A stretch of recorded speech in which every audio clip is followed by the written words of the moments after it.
Chapter 1. Is this palace experiencing abdominal discomfort?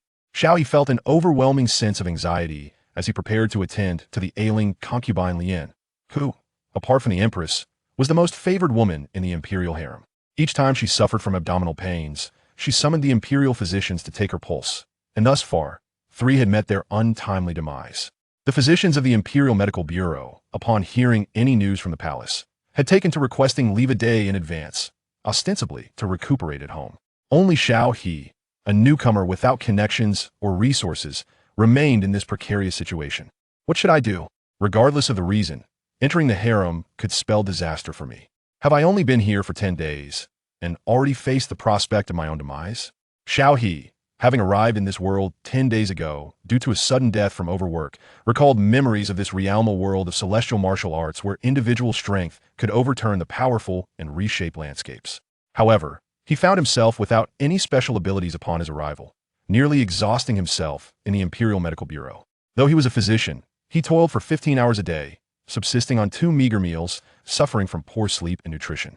If this continued, he might very well succumb to a heart attack and return to his previous life.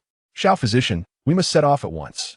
Delaying further could exacerbate the concubine's condition, and you would bear significant responsibility, urged Xiao Hong, a trusted maidservant of Concubine Lian, who had accompanied her since her entry into the palace. Although a maid, her status was markedly higher than that of her peers, exuding a certain aura that suggested she had undergone martial training. Very well, I shall fetch my medicine box. Xiao He wiped the beads of sweat from his forehead and, with his medicine box slung over his shoulder, followed closely behind Xiao Hong into the harem. Halfway through their journey, Xiao He could not suppress his curiosity. May I inquire what symptoms the concubine experienced prior to her illness? Without turning her head, Xiao Hong replied, 10 days ago, the emperor was with her, after which she began to lose her appetite, experiencing nausea and vomiting, which has recurred today. Ah, could it be that she has consumed something that disagreed with her? Xiao He speculated. That is highly unlikely. The food within the palace is strictly monitored. Understood. Xiao He inhaled deeply and tentatively asked, could it be that the concubine is with child? Xiao Hong halted abruptly. Such words cannot be spoken lightly. Ever since the emperor lost his mind during an incident, he has not fathered any children. Although he has not openly stated it, the harem speculates he has become infertile. You must tread carefully with your words. Xiao He's head spun with confusion. The emperor was infertile? What then was the purpose of Concubine Lian? How had the previous physicians perished? With a heart full of trepidation, he stumbled into the harem. The fragrant blossoms and exquisite gardens held no allure for him. His mind was preoccupied with thoughts of how to navigate this perilous predicament. Xiao physician, we have arrived. Please enter. Xiao Hong announced at the entrance of the Qingwan Palace, where several eunuchs stood guard. Xiao He gazed upon the majestic Qingwan Palace. Even before stepping inside, a unique fragrance, distinctly feminine, enveloped him. Swallowing hard to quell his rising tension, he stepped inside, noting the vastness of the room, adorned not only with tables and chairs, but also with numerous rare treasures. Following Xiao Hong, he proceeded into the inner chamber, where he was met with a room draped in pink. At its center lay a round bed, veiled with sheer curtains that obscured the alluring silhouette of the reclining figure upon it. Though the details were hidden, the enticing contours stirred an array of unspoken fantasies. At that moment, Concubine Lian lay on her side, her right leg draped over her left, propping her head up with her slender hand, her delicate waist and shapely form reminiscent of an exquisite statue. Xiao He dared not look longer, hastily lowering his gaze, lamenting the emperor's fortunate circumstances, albeit regrettably marred by infertility. Your Highness, Xiao physician has arrived. Xiao Hong announced softly. Concubine Lian responded, her voice rich and magnetic, exuding the charm of an authoritative figure, as she extended her fair, delicate arm from behind the veil. Xiao physician, I have been feeling nauseous and dizzy these past few days. The previous physicians insisted it was a stomach ailment. Surely, I know my own condition better than they do. These physicians, speaking with such blatant dishonesty, I was incensed and had them executed. Xiao physician, you must examine me thoroughly. Your Highness, I assure you I will conduct a thorough examination and speak only the truth. Xiao He felt a weight in his heart as he steeled himself to approach. Xiao Hong laid a thin veil over Concubine Lian's arm to prevent direct contact between their skin. Xiao He pretended to place his hand upon her pulse, fully aware of his lack of medical knowledge, merely biding time with a vacant stare. Impatient, Concubine Lian shifted slightly forward, positioning herself on the bed. Xiao physician, what ailment do I suffer from? This is... Before Xiao He could articulate a response, he sensed an ominous intent looming over him. He thought to himself, it seemed that any declaration other than pregnancy would lead to his demise. Yet to claim she was with child would put him at risk 3 months hence if she bore no offspring. Either way, it appeared he was doomed. As he grappled with his rising panic, an option appeared before him, visible only to his eyes. 1. Speak the truth. Concubine Lian has a stomach ailment and has been intentionally causing her own distress gain a celestial herb and body refinement elixir. Note, high probability of immediate death. 2. Inform Concubine Lian that she is pregnant, gain 1 body refinement elixir and minor proficiency in the Dragon Tiger Fist. Note, risk of exposure in 3 months, leading to a gruesome end. Note, rewards will be allocated to the system space for the host to retrieve at will. Xiao physician, what troubles you? Have you lost your voice? Concubine Lian inquired again, her tone chillingly unfriendly, the coldness born from prolonged power and disregard for the lies beneath her leaving Xiao He shivering. Congratulations, your highness, you are with child, carrying the emperor's heir. Presumptuous, cease your nonsensical chatter. Xiao Hong swiftly drew a sword, pointing it at Xiao He, her demeanor fierce yet devoid of lethal intent. Xiao physician, the emperor has not sired a child in 10 years. Do not utter such fabrications, lest you be punished severely. Concubine Lian cautioned. Your highness, but the signs indicate pregnancy. Such claims cannot be false. The emperor's inability to father a child for a decade does not negate the possibility of love blooming between you and him. Concubine Lian erupted into laughter from behind the bed curtain. Reward him. Xiao physician, your talent is extraordinary. Grant him a fitting reward. Of course. Xiao Hong, upon your exit, please close the door and inform eunuch one of my condition. Yes, your highness. Xiao Hong nodded, and shortly after, the sound of the grand doors of Qingwan Palace ceiling shut echoed in the air. Xiao He had heard of eunuch Wan, the emperor's trusted attendant. Informing him would equate to notifying the emperor himself. Concubine Lian was leading him to his own ruin. Just as Xiao He prepared to rise, Concubine Lian took the initiative to draw back the bed curtains. Her alabaster arm and exquisitely long legs were veiled by sheer fabric, her hair cascading over her chest, framing a face of stunning beauty that bore a playful smile as she regarded him. Xiao He felt as if he had glimpsed the light and instinctively turned away in fright. Xiao physician, I did not expect you to be quite handsome.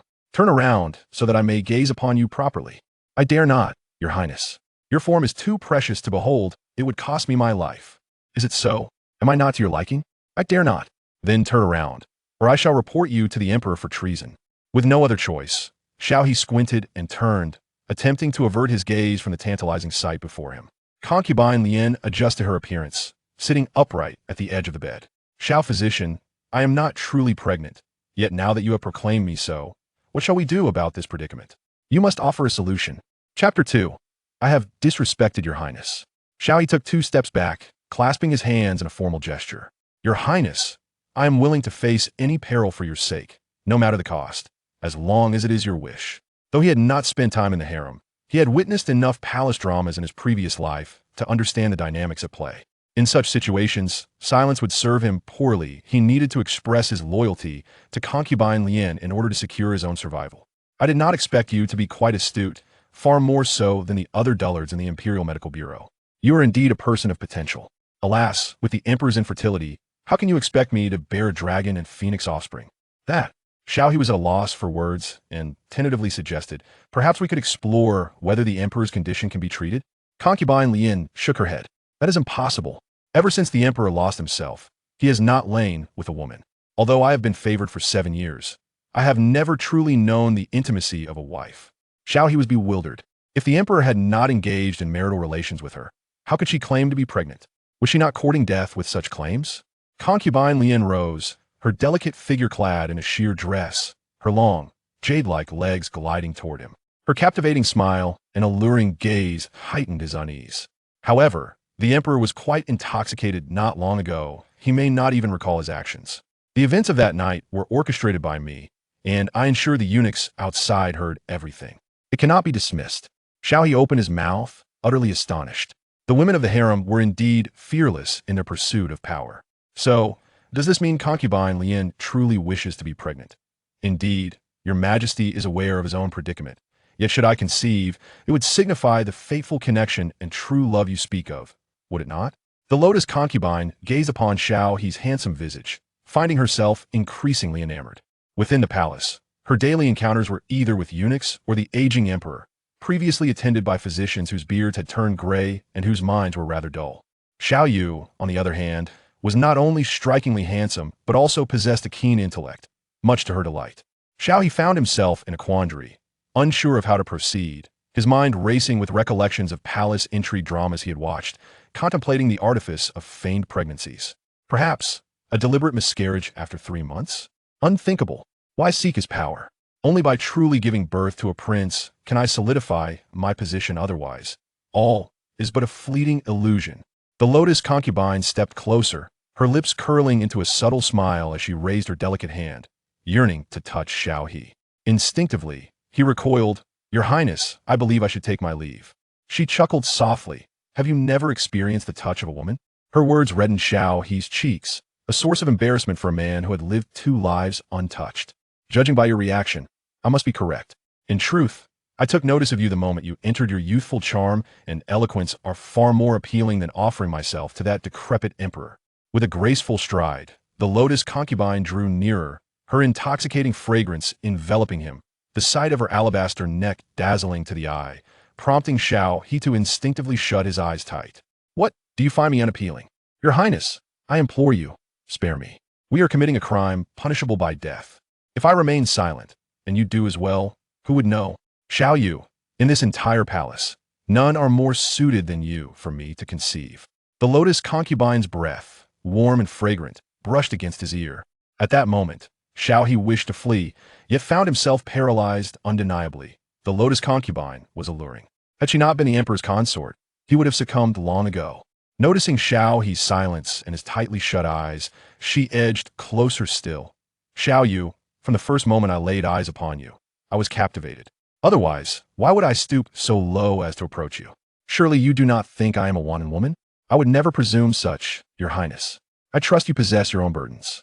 Xiao He felt a surge of anxiety, fearing he might lose control. However, the consequences of such an act would be dire. Should he be discovered, he would not survive even 3 days. Suddenly, the lotus concubine's tones softened from stern to tender, laced with a hint of sadness. Since you understand I bear my own troubles, why not assist me in alleviating them? If given the chance, would you not find me appealing if I were not a consort? Xiao He was taken aback. How had love entered this conversation? Was this a ploy of seduction? They had only just met. They were not star-crossed lovers of the palace. Xiao Yu, why do you keep your eyes closed? If you were to open them and gaze upon me, I cannot believe you would see nothing. With gritted teeth, Xiao He opened his left eye, and the lotus concubine was mere inches away, her voluptuous form almost within reach. Her beauty, exquisite features, and flawless skin were nearly beyond reproach, her figure a paragon of perfection, impossible to find flaws. In his previous life, not even the finest stars could compare to such magnificence. Was this truly the realm of celestial warriors? Xiao Yu, am I beautiful? Beautiful. Xiao He nodded instinctively. Today, you must assist me, otherwise you shall not leave this chamber. The glimmer in the lotus concubine's captivating eyes concealed a deadly intent, which Xiao He sensed. In a fluid motion, she raised her long, silken leg, barefoot, playfully kicking Xiao He's rear. Xiao He inhaled deeply, refraining from resistance, allowing the lotus concubine to tease him. At that moment, a system prompt activated. 1. Decisively refuse, gaining the grandson true skill at its peak, 10 years of cultivation, with a high probability of immediate execution. 2. Agree to the concubine's request, obtaining the pure yang sacred body, the true skill of the black tortoise, and 10 years of cultivation, with a significant risk of exposure leading to dismemberment. Was there even a choice? Xiao He swiftly selected option 2, lotus concubine. I humbly beg your forgiveness for my earlier disrespect. Half an hour later, Xiao He sat up from the bed, still unkempt, as a pair of delicate hands enveloped him. Though he had just experienced the lotus concubine's exquisite touch, he felt his heart racing anew. She whispered, My dear lover, you are now mine. You must treat me well. Your Highness, I am merely assisting you. I dare not claim your heart. Xiao He remained cautious, aware of the precariousness of his situation. Despite having gained her physical affection, she could easily end his life in an instant. Do you see these crimson marks on the bed? Is that not proof enough? The lotus concubine pointed to the sheets, her expression one of feigned distress. I understand, but there are boundaries between sovereign and subject I cannot overstep too far. Henceforth, I remain your loyal minister. The lotus concubine, a touch irked, rose. Before this, I shared your sentiment. Yet after our intimate encounter, my perspective has shifted. You must visit me frequently from now on. But I am the imperial physician. Frequent visits would raise suspicion. Xiao He felt a wave of unease. The audacity of this woman was overwhelming. Fear not, I shall inform His Majesty that you are my personal physician. At that moment, a voice with a honking timbre resonated from outside. The emperor approaches. Xiao He sprang to his feet, hastily donning his garments, standing respectfully to one side. Chapter 3. A Frenzied Ascendancy. The lotus concubine remained unperturbed, the evidence of their encounter swiftly hidden away. She produced some incense to mask any lingering sense, erasing all traces of their intimacy. Drawing the bed curtains and covering herself, she once again embodied the noble and enigmatic lotus concubine. Just then, the door swung open, blinding light flooding the room as Emperor Li Chunxian entered, enveloped in a golden aura. Xiao He felt an overwhelming pressure, one he could not resist. Pay your respects to His Majesty. Xiao He immediately knelt, bowing deeply. Li Chunxian entered the room, stepping into the light, revealing a stern face, likely in his 50s. Rise. Thank you, Your Majesty.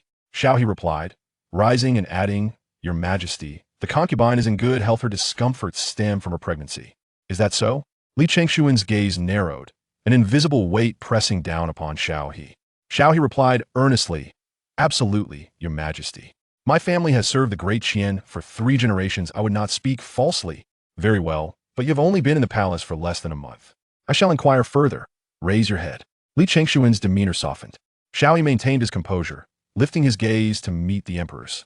Indeed, you are quite handsome, far more so than your father.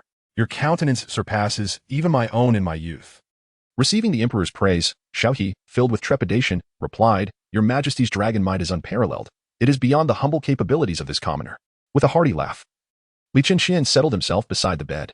Your Majesty, I am feeling unwell and unable to pay my respects. I hope for your understanding. The delicate voice of Concubine Lian floated in from behind the curtains. My dear concubine, do take good care of yourself. I had not anticipated that after a decade without a new heir, you would be the one to bear my child, Li Chunxian said, his face aglow with joy. Leaving Xiao He beside him in a state of profound bewilderment. Did the emperor not question his own capabilities? Had he been so inebriated as to be easily swayed? One might suspect he had fallen asleep without even shedding his garments. It is only because Your Majesty cherishes me that we have conceived our child, however. I require medicinal assistance, as certain foods have been causing me some discomfort. Oh, medicinal assistance, Li Chunxian mused, glancing at Xiao He, whose handsome visage made him somewhat uneasy. Yet, Concubine Lian interjected, Your Majesty, I believe Dr. Xiao possesses commendable medical skills. Let him assist me in nurturing my condition during this pregnancy. After a moment's hesitation, Li Chunxian acquiesced. As the sovereign of the realm, should he truly fear a physician? Moreover, with countless eyes and ears within the palace, who would dare to overstep their bounds? He turned to Xiao He and spoke with gravity. Dr. Xiao, your family has served the imperial lineage for 3 generations. Now that you have earned the favor of Concubine Lian, you must attend to your duties with utmost diligence and care. Xiao He clasped his hands and said, Your Majesty, I shall strive diligently and will not disappoint you. The emperor replied, I have pressing matters to attend to, so I shall not disturb my beloved consort's rest. Li Chunxian departed in haste, but not without offering some final admonitions to Xiao He. Once the emperor had left, only the concubine Lian and Xiao He remained in the room, while Xiao Hong discreetly retreated to the outer chamber. Your Highness, I too shall take my leave. Xiao He expressed his desire to return home promptly to explore the rewards of the system. Wait. Concubine Lian drew back the bed curtains and approached barefoot, lifting Xiao He's chin with one hand. Your Highness, the emperor has just departed. Is it proper for us to engage in this? The most perilous places are often the safest. I fear that if we do not seize this moment, you shall not leave. Your Highness, if you speak thus, does it not imply we are entwined? Upon hearing this, Concubine Lian's mind began to conjure images of their previous encounter. Earlier, you had allowed me a glimpse of the joy of womanhood, yet it was insufficient. You must remain true to your word. But, Your Highness, one cannot walk by the river without getting one's shoes wet. Humph, you simply do not wish to accompany me. Be my little lover, and I assure you, I shall not treat you poorly. Concubine Lian leaned against Xiao He's embrace, her fingers intertwined with his, observing her flushed cheeks and the unmistakable allure that emanated from her. Xiao He realized that this woman had indeed tasted the sweetness of their connection, and under certain circumstances, she had genuinely developed feelings for him. Xiao He cast a glance at the entrance, contemplating that since circumstances had unfolded in this manner, he might as well savor the present moment. Your Highness, Lady Lian, I have wronged you. Upon hearing this, a triumphant smile graced the lips of Lady Lian. When Xiao He returned to the dormitory of the Imperial Medical Bureau, his legs felt weak, a sensation he could scarcely remember experiencing before.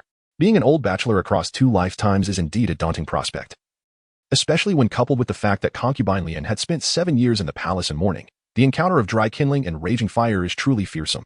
Upon entering his chamber, Xiao He first reclined on his bed for a moment. He then rose to pour himself a glass of water, which he drank in one swift motion, feeling considerably more at ease afterward.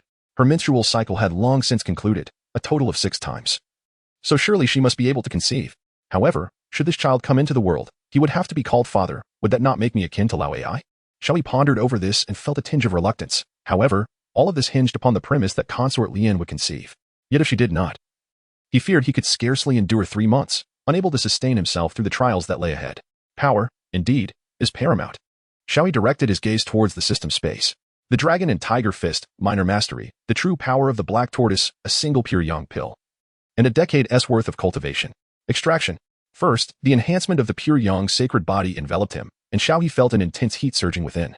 His dantian resembled a volcano on the brink of eruption, with bones and flesh invigorated. Even in the absence of cultivation, he could sense the formidable vitality coursing through him.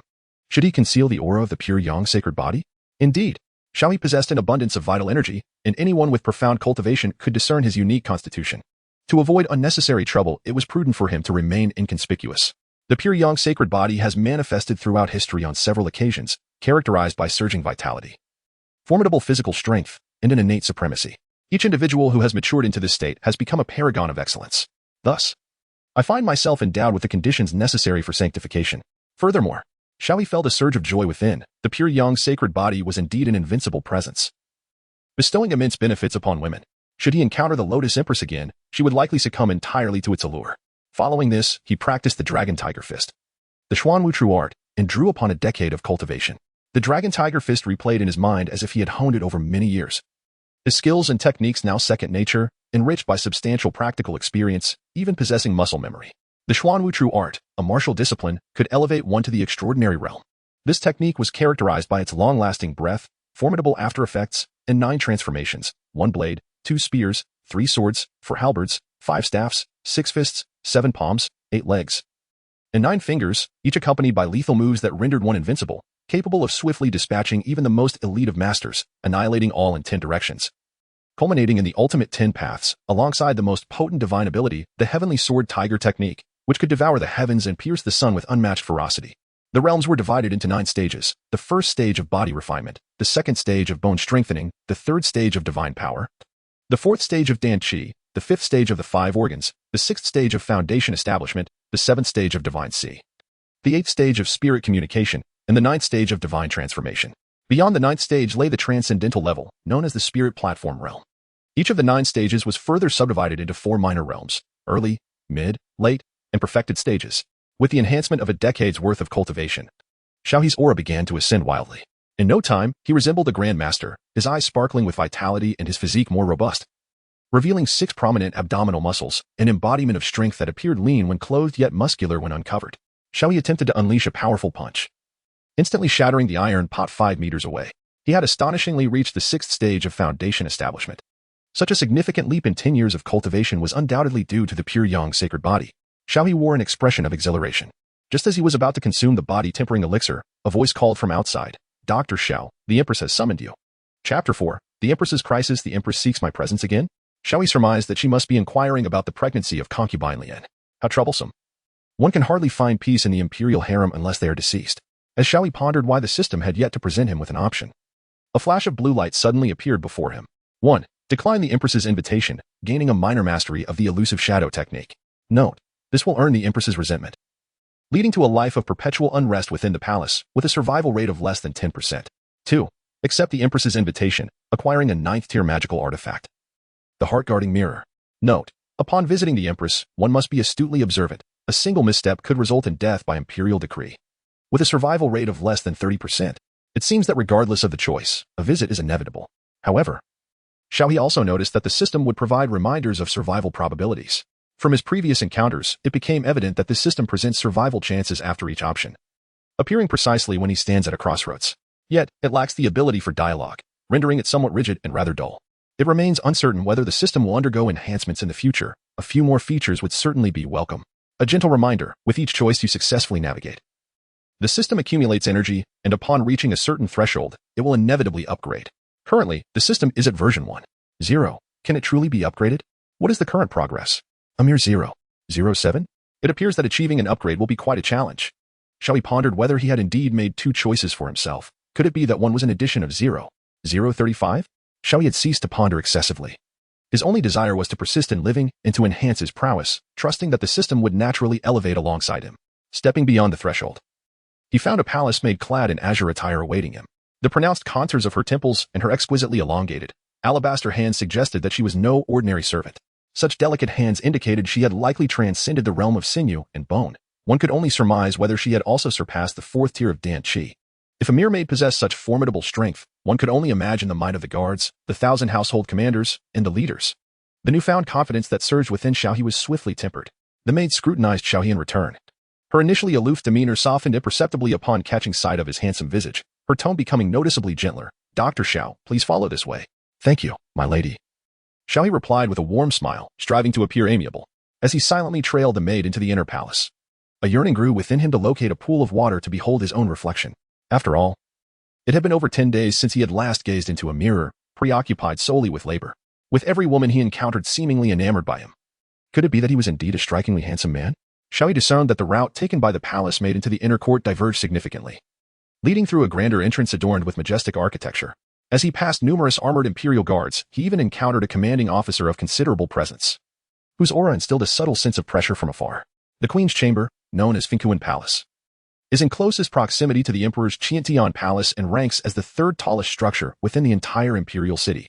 Upon entering the grand gates of Concubine Palace, Xiao He immediately felt the penetrating gaze of an unseen observer scanning him thoroughly, leaving him uncertain whether it belonged to the Queen or another formidable figure assessing his presence. Xiao He lowered his head, refraining from gazing too long, and silently followed the palace maid to the entrance of the palace. "Dr. Xiao, Her Majesty the Empress awaits you inside. Please proceed," the palace maid said with utmost respect.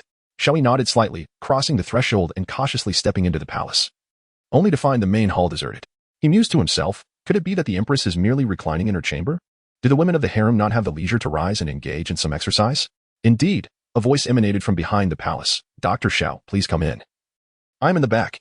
Xiao He cautiously approached the rear of the hall, and as anticipated, he found himself in an even more magnificent chamber. However, the bed was discreetly obscured by a screen, revealing only a vague outline. Unlike the enchanting consort Lian, the Empress did not recline alluringly upon the bed.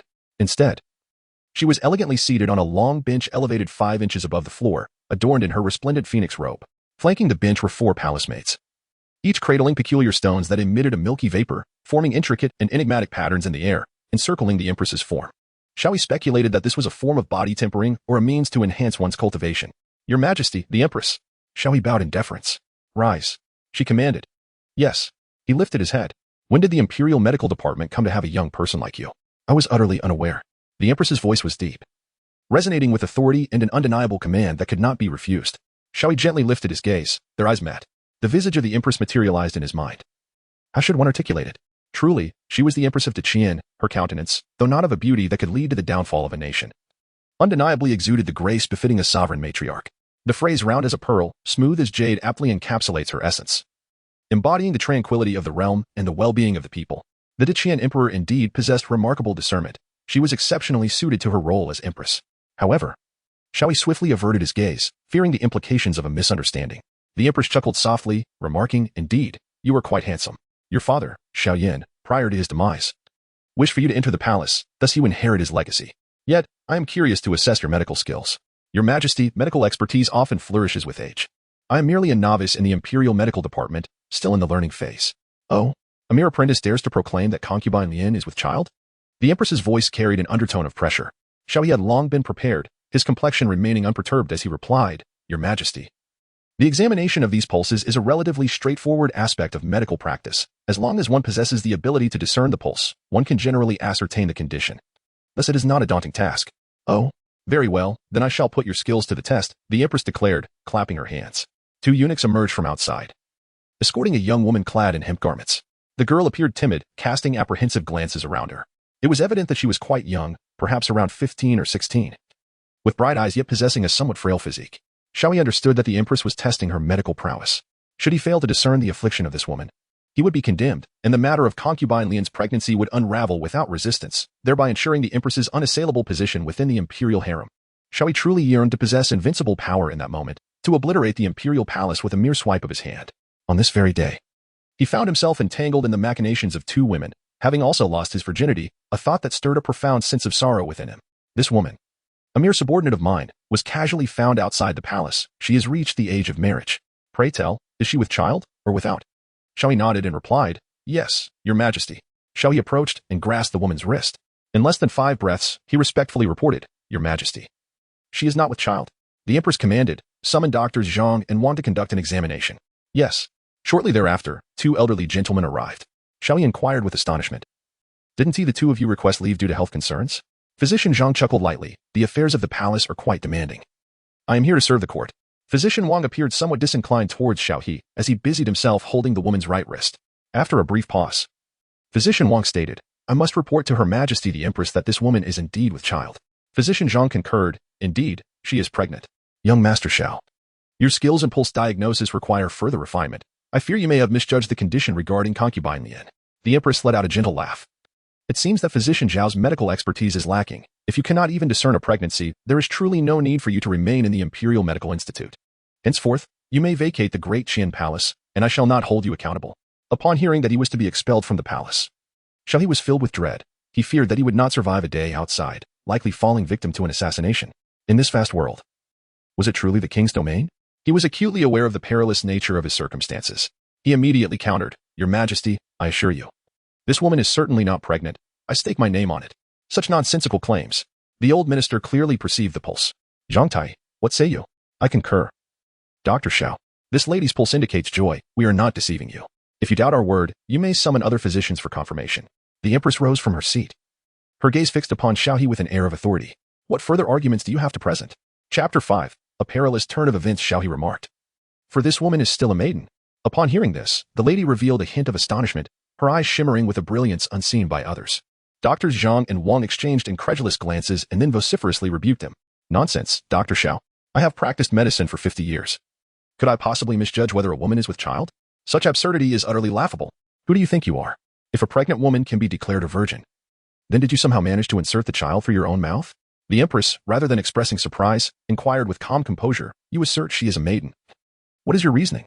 Xiao He patiently addressed the young woman, saying, My dear lady, I am a gynecologist. Examining you is akin to inspecting pork. Please, fetch a chair. Upon hearing the mention of an examination, the woman swiftly waved her hands in refusal, exclaiming, No, no. The Empress's expression darkened. Let us consider an alternative approach. Or else your words shall be deemed mere nonsense. Physician Zhang murmured softly, a brief examination wouldn't be out of the question. Silence. The Empress seemed to be quite irate. Xiao He, witnessing the situation, could only casually remark, A woman who has experienced the affairs of life possesses a scent distinct from that of a maiden. The fragrance of a maiden is unique and unparalleled. Furthermore, when I touched this woman, she exhibited shyness, clearly indicating she has had little interaction with men. Perhaps even this being her first encounter. Although her pulse suggests she is with child, it is essential to remember that under certain circumstances, the pulse can be misleading. We must not take it as absolute truth. Xiao He mused to himself, fortunate to possess the Pure Yang sacred body, which afforded him a unique sensitivity towards women. In that fleeting moment of contact, he discerned the woman's abundant essence, stirring an impulsive surge of Pure Yang energy within him. The notion of her being with child was utterly farcical.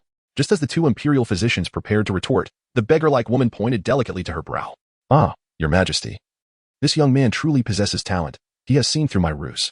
The beggar woman let her disheveled hair fall away and, with a graceful turn, transformed in an instant into a charming young lady with flowing locks, exuding purity and vivacity. Yet, as she gazed at Xiao He, a blush crept across her cheeks, as if she feared further scrutiny. Your Majesty, is this not Princess Taining? Exclaimed the 2 physicians, taken aback. A sinking feeling gripped their hearts. Was this not a humiliation for Xiao He? The Empress waved her hand, acknowledging, Indeed, it is not your fault for failing to recognize her. But Xiao Yu's medical prowess surpasses you both. The Empress's words were met with silence from the 2 physicians, their heads bowed, lost in thought.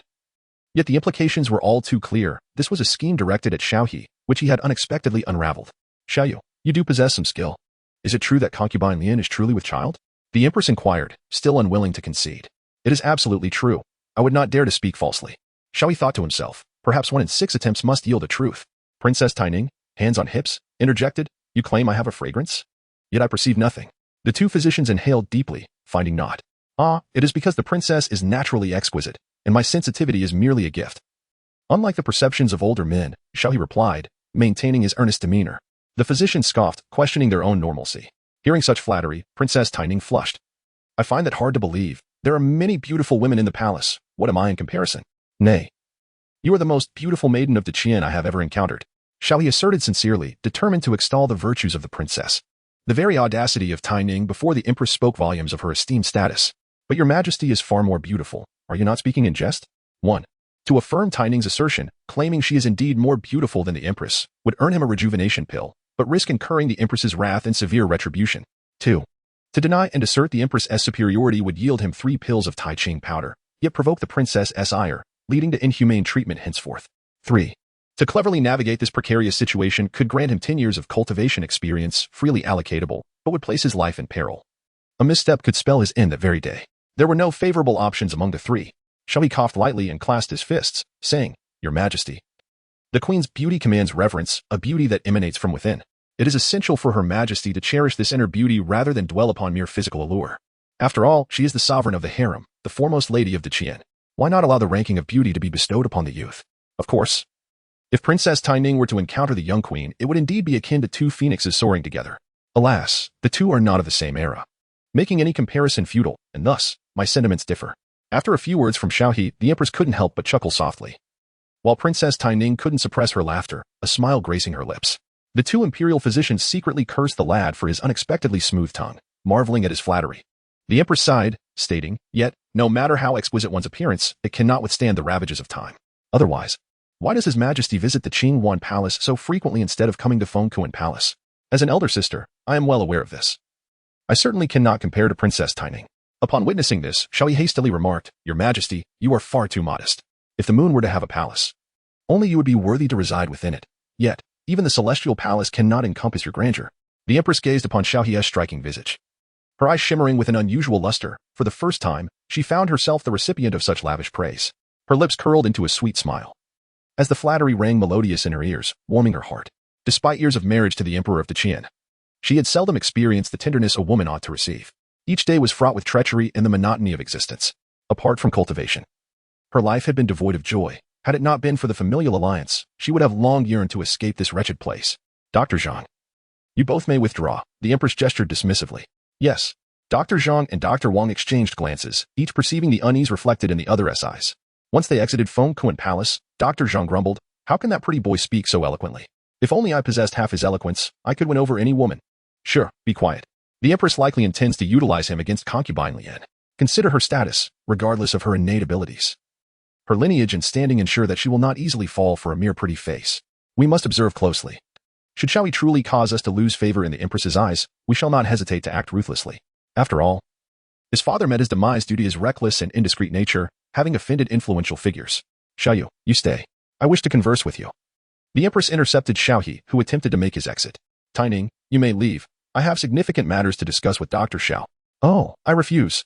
It's quite enjoyable here, Princess Taining pouted, her large eyes fixated on Xiao He. Suddenly, a spark of inspiration ignited within her. In that case, Your Majesty. This imperial physician is quite clever. Once you are finished with him, send him my way, would you? That is not permissible. Doctor, Xiao is not a eunuch to be dispatched at will. Moreover, you are a princess, and it is unbecoming to frolic with an imperial physician, the Empress replied sternly. I do not care. If you do not agree, I shall not leave. Princess Taining crossed her arms defiantly, her lips forming a pout. Very well, I concede. Here is the arrangement. Shortly, I shall have Mei and Lan escort him to you. With the Empress's consent, Princess Taining left in high spirits. Winking at Xiao He as she departed, the Empress subsequently instructed her personal maids, Mei, Lan, Zhu, and Zhu, to follow suit, leaving Xiao He in a state of bewilderment. Goodness, could it be that the Empress harbors intentions towards me? I am merely an imperial physician, not a paragon of beauty like Li Shu and Huan. Surely this cannot be the case. Xiao He's mind raced with anxious thoughts. Chapter 6. Your Majesty, I dare not. Xiao He pondered whether his earlier sweet words had indeed touched the heart of this woman. The Empress circled around Dr. Xiao, saying, Please, take a seat, Dr. Xiao. Thank you, Your Majesty, he replied. Observing Xiao He's visibly awkward demeanor, the Empress could not help but chuckle. What is the matter? Just a moment ago, you were so eloquent with flattery, and now you seem at a loss for words. Could it be that your earlier compliments were merely a ruse to deceive me? Xiao He, filled with trepidation, replied, I dare not, Your Majesty. My words are but sincere sentiments. Having said that, he continued, enough of jesting. Your silver-tongued flattery makes me wary of genuinely being amused. The Empress returned to her seat and suddenly remarked, the claim of Concubine Lian's pregnancy must surely be false. If she were truly with child, it would undoubtedly be the offspring of another man. Xiao He dared not respond, pondering whether the Empress had faith in him or was firmly convinced that the Emperor was incapable of fatherhood.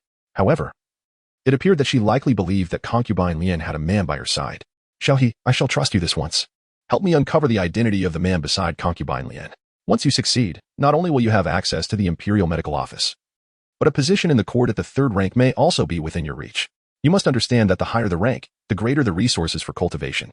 In this world where strength reigns supreme, with power and resources at your disposal, your own prowess will undoubtedly flourish. Xiao He found himself in a dilemma. He dared not refuse, yet was equally hesitant to acquiesce, uncertain if the Empress was still testing his resolve. At that moment, the system presented him with two options. 1. Decline, and receive a reward, an increase of 1% in physical strength. Note, if he refused the Empress, there was a high likelihood of being assassinated by a master within 3 days, with a survival probability of merely 1%. 2. Accept, and gain a reward, an extension of life by 30 years, and the acquisition of the dragon elephant suppression technique. Note, by agreeing to the Empress, he would be subject to continuous assignments, rendering his future life perilously akin to walking a tightrope, with no third option available. It seemed he had no choice but to select the latter. Even without options, Xiao He would not be foolish enough to reject the Empress. This humble subject shall assist Her Highness in gathering information, though regrettably, my abilities are limited, and I may uncover little, he declared. The Empress chuckled softly. Ah, Dr. Xiao. You are too modest. The favored Concubine Lian holds you in high regard and has specifically requested that His Majesty appoint you to attend to her health. Who else could be more suitable than you? Xiao He was taken aback. How could this matter be known so soon? The Empress's network of informants was indeed extensive. Fortunately, his affair with noble consort Lian had not been discovered. Otherwise, it would have been catastrophic. He had not anticipated that the Empress would be so well informed. He vowed to exert every effort. As long as you serve me loyally, I shall ensure your rewards. If I recall correctly, you have a sister, do you not? She lives alone outside the city and possesses no remarkable skills. If it is convenient, I could arrange for her to enter the palace and secure a position here under my patronage. In Xiao He's recollection, there indeed existed an elder sister, whom their father had found by the roadside during his medical practice. However, the sister was not particularly bright. She tended to be rather slow in her actions. Fortunately, she possessed the sense to run home when it rained and was capable of cooking and managing household chores. Since their mother passed away due to a failed breakthrough in her spiritual cultivation, the burden of heavy labor at home has fallen solely upon the sister. Meanwhile, he devoted himself to studying medicine under his father's guidance, and now that his father has also passed away, the only one left at home is his sister. Xiao He returned home every fortnight, for his sister had no source of income and required his assistance in procuring sustenance. Without his support, she would surely face starvation. Fortunately, the security within the imperial city was commendable, and as he held the esteemed position of imperial physician, the court had allocated him a modest residence. His neighbors were all palace personnel, thus alleviating any concerns regarding peril. My sister, inherently simple-minded and lacking in skills, would likely utter indiscreet words should she enter the palace, which would prove highly inconvenient.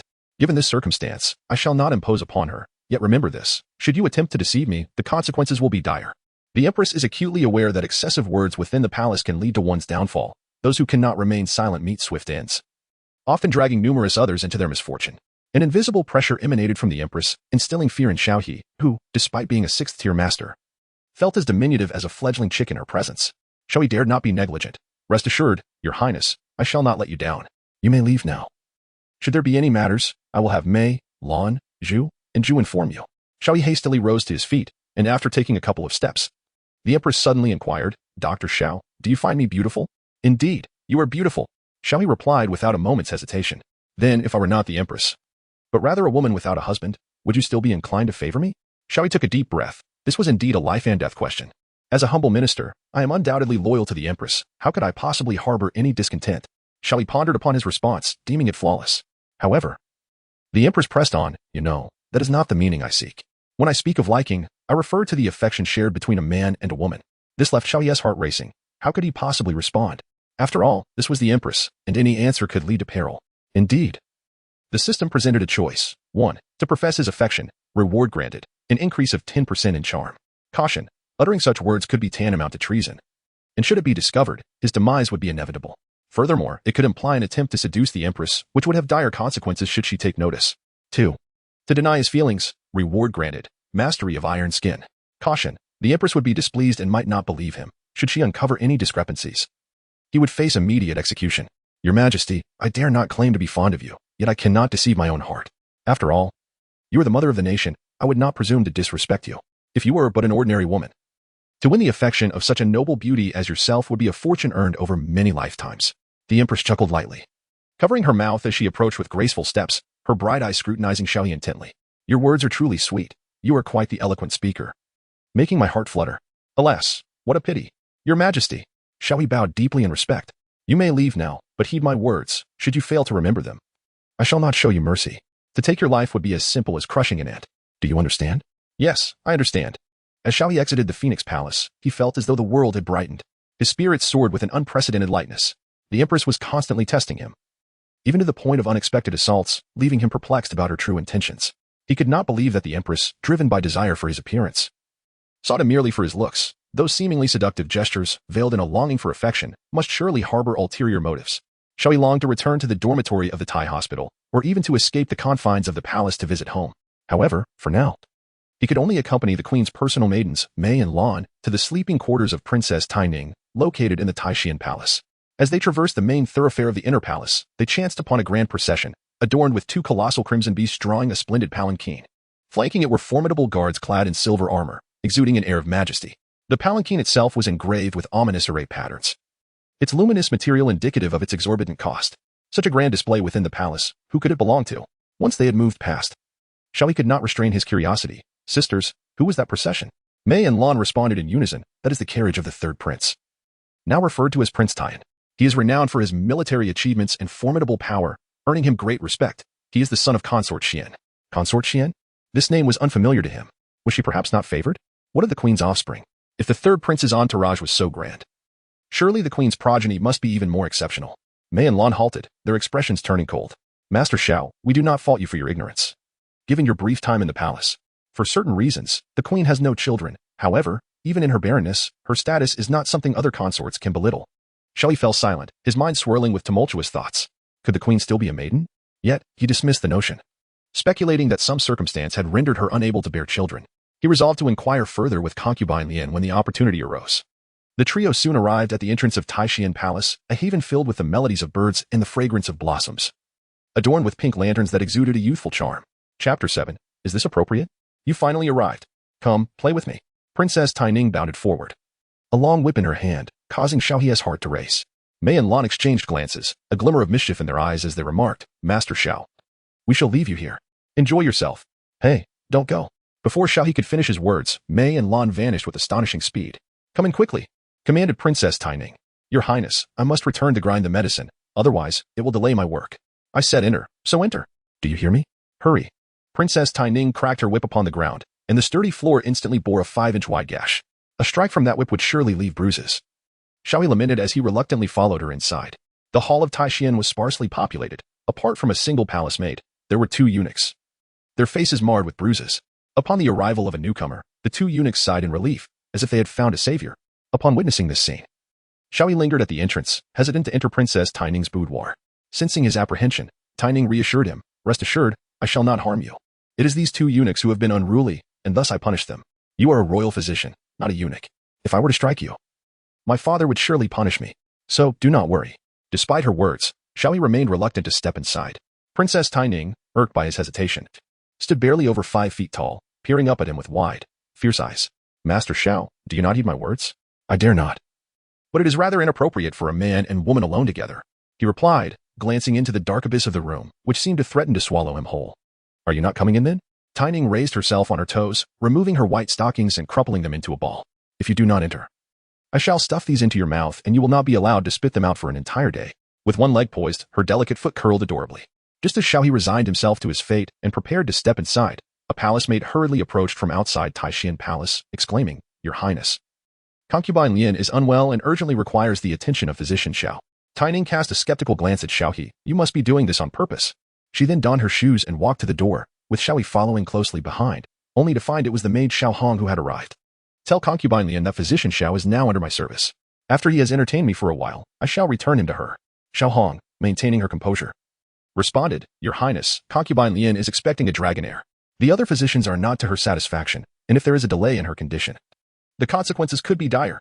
Though Princess Tai Ning was willful, she understood the gravity of the situation. With a reluctant glare at Xiao He, she conceded, "Very well, go. I shall summon you again when I have time." "Thank you, Your Highness.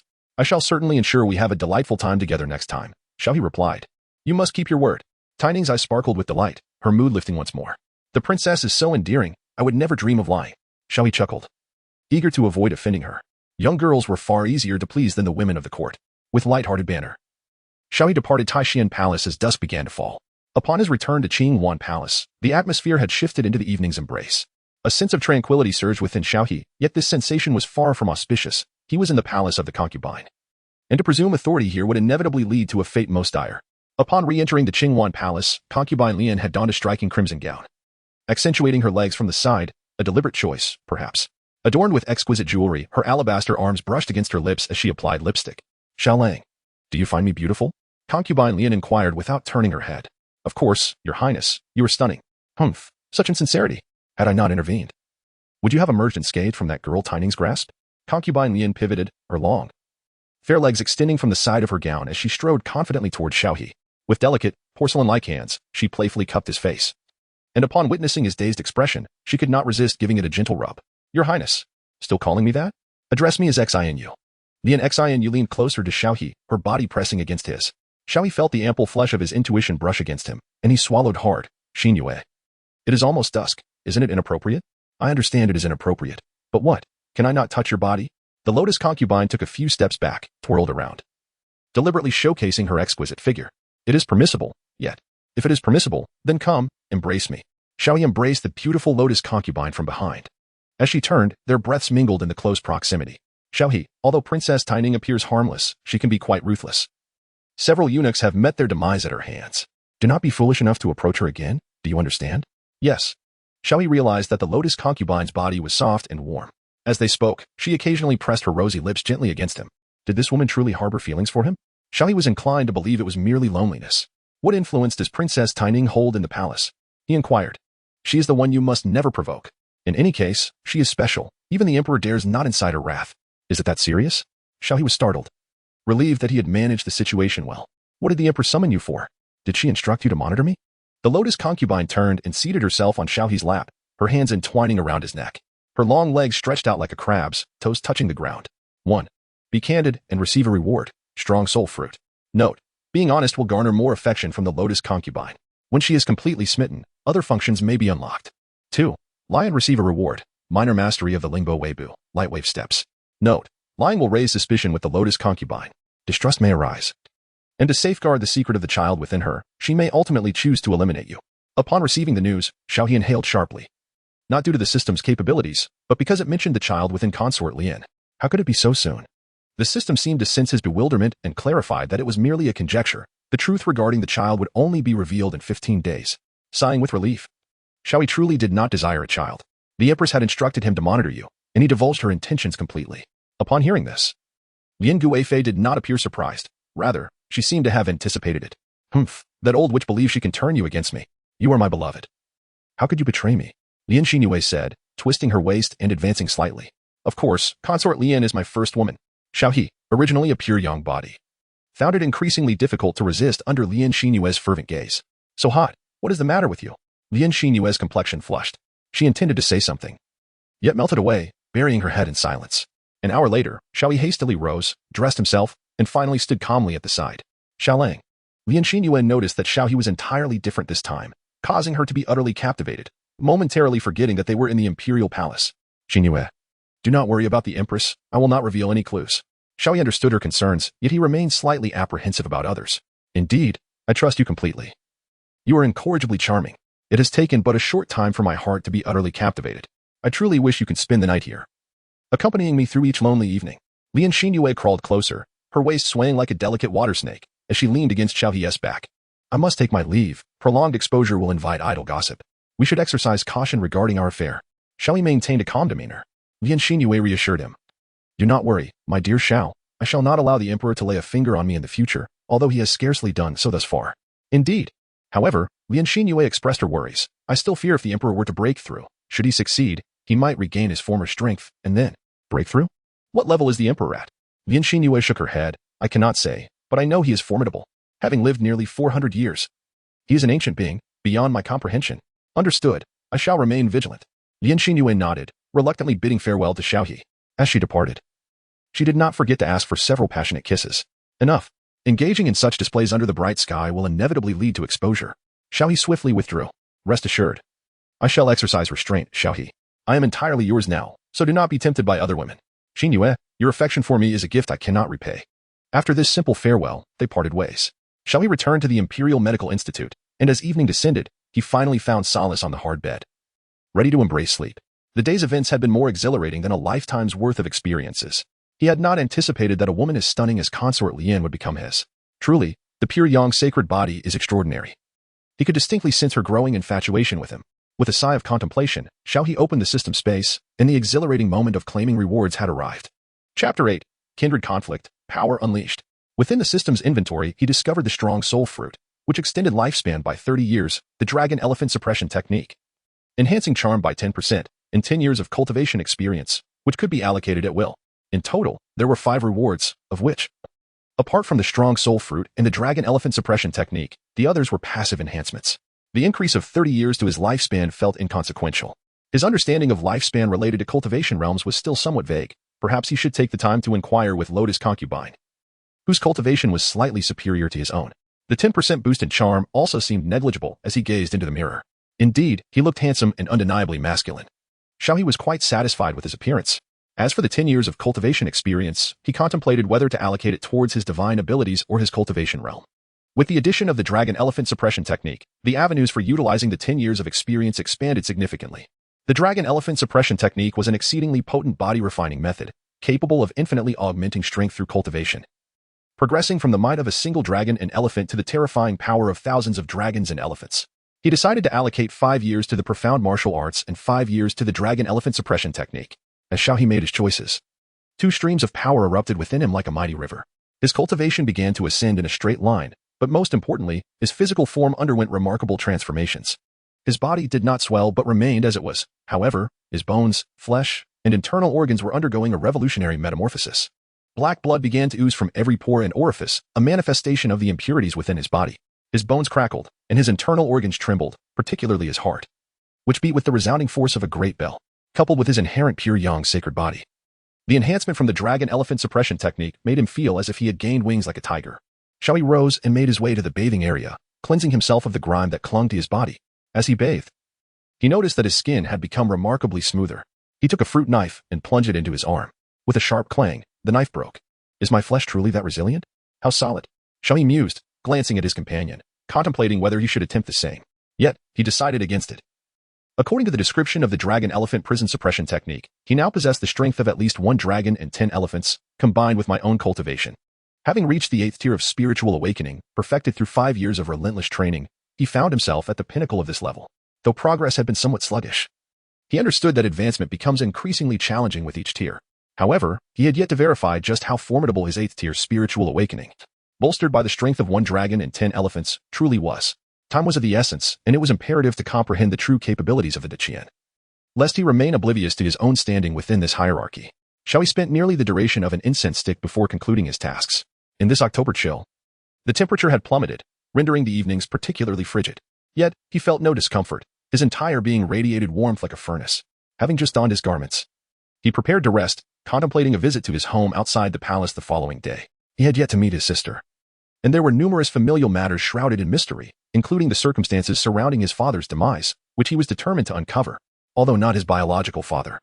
This was the imperial palace, where one could be slain without warning. It was paramount to identify potential adversaries lurking within the shadows. At that moment, a knock resounded from outside. Knock, knock, knock. Dr. Xiao, are you asleep? It was the voice of Dr. Zhang. Is there something you require, Dr. Zhang? Xiao He partially propped himself up, his gaze alert at the door. Oh, the Imperial Medical Bureau has resumed work. The Emperor previously instructed us to develop a remedy to purify the meridians, and he wishes for you to lend your insight. Dr. Zhang, I am but a novice. Your esteemed experience suffices for this endeavor, Xiao He replied. However, Dr. Zhang was insistent. Today, you showcased remarkable prowess before the Empress, and the Imperial Medical Bureau is well aware of it. If you do not join us, it would be a loss. Both Doctors Wang and Shui are waiting. It would be quite disrespectful of you to decline. Seeing that Dr. Zhang was relentless, Xiao He rose and stepped outside. Dr. Zhang, who had been growing impatient, was on the verge of forcing his way in when the door suddenly swung open, unleashing an overwhelming force that startled him back 2 paces. It felt as if a fierce beast had burst forth from within, ready to rend him asunder. Upon closer inspection, he realized it was Xiao He. Dr. Zhang. Is this truly the hour to seek medical counsel? Xiao He squinted, inquiring. Dr. Zhang scrutinized him. His breath was steady, and he retained his previously frail appearance. Though his gaze had sharpened considerably, regaining his composure, Dr. Zhang thought it merely a figment of his imagination. Ahem, indeed, Dr. Xiao, there's no need to rush. Very well. I shall accompany you, Xiao He agreed, though he sensed no pressure emanating from Dr. Zhang.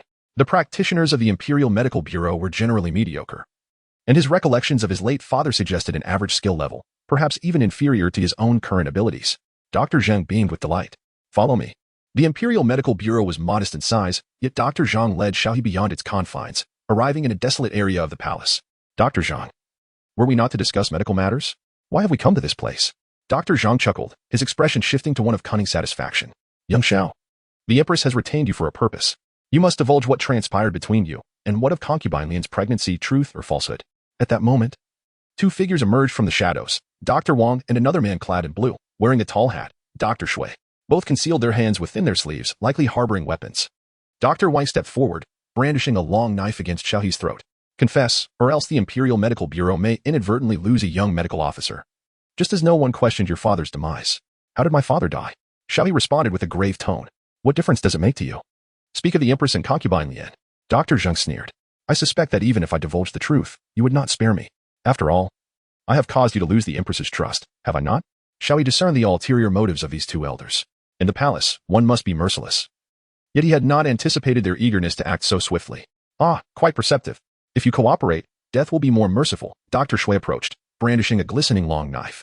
Yet, in a shocking turn of events, Dr. Shui suddenly thrust his knife toward Dr. Wang, delivering a punch that sent him flying. This unexpected scene left Xiao He momentarily stunned. Have you lost your mind, old fool? Dr. Zhang bellowed. Dr. Shui, with a precise and ruthless technique, launched a furious assault on Dr. Zhang, the blade slicing through the air with abandon. To Xiao He, the display of skill appeared unimpressive. He felt he could easily overpower them with a single punch. Is this the extent of the Imperial Medical Bureau's strength? However, Dr. Zhang was soon overmatched, succumbing to Dr. Shui's relentless attack, ultimately meeting his demise. In a shocking turn of events, 2 elderly physicians perished at the hands of their counterpart. Gasping, Dr. Shui approached Xiao He. Young Xiao, I was a close friend of your father. This incident must remain undisclosed. Thankfully, I maintained a fade of brotherhood with these 2 old fools. Otherwise, you would have faced dire consequences, and the Xiao lineage would have ended. Thank you, uncle. Xiao He bowed in gratitude. Do you know how my father met his end? I shall explain shortly. First, we must clean this up. Dr. Shui's weathered face bore the marks of age, yet he exhibited remarkable vitality. Come, help me with the bodies. There is a dry well nearby, suitable for disposal. Oh. Xiao He followed him to a deep, bottomless well, where they unceremoniously discarded a corpse, the depths rendering it silent. Meanwhile, Dr. Shui produced a powdered substance, scattering it over the ground, erasing the traces of blood. Xiao He lamented the advantages of operating without surveillance. As long as a person vanished and all traces at the scene were meticulously erased, there would be no evidence against him. Even if suspicions arose, they would be powerless to act. After clearing the scene, Dr. Shui led Xiao He to a secluded and tranquil spot.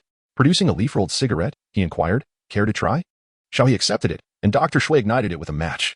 Coughing, Xiao He took a gentle puff, only to be overwhelmed by dizziness. This was no ordinary smoke. It resembled the act of consuming a narcotic. Dr. Shui chuckled softly, patting Xiao He on the back. I hold great admiration for your father. He was a man of integrity. However, such uprightness does not allow one to thrive in the palace, which ultimately led to his demise. Though our medical institution within the royal palace may appear modest, it is replete with hidden benefits, intertwined with the profits from herbal remedies that affect both the court and the outside world. Do you now comprehend? Xiao He inquired with a hint of skepticism. Is it true that some seemingly worthless medicines, or those that are actually quite inexpensive, are being sold at exorbitant prices? Physician Shui took a deep drag from his herbal cigarette and murmured, what you mention is merely the tip of the iceberg. For instance, the most frequently sold medicine by the court is the gathering qi powder, alongside the celestial spirit herb.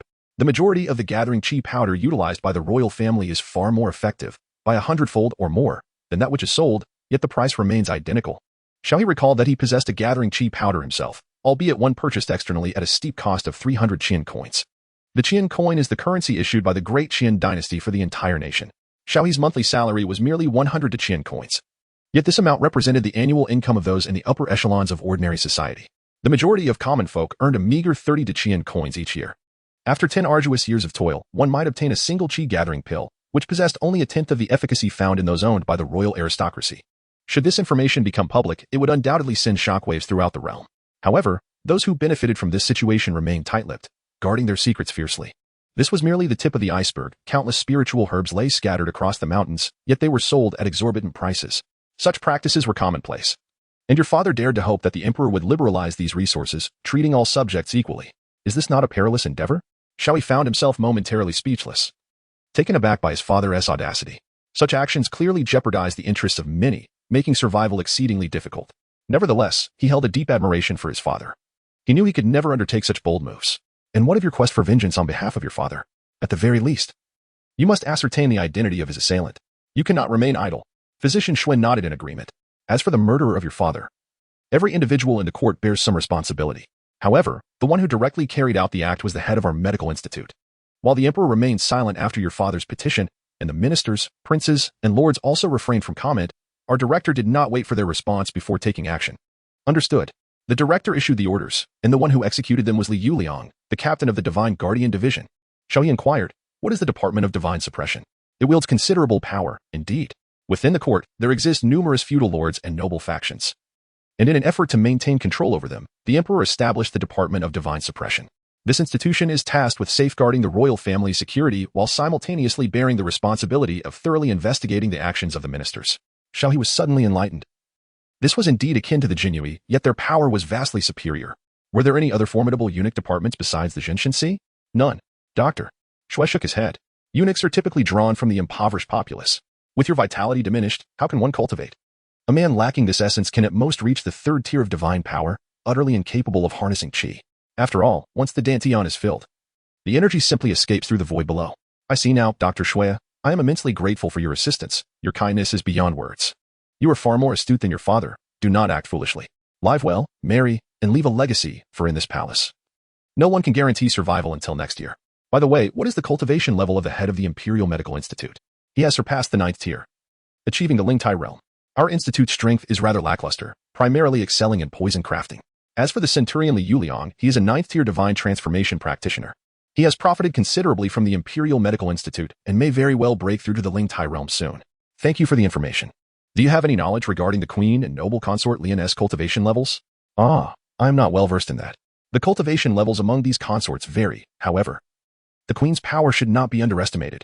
Even some nobles hold her in fear. Dr. Shui shook his head in confusion, appearing reluctant to divulge further details. After finishing his smoke, he parted ways with Xiao He under the night sky. Upon returning to his quarters, Xiao He gained much insight into the entirety of the Qian.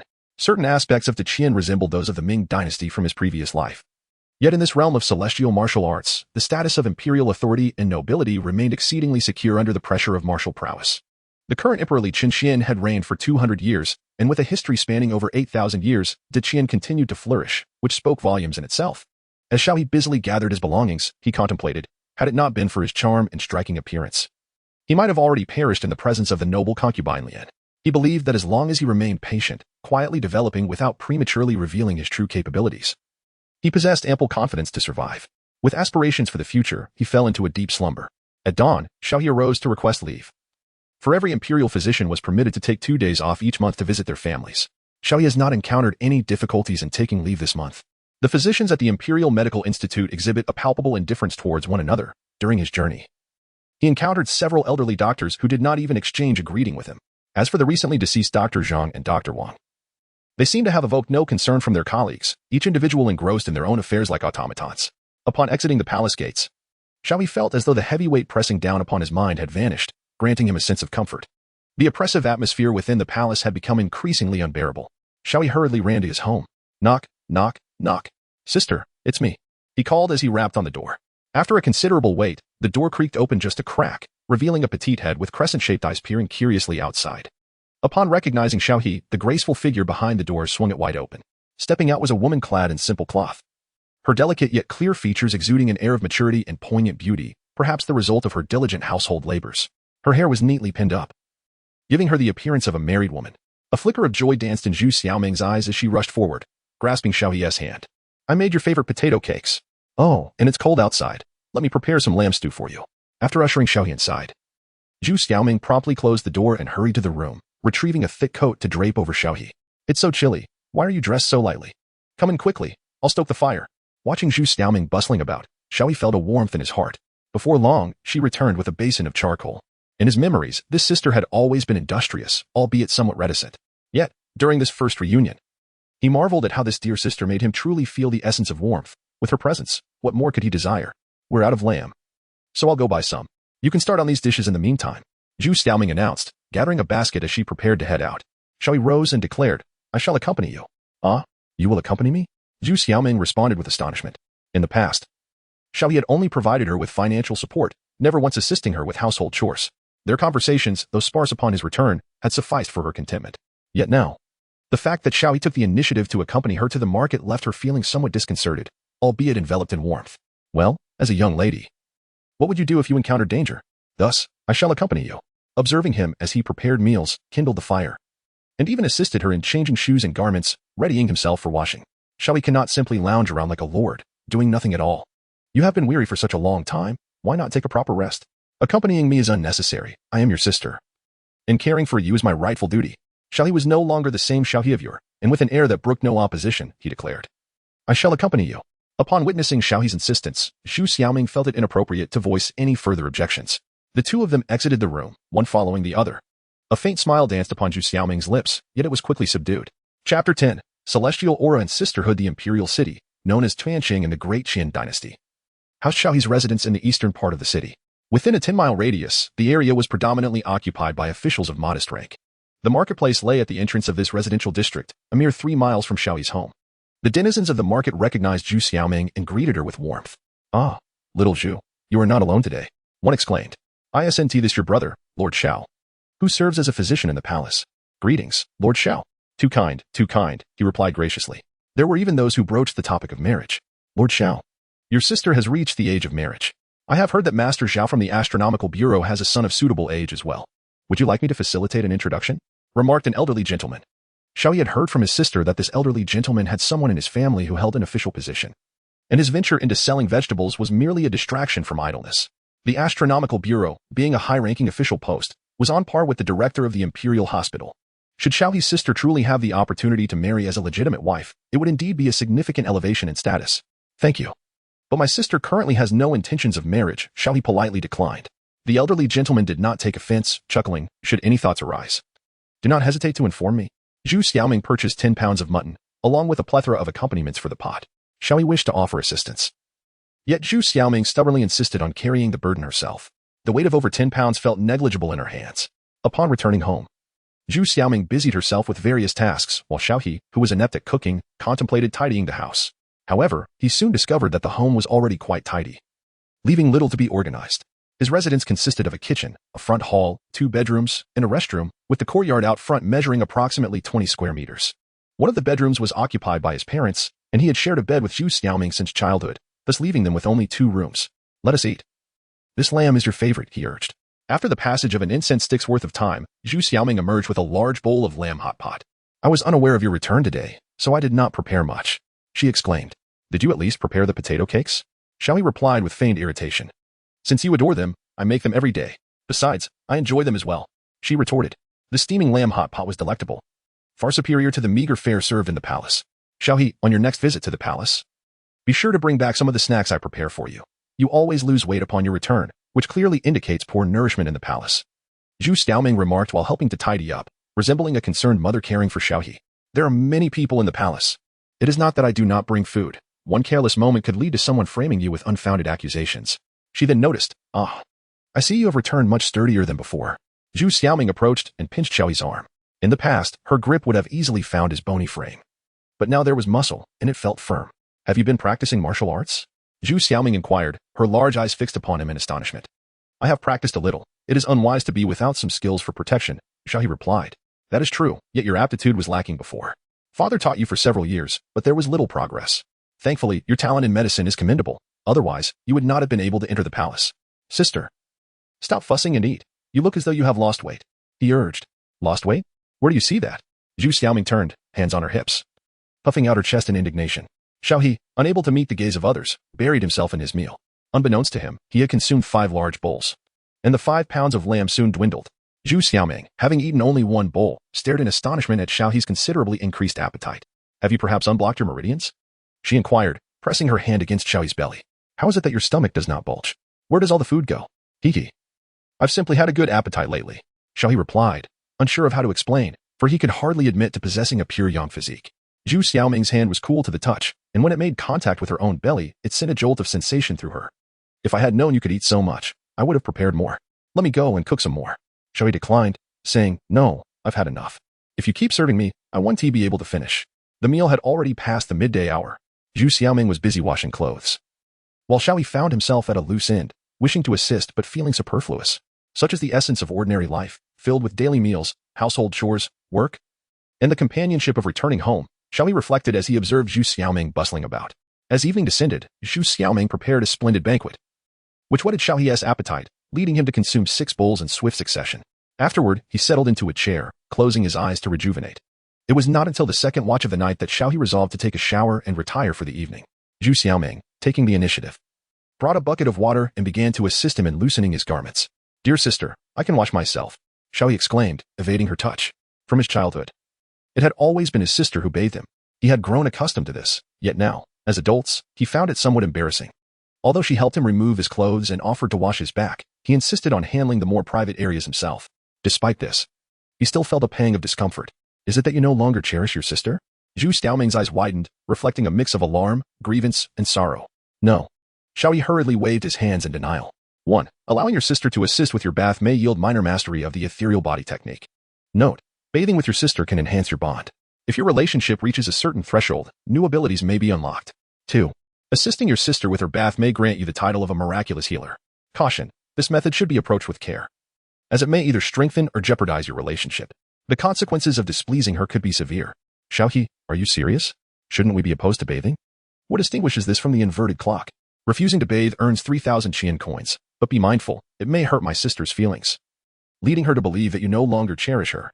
This reward is rather meager. Observing Zhu Xiaoming's slightly reddened eyes, I could not help but suggest. Then let us revert to the old ways and merely wash each other's backs. Very well. Wait for me to undress, and once I am in the bath, you may turn away. Zhu Xiaoming, understanding Xiao He's embarrassment, reluctantly turned her back. Xiao He, you have matured. You never used to care about such things. I have indeed grown. The past is the past. Though you are my sister, we are also a man and a woman, and it is inappropriate to maintain such a dynamic. The crux of the matter is that the current Xiao He is not the Xiao He of yore. In his childhood, Xiao He and Zhu Xiaoming grew up together, and in his eyes, she was akin to a sister. Yet the present Xiao He finds himself unable to view her in the same light. Even without adornment, Zhu Xiaoming possesses a beauty rivaling that of Lady Lian. And although clad in coarse linen, she lacks nothing in the areas that truly matter. Especially when she feels wronged, her reddened eyes tug at Xiao He's heartstrings. As the ethereal body technique settled within him, Xiao He sat in the bath, relishing the comforting sensations on his back. Your physique has improved remarkably. I could once see the bones in your back, but now your muscles are much more substantial. Oh, your skin is so smooth, it feels delightful. Sister, just wash my back and refrain from wandering hands.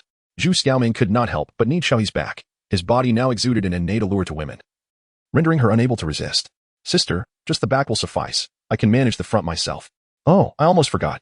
Zhu Xiaoming's cheeks flushed, momentarily forgetting that Xiao He was her brother. Xiao He, Zhu Xiaoming whispered.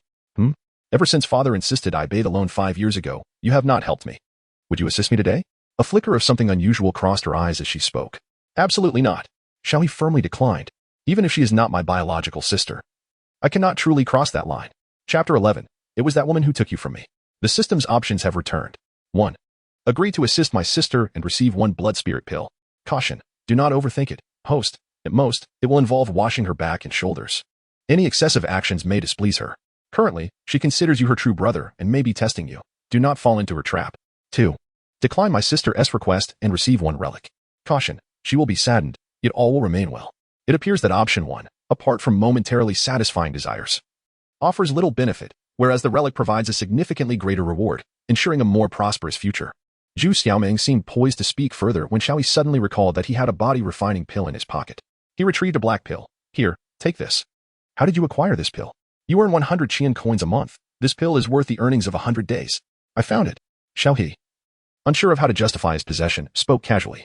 Regardless, do not concern yourself with its origins. Just take it. I have finished bathing and will retire for the night. By the way, let us sleep in separate rooms tonight, as we have both matured. Xiao He recalled that the two had once shared a bed, a habit formed over years of companionship. However, he found himself unaccustomed to having such a captivating beauty beside him. although she was referred to as his sister. There was no blood relation between them. Her name alone revealed a tale, as his father had mentioned that when she was found, a necklace bore the name Zhu Xiaoming. This indicated that she too had a story to tell. While Xiao He had grown indifferent to the past due to his upbringing, he could not deny the stirrings of emotion within himself. Upon hearing his words, Zhu Xiaoming became displeased and swiftly prevented Xiao He from rising, her long hair cascading down, brushing against his chest. In a moment of distraction, Xiao He was unexpectedly pushed back by Zhu Xiaoming. What did you say? Separate bedrooms? We have shared a bed for 20 years, and now you wish to sleep apart? Sister, we are adults now. We have all that we need. And I am a man. What if? I don't care. You only come back once or twice a month. And yet you want to sleep in separate rooms. This is cold and dismissive of you. Do you still consider me your sister? Precisely because you are my sister that I wish to maintain some distance. After all, you will be marrying one day. If this were to. Enough. Zhu Xiaoming interjected sharply, her anger flaring at the mention of marriage. Her expression turned dark, startling Xiao He. When did my sister become so terrifying? All right. I shall say no more. I will return to my own space to sleep. Xiao He quickly rose, hurriedly dressing, fearful of revealing himself. He dashed back to his room and, donning a white nightgown, nestled beneath the covers. How fragrant. He inhaled deeply, noting the cleanliness of the bedding, though something seemed amiss within the sheets. Lifting his hand to investigate, he discovered a purple belly band. How careless. He neatly placed it on the table. Outside, Zhu Xiaoming busied herself with various chores, pouring water, washing clothes, tidying the house. Xiao He, do you need to use the restroom before sleeping? Sister, no need. You should sleep in Mom and Dad's room. Xiao He called out, but silence followed. An hour passed, and when he saw that his sister had not come, he secretly breathed a sigh of relief, believing Zhu Xiaoming had complied. However, just as he was wrapped in his blankets, they were suddenly lifted. Before he could turn, a soft and warm figure pressed against him. Sister, why have you come back? Zhu Xiaoming did not embrace him but rather lay with her back to him. Their bodies aligned back to back. I have slept here for 20 years. This is my room after all. Xiao He found himself at a loss for words. As he attempted to rise, he was abruptly pulled back down by Zhu Xiaoming. Seizing the moment, she lifted her right leg and pinned him down. Then grasped Xiao He's chin, turning his face towards her, with half of her body resting upon his chest. Xiao He could only feel the softness above and the firmness of the legs. Sister, you possess quite a bit of strength. Xiao He dared not exert himself, fearing he might hurt Zhu Xiaoming. Be honest, have you been with other women? Zhu Xiaoming's large eyes were fixed intently on Xiao He. Been with them? Sister, I don't quite understand. Xiao He felt a twinge of guilt, always sensing that he had erred, especially regarding the incident with Concubine Lian, which was not intentional. Yet, gazing into Zhu Xiaoming's slightly reddened eyes, his remorse deepened. Stop pretending. I noticed it while bathing. It's clear you are no longer, not a boy anymore. Xiao He always felt that Zhu Xiaoming's tone was somewhat somber. Sister, Xiao He was at a loss for words. Tell me, who was that woman? I killed her. Xiao He gazed into Zhu Xiaoming's earnest eyes, witnessing her fury for the first time. Could it be that she regards me as her husband? Since childhood, they had relied on each other, sharing their nights together. Although they had never crossed certain boundaries or engaged in intimacy, upon his return, Zhu Xiaoming washed his clothes, prepared meals, managed the household chores, and even bathed him. All of these acts surpassed what a wife would typically do, rendering her more devoted than a virtuous spouse. Their bond transcended mere friendship. If love were to blossom, it would undoubtedly be even more extraordinary. What am I thinking? Xiao He chastised himself internally. 1. Acknowledge my relationship with the Lotus concubine, albeit partially. Reward, eyes of the star and moon. Note, this acknowledgement may incite Zhu Xiaoming's animosity towards the Lotus concubine. 2. Fabricate a lie. Reward, the roar of the lion of Hedong, great success. Note, a lie would ultimately lead to Zhu Xiaoming's anger and disappointment. If she uncovers the truth, she will harbor animosity towards Lian Xinyue and lose control. Sigh, option 2 seems rather severe. Yet, with the first option, I fear she might act rashly. However, with the Lotus concubine within the palace, their paths are unlikely to cross. There should not be any issues. But, upon seeing Zhu Xiaoming's furious expression directed at him, Xiao He's heart was filled with guilt. Sister, let me explain. Please listen to my reasons. He implored. You know me well. You are not the kind of person to act recklessly. After all, we have been together for so long. And you have never raised a hand against me. As Zhu Xiaoming spoke, she slightly turned her head, a hint of crimson gracing her cheeks. Xiao He recounted the entire sequence of events, and upon learning that he had been coerced, Zhu Xiaoming was instantly consumed with rage. How dare that Lian Xinyue? I must annihilate her. She has taken away your most precious virtue. Sister, do not dwell on such thoughts. I am in the palace. Merely surviving is a blessing. And besides, I am a man. What virtue do I possess? No, you must go and wash yourself. I have bathed numerous times already. I refuse to go again. It is cold outside.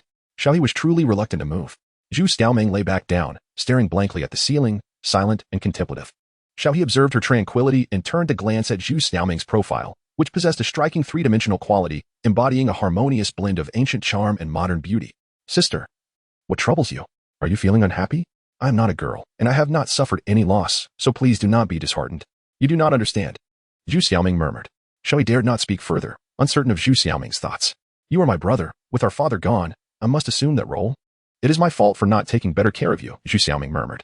In the past, we relied on each other, and as your elder sister, it was my responsibility to look after you. Yet, I failed to do so, nearly losing you in the process. Had you been discovered? We would face our parents in the afterlife with nothing but sorrow for our separation. Zhu Xiaoming's eyes reddened further, as if tears were swirling within them. Xiao He could hardly contain his emotions and quickly wiped away his tears. I will never part from you. We have been together for 20 years. And for the next 80 years, for 800 years, that will remain unchanged. I swear. Are you sure? Zhu Xiaoming pouted. Absolutely sure, without a doubt. As for Lianfei, I am only doing this to save my life, and I am confident that nothing will go wrong. Zhu Xiaoming curled her neck back and turned her back to Xiao He. Seeing that Zhu Xiaoming had quieted down, Xiao He finally sighed in relief. After a moment, Zhu Xiaoming suddenly asked, is it comfortable? Chapter 12. If I do not annihilate your 9 clans, I will not believe you. Xiao He retorted, sister. That is not the crux of the matter. How did you realize that I lost my virginity? Of course I could tell. Zhu Xiaoming's voice emerged from beneath the covers. You previously had no concept of relationships between men and women, and it was during your bath that I noticed something unusual. Is that all? What else could it be? You seem to possess considerable knowledge about women, which led me to this conclusion. Xiao He remained silent, left only to acknowledge the formidable intuition of women. Now, he found himself in a predicament, almost as if he had strayed. However, Zhu Xiaoming seemed undeterred, persistently inquiring, so, was it enjoyable? 1. Responding affirmatively would yield the Star Moon Eye, though the consequences remain uncertain. 2. Declining would grant 1,000 Qian coins, yet the outcomes are equally ambiguous. It appears that the reward for option 1 is decidedly more enticing. Regardless, the response seems inconsequential. Xiao He was at a loss for words. It felt rather pleasant. What is that sensation? Could you elaborate? Zhu Xiaoming leaned closer to him, and he could sense her softness beside him. Sister, discussing such matters in our current state may not be appropriate. I might actually fall asleep. Xiao He felt as though trouble was looming, so he decided to feign sleep. Closing his eyes and starting to snore. Let us not speak of it then. Zhu Xiaoming turned away, choosing to sleep on her own. It was not until midnight. Once he confirmed that Zhu Xiaoming was sound asleep, that Xiao He began to explore the starry moon's gaze. This was a form of ocular technique, or one might say, a unique constitution. In the darkness, Xiao He's eyes radiated a luminous glow akin to moonlight. With a mere thought, the brightness vanished. How wondrous! Not only was my vision enhanced, but I also felt a powerful force within my pupils, ready to be unleashed at any moment. Xiao He suppressed the urge to rise and experiment with his newfound ocular abilities. As for the River Dong Lion's roar, it was a form of sound wave magic. Distinct from the imagined roar of the River Dong, capable of shattering one's spirit with even greater potency. However, it also demanded a more significant expenditure of physical and vital energy. Xiao He fell into a peaceful slumber while lost in thought. And Zhu Xiaoming had already drifted off to sleep, finding comfort in his presence. In the evening, Xiao He sensed a weight pressing upon him, yet by morning, that sensation had vanished. Zhu Xiaoming's day commenced at 5 o'clock in the morning. Before dawn broke, the kitchen was ablaze with the flickering fire. And preparations for hot water and the stove were already underway. By the time Xiao He arose, the room was suffused with warmth. And the table was laid with steaming water for washing, fragrant tea, and delicious noodles and dumplings. Upon witnessing this, Xiao He felt an unparalleled sense of happiness, even harboring an impulse to continue living alongside Zhu Xiaoming in this manner, eschewing the confines of the palace altogether. Yet, he found himself ensnared. Under the oppressive authority of the Empress and Consort Lian, to venture beyond this territory would be tantamount to courting death. Power, indeed, remains paramount. Hurry and eat. What are you pondering? If you don't, it will grow cold. Zhu Xiaoming gently tapped Xiao He's head. With a sigh, Xiao He quickly finished his meal. As night approached, he prepared to return to the palace, climbing to the rooftop to gaze at the imposing walls of the imperial palace in the distance, feeling a sense of helplessness. Quickly change your shoes. I've cleaned them for you, Zhu Xiaoming said, presenting 2 pairs of shoes and 5 pairs of socks. You should change your socks daily. Your feet always smell when you come back. And don't wear the same pair of shoes all the time. Alternate them for your comfort. I understand, Xiao He replied, suddenly recalling something. He pulled out 100 Qian coins and handed them to Zhu Xiaoming. Here is this month's salary. You take it. What will you do with that? 10 Qian coins will suffice for you. The rest is needed for your affairs in the palace. Didn't he mention that you need to present 30 Qian coins to the head of the imperial medical department each month? Zhu Xiaoming reminded him, prompting Xiao He to remember that he was indeed due to pay 30 Qian coins to the head of the imperial medical department by the end of the month. With over 70 imperial physicians, that amounted to a significant sum of more than 2,000 Qian coins. The head claimed that this money was their life money. However, Xiao He was reluctant to part with it, as he felt the head did nothing in return for the funds. 3 physicians had perished at the hands of Consort Lian, and the head dared not utter a word of protest. Yet, Obligations must be met. After all, one must bow their head when under a roof. All right. Then I'll take 40 Qian coins. You should buy yourself some nice clothes, shoes, and cosmetics. Wouldn't that be lovely? What is the point in dressing up? Who sees me at home all day? Zhu Xiaoming countered, counting the coins in her hand. The leisurely days passed swiftly, and evening arrived. After having dinner, Xiao He had to return to the palace, for he would need to rise at 4 in the morning to attend to his duties. If he were to sleep at home, he would have to awaken at 2 o'clock, so it seemed more prudent not to sleep at all. At the hour of the dog, at the entrance of the Xiao family residence, Zhu Xiaoming bid a reluctant farewell to Xiao He. You must exercise caution in your words and actions within the palace. With your sister absent, I cannot look after you, so please, do not let any misfortune befall you. Rest assured, I am quite clever now. Xiao He set off with a heavy burden of bags filled with fresh garments and delectable snacks. As he traversed the road under the cloak of night, an unusual tranquility enveloped the area, where few souls ventured out at the hour of the dog. Just as Xiao He pondered how to confront the head of the imperial hospital upon his return to the palace, a distant commotion of shouts and cries pierced the stillness. The voice was unmistakably that of Dr. Xue. Xiao He swiftly approached the courtyard wall of Dr. Xue's residence. As soon as he appeared, he was spotted by the lookout. 3 concealed projectiles shot towards him. Xiao He instinctively evaded, feeling the rush of the weapons as they narrowly missed him. On the rooftop stood a figure clad in black, gazing at him in astonishment. Xiao He unleashed his ethereal cloud body technique, closing the distance of several dozen feet in the blink of an eye. Before the other could even express astonishment, Xiao He's fist had already struck his head. With a resounding thud, the black-clad man's skull caved in, crashing to the ground motionless, instantly lifeless. Xiao He swiftly dismounted and entered the courtyard. No sooner had he landed than a blade of light surged from within the room, hurtling straight towards his face. Xiao He, unable to evade in time, unleashed the Luck Dragon Tiger Fist, which instantly resonated with a roar that echoed across the mountains and rivers, producing a thunderous sound. The blade's radiance was shattered by his strike. A soft gasp emanated from within the room. Xiao He forcefully kicked open the door, and an overwhelming stench of blood assailed his senses. Before him lay the lifeless bodies of 13 members of the Xue family, including his unwed granddaughter, all sprawled in a pool of crimson. Dr. Xue himself was gruesomely impaled upon the wall, his life hanging by a thread. Seeing Xiao He enter, Dr. Xue summoned the last vestiges of his strength to exclaim, "Flee!" It is the director behind this atrocity. He has uncovered our involvement in the deaths of Dr. Zhang and Dr. Wang. By his side stood a man clad in a black robe adorned with celestial motifs. Upon noticing Xiao He, a gleam of delight crossed his face. You arrive at an opportune moment. I intended to eliminate this old fool before seeking you out, thus sparing me the trouble of a prolonged search. You are Li Yuliang? Xiao He set down his backpack, unwilling to allow the efforts of Zhu Xiaoming to be marred by the ensuing conflict. You recognize me? You are certainly more astute than your foolish father. And it seems your prowess is commendable as well. Li Yuliang declared as he drew a long blade, deftly extracting Dr. Xue's entrails in one swift motion. Such grievous injuries were beyond even divine intervention. Xiao He, upon witnessing this, felt a surge of fury within him. Old grievances and new animosities converging in a single moment of reckoning. He unleashed a roar reminiscent of a lion from the east, declaring, Li Yuliang, should I not eradicate your entire clan, I shall cease to bear the name Xiao. Chapter 13. The Enigmatic Abode. The invitation of Lotus concubine Li Yuliang, who had previously displayed a frivolous demeanor, was rendered pale with fear by this thunderous outburst. He raised his blade in defense, conjuring a substantial shield of blade energy before him. However, as Xiao He's rage reverberated, the very structure of the physician Xue's residence creaked ominously, and the furniture within disintegrated into dust, swept away by an overwhelming force that defied human strength. This is disastrous. Li Yuliang hurriedly retreated, yet escape was futile. With a resounding crash, he was hurled through the wall, tumbling 100 yards before coming to a halt. Following this, a deafening rumble echoed as the house of physician Xue collapsed.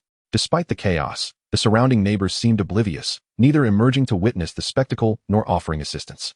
Coughing, Li Yuliang thought to himself, aren't you supposed to be a powerless wastrel? How can you possess such strength? The intelligence was flawed. Astounded, he struggled to rise. He was merely a half-step into the spirit platform realm, yet he had been dispatched by a single roar and sustained internal injuries. Before he could ponder further, the sound of rushing wind reached his ears, and a figure materialized beside him. It was Xiao He. Li Yuliang's pupils constricted. So swift. Boom. A fist descended. The might of the tiger and dragon fist combined with the pure yang sacred body, pressing down upon Li Yuliang like a mountain. Open the mountain, Li Yuliang bellowed, unleashing his most potent strike with his blade.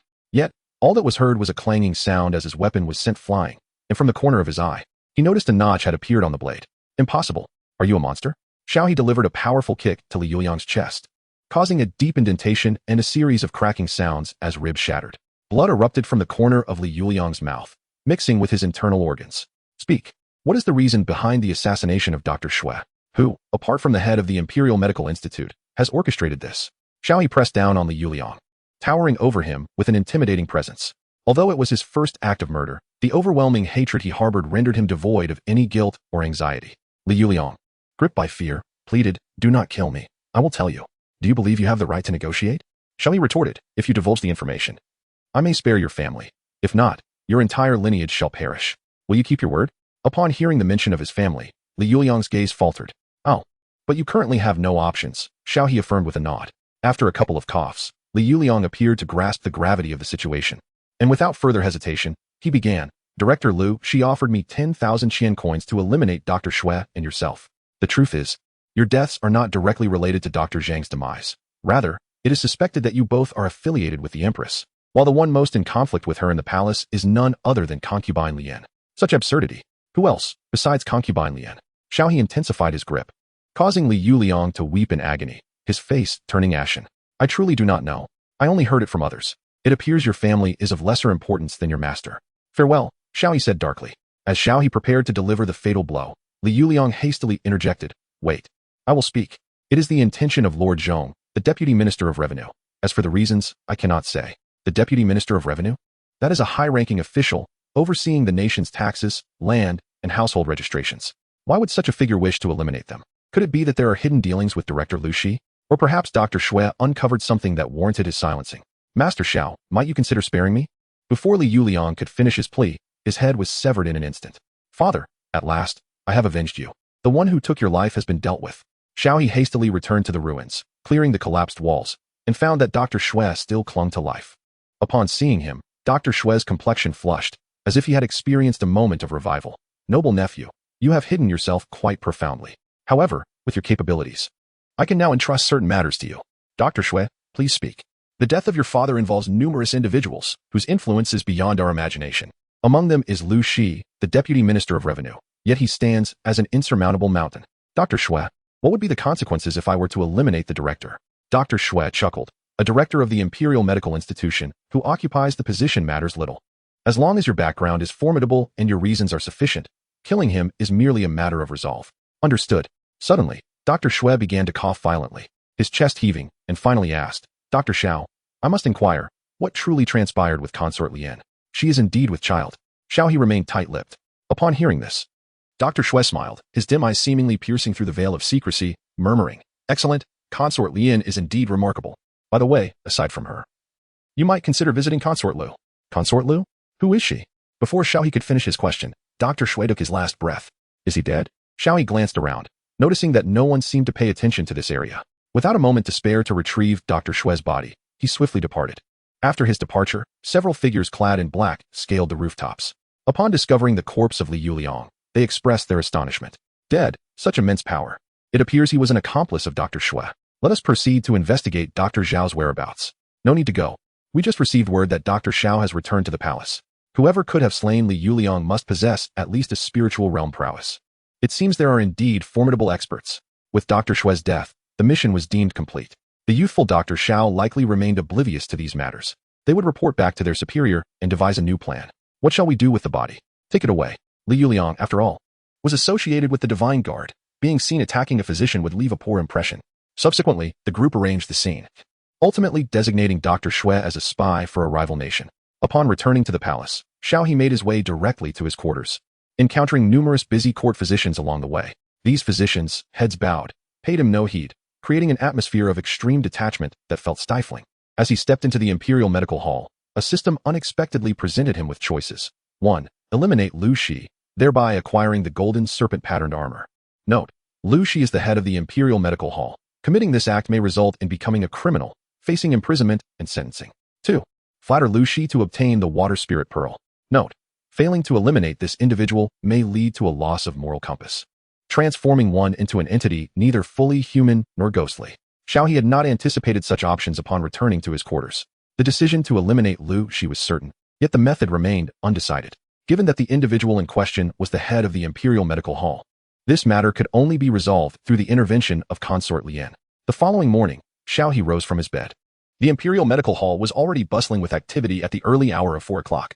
Besides the medical hall, the royal kitchen was also hard at work. In the dim light of the palace, the number of people gradually increased. Xiao He arrived at the eastern side of the Imperial Medical Institute, where the alchemy of medicines took place. He grasped 3 varieties of herbs and commenced grinding them with a mortar and pestle. Beside him stood another imperial physician, equally engrossed in his tasks. Perhaps having risen too early, none of them seemed inclined to exchange pleasantries. Their dark-ringed eyes revealed a lack of restful slumber. To his left was Physician Zhou, a man in his 50s, whose grandchildren were already in their teenage years. Xiao He had little interaction with him, and perceived him as a taciturn individual. The position to his right was vacant, reserved for Physician Zhang. It was not until 7 in the morning that Director Lu Shi returned from the court, accompanied by several attendants, as he commenced his rounds. Xiao He cast a furtive glance, noting that Lu Shi was quite portly, with small eyes, resembling an emperor amidst the imperial medical officers. Behind him stood 4 court physicians, their faces adorned with sycophantic smiles, exuding an air of authority as they berated their fellow practitioners. How can this medicine be handled in such a manner? Your touch is far too gentle. What if an explosion occurs during our alchemical processes? Apply some force. And you, hurry up. Haven't you eaten? The man pointed at Xiao He, scolding him vehemently. Xiao He remained silent, applying even greater force to the pestle in his hand. Yet, the individual seemed unsatisfied. Approaching to snatch the pestle away from Xiao He. Xiao He, you are the youngest among us, and your presence in the Imperial Medical Institute is already questionable. Now, you cannot even dispense medicine properly. It would be better for you to leave at once. Xiao He was acutely aware that the other party was deliberately causing him trouble. Who among them was unaware of his connection with the Lotus Concubine and the Empress? Dismissing him was not a trivial matter.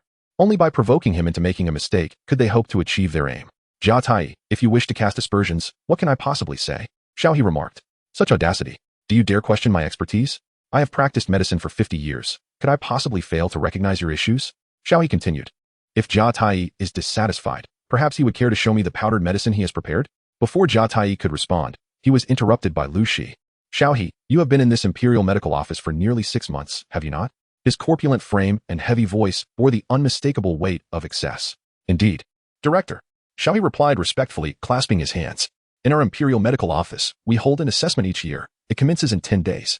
Should your medical skills prove inadequate, you may find yourself dismissed, understand? I understand, and I shall strive diligently. Lu Shi signaled to a person behind him, and another imperial physician stepped forward, presenting a gold leaf before Xiao He. Xiao He understood that payment had arrived. The other imperial physicians, without uttering a word, discreetly placed 30 Qian coins into the gilded container. The dead Qian coins, worth 10 each and resembling silver coins in denomination, produced a melodious clink as they were dropped in. Xiao He gritted his teeth, reluctantly parting with 3 10 yuan de Qian coins. In a short span, he had collected over 2,000 Qian coins, truly extortionate, and it made Xiao He's heart itch with desire. Xiao He, do you know why Dr. Shui has not arrived? Lu Shi suddenly inquired. I am unaware, Xiao He replied, his expression unchanged, pondering whether Lu Shi's words were a deliberate jab to intimidate him. How strange. The Imperial Medical Bureau has been lacking personnel lately. You all must be cautious, lest you fall victim to ill-intentioned individuals. Indeed.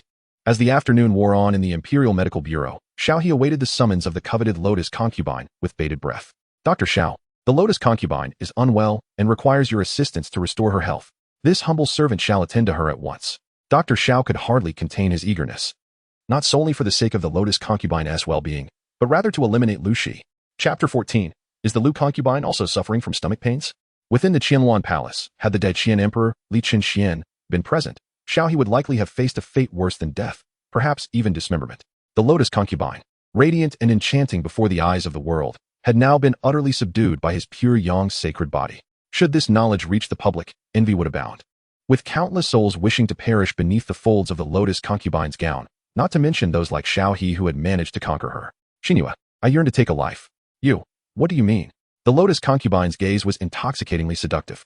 Xiao He seizes the opportunity to make a request. Eliminate Lu Shi.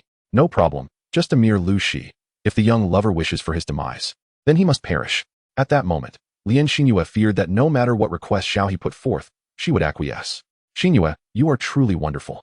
An hour later, Xiao He stood in the center of the room, exuding an air of refreshment, while the dignified concubine Lian sat gracefully in her chair. My dear, how do you wish for Lu Shi to meet his demise? The sooner, the better. No, he must not die in vain. In 10 days, the Imperial Medical Institute will hold an examination, strive to secure a commendable rank. After Lu Shi's demise, I shall endeavor to have you appointed as the head of the institute. Although Xiao He felt a stir of emotions, he pondered whether it was too audacious. Xinhua, I am the least experienced among us. I fear others may object. Do not worry, I will ensure the Emperor personally bestows your title. Isn't that a bit inappropriate, Xinyue? Wouldn't that unduly favor the emperor? Xiao He deliberately phrased it this way. What are you saying? How could I possibly favor him? My dear, are you feeling a twinge of jealousy? Upon noticing Xiao He's reluctance, Lian Xinyue felt a surge of joy. Their relationship had blossomed into a profound affection. Please continue to strive for deeper connections. The bond has grown significantly, unlocking feature 20, allowing access to information about Concubine Lian. Xiao He quickly turned his gaze towards Consort Lian, only to behold a series of exclusive data manifesting above her head. Name, Lian Xinyue. Cultivation level, 4 extremes, the level following spirit platform, relationship, affectionate attachment, progress, 20. Though succinct, the information left Xiao He astonished. He could hardly believe that Consort Lian's cultivation was so advanced. 4 extremes was indeed a level above spirit platform. In the Zhenshin division, 100 households typically reach the 9th tier of spirit platform, yet 4 extremes could easily equate to 1,000 households. Beyond that lay the position of deputy commander. Why do you remain silent, staring at me? Lian Xinyue inquired, feeling a tinge of shyness as her cheeks flushed with a rosy hue. Xiao He, seizing the moment, remarked, You are truly beautiful. Why do you praise me? It makes me quite shy. Lian Xinyue glanced outside, contemplating closing the door, yet she was apprehensive. For the hour was growing late and the emperor might arrive. Xiao He realized it was time to depart. He did not take the initiative to leave, while Lian Xinyue longed to pull him back. As he was about to take his leave, Xiao He embraced Lian Xinyue, gently kissing her moist lips, which elicited a melodious sound from her like a bubbling spring. Upon exiting the Qingwan Palace, he strolled alone along the secluded paths of the imperial harem, occasionally encountering individuals of high status, to whom he promptly bowed his head in respect. As he passed by a serene lake, Xiao He saw a procession approaching. 10 eunuchs carrying a palanquin, accompanied by 10 maidens of striking beauty. This spectacle indicated that the person within the palanquin was of remarkable significance. Xiao He stood silently to one side, his head bowed, quietly awaiting the procession to pass. However, the sedan chair halted before him. Are you Xiao He? A clear voice emanated from within, unmistakably belonging to a young woman. Xiao He clasped his hands and said, It is indeed I, but may I inquire as to your esteemed identity? How audacious. You do not even recognize Lady Lu, yet you fail to kneel. A palace maid reprimanded sharply. Yinner, do not be disrespectful. The woman within the palanquin immediately interjected. Yes, your highness. Xiao He was utterly astonished. Yet another imperial concubine. Xiao Yui, I have heard of your remarkable medical skills. It is you who diagnosed Lady Lian's recent pregnancy. Might you assist me in examining her? Xiao He hesitated, fearing to tread into a den of tigers, yet feeling powerless and unwilling to defy the request. Are you concerned that I may harm you, your highness? Or is it that you have already pledged your allegiance to Lady Lian? I would never dare, your highness. You are in such robust health. How could you possibly be unwell? Xiao He replied, trembling. Whether there is an issue or not is not for you to decide. Xiao Yui, are you so occupied that you cannot spare a mere quarter of an hour for me? 1. By aiding Lady Lu with her ailment, you shall be rewarded with 10 9-transformation golden pills. Note, Lady Lu is a ruthless woman, yet she is favored by the emperor. Since the arrival of Lady Lian, she has been neglected. Assisting her with her malady may yield unexpected rewards. 2. By refusing to attend to Lady Lu, you shall receive the necklace knight reign in the Jianghu. Note, refusing Lady Lu will mark you as her enemy, and you may face assassination as early as tonight. With a mere 5 chance of survival. Is it truly this severe? Must these women be so exaggerated? Merely declining to treat them could warrant my death? No wonder the Imperial Medical Bureau recruits annually. Practicing medicine in the palace is indeed a perilous profession. Xiao He solemnly remarked. It is my honor to attend to the health of Lady Lu, and I hope you shall not hold my medical skills in disdain. How could your skills be lacking? The esteemed imperial physicians Zhang and Wang are no match for your prowess. Lady Lu responded with a light chuckle, evidently delighted by Xiao He's agreement to treat her. One could only wonder what kind of reaction this news would elicit from Lady Lian. As for the rumors of Lady Lian's pregnancy, she regarded them with utmost skepticism, convinced there was some ulterior motive, which undoubtedly involved Xiao He. Come, let us return to the palace together, Lady Lu declared. The news of Xiao He being taken away by Lu Guifei swiftly reached the ears of Lian Guifei. What? He has been taken by Lu Guifei? Lian Guifei suddenly rose, casting a glance at the young Hong before her. Indeed, the palace of Lu Guifei harbors numerous skilled individuals. It would be unwise for me to infiltrate. Lian Guifei paced a few steps within the room, her arms crossed over her chest, reflecting on the tender moments shared with her lover. The warmth of those encounters only intensified her anxiety about Xiao He's safety, amplifying her resentment towards Lu Guifei. Xiao Hong, go notify Yuing. Instruct her to keep a watchful eye on Lu Guifei. Should she make any move against Xiao He, she must be rescued at all costs. Xiao Hong was momentarily taken aback. Had Lian Guifei's concern for Xiao He escalated to this extent? Yuing was her trump card, and now she was willing to deploy her. Nevertheless, she promptly set off to comply. In the Qinhu Palace, Xiao He stood quietly at the entrance as Lu Guifei emerged from her palanquin. Xiao He furtively cast a glance, contemplating the scene before him. How should one articulate it? She exuded an air of aloofness, donned in a flowing white robe, her hair glistening with an ethereal sheen. Adorned with minimal embellishments, she emanated a chilling pride. As if to keep the world at bay, her attire was audacious, and anyone who beheld her would undoubtedly be struck by the sight of those long, elegant legs. However, Xiao He dared not linger his gaze. After all, this Lady Lu was known for her ruthless demeanor. Nearby, a palace maid gestured for Xiao He to follow Lady Lu into the Qianhu Palace. True to its name, the palace housed 3 serene lakes, meticulously designed by Lady Lu herself. The main hall of Qianhu Palace gracefully occupied the center of the largest lake, with a path of stone slabs seemingly suspended above the water, leading from the shore to the grand entrance. Yet, Xiao He sensed that these slabs were likely enveloped in a unique formation to maintain their levitation. You all may proceed. I wish to converse with Dr. Xiao in private. Lady Lu instructed, gesturing to the palace maids surrounding her. Yes, 2 of the maids exchanged glances, resigned to comply with her command. Xiao He grew increasingly vigilant in his heart as he silently followed the enchanting Lu Guifei into the palace by the lake. Upon entering, Lu Guifei promptly closed the grand hall's doors and subsequently seated herself gracefully on a long bench. The opulent decorations within the hall escaped Xiao He's attention. His gaze was irresistibly drawn to Lu Guifei's long, elegant legs, a sight so dazzling that it made him ponder whether the emperor had chosen her for this very reason. Dr. Xiao, I have recently been experiencing some abdominal discomfort. Could you kindly examine me? I am also curious to know if I might be with child. Chapter 15. The Struggles of the Harem. Xiao He felt a twinge of doubt within. Surely, Lu Guifei would not be akin to Concubine Lian. Yet, he quickly dismissed this notion. Being handsome did not equate to a woman readily offering herself, especially not one of such high status. Your Highness, I beg your pardon. Xiao He stepped forward, placing his fingers delicately upon Lu Guifei's wrist. Xiao He refrained from indulging in the delicate sensations of the skin, opting instead to ascertain the situation based on certain pulsations etched in his memory. Dr. Xiao, is it merely discomfort in my abdomen? Or could it be that I am with child? Lady Lu, reclining gracefully in her chair, propped her neck with her right hand while her right leg languidly rested over her left. Her silken gown cascaded elegantly down her hips. A pair of cool, glimmering eyes, adorned with a faint smile, regarded Xiao He intently. Under such scrutiny, Xiao He felt an overwhelming sense of discomfort. 1. To affirm the possibility of pregnancy would yield 10 stalks of peacock red, yet caution is advised. Lady Lu may merely be probing, which could lead to unfavorable repercussions, entangling Consort Lian in the turmoil. 2. To deny the possibility of pregnancy would result in acquiring 100 medical principles. Yet one must remain vigilant. Lady Lu's inquiry might be a mere test, and an unsatisfactory response could incite her suspicion and discontent. Neither option presents a favorable outcome, yet the first bears significantly graver consequences. Xiao He replied, Lady Lu has always been in good health and is not with child. Upon hearing this, Lady Lu did not take offense. Instead, she smiled and said, the emperor has not visited me in 8 years. If you were to claim that I am pregnant, I fear I would have to accuse you of slander. Xiao He felt a profound sense of relief, grateful that he had refrained from offering a hasty reply. He quickly clasped his hands in a gesture of respect and said, Lady Lu, your beauty is unparalleled. The emperor is merely preoccupied. If he were to catch but a glimpse of you, it might. Lady Lu raised her legs and sat up, modestly adjusting her skirt to conceal her limbs. With a hint of reluctance, she responded, there are countless beauties in the imperial harem. What is my modest allure in comparison? The emperor's health is waning, yet even so, he has managed to conceive with Lady Lian. What chance do I possess? Xiao He dared not respond. He was at a loss for what to do and could only listen in silence.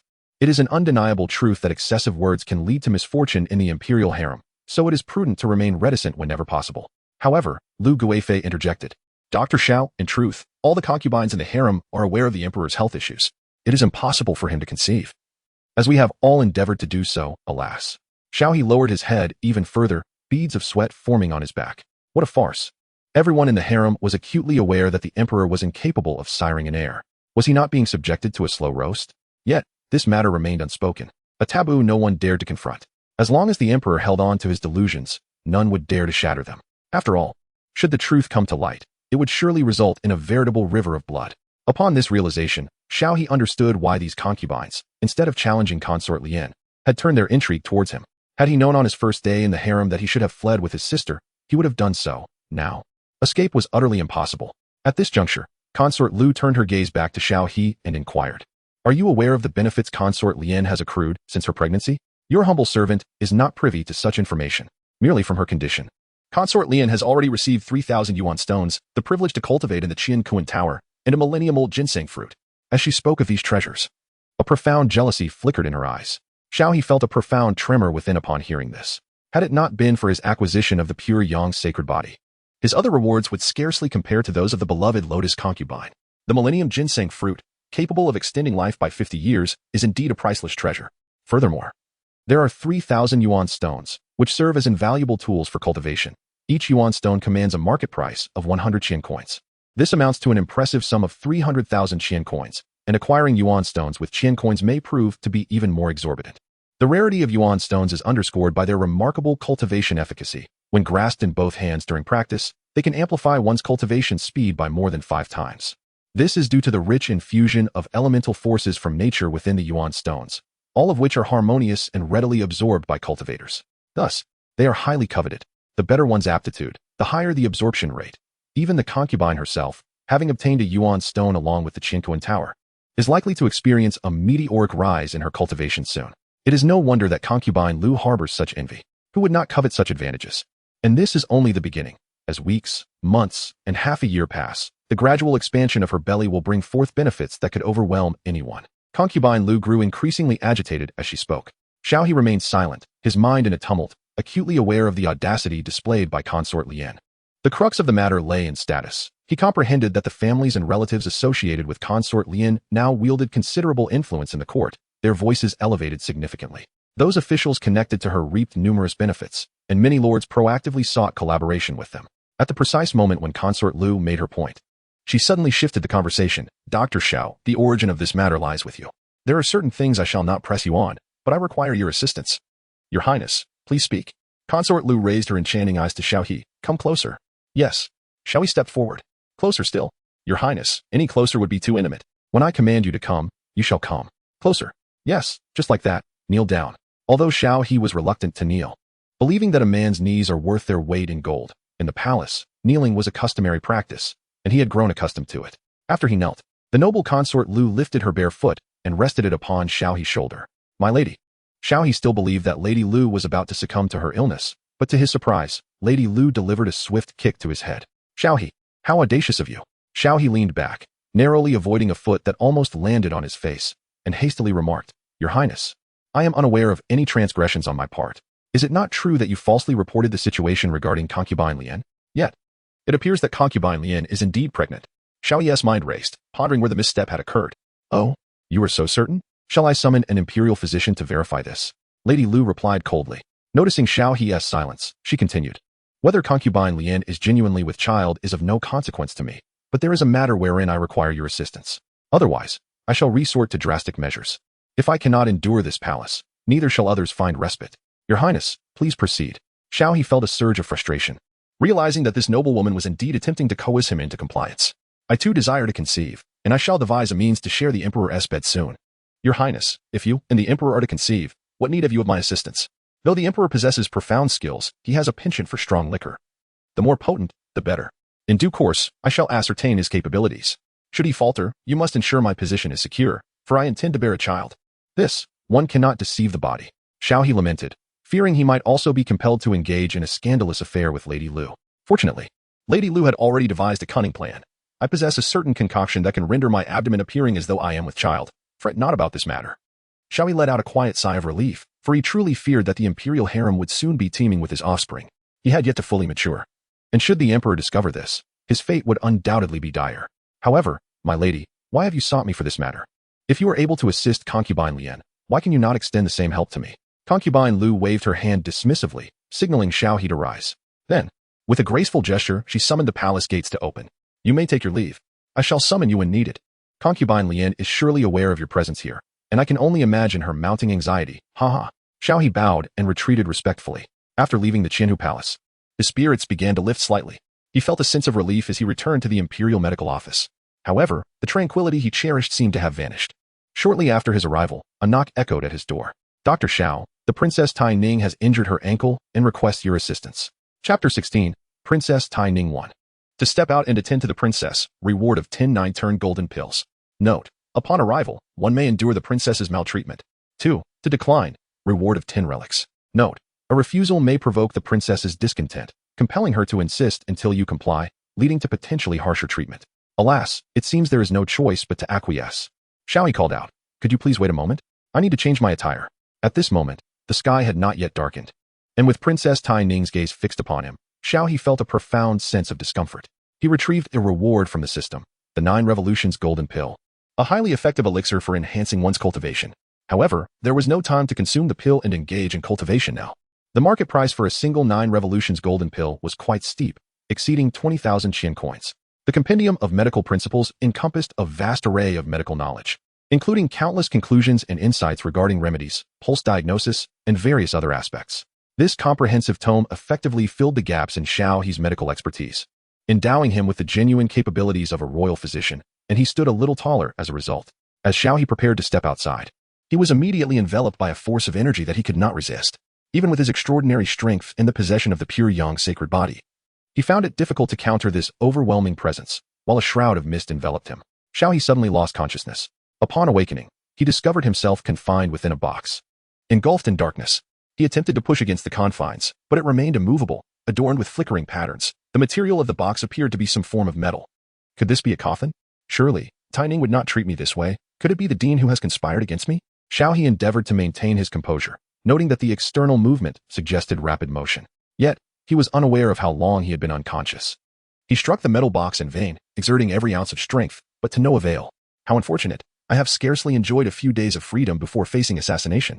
He recalled the moment he stepped out, only to be ensnared by an overwhelming force, leading to his subsequent fainting. The assailant possessed extraordinary strength, rendering him incapable of resistance, and even employed a drug that induced unconsciousness. There seemed to be no solution. All he could do was hope that his captors harbored no intent to take his life. With a thunderous crash, the metal box hit the ground. The lid opened, allowing light to seep in, accompanied by a jubilant voice. "Oh, now I shall see how that lotus concubine intends to take you from me." The head of Princess Tai Ning popped into view from above. Upon recognizing her, Xiao He felt a wave of relief. At least his life was no longer in peril. However, he soon sensed something amiss, and, with a forced smile, sat up from the metal box. "Your Highness, you summoned me. I would gladly come to accompany you at any time. Why resort to such extraordinary measures?"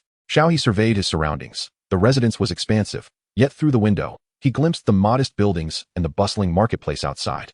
This did not appear to be a royal palace. Had they ventured beyond the palace walls? The last time we were about to indulge in our amusement, that insufferable Concubine Lian summoned you back, and this time, I have no desire to be interrupted. Today, Princess Tai Ning donned a brown gown. Her hair styled into twin ponytails, unadorned by makeup, her smile revealing 2 small canine teeth. Only the whip in her hand sent a chill down one's spine as she gestured for her attendants to depart. Xiao He glanced at her attendants, 2 palace maids. However, aside from their attire, which bore the semblance of maidservants, their demeanor and aura betrayed any notion of such a role. Particularly the maid on the left, whose right hand adorned with a storage ring and whose hair cascaded down in a sleek manner, exuded an aura of sharpness and intensity, unmistakably indicating her status as an external ally. "Come forth. He, Physician Xiao, let us engage in a game with which you are well acquainted," Princess Tai Ning exclaimed. Seizing Physician Zhao's arm and standing up with a mischievous grin, Xiao He yearned to flee, yet the formidable guardian at the entrance afforded him no opportunity. Moreover, the strength of Princess Tai Ning seemed formidable as well. Her delicate hands effortlessly lifted him. "Princess, is this a game I am familiar with?" "Indeed. Are you not a royal physician? Look, I have prepared an array of intriguing items." The princess produced a myriad of peculiar objects from her storage ring. "Behold, I have brought numerous toys, and, oh yes, there are also hallucinogenic mushrooms in the exhilarating Shinsongrong. Princess, perhaps we should forego the Shinsongrong." Xiao He, having just acquired profound medical knowledge, was all too aware of what this substance entailed. It could be likened to a herb 100 times more potent than adrenaline, rendering a man akin to a perpetual motion machine. As for this delightful concoction, if you desire it, I might be unwilling to share. Let us split it down the middle." The princess offered a mysterious smile. "Princess, such jesting is ill-advised." "Ah!" Xiao He let out a cry of despair. For Tai Ning was oblivious to the gravity of the situation. Xiao He suddenly bore an additional scar upon his body, his garments torn, revealing traces of blood. "Oh, your physique is remarkably resilient," Princess Tai Ning exclaimed with heightened excitement. Xiao He, terrified, hastily sought refuge, yet was still struck on the back, causing him to leap about the room in agony. "Still trying to flee, are you? I shall not allow you to escape." Princess Tai Ning became increasingly exhilarated with each strike. After enduring intense suffering, Xiao He finally resolved to no longer compromise, continuing down this path would surely lead to his demise. Xiao He turned around with great effort and shouted furiously, "Enough!" The pure yang energy within Xiao He erupted, as the profound martial arts surged forth, creating a divine aura that enveloped him. leaving Princess Tai Ning momentarily bewildered. Seizing the opportunity, Xiao He forcefully pushed Princess Tai Ning aside, causing her to stumble and fall to the ground. At that moment, Xiao He stood bare-chested, his body smeared with blood, his expression ferocious. Before the princess could rise, he swiftly restrained her, employing her own tactics against her. Rather than succumb to a fatal game, he preferred to resist. Even if the royal family sought retribution, he resolved to take the princess down with him before his demise. Embracing a desperate resolve, Xiao He was undeterred. With a resounding slap, it felt as though he struck metal, revealing that she wore remarkably resilient armor. So you possess armor, do you? I refuse to believe you are unprotected elsewhere. The princess winced in pain, her scalp tingling from the force of his blow. You dare strike me? Don't think I fear you. If you intend to bring about my end, I shall take you down with me. Xiao He demanded fiercely, standing over Princess Tai Ning as if a beast had captured its prey. You dare to hit me. Princess Tai Ning looked back at Xiao He with a sense of grievance. What is there to fear? You could seriously injure someone, do you understand?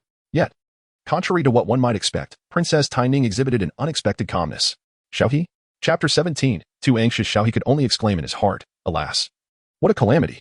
Suddenly, a cacophony of thunderous noises erupted from outside the chamber. Two handmaidens stationed at the door exchanged anxious glances. Should they venture inside to check on the princess, who seemed to be in distress?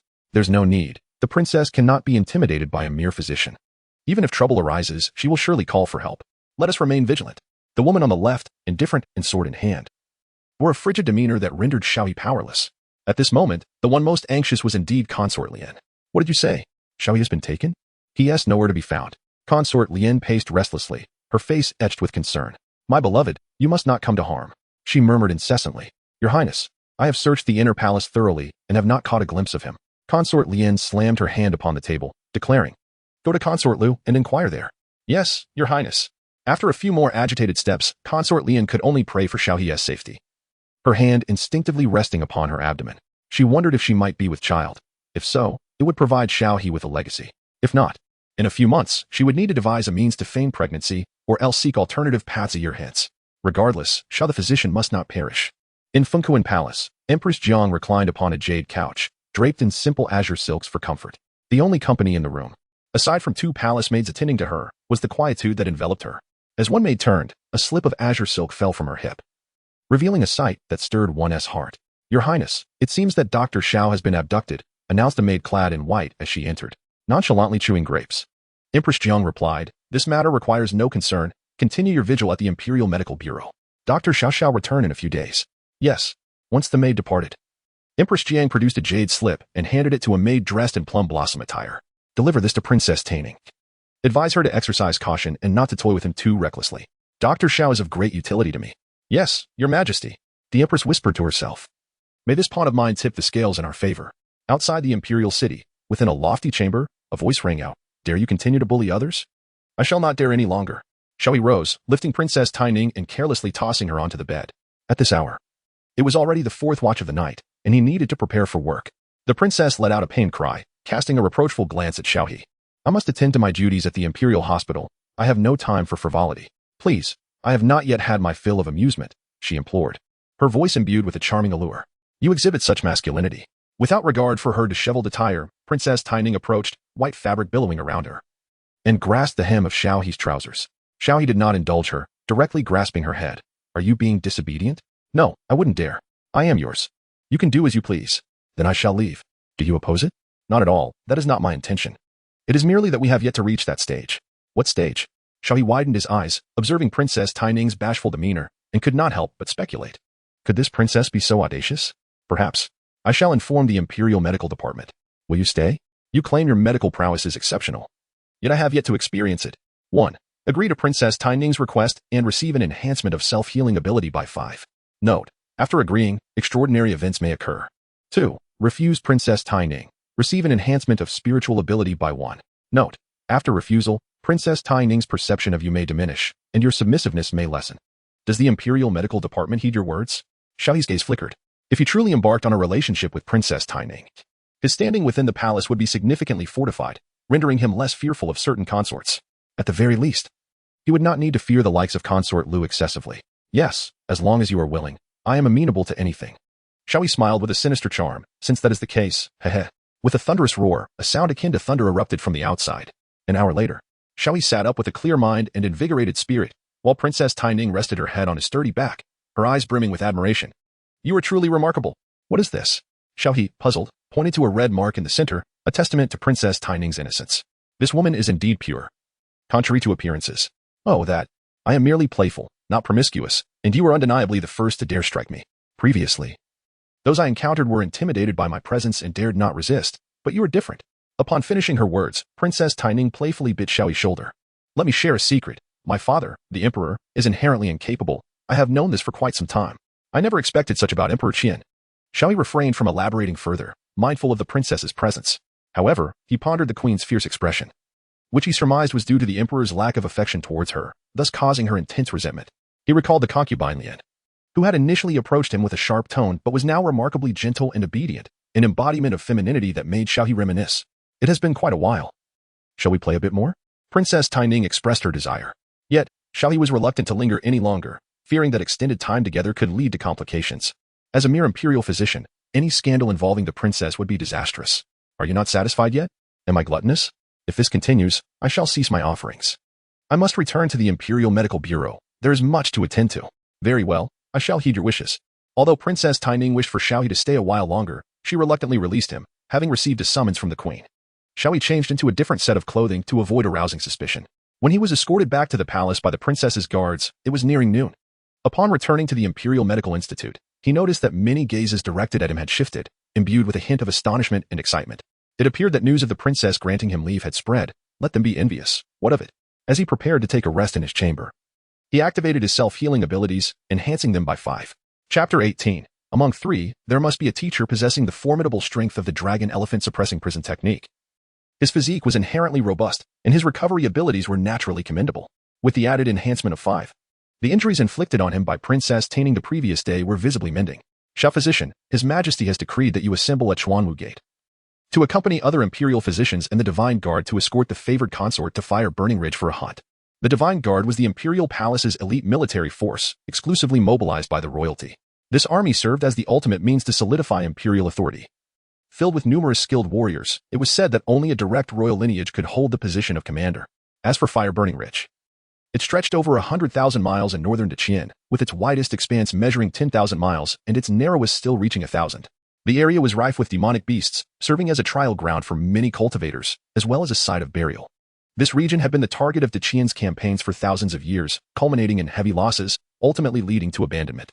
Nowadays, royal hunts had become a form of entertainment for the emperor, though he typically delegated the task to his sons or favored consorts for leisure and sport.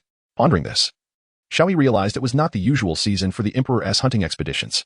However, he had no time for further contemplation. He pushed open the door and encountered a round-faced eunuch. This eunuch, whom Xiao He recognized as Eunuch Qian, was not the highest ranked in the palace but frequently relayed messages at the entrance of Qian Tian Palace, making him privy to the emperor's intentions. Eunuch Qian, Xiao He greeted with a smile. Xiao Physician, Eunuch Qian replied, his face brimming with joy. For he had heard of Xiao He's recent visit to the favored consort Lian, where he had garnered favor. The Empress had some connection with him. And given Xiao He's youth, his future appeared promising. The information he possessed was a result of his keen observations and connections within the palace. Xiao Physician. This time for the hunt, only the favored consort Lian, Princess Taining, the Empress, and 5th Prince will be present, Eunuch Qian whispered. Upon hearing these words, Xiao He smiled, understanding that this was Eunuch Qian discreetly imparting information to him. Thank you, Eunuch. Xiao He wished to present something of value to Eunuch Qian. Yet the 9-turn golden elixir was far too expensive. Such a precious item could not be produced by a mere court physician of no influence, and its origins would be difficult to explain. Therefore, he said, Eunuch Qian, in 10 days, the Imperial Medical Institute will hold a medical competition. After that day, I shall express my gratitude properly. Upon hearing this, Eunuch Qian revealed a knowing expression and sighed, then I congratulate Physician Xiao. Not at all. Xiao He replied with a forced smile. As the two walked through the palace corridors, they encountered several palace maids and eunuchs, who greeted Eunuch Qian with respect, simultaneously astonished that this Physician Xiao was personally escorted by him.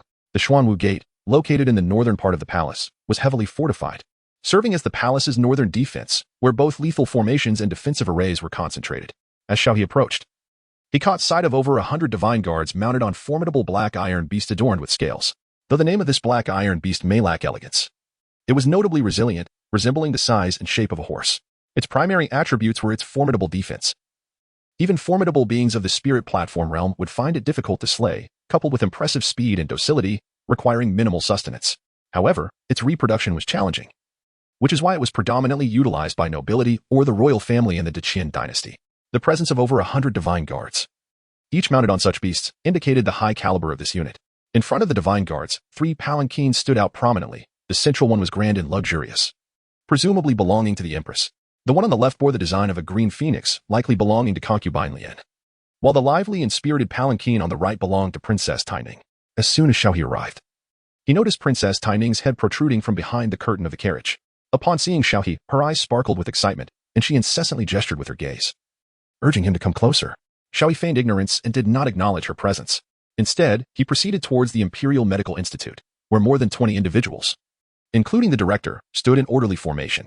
Behind them, a grand bronze palanquin was drawn by 5 formidable iron beasts, unmistakably the mode of transport for the Imperial Medical Institute. Upon noticing Xiao He's arrival, Director Lu Shi offered him no warm reception, dismissively gesturing, "You shall take your place at the rear. Our journey is to ensure the safety of the princess, the queen, and the favored consort. There is no room for negligence. As a novice, your role is merely to assist from the sidelines." "Understood, my lord. This humble subject shall comply," Xiao He replied. "Humph." Lu Shi grumbled as he watched Xiao He retreat, his displeasure evident. This hunting expedition was an opportunity for him to strengthen his rapport with the queen. Yet it seemed someone had taken it upon themselves to summon Xiao He specifically. The crux of the matter was that this hunt had been hastily arranged. It remained unclear whether it was the emperor's malicious intent, the queen's desire, or the wishes of consort Lian that prompted it. "By imperial decree, we are ready to depart."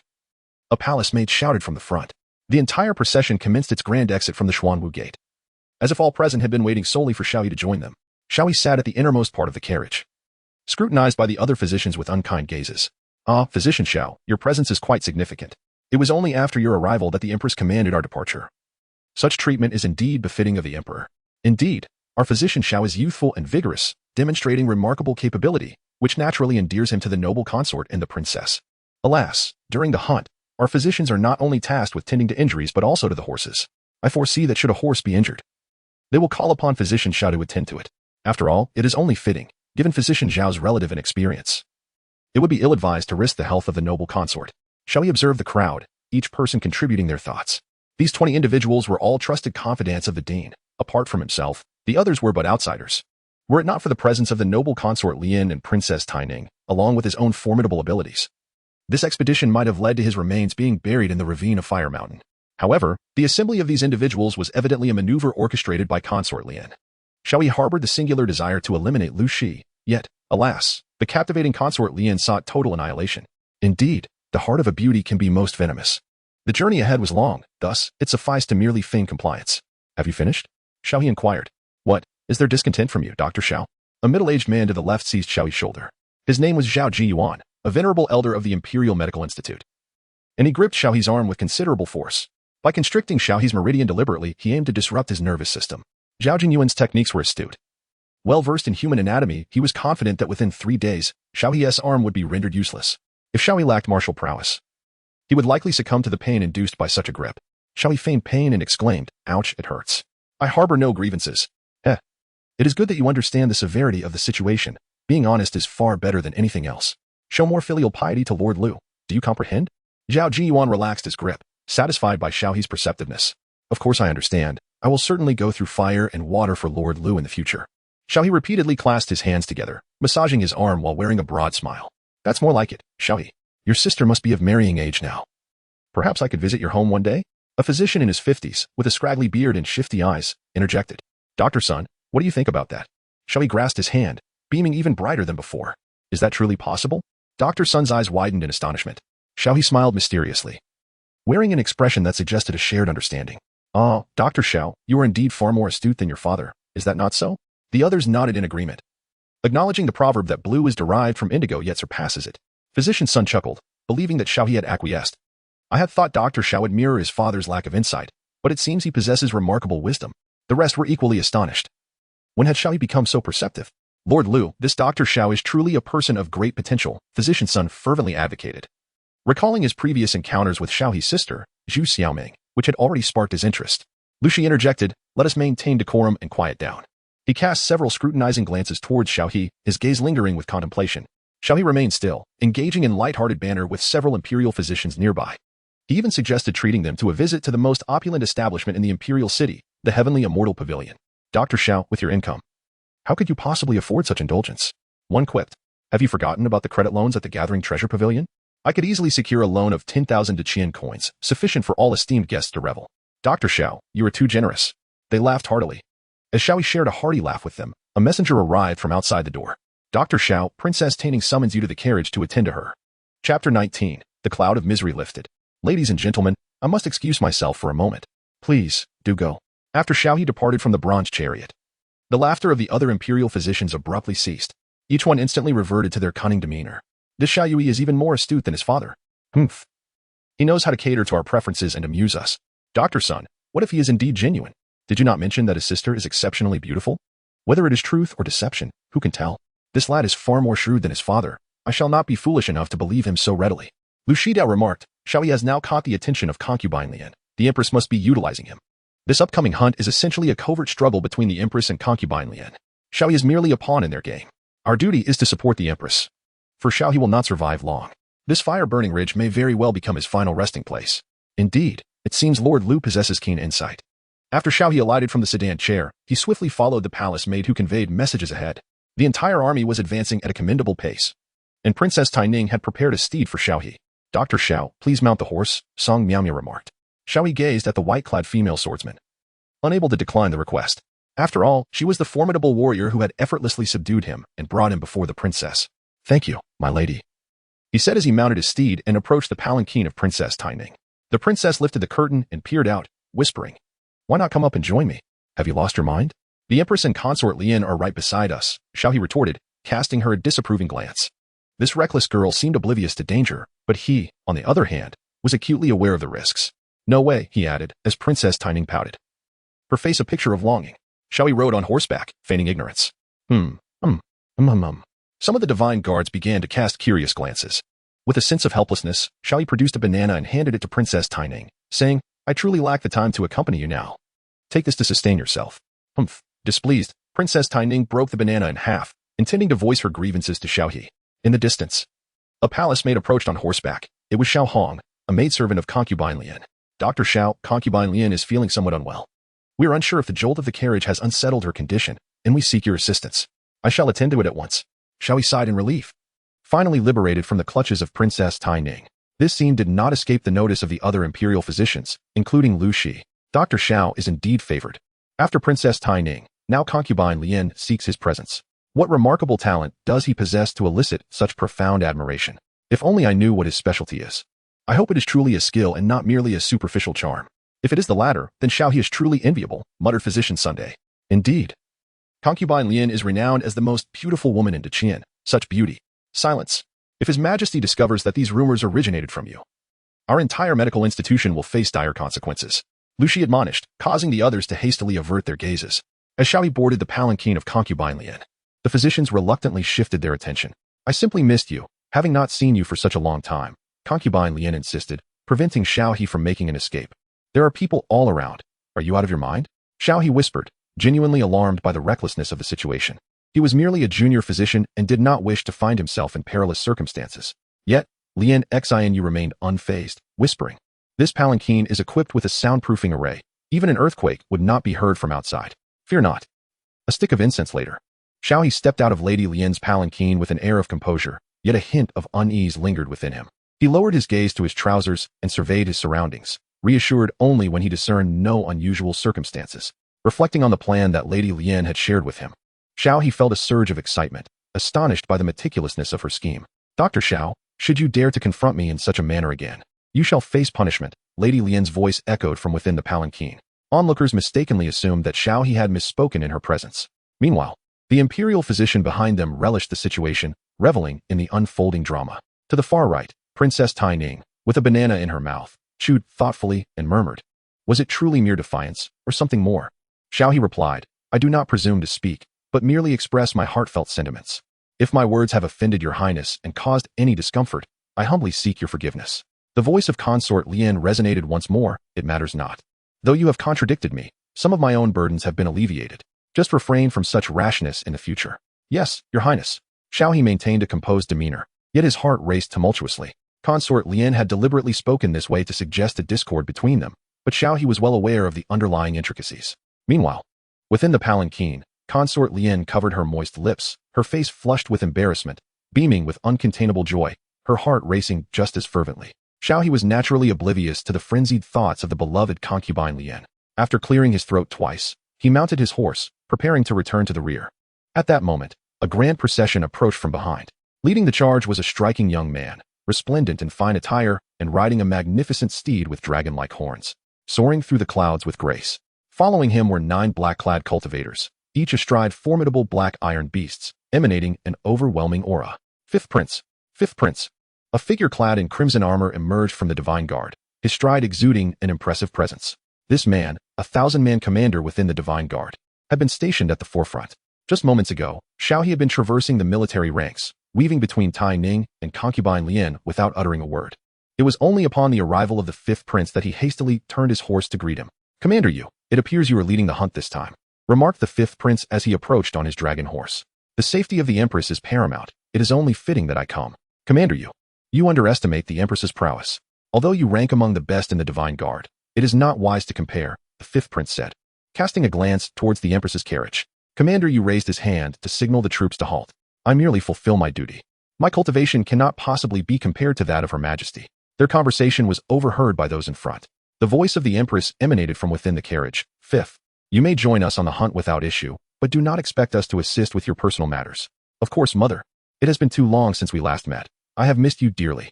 The 5th prince beamed with a wide smile, clearly eager to see the Empress.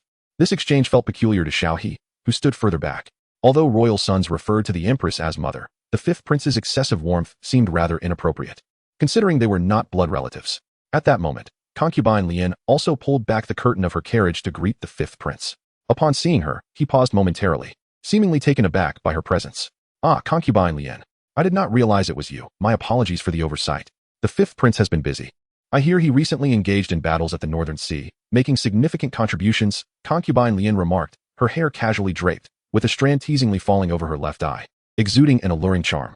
As the conversation turned to the Northern Sea, an awkward expression flitted across the 5th prince's face, and he seemed reluctant to delve deeper into that topic. He then glanced towards the carriage on the far right, chuckling. "Is that not my dear sister Tai Ning? Why do you not come out to greet your brother upon seeing him?" Princess Tai Ning peeked out, casting a disinterested glance at the 5th prince. "Brother? My brother is valiant and imposing, not like a frail pup such as yourself." Stealing a glance at Xiao He, Princess Tai Ning appeared to be nonchalant, while he feigned ignorance, wishing to keep his presence unnoticed by others. The 5th prince's expression stiffened, yet he knew this sister was favored and unruly, so he refrained from engaging her further. Suddenly, he caught sight of Xiao He, a mere imperial physician, riding alone on a black iron beast, prompting him to inquire. "Who is this individual?" Concubine Lian explained. "He is my personal physician, highly skilled in gynecology, far superior to the other elderly doctors, which is why I have allowed him to ride independently to attend to me promptly." "Ah, I see. A gynecologist," the 5th prince shook his head, clearly dismissive of Xiao He. He muttered under his breath, "Of all things to study, why choose gynecology?" Though his voice was low, Xiao He caught the remark. "Let us depart." With the arrival of the 5th prince, the main contingent resumed their journey, and both Concubine Lian and Princess Tai Ning refrained from bothering Xiao He. Xiao He had anticipated that the Empress would seek him for a conversation. However, to his surprise, she did not approach him at all, as if she did not recognize him. The imperial physician accompanying him reverted to his previous demeanor, treating him with indifference and even isolating him. The pace of the march was swift, with the black iron beast covering 4,000 miles a day. Within 2 days, they arrived at the brink of the Fireburn Ridge. Contrary to its name, Fireburn Ridge was characterized by an endless expanse of black forest, which began at a height of 1,000 feet, completely engulfed in a thick layer of black mist. Upon reaching this point, Xiao He felt an unexplainable sense of oppression, as if the entire forest were the gaping maw of an abyss, ready to devour anyone who dared to enter. Even the 5th prince, who had been unruly throughout the journey, grew solemn and ceased his light-hearted banter. "Mother, it is here that I must part ways with you. Take care. Farewell." Concubine Lian and sister Tai Ning. After exchanging his farewells, the 5th prince soared into the sky with his retinue, the hooves of his dragon steed igniting with azure flames, swiftly disappearing into the mountains, leaving no trace behind. Xiao He observed that his route was directed towards the east, where it was said that the eastern region of Fireburn Ridge abounded in rare medicinal herbs, albeit with significantly heightened dangers. After the 5th prince departed, Princess Tai Ning sprang forth from the palanquin, brandishing a black whip with uncontained excitement, reminiscent of a child discovering a sandy beach. "Mother, let us hunt the fire rock rabbits," she exclaimed. Tai Ning licked her lips, and it was evident that her intentions leaned more towards culinary pursuits than mere hunting. The Empress also emerged from the palanquin, and a nearby palace maid promptly extended her hand to assist her. I perceive that your interests lie not in hunting, but rather in capturing the fire rock rabbits. These elusive creatures are swift and difficult to ensnare, requiring immediate preparation post-capture to savor their exquisite flavor, something even the high-ranking nobles seldom experience. Sister Lian Fei, what are your thoughts? Sister Lian Fei smiled as she stepped out of the palanquin, having changed into a new outfit due to her previous attire being torn. This detail was noted solely by Xiao He. Lian Fei descended gracefully, her expression aloof, starkly contrasting with the wild fervor and youthful demeanor she exhibited when alone with Xiao He. She emanated a sense of cool elegance and proud solitude. Yet the inherent femininity within her evoked a yearning for conquest. While the Empress possessed great beauty, she lacked that spark of desire that ignites a man's impulse, a quality that became apparent only after the arrival of the noble consort. Xiao He suddenly became aware of the unwavering gazes of the divine guard, which began to converge. It was only through comparison that he truly recognized the exquisite beauty of Concubine Lian. He felt a moment of daze. At the forefront, Taining stood to the right. The Empress occupied the center, and Concubine Lian gracefully descended to take her place on the left. Yet, his gaze instinctively gravitated towards Concubine Lian, tracing the elegant contours of her long, alabaster legs, subtly revealed beneath her flowing skirt, before lingering on her remarkable bosom, and finally resting upon her strikingly cold and enchanting visage, which was so distinct from her demeanor and pride. As Concubine Lian turned, her attire fluttered in the gentle breeze, and beneath the delicate fabric of her gown, the exquisite curve of her voluptuous hips shimmered enticingly. Xiao He swallowed hard, only then realizing how alluring she appeared from behind. Had he known earlier, as thoughts of such a beauty being enamored with him, even sharing multiple ascensions together, crossed his mind, Xiao He couldn't help but feel a surge of pride. Just as he was lost in his musings, Consort Lian spoke. I have no objections. The purpose of this outing is primarily for amusement. It has been 5 years since I last savored the fire rock rabbit, and that flavor truly tantalizes the palate. Princess Taining smiled mischievously. Then how about we hold a competition? Mother will bring a few people, I shall gather some, and Consort Lian will assemble her own team. Let us see who can catch the most. The Empress interjected with concern, but Consort Lian is with child. What if something were to happen? Consort Lian chuckled lightly.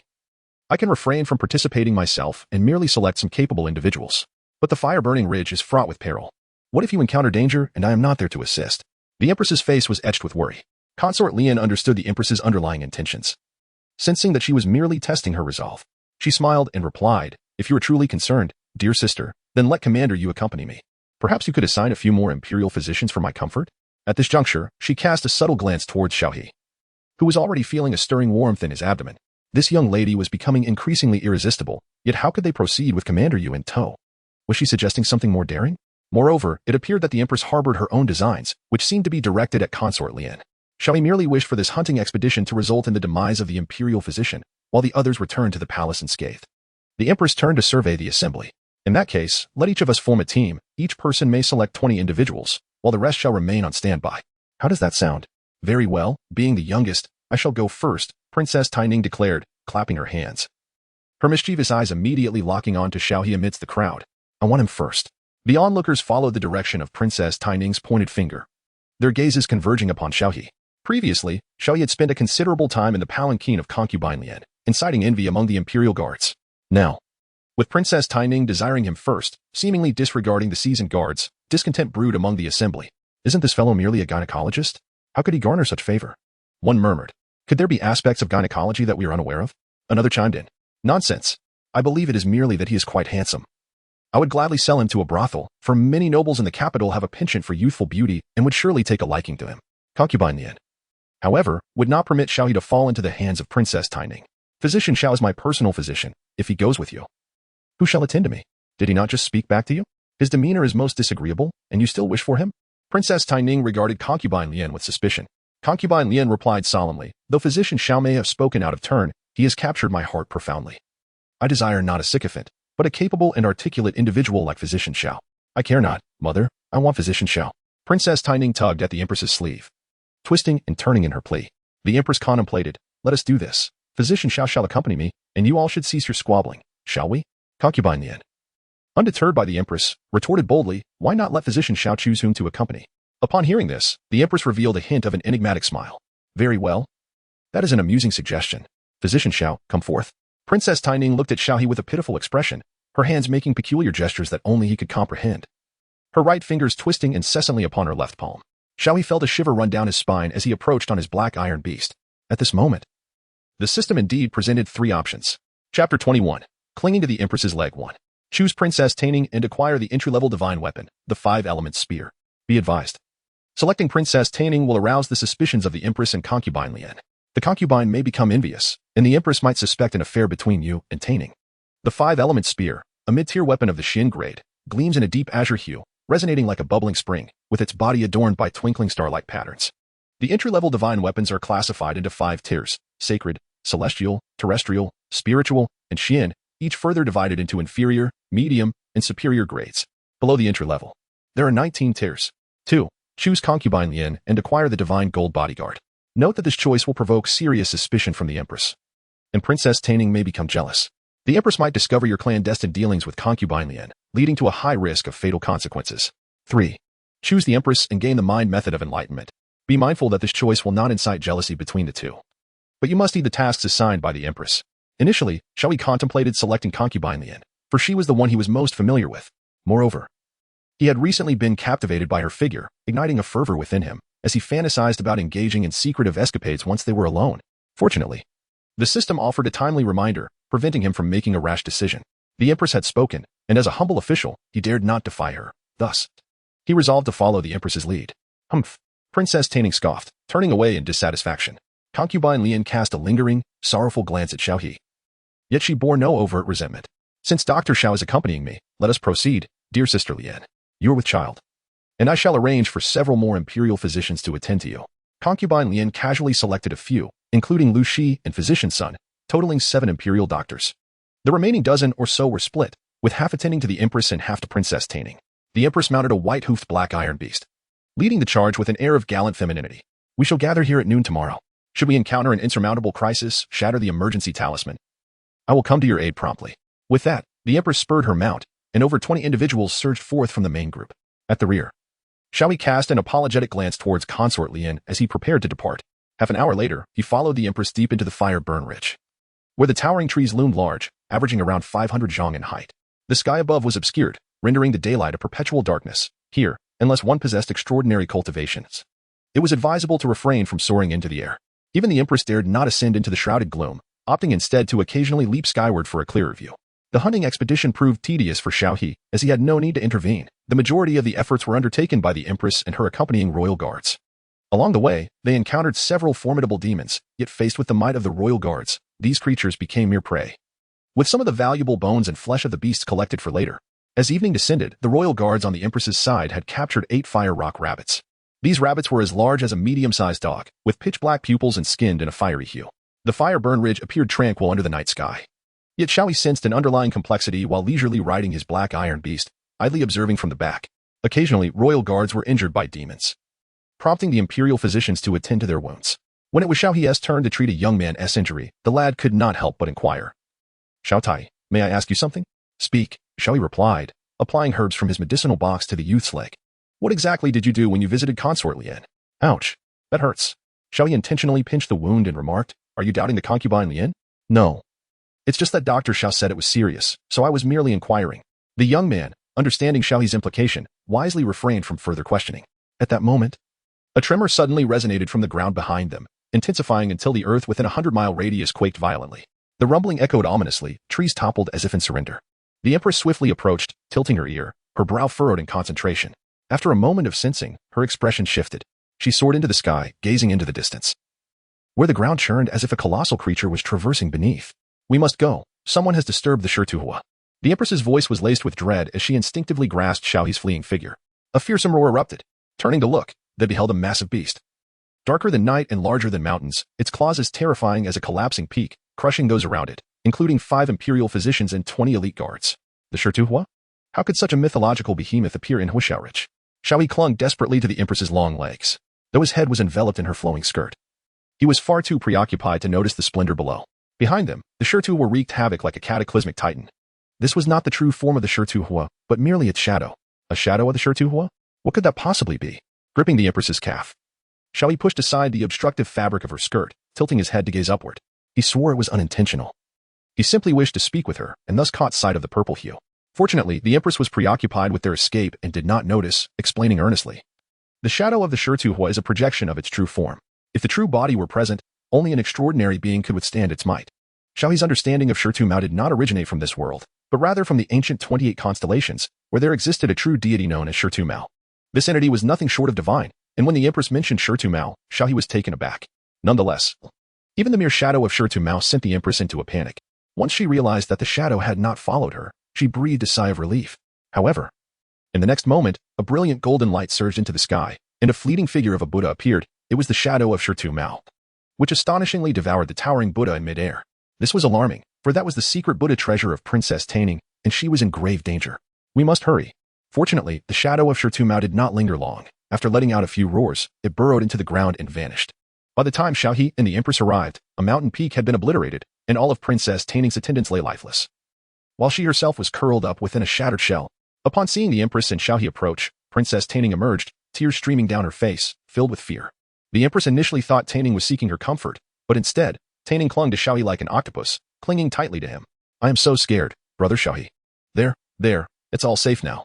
The monster is left, come down now, the Empress is here. Xiao He cast a glance at the queen beside him. Noting her unperturbed demeanor, he refrained from further conversation, instead fixating on Xiao He with a warning gaze. Hurry down. After much effort, Xiao He finally extricated himself. Sensing that Tai Ning was deliberately lingering near him, the queen surveyed her surroundings and spoke in a chilling tone. This is the shadow of the earth fox. Someone must have intentionally summoned it, perhaps even to endanger me. Xiao He pondered. Could it possibly be Consort Lian? Yet he is present as well. And does Consort Lian possess such strength? It certainly does not seem so. Before the three could catch their breath, the thunderous sounds of combat echoed from 30 miles away, accompanied by the unmistakable voice of Yu Qianhu. You rabble of the He sect, how dare you lay hands on the esteemed consort of the Qian? You shall all perish. 1. Rush to rescue Consort Lian and obtain the wondrous He powder. Note, your strength is insufficient, the adversaries are formidable, and you may not prevail. Upon success, your rapport with Consort Lian will increase. 2.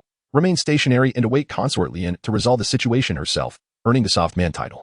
Note, should Consort Lian learn of this, she may refuse to ascend with you. Chapter 22. The frenzy of the He sect. Xiao He hastily exclaimed, Your Majesty, I am the imperial physician for Concubine Lian. She is in peril, and I must rush to her aid. With that, he darted forth like an arrow released from its bow, but in his haste, he collided with a tree, spinning gracefully in the air to regain his balance. His swift escape is so captivating. I feel truly fortunate, murmured Princess Taining, her eyes sparkling with admiration. The Empress glanced at Princess Taining in surprise, questioning the exaggeration of her words. Your cultivation is not yet profound. Return to the palace for now. I shall investigate, the Empress declared, and in an instant, she soared after Xiao He. Xiao He now moved with remarkable speed, enhanced by the ethereal art of cloud walking. In a mere blink, he traversed the distance of over 10 miles, driven by a desperate urgency. Ahead of him loomed a scene of blazing flames and flickering blades, intertwined with the lewd laughter of a man. Hee, I never imagined that the Qian harbored such beauty. My journey has indeed been fortunate. My dear, if you obediently accompany me, I shall introduce you to the pleasures of the world through the art of harmonious union. Chu Xiaoyan, the favored consort of Emperor Qian, was not one to be trifled with. Yu Qianhu, amidst the swirling blades of light, charged towards the figure of the white-clad man suspended in the air. As Xiao He drew closer, he discerned the man's striking features, rosy lips, pearly teeth, and a face adorned with the charm of blossoming peach flowers, unmistakably the visage of a flower thief. A multitude of corpses lay scattered across the ground. Yet Lu Shi remained alive, his vitality undiminished as he engaged in a fierce struggle with two disciples of the He sect. In the distance, Lotus Concubine sat cross-legged, seemingly tending to her wounds, while several divine guards around her had begun to falter. Xiao He, without uttering a word, rushed forward. Lotus Concubine, I have come to rescue you. His commanding voice, infused with the might of a roaring lion, sent shivers down the spines of many. Numerous onlookers turned in astonishment, wondering who possessed such a formidable voice. Among them, several female disciples of the He sect gazed at Xiao He with sparkling eyes. What a handsome man. His Adam's apple is so pronounced, he must be remarkable. Perhaps it was Xiao He's pure yang sacred body that drew their attention, causing their hearts to flutter and their legs to instinctively draw together. Suddenly, one of the sun-kissed female disciples began to glow at her abdomen, exuding an enchanting fragrance. With a pained cry, she lamented, my inner palace is in turmoil. I must find a man. He is the one. No one dare compete with me. The sun-kissed woman, as if invigorated, tore a divine guard in half with her bare hands. Shocked, Xiao He halted mid-stride at the scene. The woman, her eyes aflame, charged towards him, already loosening her garments mid-approach, as if intent on undertaking something monumental amidst the chaos. Xiao He was taken aback by the He sect's wildness. It was undeniably a lewd sect. This woman was fiercely audacious. Lotus Concubine had already spotted Xiao He's arrival and, unable to call out for him to flee, felt her heart melt at his reckless advance. My beloved is truly the best. Yet in the next moment, she witnessed a He sect woman attempting to force herself upon her beloved, which she could not tolerate. Despite her injuries, Lotus Concubine rose, brandishing a shimmering blue sword aimed directly at the He disciple. To dare cultivate after being struck by my heart-crushing palm is courting death, Chu Zhaoan sneered, effortlessly shattering the spear light of Qian He with a single blow. On the battlefield below, the sun-kissed woman, brimming with ferocity, revealed herself to be a formidable master at the spirit platform realm, as Xiao He prepared to vanquish her with the dragon and tiger fist. A cerulean sword pierced through her chest. Xiao He initially believed the woman to be deceased. However, she unexpectedly charged at him despite her injuries. I will extract every last drop from you, even if it costs me my life. Had she lost her mind? Instinctively, Xiao He delivered a powerful punch to her face, sending her hurtling 100 feet away. Xiao He broke through the obstacles and approached the side of the Lotus concubine. He initially intended to embrace her but reconsidered due to the crowd surrounding them. Instead, he stood beside her and inquired, "How are you? Is your injury severe?" "Not too serious. Seeing you alleviates the pain," replied the Lotus concubine, her heart fluttering at the warmth in Xiao He's caring gaze. She yearned to offer herself to him. "As long as it doesn't hurt, the Empress has arrived. We should be safe now." Xiao He looked up, asking, "Where is the Empress? Wasn't she following us? Why is she absent now? Is she choosing to abandon us in our time of need? Please, do not toy with me." In the air, Qian He had become no match for his opponents, his armor shattered, and his spear broken. Fortunately, the other members of the He sect were nearly all defeated. In the distance, Lu Shi was surprisingly holding his ground against two adversaries. Xiao He perceived the chaos as an opportune moment and shouted, "Lord Lu, I am here to assist you." Lu Shi's heart leapt at the sound, but upon recognizing Xiao He, a glint of ruthlessness flickered in his eyes. "Your timing is impeccable. If you linger here any longer, my position as the head of the academy may be jeopardized." Lu Shi retreated, feigning weakness. "Xiao He, quickly help me fend off an opponent." "Absolutely." Xiao He charged forward. Their gazes met, revealing a shared ferocity. Lu Shi's palm darkened as he stealthily aimed for Xiao He's abdomen. "I've got you." Lu Shi was filled with confidence. Just as his hand was about to make contact, Xiao He suddenly vanished from his sight and reappeared behind him, confronting two disciples of the He sect. At that moment, the two disciples thrust their swords forward. But Xiao He adeptly evaded, hooking Lu Shi's leg with his foot. The swords of the He sect disciples pierced Lu Shi's back, and Xiao He swiftly moved behind them, delivering two powerful punches to their hearts. With a resounding crash, the ground beneath them caved in, revealing large cracks. Lu Shi gazed down at the wound in his chest with disbelief. "You." He raised a trembling finger towards Xiao He, his mind reeling at the sheer strength displayed by him. However, there was no time left for regret. The world around him gradually faded into darkness, and he collapsed, lifeless. After Xiao He had completed his grim task, he returned to the side of the enchanting Lady Lian. Above them, the lecherous nobleman had vanquished Qian He, standing triumphantly in midair, exerting an oppressive presence that left the onlookers gasping for breath. "My beauty, come with me. What joy is there in Qian? Join me in the He sect, and I shall ensure your utmost comfort." Xu Zhaoyan gazed at Lady Lian, the flames of desire in his eyes nearly spilling over. The people of the He sect seemed to be courting death, daring to create chaos in the realm of Qian. The resounding voice of the Empress, filled with regal authority, pierced the air as an icy blade cleaved through the void, accompanied by the ethereal phenomenon of Tianshan's snow. Xu Zhaoyan's once arrogant demeanor faltered as he realized the presence of such a formidable adversary. Retreat. Yet, the Empress's cultivation far surpassed his own. The icy blade shattered his protective divine light, breaking his defensive talisman. The terrifying ice shard penetrated his abdomen, blood spraying forth. Xu Zhaoyan was struck down, plummeting through the forest for 1,000 feet, disregarding his injuries as he executed a blood escape. Xiao He let out a sigh of relief upon witnessing the scene. He initially feared that the Empress intended to deliberately observe the misfortune of Consort Lian. "I am profoundly grateful for your Majesty's life-saving grace," Xiao He said, cupping his hands in a gesture of respect towards the approaching imperial lady. The earlier display of the Empress's overwhelming presence left him acutely aware of her inscrutable strength, prompting a sense of helplessness within him. "This hunting expedition has seen plots against both myself and Consort Lian. Upon our return to court, a thorough investigation must ensue," the Empress stated with a tone as sharp as ice, casting a glance at Consort Lian, perhaps questioning her loyalty. The group swiftly returned to their encampment, where over 40 imperial guards awaited. Princess Taining, recognizing the gravity of the situation, refrained from indulging Xiao He with her charms. With all the court physicians deceased, leaving only Xiao He, he had no choice but to accompany Consort Lian in her designated palanquin, ostensibly to attend to her injuries. Chapter 23. The Imperial Physician, Xiao, exhibits remarkable medical skills as night enveloped the official road. The remaining imperial guards journeyed in silence, each individual bearing a tense expression. Qian He rode atop a black iron beast, his eyes closed in a state of recovery. Yet, anxiety churned within him. For the losses had been staggering, over 50 imperial guards had perished. It is important to note that these guards were all 7th-tier experts, the elite among elites. He fervently hoped that Consort Lian was unharmed. Xiao, the physician, had remained within her palanquin for half an hour without emerging, which was truly concerning. Should anything happen to Consort Lian's child, he feared it would spell disaster. Qian He could only pray for Zhao's fortitude. However, Zhao's prowess astonished him. The woman from the He sect, despite her injuries, had been sent flying by a single punch. Such remarkable ability at a young age among physicians was indeed extraordinary. He couldn't help but glance back at the palanquin of Consort Lian, which moved with serene stability, undisturbed by any turbulence. Inside the palanquin, Consort Lian had long since recovered from her injuries, yet she turned her head towards Xiao He, her face filled with perplexity. Why do you always insist on me facing away from you? I cannot see you like this. You are quite captivating. Xiao He silently reveled in the visual feast before him.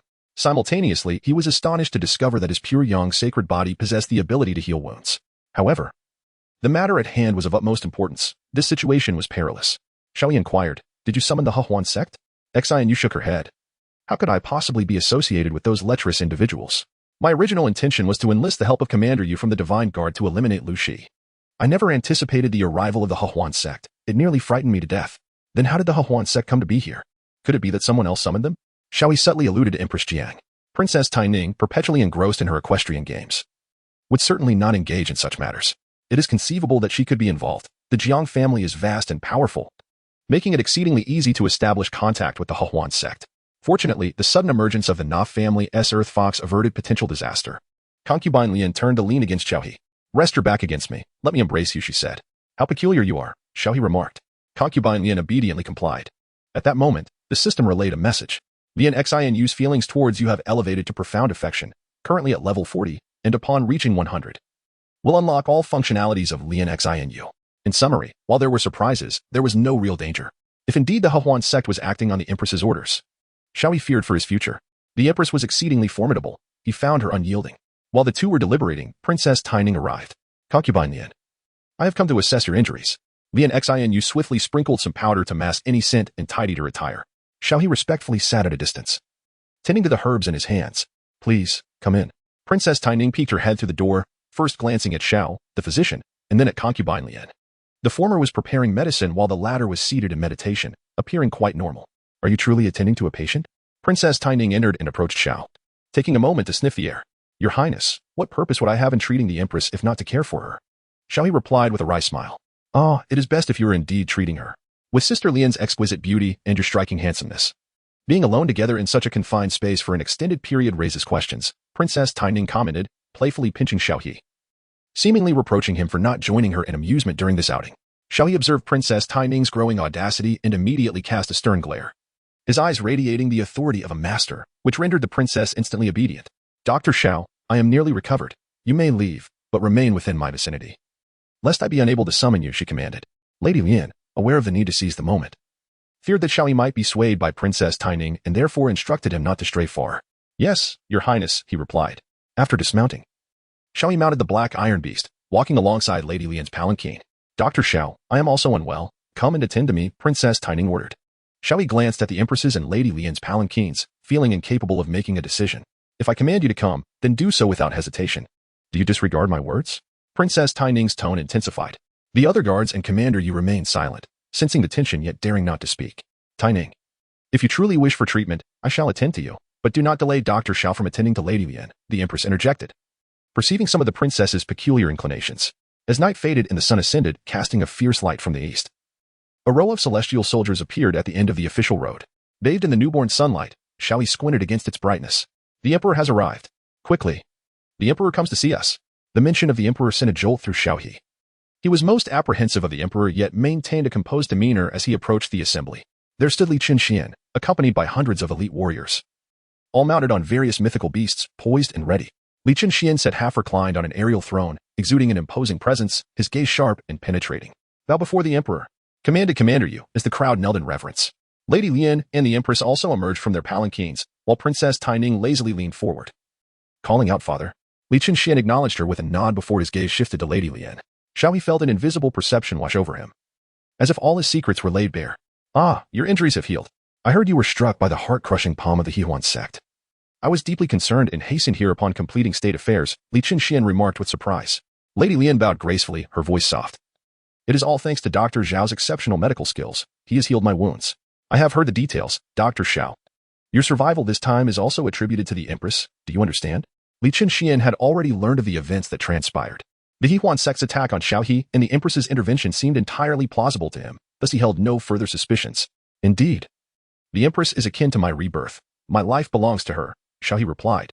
Your medical expertise is indeed commendable. To heal the wounds from the heart-crushing palm so swiftly is remarkable.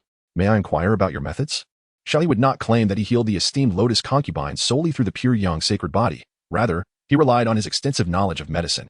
He gathered several medicinal herbs and explained, Your Majesty, while the heart-crushing palm appears to inflict physical and internal wounds, it fundamentally disrupts the body's 5 elements in essence.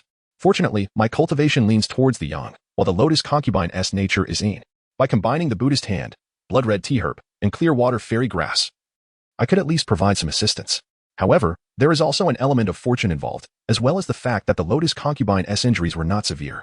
Indeed, I have heard of your valiant efforts in safeguarding the lotus concubine, pledging your life for her protection. Speak, what is it that you desire? I shall grant you a reward, the emperor remarked. Li Qian nodded. Although he lacked medical expertise, he could genuinely sense Xiao He's extraordinary skills. Recognizing him as a remarkable talent, the rewards were forthcoming. Xiao He did not dare to insist, but instead adopted a humble demeanor, saying, I, your humble servant. Do not presume. This is my reproach. While Consort Lian contemplated having Xiao He accompany her, unexpectedly, the Empress spoke up. I perceive that physician Xiao possesses some innate talent in his practice and exhibits commendable skills. Therefore, I propose the following. In 5 days, there will be an examination of the imperial hospital's medical expertise. Should he excel, let him assume the position of the head of the hospital. What say you? Li Qian turned to Xiao He and inquired, Physician Xiao, do you wish to accept this challenge? If you feel uncertain, I can appoint you as a principal official. 1. Opt for the imperial hospital examination, gaining a 5-point increase in cultivation speed. Be advised, the position of the head of the hospital attracts fierce competition and entails certain risks.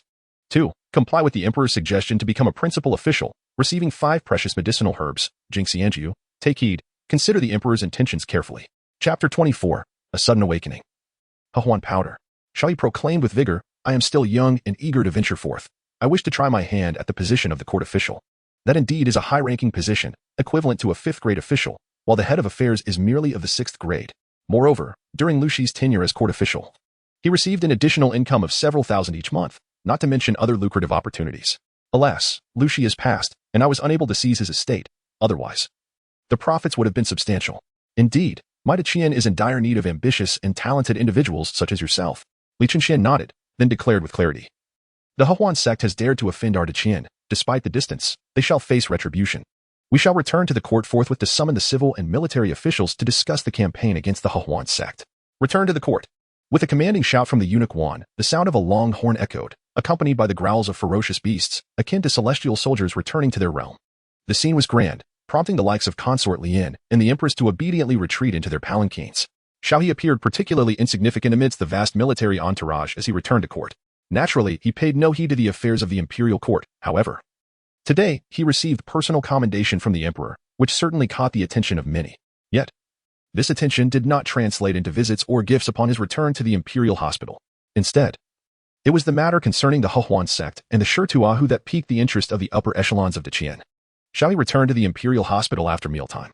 Once inside his quarters, he savored a few bites of the dessert made by his sister, Zhu Xiaoming. If he could attain the position of the hospital's chief, he would enjoy 4 days off each month, finally granting him a semblance of a single day's respite. A double day off, however, would necessitate a rank of at least a 4th-grade official. A 3rd-grade rank would require his presence at court. Yet it would afford him the opportunity to return home daily and spend time with his sister. Xiao He felt an immense sense of potential for the future when, at that moment, there came a knock at the door. Knock, knock, knock. Dr. Xiao, it is I, Quan Zhong, here to pay you a visit. Xiao He opened the door to find 5 imperial physicians standing outside. What brings you here? He inquired, though these individuals held a lowly status within the Imperial Medical Institute. Their advanced age suggested they had come seeking him for a reason. As anticipated, they produced several black cloth bags, which emitted the delightful sound of jingling coins. Dr. Xiao, this is a token of our appreciation. We hope that when you achieve success in the future, you will remember us, they expressed. Xiao He weighed the bags in his hands, estimating their contents to be over 200 qian, a considerable sum for him.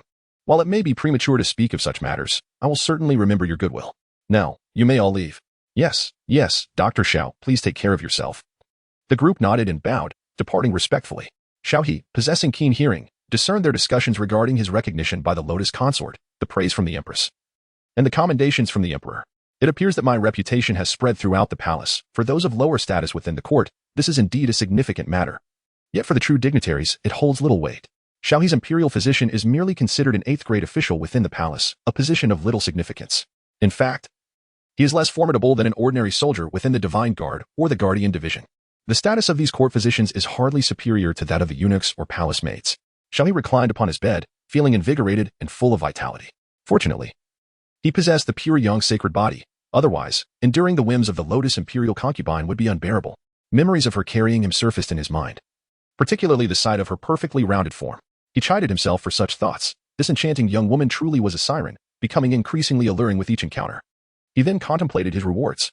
Extracting the rewards, he was met with the profound mental technique, mind awakening, and the intriguing harmonious love powder. The latter's name alone suggested it was a remarkable treasure. Xiao He gazed at the jade vial in his hand, hesitant to open it. For once unsealed, even the most virtuous maiden could be transformed into a wanton, and a eunuch might succumb to madness. The alluring Hahuan powder, once dispersed, requires no contact, no touch. Any practitioner would plunge into the depths of their primal instincts with immediate effect, without any preceding warning. Caution: ensure that the recipient is of the opposite sex and human, lest the consequences be utterly dire. Ah, what a calamity it would be if this were to befall the Empress. Xiao He shook his head decisively. The Empress is the sovereign of the harem, the Emperor's consort. How could I entertain such thoughts? Yet, envisioning the Empress's seriousness, her unyielding demeanor, and her dignified grace, I cannot help but wonder how she would react if confronted with the debauchery of aphrodisiacs. Best not to dwell on it. Contemplating such matters may lead one astray. And should the Empress fall victim to foul play, I would undoubtedly meet a swift and merciless end at her hands. A sobering realization indeed. Upon extracting the essence, a profound scripture emerged vividly within his mind, intricate and densely woven. Accompanying this were the resounding echoes of grand Zen recitations, as if thousands of Buddhas were whispering in unison. Is this the sacred text of Buddhism? Xiao He gazed upon the golden characters. Though he did not fully comprehend their meaning, the system had enabled him to grasp the general essence of the text. At that moment, Huan, along with his kin, Xiao He murmured to himself, immersed in over 30,000 words. As he read, a golden Buddha materialized in his mind. This Buddha, with a compassionate visage and closed eyes, held a demon-subduing staff, seated serenely within the ocean of his consciousness. Should he find himself ensnared by illusions or seductions, losing his autonomy and straying from his true essence, this Buddha would awaken him with the gentle strike of his staff.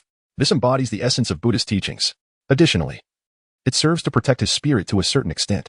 Although it is not an offensive marvel, it undoubtedly proves invaluable in critical moments. After further contemplation of the techniques, Xiao He succumbed to a deep slumber.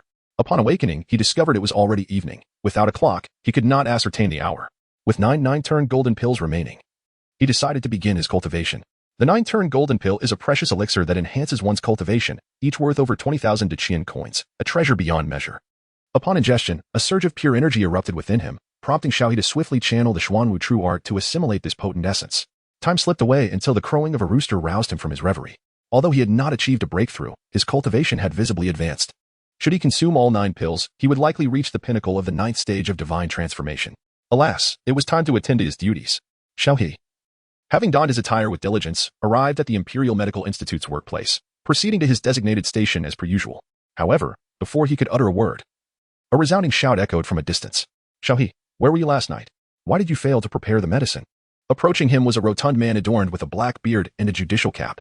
This individual was none other than Wang Rue, the chief adjudicator of the Imperial Medical Institute, effectively serving as its deputy director.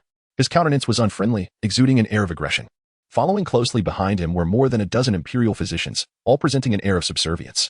Xiao He remarked, I just returned from hunting with the Empress yesterday. According to tradition, I am not required to work today. Whose tradition is that? Yours? Wang Rue retorted. The Imperial Hospital has no such rule. Are you disregarding the regulations simply because Director Liu has passed away? Wang Rue's gaze swept the surroundings, asserting his authority. My lord, I am merely serving the Emperor and the Empress. If you insist on accusing me of lawlessness, then it is a baseless charge, and I can do nothing about it. You are a lord, and I am but a humble servant. Your will is law. Xiao He, undeterred, knew his strength surpassed Wang Rue's. Bolstered by the support of the favored concubine and the princess, Wang Rue merely sought the position of the chief physician, fearing that Xiao He would usurp his role, thus attempting to intimidate him and even drive him away. You are quite bold. The Emperor remembers your actions, but do not think you can speak so freely. Xiao He, in the name of the chief physician, I hereby revoke your position as imperial physician. You are free to leave the palace. Upon hearing this, Xiao He gazed at him with a look of utter disbelief. I shall resign my post and return home at once. Chapter 25, the 5th rank. And the princess consort of Shun has also fallen victim to the heart-provoking palm. Xiao He said little, shedding his official physician's robes, and strode out with an air of confidence. Had he truly departed? I sensed that it was not so simple. Wang Rue chuckled lightly. If you wish to contend with me, you may take your leave with a mere word. He continued, let us all work diligently. Director Liu sacrificed himself for the nation, and we should not dwell in sorrow. As long as everyone continues to contribute as before, I shall not pry. The other court physicians, though displeased, remained silent. Their heads bowed in an expression of resignation. Some believed that Xiao He would not depart so easily. Wang Rui paraded through the hall like an emperor, noting a figure who neither looked up nor bowed at his approach. Enraged, he exclaimed, Quan Zhong, upon seeing this official, why do you not pay your respects? Quan Zhong, who had delivered gifts to Xiao He the previous day, was well aware of the situation and had no intention of yielding to Wang Rui. I am at work. Why should I bow? Furthermore, you are merely a fifth-rank official. According to the laws of the Qian, I am not obligated to bow to you at all times. Only on specific occasions, he retorted, unflinching. Rascal!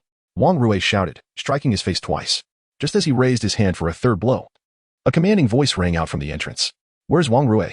A strikingly elegant woman stood at the door, clad in palace-made attire, her hair cascading freely rather than styled like that of other maids, and wielding a red sword. She exuded a cool beauty, unadorned yet refreshing to behold. This was the maid of Princess Taining, whom Xiao He had encountered during a recent hunting trip. Quietly trailing her, Xiao He maintained a calm demeanor. With her authoritative call, all eyes turned in her direction. Wang Rui felt a jolt of trepidation and hurried over, only to catch sight of Xiao He. A flash of malice crossing his features. Cautiously, he inquired, May I ask who this young lady is? I come on the orders of Princess Taining. You, Wang Rui, are to leave at once and are prohibited from entering the palace henceforth. What? On what grounds? I am the chief physician of the Tai hospital. You have no authority to act thus. I have committed no offense. Wang Rui protested defiantly, stepping back only to collide with the table, scattering medicines across the floor. He gazed at Xiao He, bewildered by how this man could secure the princess's assistance so swiftly. What was Xiao He's relationship with her? Your abuse of personal power in public office constitutes a grave offense under the laws of the Qian. As a royal relative, Princess Taining possesses the authority to impose criminal penalties for corruption. The cold woman brandished a token engraved with the characters Qian Ning, the official seal of the princess. At the sight of the token, Wang Rui felt as if the sky had fallen upon him. Turning to Xiao He, his eyes gleamed with malice. Xiao He, this is all you're doing. You must have drugged the princess and manipulated her. You have ruined my career, if you do not allow me to live in peace. I shall ensure your demise. With a sudden lunge, he aimed to claw at Xiao He like an eagle seizing its prey. Yet, before he could even take flight, a flash of sword light severed his head. The cold woman declared, Wang Rui has openly assaulted a court official within the palace and is suspected of being an enemy spy. Thus, I have executed him. Indeed, the lady speaks truthfully. Wang Rui is a traitor. My lady, we shall come to collect the body.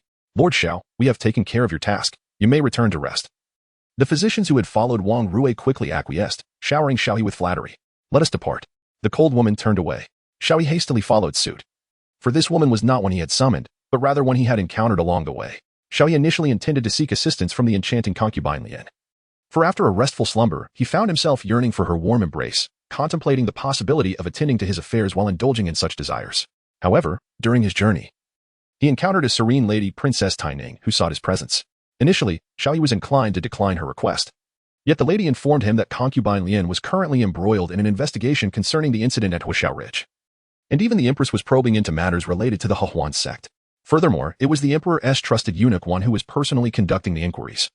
Leaving no time for her to meet with him, Xiao He had no choice but to confide in the young woman.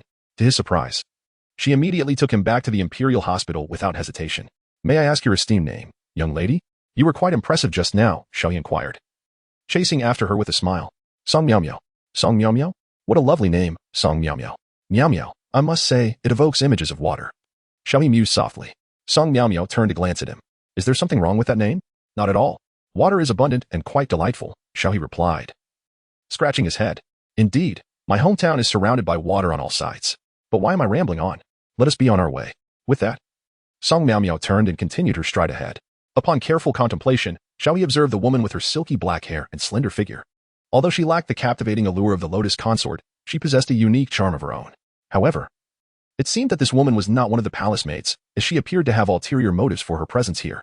Although Xiao He harbored doubts in his heart, he refrained from asking further questions and followed Song Miao Miao to the Taishian palace. Please, come in. The princess awaits you inside. Xiao He took a deep breath, pushed open the door, and scarcely had he entered when he found himself ensnared by a rope. Haha. Xiao He, you are caught now.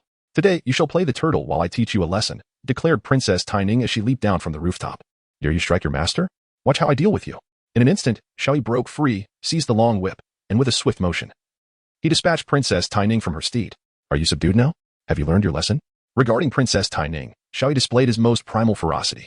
For 3 consecutive days, the Empress Lian Guifei did not seek out Xiao He, and moreover, he was relieved from his duties at the Imperial Medical Department. Xiao He successfully consumed all of the 9 transformation golden pills, elevating his cultivation to the late stage of the 9th level divine transformation. Within the confines of his dormitory, Xiao He, clad in golden-threaded soft armor, meandered about. This exquisite item was a reward from the system following his defeat of Lu Shi. Surprisingly, it was not classified as a top-tier artifact, merely an 8th-level treasure, which was rather disappointing. Xiao He felt as though he could cleave through anything with a single stroke. Please take some time for my sister. It would be safer for her to use this software at home. Shedding his golden silk armor, Xiao He donned official robes. For today marked the day of the medical examination at the Imperial Medical College. The officials overseeing the assessment were all seasoned employees of the institution. When Xiao He made his entrance, these veteran staff members greeted him with increasing enthusiasm. Lord Xiao, how did you sleep? Lord Xiao, my granddaughter has turned 18. Should you consider her? Oh, Lord Xiao, the results of the first assessment are already out. There is no need for you to come. We can simply deliver the award to you. Xiao He waved his hand and said, this will not do. Assessments must possess the proper decorum. We must conduct ourselves accordingly. Otherwise, if outsiders witness our disarray, would it not paint our Imperial Medical Bureau in a most unfavorable light? Indeed, indeed. With that, he declared, let the assessment commence.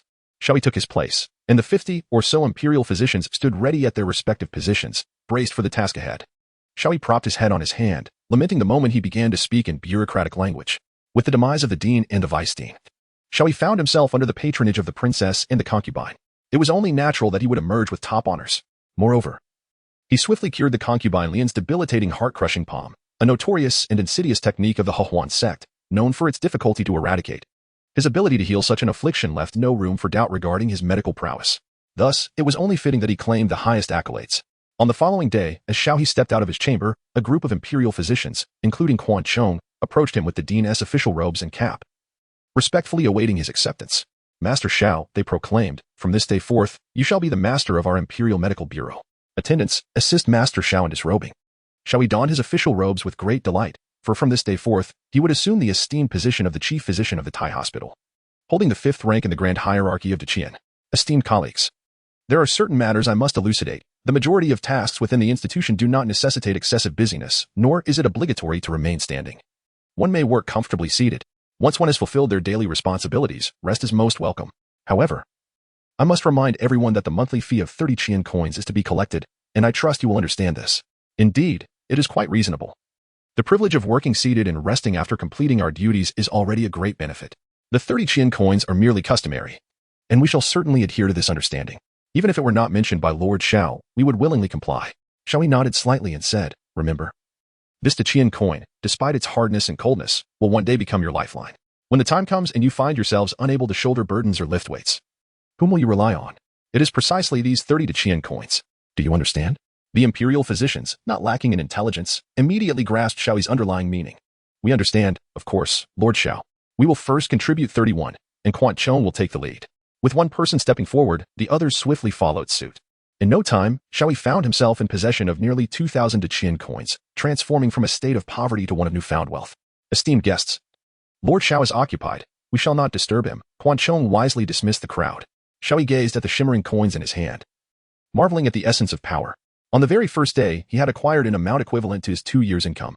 How astonishing! Just as Xiao He reveled in his fortune, several figures clad in black armor approached from a distance, led by a captain of the Divine Guard. Are you the esteemed physician, Xiao? Inquired one of the armored men. Indeed, I am. May I ask who you are? Xiao He replied. We hail from the residence of Prince Shun. The prince has learned of your ability to treat the heart-crushing palm and has requested your assistance. Xiao He, maintaining a calm demeanor, inquired, pray tell, who has fallen victim to the heart-crushing palm? The group exchanged glances, and the man on the left stepped forward, stating, it is the 5th consort of Prince Shun, Jin Yunxi. Xiao He felt an immense reluctance to proceed. His healing methods relied solely on the pure yang sacred body. Lacking advanced medical skills, apart from employing specialized medicinal herbs, he depended on his formidable cultivation to effectuate healing. It would be unthinkable to conduct an in-eth treatment on the consort of Prince Shun. Chapter 26. Your Highness, where is the location of your injury? Dr. Xiao. Is something amiss? Do you perceive an issue? The armored man, observing Xiao He's moment of distraction, prompted him. Oh, no, not at all. How did the consort sustain her injuries? How would I know? You ought to inquire with the patient herself. 1. Attend to the consort's ailment. Reward of a single evolution of the Star Moon Eye. Note, the heart-crushing palm is notoriously difficult to heal. Failure may result in disgrace and ruin. 2. Decline to treat, earning the reward of Black Serpent Liquid. Note, the individual is Prince Shun, a member of the royal family with substantial power. Refusal could lead to coercion and potentially a severe beating. What? Declining is not an option? I might be beaten instead? Just who is this Prince Shun? Not only does he seek assistance within the palace, but he behaves with such arrogance. Nevertheless, faced with the choices, he resolved to proceed. One step at a time. Xiao He concocted an excuse, claiming urgent matters at the Imperial Medical Bureau required his attention, thus delaying his departure momentarily. He then made his way to the main hall of the bureau, intending for Quan Chong to relay his situation to Concubine Lian. Subsequently, Xiao He numbly followed the two guards outside. As the head of the bureau, he was not required to request leave and enjoyed a degree of autonomy. Having chosen to proceed, the reward was granted immediately. For precaution, Xiao He decisively enhanced the Star Moon Eye. Although it remained the Star Moon Eye, he discovered that by concentrating his power, he could perceive the elemental trajectories imperceptible to the naked eye, such as the 5 elemental forces of the universe and various forms of elemental energy. These energies were what practitioners absorbed during their cultivation to elevate their abilities. He pondered whether this eye could aid him in healing. Xiao He followed the 2 armored soldiers out of the imperial palace, without even a means of transportation arranged for him. It appeared that a mere 5th-rank official held little significance in the eyes of Prince Shun, and offering him medical assistance seemed to be a matter of course, perhaps even something for which he should feel grateful. May I inquire when the 5th princess entered the palace? Xiao He asked. About 30 days ago, I believe. Why do you ask? Replied the soldier on the left. Glancing back. Just curious, Xiao He mused. 30 days had passed, and considering Prince Shun was a normal man, this woman must have already become a matron. Wait. Why am I even contemplating this? He thought, before posing another question. Where was the princess originally from? I heard she hails from one of the 4 great families of Tianxing, the Jin family's little princess, the soldier responded. The Jin family? The 4 great families? Xiao He had never heard of them. Dr. Xiao, you are unaware of the 4 great families? The soldier on the right looked at him with disdain, as if it was inconceivable that someone of such low status could be ignorant of them. Well, once you hear about them, you'll understand. The 4 great families are formidable. They are inextricably linked to the royal family, wielding great power. In fact, half the people in the court are connected to the 4 great families. Why are you saying all this? We only know what we've heard from our superior. Xiao He, following closely behind, refrained from posing any further inquiries, yet he gained a deeper understanding of the Qian. Suddenly, he recalled that the Empress bore the surname Jiang, and thus he inquired, by the way, does the 4 great families include a Jiang family? To his surprise, the 2 armored men shook their heads in bewilderment. No. Oh, I see. Xiao He couldn't shake the feeling that the Empress's background was even more formidable. Although the prince's residence was also situated within the imperial city, it occupied an expansive area of 100,000 square feet. And the streets leading to its entrance were off limits to commoners, guarded by a formidable contingent of soldiers. Upon arriving here, Xiao He was struck by a profound realization. At the pinnacle of power and authority, there is no pretense of camaraderie with the common folk. Instead, it is boldly proclaimed. I have willingly severed my ties with the masses. At the entrance of the royal residence stood 2 imposing black Qilin, their mystical essence shimmering within. Xiao He sensed that should the palace come under siege, these magnificent creatures would spring to life, unleashing unimaginable devastation. Dr. Xiao, once you enter the royal palace, refrain from wandering about or casting your gaze indiscriminately. Should anything go awry, do not hold us accountable, cautioned the armored man. Indeed, he replied, recognizing the gravity of the situation. Within the palace, everything belonged to the prince, including the maidservants, who were regarded as his personal property. To gaze upon them would be tantamount to coveting what was not one's own. Even if the prince showed no interest, one could not divert their eyes. Upon hearing this, Xiao He felt an even greater sense of despair. How could he possibly carry out his duties if he was forbidden even to look at a maid? To engage in a thorough examination of the princess consort would surely lead to disastrous consequences. This only served to reinforce his belief that Prince Shun was far from virtuous. Should he truly seek retribution, Xiao He vowed to adorn Prince Shun with an enormous green hat. He could only hope that the influence of Concubine Lian might provide him with a means of escape. Xiao He lowered his head and followed the 2 armored men into a serene courtyard. Upon entering, he was greeted by a fragrant aroma, intermingled with a subtle, alluring scent. What is it about beautiful women that they possess such a captivating fragrance? Dr. Xiao, please enter. The princess awaits you inside. One of the armored men gestured at the door. Xiao He nodded subtly and stepped over the threshold. He first offered his respects, saying, I pay my respects to the princess. I, Xiao He, have come to assist you in your healing. Please, come in. The interior was adorned with a rustic charm. Though it lacked the opulence of the palace of the noble consort, it possessed a unique atmosphere of its own. On either side stood the maidservants responsible for the princess's daily needs, while a feeble voice emanated from behind a high wall, clearly belonging to the royal lady's private chamber beyond. Xiao He lowered his head, avoiding the gaze of the maidens flanking him, and approached the towering wall, where a series of screens came into view. Behind the screens, upon a bed, lay a woman whose features remained obscured, her form only partially discernible, revealing a silhouette of exquisite perfection. Dr. Xiao, I have heard that you have successfully treated the Concubine Lian's heart-controlling palm. Recently, I encountered the lecherous scoundrels of the Hehuan sect, and had it not been for the numerous guards by my side, I would have surely fallen victim to their nefarious intentions. Please, I implore you to examine me. Jin Yunxi extended her pristine arm from behind the silk curtain. Her fingers unadorned, slender and elongated, resembling a masterpiece of craftsmanship. Xiao He silently prayed for the arrival of the beloved concubine Lian. However, in order to bide his time, he resorted to the most fundamental methods of diagnosis: observation, listening, inquiry, and palpation. Your Highness, this injury can only be assessed through pulse examination. But I have heard that the prince is quite concerned. Xiao He hesitated, his words trailing off. Jin Yunxi understood his implication and smiled, saying, I comprehend your meaning. There is no one else here. I shall instruct the maids on both sides to wait in the hall. You may leave now and wait by the door. Furthermore, the process of treatment that Dr. Xiao administers must not be spoken of indiscriminately. Understood? Yes, the maids replied obediently, departing from the inner chamber to the hall, refraining from waiting outside. Once they had left, Jin Yunxi chuckled softly and said, Now, tell me, how do you intend to treat this? Xiao He possessed a method to alleviate the effects of the heart-pushing palm. Yet it was merely a temporary measure that could not provide a lasting cure. The request from the princess, however, was for complete restoration, leaving him to ponder alternative solutions. He could hardly suggest to her that they might remedy the situation through the means of human procreation, lest he find himself in peril. Your Highness, I must first examine the injured areas, as well as your cultivation level and that of your opponent, he stated. Inside the gauzy curtain, Jin Yunxi hesitated upon hearing the request to reveal the location of her wounds. Is this how you treated Concubine Lian as well? Her injury was on her shoulder. Xiao He replied with an air of composure, In truth, I am unaware of the exact location of Concubine Lian's injury. All I know is that once the Pure Yang energy was introduced, it was healed. I have 2 injuries, one on my chest and another on the inner thigh. Jin Yunxi's voice carried a hint of reluctance. Chapter 27. It seems Concubine Lian truly knows how to play the game. Is this not a jest at my expense? Xiao He coughed twice and spoke with righteous conviction. Rest assured, Your Highness, a physician possesses the heart of a parent. As a gynecologist, I perceive even the most flawless physique as merely a frail body in need of healing, devoid of any ulterior motives.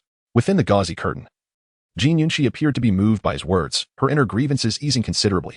If only our great Qian had more individuals like you, the world would be a far more splendid place, she lamented, her voice tinged with melancholy. However, Xiao He had no time to ponder the source of her sorrow. He attentively set down the herbs and proceeded to select some common medicinal plants. Your Highness, let us commence with your legs. I shall remain hidden, she replied. Moments later, a rustling sound emerged from behind the curtain, and Jin Yunxi did not emerge but extended a hand, as white as porcelain. Xiao He, having encountered the enchanting lotus concubine, was able to maintain his composure despite her captivating beauty. Within, there indeed lay a distinct handprint. How did this injury occur?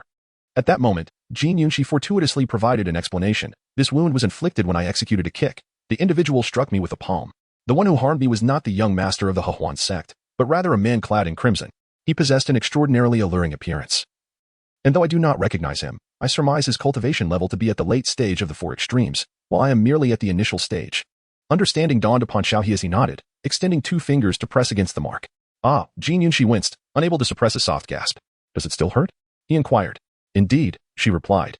Xiao He's pure young body began to manifest involuntarily, and he discovered that Jin Yunxi was, astonishingly, still a maiden. What could this possibly mean? It had been a month. Had the princess consort of Shun not approached him at all? Xiao Yu, your hands are remarkably warm. Jin Yunxi remarked from behind the gauze curtain, her tone noticeably softer than before, even imbued with a newfound gentleness. Peering through the delicate gaps in the curtain, she began to surreptitiously observe Xiao He. It was a subtle technique. He needed to endure it, and if it became unbearable, he should voice his discomfort. Aware of the state of his pure young body, Xiao He offered a casual explanation. It's quite tolerable, and I find it somewhat pleasant. Xiao He discovered that the injury was indeed difficult to treat. The heart-crushing palm was a lethal technique employed by the He sect, notorious for its impact within the martial world. Without an exceptionally high level of cultivation to forcibly expel it, the wound would invariably leave lingering effects. Upon examining the injury through medical methods, he realized its complexity exceeded his initial expectations. It was no wonder that his successful treatment of Concubine Lian's heart-crushing palm had garnered considerable attention. This was troublesome. He had heard that Concubine Lian's injury was inflicted by the formidable Chu Zhaoyan of the He sect, whose mastery of the heart-crushing palm had reached an extraordinary level, potentially even evolving into the great annihilation Buddha palm. If he could heal her within an hour, surely his own injury should be manageable, Jin Yunxi remarked with a light laugh. The issue was not a lack of capability, but rather the intricacies involved. Xiao He found himself at a loss for words, his hands suspended in midair, unsure of how to proceed. According to the standard procedure, he should apply the concoction he had prepared, massage the area, and have her ingest a few medicinal pills. Ultimately, he would instruct her on how to circulate her vital energy for temporary relief, yet the root cause would remain unaddressed. To eradicate it entirely would require the prince to expend considerable time and effort, which would not bode well for Xiao He. What troubles you, Dr. Xiao? Is there a dilemma? Concubine Lian inquired. I am merely contemplating that I cannot assess the injury on your chest, making a diagnosis challenging, Xiao He replied, determined to stick to his narrative in hopes of evading suspicion. He had attempted to use the Star Moon Eye to examine the injury, but found it equally difficult to treat. Why did the scoundrels of the He sect persist in concocting such chaotic techniques? Just as Xiao He grappled with the situation, an exhilarating voice rang out from outside. Concubine Lian has arrived. Jin Yunqi immediately withdrew her legs, perplexed. Why has Concubine Lian come here? Dr. Xiao, please step back. I need to change, she instructed. Understood. Xiao He promptly moved to the entrance, where he beheld Concubine Lian approaching, flanked by a retinue of palace maidens. Upon seeing her, Xiao He finally felt a sense of relief. Concubine Lian, with a stern expression, approached him and asked, Dr. Xiao, how fares the princess ailment? It is manageable. Not as severe as your highness' condition, he replied. Then you have cured it? Your servant has not yet begun, Xiao He thought. Sensing that Concubine Lian was perhaps worried about his fidelity, she appeared possessive. At his admission that he had not started, Concubine Lian's expression softened slightly. Then come with me to see. At that moment, Jin Yunqi emerged, clad in a golden silk gown. Her pearly white teeth and rosy lips complementing her oval face and large expressive eyes, exuding a vibrant charm that starkly contrasted with Concubine Lian's demeanor. Greetings, your highness. Jin Yunqi offered a slight bow. Indeed, I heard you were also attacked by the He sect. I came to personally check on you. But it appears I arrived prematurely, as Dr. Xiao has yet to commence your treatment. I hope I did not intrude, Concubine Lian remarked. It is no bother. Your presence allows us to witness the treatment process, Jin Yunqi replied, maintaining her smile, cognizant of her lower status in the presence of Concubine Lian. That is unnecessary. Concubine Lian interjected, producing a jade vial the size of her thumb. This contains the remedy concocted by Dr. Xiao, specifically for counteracting the heart-crushing palm. You should take it. Is this not quite precious? I cannot accept, Jin Yunqi responded nervously. Fear not, my injury is already healed. This potion not only treats ailments but also enhances beauty. Were it not for the good relations between the Jin family and my father, I would be reluctant to part with it. Take it, Concubine Lian insisted, turning to Xiao He with a serious demeanor. Dr. Xiao, there are over 300 herbs at the Imperial Medical Bureau that require inventory. Your negligence shall not be overlooked. Return immediately to attend to this matter. Yes. But Xiao He was perplexed. What exactly was in that vial? He was unaware that it could treat the heart-crushing palm. Concubine Lian subtly gave him a knowing look. And he suddenly comprehended. Remembering the emperor's visit, Concubine Lian feared any oversight might be discovered, and thus concealed the jade vial. Goodness gracious. Xiao He could not help but steal a glance at Jin Yunqi's cherry-like lips. What, then, was the nature of his relationship with this princess? Sister Jin. You should eat it quickly. Upon hearing this, Jin Yunqi hesitated no longer. She uncorked the bottle and inhaled its peculiar aroma. Xiao He sighed in relief that Jin Yunqi had never been involved with the prince. Otherwise, the truth would have been revealed. Watching Jin Yunqi consume the medicine in one gulp, Xiao He felt an inexplicable sensation rising within him. Dr. Xiao, what are you staring at? Hurry up. Yes, your highness. He responded, fully aware of the displeasure emanating from the Concubine Lian, promptly exiting the scene. At that moment, Jin Yunqi's health was indeed improving, as the injury from the heart-cleansing palm had completely healed within half an hour. Thank you, Sister Lian. This medicine from Dr. Xiao is truly remarkable, warm and effective. Could I possibly have more of it? Jin Yunqi felt the medicine's benefits were substantial, aiding her cultivation as well. Concubine Lian coldly scoffed. How naive of you. To prevent future disturbances for Xiao He, I must explain. This medicine is a family heirloom of his, difficult to produce in quantity. This is the last portion. Who knows when he will acquire more? Chapter 28. Dare you insult the Imperial Medical Institution? The chase of the flying phoenix in snow. Under the escort of Concubine Lian's attendants, Xiao He returned smoothly to the palace. The activities at the Wang residence had not revealed any trace of Prince Shun, indicating that he was not regarded as a serious threat. However, if he were to discover that his untouched beautiful wife had consumed the pure yang liquid, would he not storm the palace in a fit of rage? Fortunately, he had observed Jin Yunqi drinking every last drop, even licking the bottle clean with her tongue. Now, if Prince Shun came, he would be none the wiser about the nature of the concoction. Upon returning to the palace, Concubine Lian did not seek him out directly, but instead sent Xiao Hong to relay a message. Concubine Lian has clarified matters on your behalf. Henceforth, no one will approach you regarding the treatment of the heart-cleansing palm. This is splendid news. Thank you, your highness, Xiao He exhaled, feeling a weight lifted off his shoulders. The He sect wielded considerable power, with numerous disciples lacking any moral compass, infiltrating the realm of the Qian, causing turmoil among the noble families. The thought of being continually summoned to assist them was a terrifying prospect. Xiao Hong continued. Currently, the Qian has dispatched considerable forces to eliminate the He sect. Concubine Lian has sustained injuries from them, thus attracting much attention. It may be inconvenient for her to meet with you in the coming days. Furthermore, Xiao Hong's expression shifted to one of peculiar intrigue. What is it? Speak freely. Concubine Lian assures you that, as a token of gratitude, she has prepared a delicacy that will only be opened upon your arrival, meant solely for you. Ah, I understand. I appreciate the concubine's thoughtfulness. Xiao He grasped the underlying meaning of her words. He was informed that Concubine Lian would ensure the emperor would not lay a hand on him. In this regard, Xiao He had faith in her capabilities. She was indeed a clever woman. With the message conveyed, he took his leave. Thank you, Miss Xiao He. A blush crept onto her cheeks. It was the first time someone had addressed her as Miss, having grown accustomed to being called a lowly servant within the palace. Watching Xiao He scamper away, Xiao He couldn't help but smile. Yet, the thought of Concubine Lian being the emperor's consort stirred discomfort within him. Alas, this wretched possessiveness. Ultimately, it seemed he was the one indulging in forbidden desires. Xiao He shook his head, dismissing such thoughts, for they were beyond his capacity to alter at present. He strolled to the entrance of the Imperial Medical Institute, where a cacophony of voices piqued his curiosity. Upon drawing closer, he beheld a gathering of over 20 elderly physicians. Animatedly gesticulating, their expressions rife with indignation. Lord Xiao, you have arrived, they exclaimed in unison. Quickly, fetch a seat for Lord Xiao. In the midst of the crowd, Quan Chang's visage was marred with blood, rendering him almost unrecognizable. Such brutality was indeed alarming. Lord Quan, what has befallen you? Did your wife strike you? Xiao He jested, knowing well that Quan Chong had wed a formidable woman, notorious for her fiery temperament. Moreover, her prowess surpassed his, being at the 7th tier, making it impossible for him to retaliate at home. Thus, Quan Chong was the physician who took the least leave among them. Seeing Xiao He's arrival, Quan Chong crawled over in a pitiful state. Lord Xiao, you must advocate for me. Do not fret. Speak slowly. Do you remember my words? The 30 dry coins you have contributed represent your lifeline. As long as your dues are settled, should you face injustice, I shall undoubtedly intercede on your behalf. Speak at your leisure. I shall listen and discern the truth of your grievances. Xiao He settled into the chair. The surrounding physicians nodded fervently, feeling a stir of emotion within. In the past, during Lu Shi's tenure, when they suffered indignities and humiliation, no one had come to their aid. Instead, they were reproached for inciting trouble. Yet here stood this young Lord Xiao, exhibiting such remarkable integrity. Upon hearing Xiao He's words, Quan Chong, with tears streaming down his face, lamented, Lord Xiao, it is that band of scoundrels from the horse administration. These rascals, engrossed in their own avarice, have neglected their steeds' welfare, feeding them inferior rations, which led to their illness. I was summoned to investigate, and after a day's toil, I identified the issue.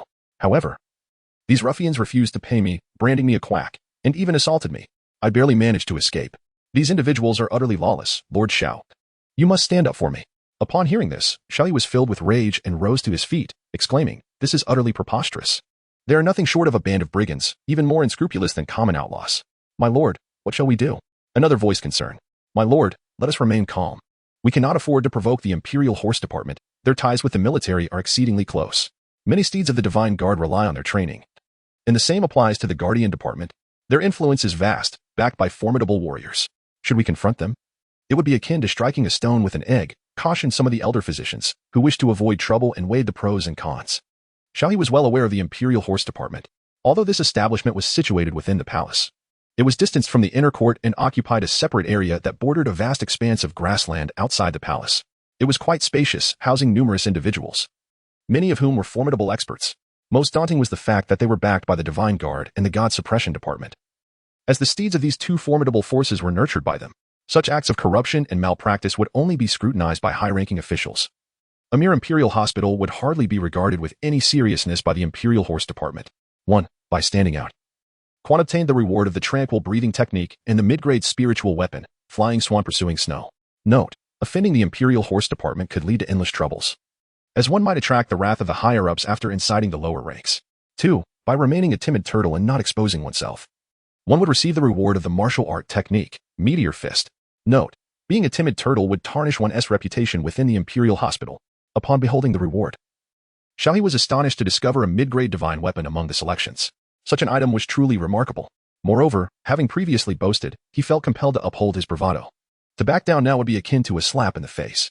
The Flying Phoenix Chasing Snowbow, a long-range weapon, required neither arrows nor the drawing of a bowstring. It was forged from the rare Yuqing Dragonstone and the Vermilion Birdstone. When fully activated, it possessed the capacity to obliterate masters of the 4 realms and severely wound those in the Transformation Dragon realm, as long as a target could be locked onto. Its lethal range extended a staggering 1,000 miles. With this description, Xiao He need not ponder further. He was currently at the 9th tier of the Divine Transformation realm. Coupled with the formidable power of the Pure Yang Sacred Body, he believed he could wield this bow, striking from a distance that encompassed the entirety of the royal city as potential targets. Furthermore, he could execute his deeds without revealing his identity. With his mindset, Xiao He rose to his feet. Lord Quan, let us proceed to the Imperial Horse Department. And to all present, though the physicians of the Imperial Medical Department may seem feeble, merely wielding scalpels, we are not without our spirit. Come, let us seek justice from the Imperial Horse Department. His words were fervent and impassioned, igniting a sense of camaraderie among the elderly attendees. Lord Xiao, your valiance inspires us. I, too, have endured a lifetime of indignity within the Imperial Medical Department. The last time I treated a eunuch, he struck me for claiming I could not cure his infertility. I shall avenge that grievance. The rascals at the Imperial Horse Department have long been a thorn in my side. Their veterinary services are exorbitant, and they refuse to compensate us, the physicians. The last time I examined 2 black iron beasts, they denied payment, claiming my medicine hindered their breeding. Indeed, their arrogance knows no bounds. They owe us at least 800,000 Qian coins. So substantial as some astonished Xiao He, it was indeed an extraordinary figure, tantamount to the combined salaries of all the physicians in the Imperial Medical Department for 7 or 8 years. Such greed was not merely avaricious. It was a blatant disregard for the dignity of the Imperial Medical Department. Lord Xiao, we shall accompany you. With your presence, we fear nothing. Xiao He gazed at the crowd, their faces aflame with indignation, and raised his arm in a rallying cry. Follow me. Chapter 29. I am merely a gynecologist. Zhang Quan was a small squad leader in the Imperial Horse Department, commanding a contingent of 50 men. Despite his position within the palace, he remained at the lower echelons of power. Yet among the lower ranks, he could be considered relatively esteemed. The powerless eunuchs, palace maids, and even the newly arrived Divine Guard soldiers treated him with deference. The Imperial Horse Department was vast, comprising over 1,000 personnel, but its management was scattered. In his modest stables, he had nurtured over 1,000 black iron beasts and a dozen red flame steeds. In this little dominion, he wielded authority akin to a local sovereign, engaging in equal discourse with the captains while the 1,000 household leaders bowed and scraped before him. As for the imperial physicians of the Tai hospital, in his eyes, they were no different from slaves, easy to bully and dismiss. Master Zhang. A few of the black iron beasts in the East 4th stable have started to vomit and have diarrhea again, one of his subordinates reported in a flurry. Zhang Quan set down his wine cup, visibly displeased. What's the hurry? Just let the folks from the Tai hospital come take a look. But we haven't paid them this morning, they might be reluctant, the subordinate replied hesitantly. They dare not. If they refuse to come, they will surely face the consequences. A bunch of feeble physicians, what are they worth? Suddenly, another messenger rushed in from afar, breathless with urgency.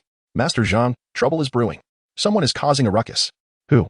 Zhang Quan exclaimed, startled. Could it be that his embezzlement had been uncovered? It's those imperial physicians, the V injured Wang Ermatzi and Zhang Tai. We can't hold them back. They say if their grievances aren't settled today, they will dismantle us. A group of imperial physicians? It seems they've grown bold, daring to stir chaos in my domain. Lu Shi must have a death wish. Not at all, master. You're too busy to know. But the head of the Tai hospital has changed. Lu Shi is already dead. At this news, Zhang Quan erupted in laughter. So it's a new official. Come, everyone. It's been a while since you exercised your muscles. What better opportunity than this? At the entrance of the stables, a throng of imperial physicians stood menacingly, facing over 30 stable hands. Each of them bore signs of a scuffle, their faces betraying fear as they looked at the leader, Xiao He. The commotion in the rear grew louder, with shouts announcing Zhang Daren's arrival. The crowd regained its vigor. Master Zhang, uphold justice. These imperial physicians have gone mad. They assaulted me. I can't hear any more. Master Zhang, avenge me. Zhang Quan pushed through the throng, surveying the scene. A dozen of his men were injured, while a few physicians rummaged through the feed troughs of the black iron beasts on the right. Suddenly, one of the physicians exclaimed loudly, Master Xiao. The feed for these black iron beasts is all expired. If they consume this, they will undoubtedly fall ill. Clearly, the stable hands are guilty of embezzlement. Xiao He stepped forward, approaching Zhang Quan, who was 5 paces away. You must be Zhang Quan, he remarked. As you can see, my brothers are all elderly, infirm, or disabled, and I am merely a gynecologist with limited skills, possessing only a smattering of medical knowledge. If you do not settle the debts from the past, I might inadvertently let slip information regarding the expired and counterfeit provisions within this stable. However, Xiao He's words failed to instill any concern in the personnel of the Imperial Horse Department. Instead, they erupted into hearty laughter. The matter of embezzlement was not solely theirs to bear, but rather implicated numerous institutions above and below. So, you are the newly appointed director? The Imperial Medical Institute seems to have grown increasingly vibrant, allowing a mere lad, still unblemished by maturity, to dictate proceedings. Your name is Xiao He, is it? With a wave of his hand, Zhang Quan summoned the 20 or so individuals he had brought, encircling Xiao He and his fellow physicians. Xiao He observed that these individuals were all masters of the 8th realm, which took him by surprise. However, this was merely the horse administration. Most soldiers of the Divine Guard were also of the 8th or 9th realm, with the elite being at the spirit platform level. In contrast, the majority of the physicians on Xiao He's side were only at the 5th or 6th realm, and some were even weaker. Previously, Lu Shi had treated us for free. Yet you have the audacity to demand payment. In my view, you have not faced any repercussions for your actions. I offer you a chance, kneel down, bow your head, and apologize to me, and you may leave today. Otherwise, boom. Before Zhang Quan could finish his words, darkness enveloped him, and he felt a wave of dizziness wash over him. Before he could react, a sharp pain struck his abdomen, and he was suddenly lifted into the air, only to be violently slammed back to the ground by a tremendous force. As he regained his senses, he found himself grievously injured, blood spilling from his mouth, utterly devoid of the strength to retaliate. Upon opening his eyes, he saw Xiao He's foot pressed firmly against his chest, casting a condescending gaze upon him. Otherwise what? Zhang Quan coughed twice, his heart filled with profound shock. He was a spirit platform cultivator, yet he had been effortlessly subdued in an instant. Who was this newly arrived imperial physician, and what was the origin of such an imposing presence? You dare to harm me? This is the horse administration. What? I cannot hear you. How dare you utter such words to me? Damn it. Xiao He stepped down once more, causing several of Zhang Quan's ribs to fracture, leaving him in such agony that he could not utter a sound. Xiao He surveyed his surroundings and declared, Did you all witness that? He insulted me. Spoke ill of my deceased mother. Would you not feel anger if someone demeaned your own? I am merely a gynecologist. Why must he be so aggressive? The members of the Imperial Horse Guard stood in stunned silence, nodding or shaking their heads in disbelief. Moments ago, they had merely seen a flash of Xiao He. And in an instant, their leader, Zhang Quan, lay defeated on the ground. You still claim to be a gynecologist? Xiao He continued. Lord Zhang. Our previous debts amount to 80,000 Qian coins, as recorded in the Imperial Medical Institute, with interest and the medical expenses for my injured brother. The total comes to 110,000 Qian coins. Handed over.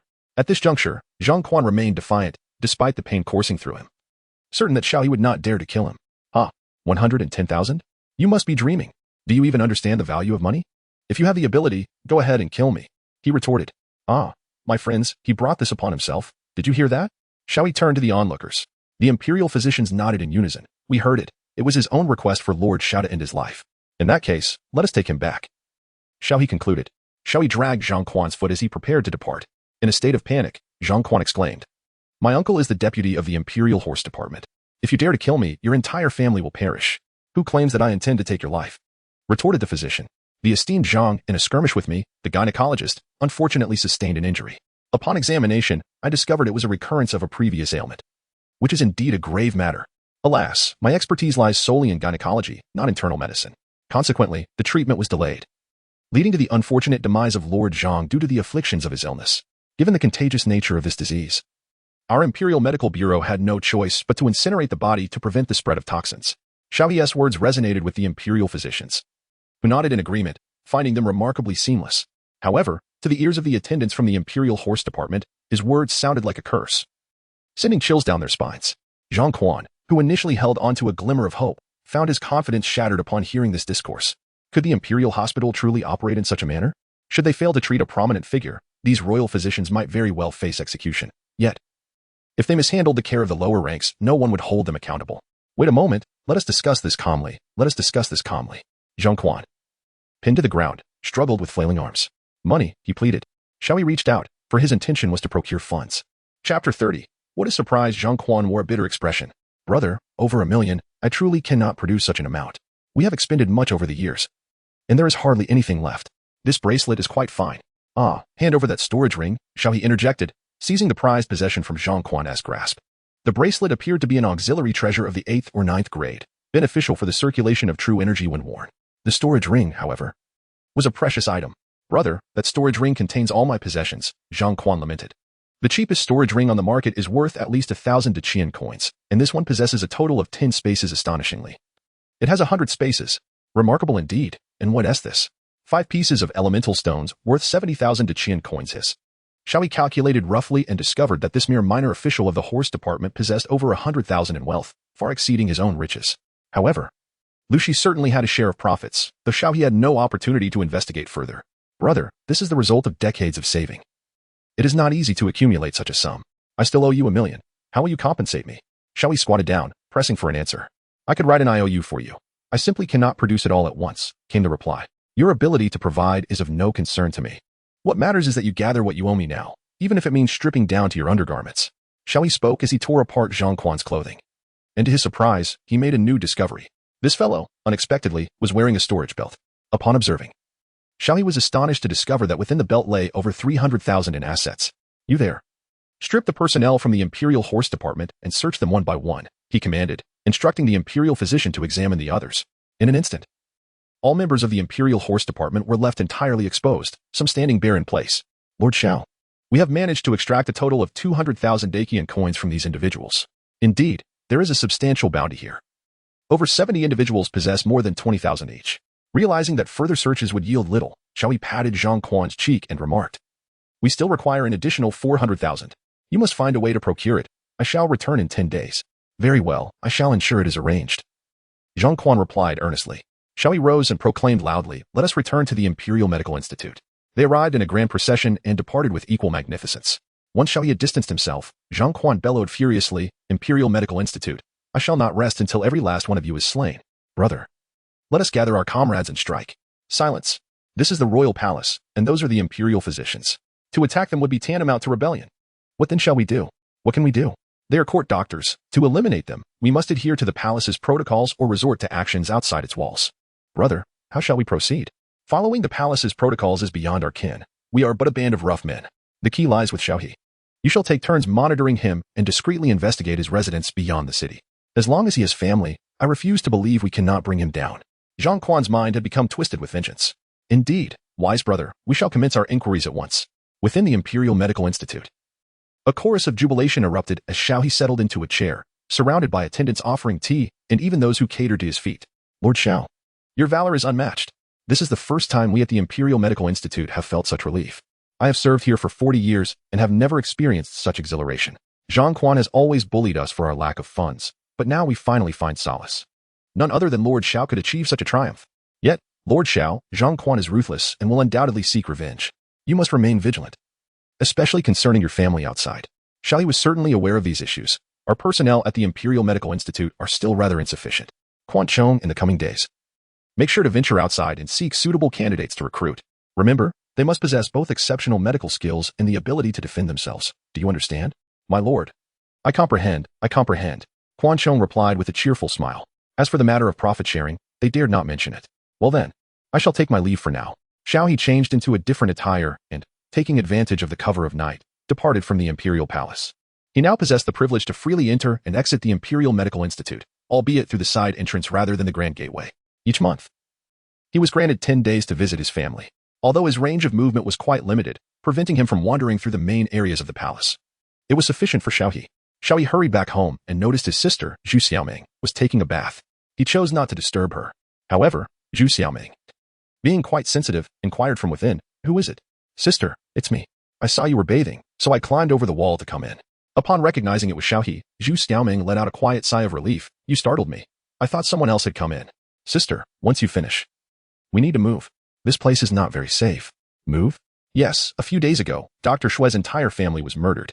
I fear for your safety if you remain here." Zhu Xiaoming rose and, from outside, the candlelight illuminated her graceful silhouette against the window. Her curvaceous figure, accentuated through the sheer window screen, sparked endless imagination. Dressed simply in a long skirt and a coat, she emerged with her damp hair cascading over her shoulders. The modest attire accentuated her prominent cleavage, making it difficult for one's gaze to stray. Xiao He felt a pang of guilt, realizing this was his sister and that he should not gaze at her indiscriminately. "What is the matter? Have you encountered trouble within the palace?" Zhu Xiaoming inquired. Her expression filled with concern as she grasped Xiao He's hand. "I am now the head of the courtyard. Yesterday, in an effort to stand up for my subordinates, I visited the Imperial Horse Department and inadvertently offended someone. To prevent any repercussions for you, I intend to relocate you," Xiao He explained. A hint of regret in his tone. After all, his impulsive act had been driven by a desire to protect something dear to him. Yet, he felt a certain confidence. Within the Tianqing, there existed numerous areas with high security levels, equipped with superior safeguarding systems. Currently, he possessed 600,000 Qian coins, which should suffice to shield against any petty adversaries. Zhu Xiaoming's lips parted slightly, her body leaning forward, inadvertently pressing against Xiao He's chest. "How could you possibly be promoted so swiftly? Father has served for decades as an imperial physician and remained in the same position. You must not be deceived. Rest assured, I am perfectly fine. However, in this role, it is impossible to remain unscathed. Just a few days in, and already there are whispers urging me to collaborate with unknown individuals who want me to procure their herbs, among other things. In essence, if you choose not to be greedy, the only alternative is to be eliminated. How troublesome," Xiao He lamented. Upon hearing this, Zhu Xiaoming did not appear pleased. Instead, her face clouded with worry. "Your promotion and wealth are indeed commendable, but the accompanying risks have also escalated. All I desire is for you to be safe, to see you every month." Her eyes glistened with unshed tears, the sorrowful beauty eliciting a protective instinct within men. Moreover, she was not merely a sister by blood. Their ambiguous relationship, devoid of any familial ties, left Xiao He feeling somewhat entranced. Upon witnessing the scene, Xiao He felt a pang of tenderness in his heart. He raised his hand to gently wipe the tears from Zhu Xiaoming's eyes. Do not worry, he reassured her. I am well aware of the situation. In this era, if one wishes to remain aloof and lacks the requisite power and capabilities, they can only rely on the whims of fate. When adversity strikes, there lies only a path to ruin. Having embarked on this bureaucratic journey, I shall not allow anyone to bully you. However, you must exercise caution. Do not find yourself in trouble, for you are all I have left. Zhu Xiaoming nestled closer, resting against Xiao He's chest, her bare arms tightly embracing him, her damp locks brushing against his chin. Sensing the warmth and softness in his embrace, Xiao He instinctively wrapped his arms around her, but quickly withdrew, patting her back gently. Go to sleep, he urged. If I do not hold you while I sleep, I find it hard to rest well. Zhu Xiaoming replied softly. You should sleep first. Tonight, I will visit father. Very well, it has indeed been a while since you last honored his memory, Xiao He conceded, not pressing her further. After escorting Zhu Xiaoming back to her quarters, Xiao He made his way to the small room on the left side of the courtyard, where the memorial tablets of his parents were placed. Although they were not his biological parents, he still approached and made a respectful offering. He then invoked the techniques of concealing his presence and the swift movement of flying phoenix, chasing snow. Given Zhang Quan's character, he would soon ascertain the location of my family, and tonight he would undoubtedly take action. My flying phoenix, chasing snow technique is capable of dispatching even those at the pinnacle of the four extremities realm. I shall await your arrival here. After employing the concealment technique, his presence was entirely masked. Testing the flying phoenix, chasing snow, he found it indeed quite heavy and difficult to maneuver. Fortunately, as a pure yang sacred body, he could manage to unleash half of its potential even without reaching the spiritual platform realm. According to the technique's description, this strength was sufficient to slay practitioners of the four extremities. Xiao He concealed himself within the ancestral hall, awaiting the arrival of midnight. Curiously, Zhu Xiaoming did not seek him out this night. Instead, she succumbed to a deep slumber within her quarters. As anticipated, figures emerged atop the rooftop. 3 shadowy forms flickered with remarkable speed, leaving traces of their passage, while a 4th figure lagged, seemingly injured. These 3 specters surged into Xiao He's courtyard like phantoms. Is anyone home? One of them inquired, noting the breath emanating from the adjacent room, presumably his sister. The intelligence indicated that Xiao He had returned home. Why then was his presence undetected? Regardless, he had heard tales of his sister's beauty. Thus, it was imperative to apprehend her first, followed by Xiao He, for he wished to make him witness the degradation of his sister at his hands. The slower figure remarked ominously, "Let us proceed to capture her." However, a sudden warning interrupted, "Be cautious." An unseen arrow shot forth from the shadows, striking the slower figure directly through the heart, pinning him to the wall. The arrow was not of solid form but constituted of some energy. Yet it bore the weight of reality. Essence solidification. This is the realm of dragon transformation. Run. The leader, possessing the highest cultivation, exclaimed in alarm. In the next instant, a more potent arrow surged towards his chest. Despite his swiftness in drawing his soft sword to defend himself, he had gravely underestimated the might of the ethereal arrow, which contained an insurmountable force. With a mournful cry, his sword shattered, and before he could react, the arrow pierced through his body, resulting in a thunderous crash as his form was propelled into and collapsed a layer of the building, vanishing amid the ensuing dust. The remaining accomplice, paralyzed by shock, uttered, "What? Lord Chen, are you all right?" His own cultivation was merely at the spirit platform level. Witnessing his leader's perilous state, he instinctively turned to flee. Yet, barely breaching the courtyard wall, he was swiftly overtaken by a deathly arrow, which pierced his skull. 1 dead, 2 wounded. Xiao He emerged from the ancestral hall, his arms trembling. Even with his robust physique, the exertion of drawing the bow 3 times consecutively had taken its toll. Upon hearing the commotion, Zhu Xiaoming rushed out and, upon seeing that Xiao He was unharmed, finally breathed a sigh of relief. "Are they your adversaries within the court?" Xiao He nodded slightly. Lifting the middle-aged man from the ruins, along with the one who was nailed to the wall, he tore off the masks of both individuals. One was Zhang Quan, while the other was an unknown figure, though his aura was formidable, suggesting he was at the initial stage of the 4 extremes. "Master Zhang, how did you manage to gather funds in my household? This is rather inappropriate," Xiao He remarked. Zhang Quan was taken aback to discover that it was Xiao He who had taken action, and the fact that 3 arrows were used to eliminate them was utterly surreal, especially considering even his uncle had been defeated. Was he not merely an ordinary imperial physician? The arrows that had just been fired were imbued with spiritual treasure. How could he possibly possess such a precious artifact? Countless questions swirled in his mind, yet Xiao He had no time for his contemplation. With a firm grip on his neck, he demanded, "Where is your home?" Zhang Quan felt a sinking sensation in his heart. "Do not involve my family in this." "Master Xiao, this is excessive." "You are aware of excess?" Xiao He retorted, "I had almost forgotten about your family, especially after the death of Li Yuliang. I nearly overlooked dealing with them. In this era, failing to eradicate the roots of trouble was akin to inviting disaster upon oneself." "Master Xiao, our grievances need not extend to my family. Is it not sufficient that you intend to kill me?" Zhang Quan pleaded. "If you refuse to speak, it matters not." I shall investigate gradually. Without granting him a moment to regret or plead for mercy, Xiao He swiftly dispatched him. Zhang Quan met his demise, while the other middle-aged man lay incapacitated on the ground, watching his nephew perish. He understood that his fate was equally grim and contemplated a desperate ambush. However, the instant he made a move, Xiao He subdued him, breaking his limbs with ease. Xiao He retrieved a token from his storage ring. You are actually the deputy director of the Imperial Horse Department, holding a 5th-rank official position. Now that you are aware, your intention to kill me equates to the murder of a court official. Why do you not release me? How navi, deputy director? Your department is rife with corruption. And should I report this to certain individuals, it could result in significant repercussions, potentially bringing many down with you. What do you intend to do? A flicker of panic crossed the man's face. His family was vast and influential, and if this matter escalated, it could endanger his loved ones. I initially had no inquiries, but now I have one. How much corruption occurs annually between your department and the Divine Guard? I am unaware of the specifics. The exact figures reside with the director. Lord Xiao, you possess formidable strength. I could serve you in the future, but killing me offers you no advantage, does it not? While killing you may yield no benefit, sparing you undoubtedly presents significant risks. Farewell. Xiao He decisively eliminated another adversary with a single strike, resulting in 3 fatalities at this location. As the deputy director of the Imperial Horse Division, he felt compelled to dispose of the bodies, given his status as a 5th-rank official. After expending half an hour, the remains of the 3 individuals were meticulously dealt with, yet Xiao He found himself devoid of the inclination to rest at home. He took Xu Xiaoming by the hand and departed from the area. Curiously, unlike the previous altercation, there were no onlookers this time. An unspoken consensus seemed to prevail, as silence enveloped the surroundings, with no one daring to speak or cast a glance. This phenomenon subtly illustrated the pathological system afflicting the officials of Qian.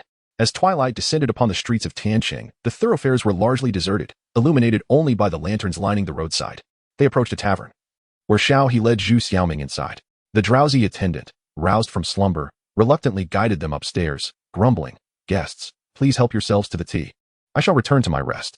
Upon entering the room, Xiao He turned to Xu Xiaoming and cautioned, "I shall step out for a moment."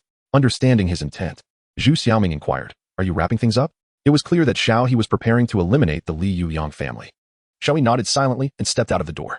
Watching his vanishing figure, Xu Xiaoming murmured, "You have finally grown up." It was not until dawn that Xiao He returned, having traveled a considerable distance from the Li and Yuyang families.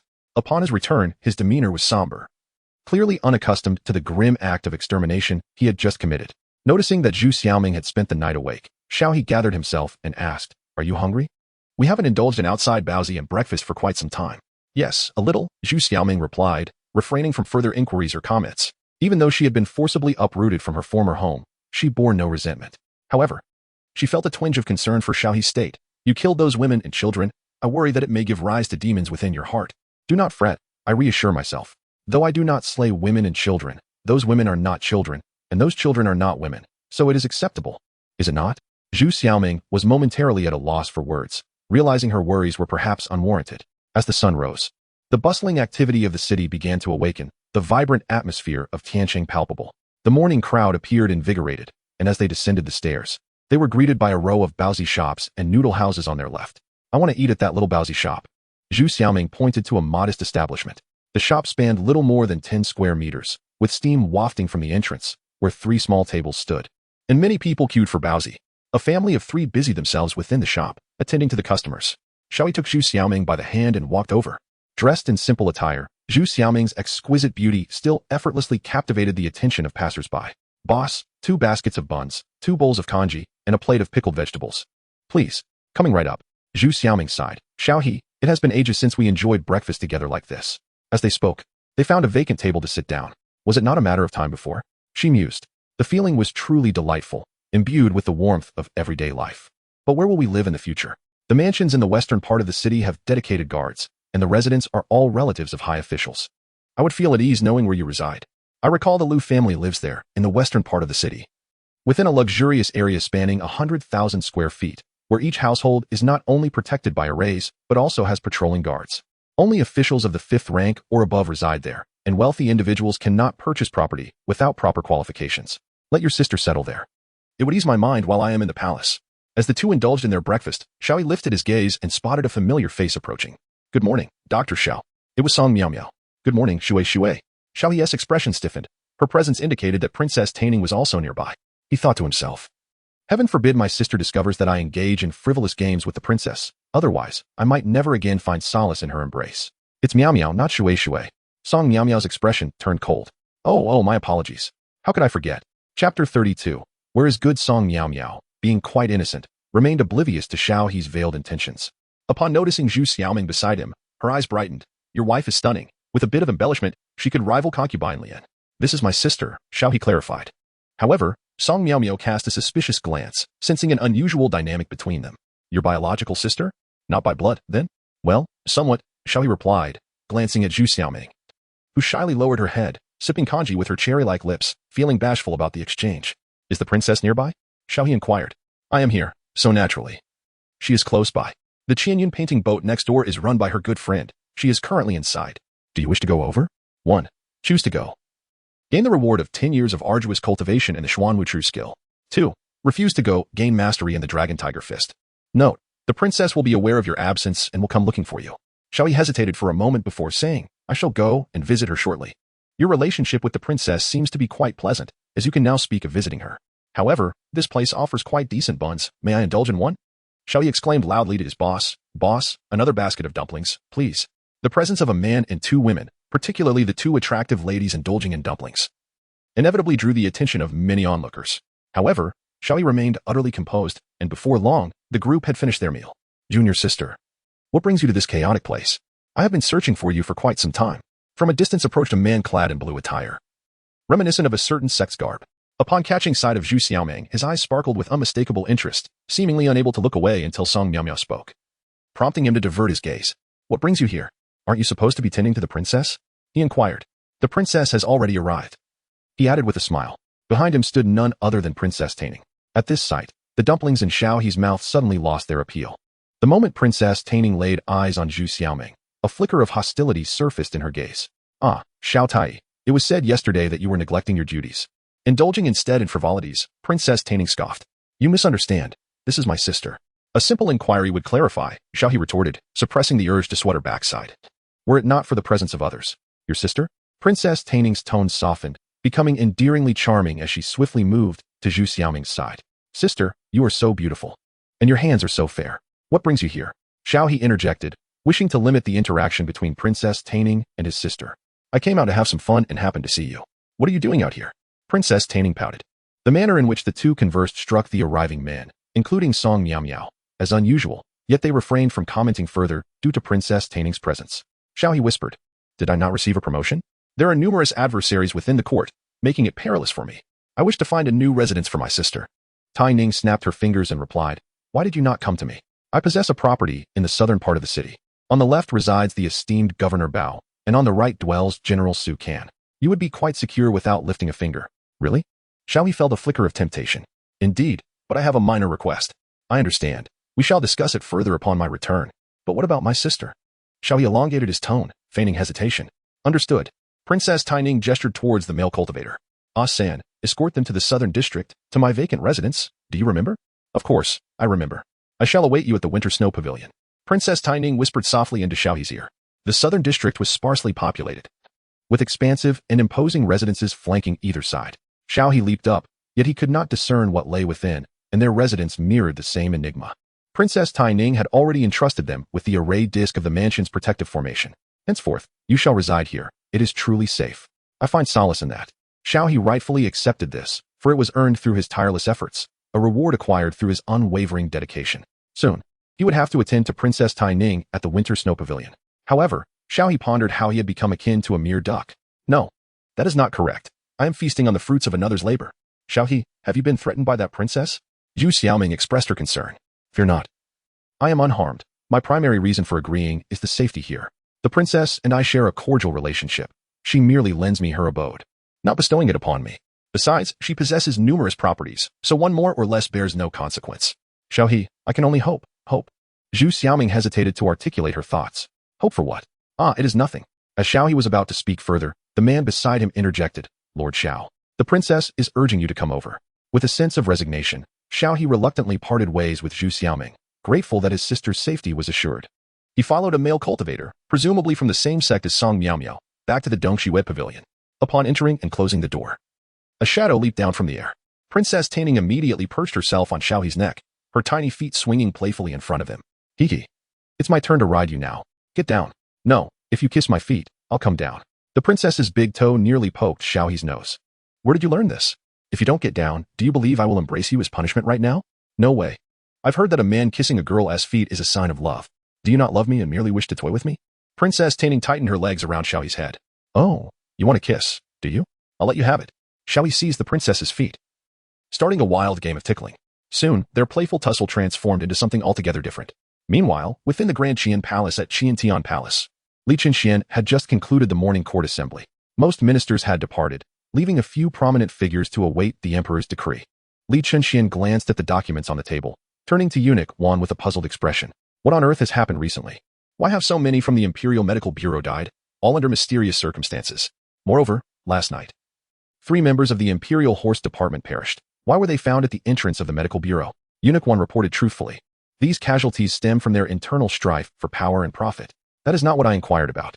I seek to understand why the Imperial Horse Department's expenditures this year have skyrocketed to 300 million Qian coins, an increase of 20 million from last year. While neither my Divine Guard nor the Guardian Department has seen any enhancement, how has this money been squandered? Li Qianxuan's voice was grave, and the few people present could sense his displeasure. An elderly man with a white beard, his gaze sharp as an eagle, spoke with a resonant voice, Your Majesty. This year, due to the harsh northern climate and widespread food shortages, costs have soared. Additionally, with the rise in diseases, the Medical Bureau has often provided free assistance to the Imperial Horse Department. Oh, so Chancellor Qiao is concerned about the humble Imperial Horse Department? Li Qianxian asked, eyes closed, resting his head on his hand. Qiao, unyielding yet respectful, replied, Your Majesty, I have my suspicions regarding the Imperial Horse Department's expenditures from 5 months ago, which is why I took the initiative to investigate. You were quite diligent, Chancellor Qiao, Li Qianxian acknowledged with a nod. Eunuch Wan, summoned Director Liu. I wish to question him personally. Eunuch Wan reminded, Your Majesty, the head of the Medical Bureau has changed. Have you forgotten? Changed? Who is it? Your Majesty. Do you not recall the esteemed Xiao He who distinguished himself during the incident at Huaxiao Ridge? Li Qianxuan's expression shifted as realization dawned. Ah, yes, I remember now. He performed admirably under Concubine Lian. I shall fetch him at once, Eunuch Wan said, retreating. Please inform him to come to the Imperial study this afternoon. Yes. Meanwhile, Chancellor Qiao's gaze flickered, pondering whether the new director of the Medical Bureau would speak indiscreetly. Chapter 33. The Arena of Carnage simultaneously, in the Qinghuan Palace of Concubine Lian. What? He has been whisked away by Taining again? Xiao Hong nodded affirmatively. Absolutely true. They have gone to the Dongxua Pavilion. What does this Taining intend to do? This cannot stand. I must find him, Concubine Lian exclaimed, her urgency palpable. Your Highness, it may not be wise to leave the palace unaccompanied. I shall return home to see what is amiss. Prepare my attire. Accompany me to the Dongxua Pavilion. Xiao He was naturally unaware of the happenings within the palace. At this moment, he lay comfortably on the ground. Princess Taining sprawled out, her face flushed as she rested. Princess, I still do not know your name, he inquired. Li. Su, the princess replied languidly, her voice weak. Su, what a lovely name, Xiao He remarked. Are you tired? He leaned closer. And the princess nodded, yearning for a brief slumber. I am tired, but it's manageable, Li Su's voice was as soft as a whisper. Shall we continue? He anticipated that Li Su would plead for mercy, yet to his surprise, she merely lifted her fair neck, presenting herself as if ready to be plucked. Are you not afraid of overexertion, or worse, death? Xiao He asked, astonished. As Li Su spoke, she could not control the drool trickling from the corner of her mouth. Not afraid, she replied. Xiao He, before Xiao He could turn around, a voice from outside announced, Your Highness, Princess Lian Guifei has arrived. What? The arrival of Lian Guifei. Both individuals were startled into an upright position. And the seemingly frail and delicate Princess Taining, who appeared vulnerable and ready to be easily overwhelmed, instantly regained her vigor. Xiao He felt a pang of anxiety. Should the noble consort Lian discover his fervent efforts for another woman, his fate would be sealed. Similarly, Tai Ning experienced a sense of trepidation, as a princess. If the consort were to learn of her clandestine dealings with a court physician and report it to the emperor, her life as she knew it would be irrevocably altered, perhaps banishing her from the palace forever.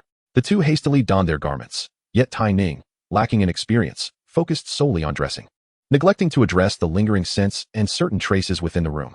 Fortunately, Xiao He, seasoned in such matters, swiftly set about tidying the space. At that moment, a stern voice from outside pierced the air. Step aside. If anything has befallen my people, I shall hold you accountable. The formidable consort Lian, undeterred by any obstacles, forcefully pushed open the door, revealing the scene within. Xiao He stood beside Princess Tai Ning, holding a silver needle and cautiously probing her head, embodying the demeanor of one engaged in a healing process. Upon seeing the beloved Lotus Empress enter, Xiao He promptly stepped forward to pay his respects. I humbly greet your Highness, Empress. How do you fare? The voice of the Lotus Empress was soft, and to an outsider, her words might seem like a noble's concern for a subordinate. However, to Xiao He, it was evident that her words were imbued with genuine care and affection. Xiao He nodded slightly. At this moment, Princess Taining approached, her complexion still flushed from recent exertion. Does Empress Lian think that my concern for my physician is excessive? The Empress raised her beautiful eyes, discreetly searching for something in Taining, as if seeking the traces she wished to discover. Xiao He noticed the gaze of the Lotus Concubine, feeling somewhat guilty as he softly spoke. Lotus Concubine, the journey is long. Do take care of your health. Allow me to escort you back to the palace. However, Princess Taining immediately interrupted him. Is this truly concern for your subordinate? I suspect it may be excessive care. Is a royal physician truly worth your personal attention outside the palace? Lotus Concubine, if His Majesty were to be away, would you show such concern? The Lotus Concubine did not take offense. Although the insinuation hinted at an unclear relationship between her and Xiao He, her strong heart remained unshaken. She chuckled lightly. Yet, it is you, Princess, who repeatedly provokes my subordinate, even meeting him in private on several occasions. Not to mention the guards outside, you remained inside for hours. Tell me, why does your face turn so red upon my entrance? Princess Taining, not as adept in this matter as the Lotus Concubine, felt a moment of fluster as she glanced at her flushed reflection in the mirror. The warmth of the room added to her embarrassment, making her legs tremble slightly. Nevertheless, she retorted defiantly, what of it? I am a princess. I can speak with the royal physician for as long as I desire. Do you have any say in this? How long indeed? Pray tell, Princess, what did you discuss? What did you speak of or do? I am most curious to hear your thoughts. Observing the escalating tension between the two women, Xiao He realized he must intervene or the situation would spiral out of control. He stepped forward, gazing tenderly at the Lotus Concubine, and whispered, Xinyu, let us not quarrel. I long for home and for you. These words melted the Lotus Concubine's heart, instantly dispelling her doubts. Gazing into Xiao He's affectionate eyes, her inner yearning could no longer be contained. Well then, royal physician, I am feeling unwell. Please escort me back to rest. Your Highness, I am afraid I have duties to attend to and cannot accompany you. Xiao He quickly responded, stepping back. Watching him depart, Taining stamped her foot in frustration. How infuriating. He leaves just like that, cursed Lotus Concubine, thwarting my good intentions. Seated in the room, her anger festered. Most importantly, Li Susu felt her cultivation had significantly improved. Indeed, men could enhance one's abilities, yet this was perhaps Xiao He's exclusive secret, one she could not let other women discover, lest he belonged to someone else. Could it be that the Lotus Concubine was aware of this as well? However, Princess Taining deemed it unlikely, considering the Lotus Concubine was her father's woman. How could she possibly share a bed with her lover? No, she could not shake her unease. The Lotus Concubine was too attentive to Xiao He. To outsiders, it appeared as mere fondness for a subordinate, but Taining, being a woman herself and in love with the same man, perceived the deeper implications. Meow meow. Taining called. Here. Song Meow Meow entered. Your Highness, how may I assist you? Keep an eye on Xiao He and the Lotus Concubine. Inform me immediately of any developments. As you command. Upon returning to Qingwan Palace, Xiao He felt the overwhelming might of the Pure Yang sacred body. To him, the once unattainable perpetual motion machine had become a reality, embodied in himself. If he could choose freely, he would boldly declare, I wish to conquer 1,000 foes. My charming lover, you are utterly captivating. I fear that if I were to leave you one day, I would not be able to endure it. What shall I do? The Lotus Concubine clung tightly to Xiao He. Their mutual gaze, filled with boundless tenderness, deepened their connection like never before. The Lotus Concubine's affection for him had reached a seamless union, progressing to 60, while Li Susu's feelings had blossomed into a unique devotion, progressing to 20. Chapter 34, The Rebel Chancellor Qiao, holding power over the court. Xiao He felt a sense of relief. At least the deeper their affections for him, the more secure he felt, and his position in the palace became increasingly stable, ensuring that he would not be harmed. At the very least, Concubine Lian genuinely cherished him. If she were not a concubine, he would wish to take her home, reveling in joy day and night, for a decade without rising from bed. My dear, you are now the director, and many temptations await you in the future. Do not let yourself be lured away. XINU. There is no woman in this world who can compare to you. As Xiao He finished speaking, a voice echoed from the entrance. Your Highness. Lord Wan has come to inspect Lord Xiao. It's Lord Wan. Quickly prepare yourself. He is a master among masters. Do not let him discern any flaws. The noble consort Lian rose to don her attire. Isn't the eunuch lacking in cultivation? In less than 3 breaths, Xiao He addressed and stood at the bedside. He is exceptional. His cultivation is indeed high. However, when I refer to a master, I do not solely mean his abilities but rather his unique perception regarding the aftermath of intimate encounters. He can see through it all. Is he really that formidable? Indeed. He serves as the Emperor's means to ascertain the chastity of the concubines. Could he possibly detect that you have already lost your purity? Xiao He expressed his concerns. No. I can simply circulate my energy to conceal it. I understand. Xiao He slightly activated his pure yang energy, purifying all traces from the noble consort Lian's body. Before long, Lord Wan entered the room. I pay my respects to your highness. Lord Wan, with his white hair yet youthful visage, spoke in a hoarse voice, his demeanor exceedingly polite. When his discerning gaze fell upon Xiao He, it felt as though he had been partially seen through. However, the Pure Yang sacred body was well concealed by the system. Beyond his perception, Lord Wan, what brings His Majesty here? Lord Xiao Tai has been appointed as the new director, and His Majesty wishes to inquire about certain matters. Xiao He slightly cupped his hands and said, I understand. My humble self shall proceed at once. He then walked to the back of Lord Wan. Your Grace, the Empress. You are currently with child and should refrain from excessive movement. His Majesty is quite concerned for your well-being. Thank you, Your Majesty, replied the Empress Lian. Gently inclining her body, Lord Wan smiled, nodded, flicked his whisk, and turned to depart. Xiao He followed the esteemed eunuch Wan in silence, feeling an air of effortless authority emanating from him. It was evident that no ordinary individual served as the emperor's personal attendant. Rumor had it that he held the esteemed position of chief eunuch. Fortunately, he had not discerned the connection between Xiao He and the favored consort Lian. As they made their way to the imperial study, many eunuchs whispered amongst themselves upon spotting Xiao He, intrigued by the presence of such youth summoned by the emperor. Lord Xiao, please enter. His Majesty awaits you inside, came the call.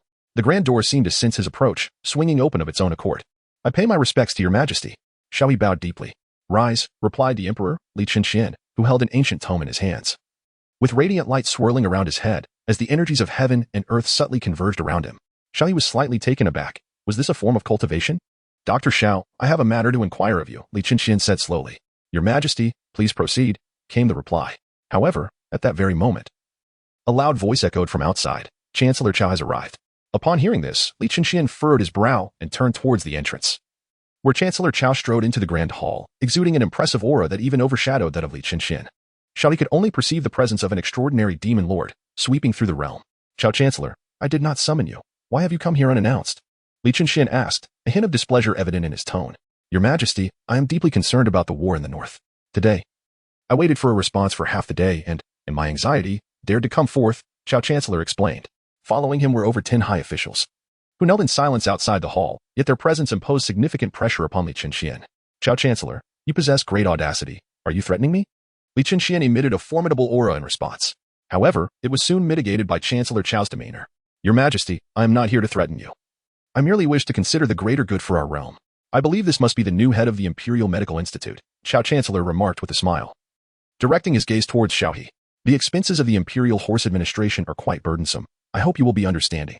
Xiao He appeared utterly perplexed, glancing at Li Qian and then at Prime Minister Qiao. He had managed to grasp the situation to some extent. Had Li Qian, in a state of reckless cultivation, inadvertently provided an opportunity for old Qiao to seize power? Now, it seemed the emperor was being cornered in the imperial study, compelled by the prime minister to mobilize troops. Rather than a mere call to arms, it appeared to be a maneuver to further diminish the emperor's authority. Although personal martial prowess held significant weight in this era, true invincibility remained an unattainable ideal. Li Qian then spoke. Dr. Xiao, could you elaborate on the affairs of the Imperial Horse Department? Have you been providing them with free medical treatment all along? Xiao He found himself in a quandary. No matter how he approached the matter, he would inevitably offend someone. Who exactly was this chancellor, and why did he exude such an aura of terror? How is it that he had unwittingly become embroiled in the struggles of such formidable figures? 1. To speak candidly and expose the corruption within the Imperial Horse Department would yield the reward of the Dragon Tiger Fist and the mastery of the Immortal Wind Cloud Body technique, which, upon completion, allows the practitioner to create between 100 and 1,000 phantoms to obscure vision. However, it is crucial to note that uttering such truths would incur the wrath of Chancellor Qiao, who would perceive him as a thorn in his side and likely arrange for his demise. Yet, Li Qian would devise a means to ensure his safety. 2. Alternatively, collaborating with Chancellor Qiao in deception would grant the reward of 10 9 transformations, golden pills, and 5 years of cultivation experience in the true art of Xuanwu. It is essential to recognize that after aiding Chancellor Qiao, one would be relegated to serving his interests alone, consequently incurring the emperor's displeasure. The emperor might become apprehensive about one's presence in the harem as a healer, potentially severing the chance of ever seeing Concubine Lian again. Is this not self-evident? Xiao He could not help but acknowledge that the prospect of never again beholding the alluring and captivating figure of Concubine Lian rendered life rather dull. Furthermore, being a man of integrity, how could he resort to deceit? Primarily, upon examining the options, aiding Prime Minister Qiao would yield no benefit. Qiao was merely exploiting him. Should the emperor seek retribution, it was unlikely that Qiao would offer him protection, whereas the emperor would undoubtedly safeguard him. Your Majesty, he reported, 3 members of the Imperial Horse Department perished at my doorstep yesterday, as they intended to harm my family simply because I uncovered their corrupt practices. Moreover, the Imperial Horse Department owes the Imperial Hospital over 1 million great Qian coins, and I have also discovered that the provisions they utilize are all expired goods. Xiao He spoke in one breath, lowering his head in silence, yet he could already sense the murderous intent emanating from beside him. Your Majesty, do not be swayed by the nonsensical ramblings of this ignorant child, coldly remarked Chancellor Qiao. The several dozen court officials behind him echoed in unison, Your Majesty. Do not be deceived by a single perspective. However, Li Qianxian seized the opportunity, gritting his teeth, declared, I still place my trust in the character of Physician Xiao. I shall investigate this matter. If what he says holds true, then the corruption within the Imperial Horse Department is severe, which has led to our current lack of funds for military endeavors. As for the Northern Cold issue, let us set it aside for now. Your Majesty, the siege has been prepared for the Great Qian for decades, and you would let this mere child refute me? Chancellor Qiao was evidently agitated upon hearing this. 1. Support the Emperor to defuse the situation and receive a reward of 10 years of training experience in the Dragon Elephant Town prison skill.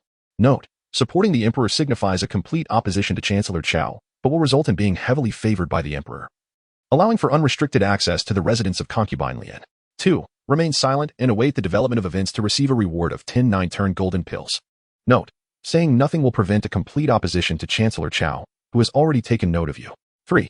Side with Chancellor Qiao to receive a reward of a top-grade Xian tier Longquan sword. Note, the Emperor will remember you well, and Chancellor Qiao will praise you, granting you encouragement, thereafter compelling you to serve him, with your own sustenance to manage. Chapter 35, The Fury of Chancellor Qiao. The system's annotations have elucidated the most cost-effective choices. After all, the Emperor remains the Emperor. Even though Chancellor Qiao wields immense power, the Emperor always holds the potential for a comeback. Moreover, Chancellor Qiao has yet to reach the point of lawlessness. It seems the Emperor still possesses his own means. Simultaneously, the system S-notes have also described Chancellor Qiao's character. He is vindictive, arrogant, and likely sees only personal gain, enforcing a tyrannical rule. Wait, Xiao He suddenly raised his head, locking eyes with Chancellor Qiao. His utterance momentarily stunned both Chancellor Qiao and the Emperor. Your Majesty, what do you wish to convey? Li Qianxian did not scold his interruption but rather supported him. Your Majesty, this individual has interrupted our discussion. He ought to be dragged away and punished with 1,000 strikes of the board, Chancellor Qiao asserted. Upon hearing these words, Xiao He, initially hesitant, now felt an unwavering resolve within him. As long as the treacherous Qiao remained alive, he would find no peace. Lord Qiao, His Majesty has already permitted me to speak. How can you still attempt to reprimand me? After all, His Majesty is the Emperor, and who are you in comparison? How could a humble minister such as I dare to question his authority? Of course, His Majesty is the Emperor.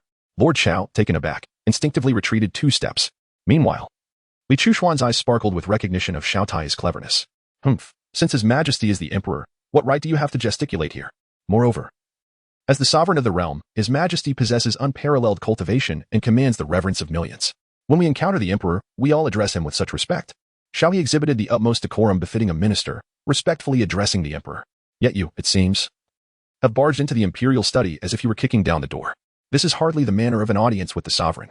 One might mistakenly assume you were staging a rebellion. Your tone betrays a distinct lack of regard for His Majesty, as if you do not hold the Emperor in high esteem. Clearly, you are flouting the laws of the land, committing the grave offense of undermining authority and deceiving your sovereign. Hearing this, Chancellor Qiao felt a sense of unease and quickly knelt, imploring, Your Majesty, this scoundrel seeks to sow discord. Do not heed him. I beseech you to act swiftly against his treachery. My loyalty to Your Majesty is unwavering, without any trace of duplicity. However, Li Qianxian chose not to respond, instead gesturing with his eyes for Xiao He to continue speaking. Xiao He, understanding the situation, let out a cold laugh and said, Only now do you realize the importance of etiquette? It is too late. You have already committed the grave offenses of treason and disrespect towards the Emperor. The charges against you are sufficient to warrant the extermination of your entire clan. Guards, bring forth the executioner's sword for the Chancellor. As soon as Xiao He uttered these words, a hushed astonishment enveloped the officials both inside and outside the hall.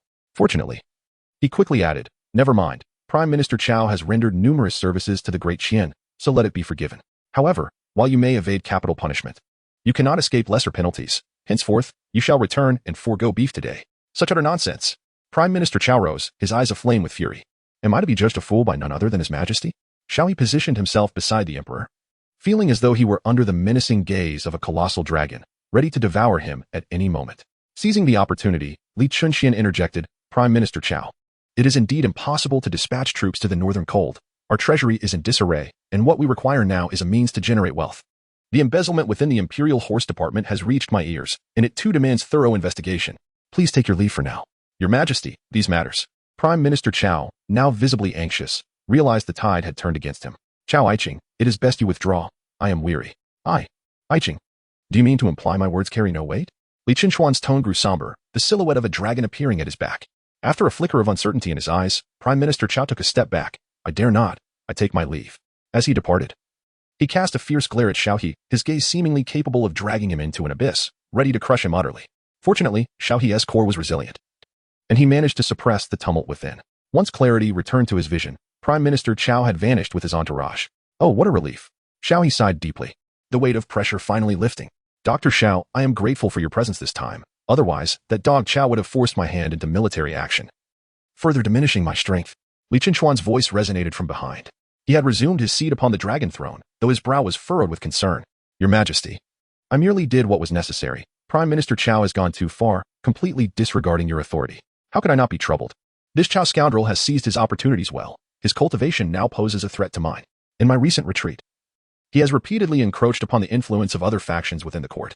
To deal with him now is no small feat, and should anything befall him, the strength of the great Qian will surely wane. The northern plains harbor enemies watching closely, and with other vassal states surrounding us. The great Qian cannot afford to sever ties with him. Xiao He inquired cautiously, Your Majesty, is there truly no solution at hand? At present, there is none. The Emperor replied. Prime Minister Qiao's influence stretches across the realm, and the eastern tribes run rampant, all thanks to the Qiao family's vigilant defense. Moreover, much of our great Qian's production relies upon them. Given his extensive connections within the court, any attempt to challenge him would, in essence, threaten the very foundation of our great Qian. Xiao He could only feel an overwhelming sense of trouble upon hearing this. The power of Prime Minister Qiao was so formidable that one might say the influence of the Qiao family had grown strong enough to potentially destabilize the very foundations of the Qian Dynasty. Xiao He stood in silence, patiently awaiting Li Qinchuan's directive. Indeed, Li Qinxian returned to his seat and penned an edict. Xiao He, having reported the Imperial Horse Department. Your evidence is lacking. However, what I seek is not merely proof of their corruption. I desire you to thoroughly investigate the Imperial Horse Department and their connections with the Divine Guard. Do you comprehend my intention? Xiao He, this humble servant understands. The Emperor is evidently instructing him to utilize the Imperial Horse Department to diminish Prime Minister Qiao's control over the Imperial Guards. Xiao He is unaware of the vast power wielded by the Divine Guard, yet it is currently the most formidable force within the Imperial City. Only by fully grasping this army can the Heavenly City truly fall under the auspices of Imperial authority. The Divine Guard is led by two sovereigns, the Eastern King and the Western King. Among the two, the Western King leans towards the traitor Qiao, so exercise caution regarding him. Do you understand? Xiao He cautiously inquired. May I ask about the strength of the Western King? Above the transformation of the dragon, where the three flowers gather at the apex, lies the nobility of princes. If you can uncover his secrets, I shall bestow upon you the rank of a second-class grand official. Thank you, Your Majesty. However, as the imperial physician, many matters are rather delicate, and it would be prudent not to employ Your Majesty's edict in my endeavors. Li Qinxian pondered for a moment. I understand, Your Majesty. Xiao He mused that the Emperor sought to extricate himself from any repercussions, which also subtly indicated that the Li family had indeed weakened within the court. Regarding Consort Lian, you may visit her frequently. The Lian family is also among the esteemed nobility and possesses certain enterprises that may pertain to the royal horses. Inquire with her at length. Xiao He maintained a calm demeanor. Your humble servant understands. Indeed, the noble Consort Lian is quite astute. Upon your mention, she will likely grasp Your Majesty's intentions. However, she is, after all, a woman of Your Majesty, so do exercise caution. Your Majesty, I am a gynecologist by profession. Outsiders will not perceive anything unusual. You are a gynecologist? Li Qinchuan's expression stiffened for a moment, but he shook his head, dismissing his concerns, for a physician examining a woman harbors no ulterior motives. Yes, I have always been. Li Qinxian then stated plainly, the inquiries from the Imperial Horse Department are of utmost importance. You may visit Qinghuan Palace shortly to discuss matters with Consort Lian. Do conduct yourself diligently. Xiao He chuckled. I shall surely devote myself wholeheartedly. Braving the fiery depths and icy heights. Chapter 36, The Celestial Being from Beyond.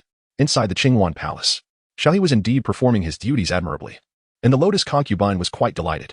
It seems the Emperor is about to promote you. The Lotus concubine lay on the bed, her graceful form slightly elevated. Xiao He pressed against her back, whispering softly into her ear, It is unfortunate that I have offended Prime Minister Qiao. As a mere fifth-grade official, I find myself embroiled in such a significant upheaval, uncertain of when my demise may come. The ears of Concubine Lian flushed red, her body tingling from Xiao He's breath, causing her to unconsciously shift her back, her seductive eyes momentarily dazed, her lips parting slightly as she let out a soft hum. Why are you so sensitive? Xiao He noticed her unusual reaction. Is it not because you always tease me in places that are easily electrifying? Concubine Lian murmured. Indeed, Prime Minister Qiao is troublesome. My ability to assist you is limited, but I can leverage the connections of the Lian family to uncover some evidence of embezzlement within the Imperial Horse Office. Alas, what troubles you? Why the sigh?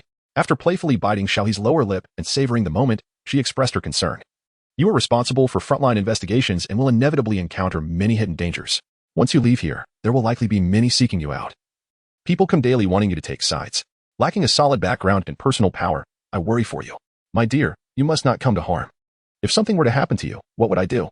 I would be left alone in this empty room, day after day, with no one by my side. Xiao He glanced at the time and thought, let us indulge in the present moment and serve the Empress with utmost devotion. Moreover, it appears that her cultivation has also reached a new height. The Lotus consort gently remarked, then do your best. I have lingered at the fourth extreme for far too long. Your humble servant is willing to brave any peril and shed the last drop of sweat for the Empress. The Imperial Medical Department. Xiao He sat cross-legged within his chamber, the evening already settling in. Upon returning from his encounter with the Lotus concubine, he had faced no obstacles nor been troubled by anyone. It dawned on him that this tranquility was merely the calm before the impending storm. The sole source of satisfaction for Xiao He was the conquest of the Lotus concubine once more, even though he had been back for half an hour. The earlier scene played repeatedly in his mind. This woman, alas, was truly a calamity for the nation. He received system rewards, the mastery of the Dragon Tiger Fist, the perfection of the Celestial Wind and Cloud Body technique, and 10 years of cultivation experience in the Dragon and Elephant Suppression technique. As the first two rewards melded into Xiao He's consciousness, he felt his muscles surge, as if infused with the wisdom of two divine abilities accumulated over many years of practice. It was akin to having undergone years of training without the slightest sense of obstruction. As for the 10 years of cultivation experience in the Dragon and Elephant Suppression technique, it further fortified his physical form. Boom. Xiao He rose to his feet, his arms spread wide, and his garments were torn apart by his formidable strength. His bare physique exuded a sense of power, with bronze skin that epitomized masculine allure. Xiao He stood before the mirror, observing how his visage had grown more formidable and aggressive. Has my appearance become more masculine? With such looks, if I were to venture to the Blue Star, I might very well rival the likes of Baiku. After donning his attire, he paced restlessly within the confines of his chamber, contemplating how to conduct a thorough investigation at the Imperial Horse Department. Alas, my manpower is insufficient. There are scarcely a few capable individuals within the entire Imperial Medical Office. Surely, I cannot undertake this inquiry alone. At that moment, a voice called from outside. Lord Xiao, Lady Lu requests your presence. Lady Lu? In this dimness, would it be appropriate for me to meet her? Lady Lu awaits you at the entrance of the Imperial Medical Office, the messenger continued. She merely wishes to exchange a few words with you. Xiao He opened the door to find Quan Chong, who had his head peeking out, one eye exposed, presenting a rather comical sight. Lord Xiao, he said, I shall go on my own. You may attend to your own matters. At the entrance of the Imperial Medical Institute, a rather grand palanquin awaited, flanked by more than a dozen palace maids. After Xiao He emerged, the palace maid on his right side stepped aside, gesturing for him to proceed. Your Highness, Lady Lu, what brings you to seek me at this late hour? Xiao He glanced around, uncertain of Lady Lu's intentions, aware that eyes were watching from all directions, potentially relaying information elsewhere. Do you remember what I mentioned during our last conversation? Lady Lu's voice resonated from within the palanquin. Xiao He was taken aback by the mention of the false pregnancy. I recall. Please speak, Your Highness. As long as you remember, that is sufficient. Furthermore, you need only to remain prudent, and you shall be safe. I understand, my lord, Xiao He replied, clasping his hands as he stood in place. Once Lu Guifei concluded her statement, the palace maids exchanged a low gasp before retreating and carrying away the palanquin. After Lu Guifei departed, Xiao He returned to his chamber, feeling an even heavier weight upon his heart. Was Lu Guifei allied with the treacherous Qiao? Was she instructing me to steer clear of the horse management department? Or was she subtly warning me that if I were to involve myself in this matter, my demise would be certain? For the moment, I shall refrain from acting, biding my time instead. That night, Xiao He experienced restless slumber. The following day, there was little activity within the palace. Aside from observing the operations of the Imperial Medical Institute, Xiao He found himself at loose ends. However, in the afternoon, a mysterious individual delivered a package to the Imperial Medical Institute, stating that only Xiao He could unseal it. Within the confines of the chamber, Xiao He gazed at the 3 ledgers, astonished. Is this the embezzlement account of the subordinate of the Western King from the Imperial Horse Department? This records 50 years of corruption, all remarkably detailed. The embezzlement by the Divine Guard's officers, in procurement and declaration, it's an all-encompassing scheme. 50 years, and they have siphoned off. Gasp, over 3 billion? My goodness, such an amount, and this is merely one department. The head of the Imperial Horse Department is just a 4th-level cultivator. Isn't it? This is utterly outrageous, nearly $500 million each year. Now that we have the ledgers, we must also identify the suppliers in the illicit funds. The head of the department must be cunning. We cannot alert the snake by stirring the grass. Although we have made some progress, Xiao He still felt that something was amiss. We need to initiate our investigation from the Zhang family, yet that individual is already deceased. I surmise that the Imperial Horse Department has likely considered this more thoroughly. I suspect that the Zhang family's members are also in peril.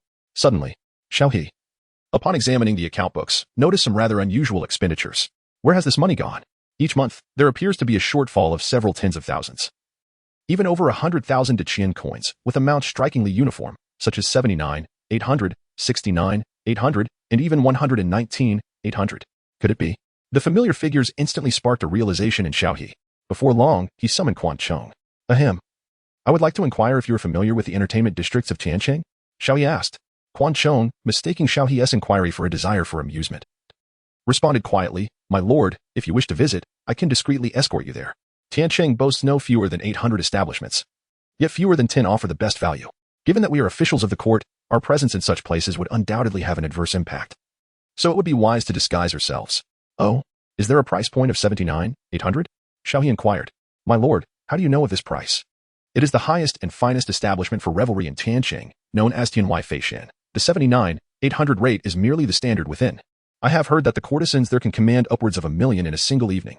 Xiao He gasped in astonishment. The director of the Imperial Hospital embezzled merely over 200,000 in a month, yet this woman amassed a fortune of 1 million in a single night. Xiao He, is it really so expensive? Is it from the heavens? I am unaware, for my capabilities are limited and I cannot perceive it. Please take me to see it in a couple of days. Ah, my lord, that place is quite costly. I cannot afford such expenses. Chapter 37. The suffering of Imperial Concubine Lu. 2 days passed swiftly. No extraordinary news came from the Imperial Horse Department. But Xiao He heard that the recent ingredients and many fundamental conditions there had changed. It was likely that by the time he arrived, all evidence would have been obliterated. From this, Xiao He sensed an unusual aroma in the air, just as he was preparing to rush towards that celestial abode with Quan Chong. The people of Imperial Concubine Lu approached him. This happened just after he left the palace and was about to turn onto the main thoroughfare when they obstructed his path. Lord Xiao, Imperial Concubine Lu specifically requests your presence. She is experiencing stomach discomfort. The personal maid beside the Imperial Concubine was exceptionally beautiful, yet her demeanor was more ruthless. As she held a knife menacingly against Xiao He's throat, Quan Chong stood beside Xiao He and shouted loudly, How audacious. This is our Lord Xiao, a 5th-rank official. Mind your tongue. Xiao He immediately halted Quan Chong's reckless outburst. 1. Accompany this woman to Imperial Concubine Lu and receive the reward of the Star Moon Eye, enhancing your abilities further. Note, going to Imperial Concubine Lu may avert a calamity, but it will also ensnare you in another vortex. 2. Decline. Receive a reward of 5 million Qian coins. Note, other calamities may arise, and with your current strength, your survival rate is only 20%. From this perspective, it is evident that someone intends to assassinate me. I suspect it is that fellow from the Imperial Horse Department who orchestrated this. Dealing with a mere calamity would not necessitate the involvement of Prime Minister Qiao. Xiao He spoke with a solemn tone, since Imperial Concubine Lu is unwell. It is my duty as the head of the Imperial Medical Bureau to attend to her. Young lady, please lead the way. Lord Xiao, shall we still fly? Quan Chong inquired, glancing at the street on his left, puzzled. Next time, you should return to the Imperial Medical Bureau instead of wandering about.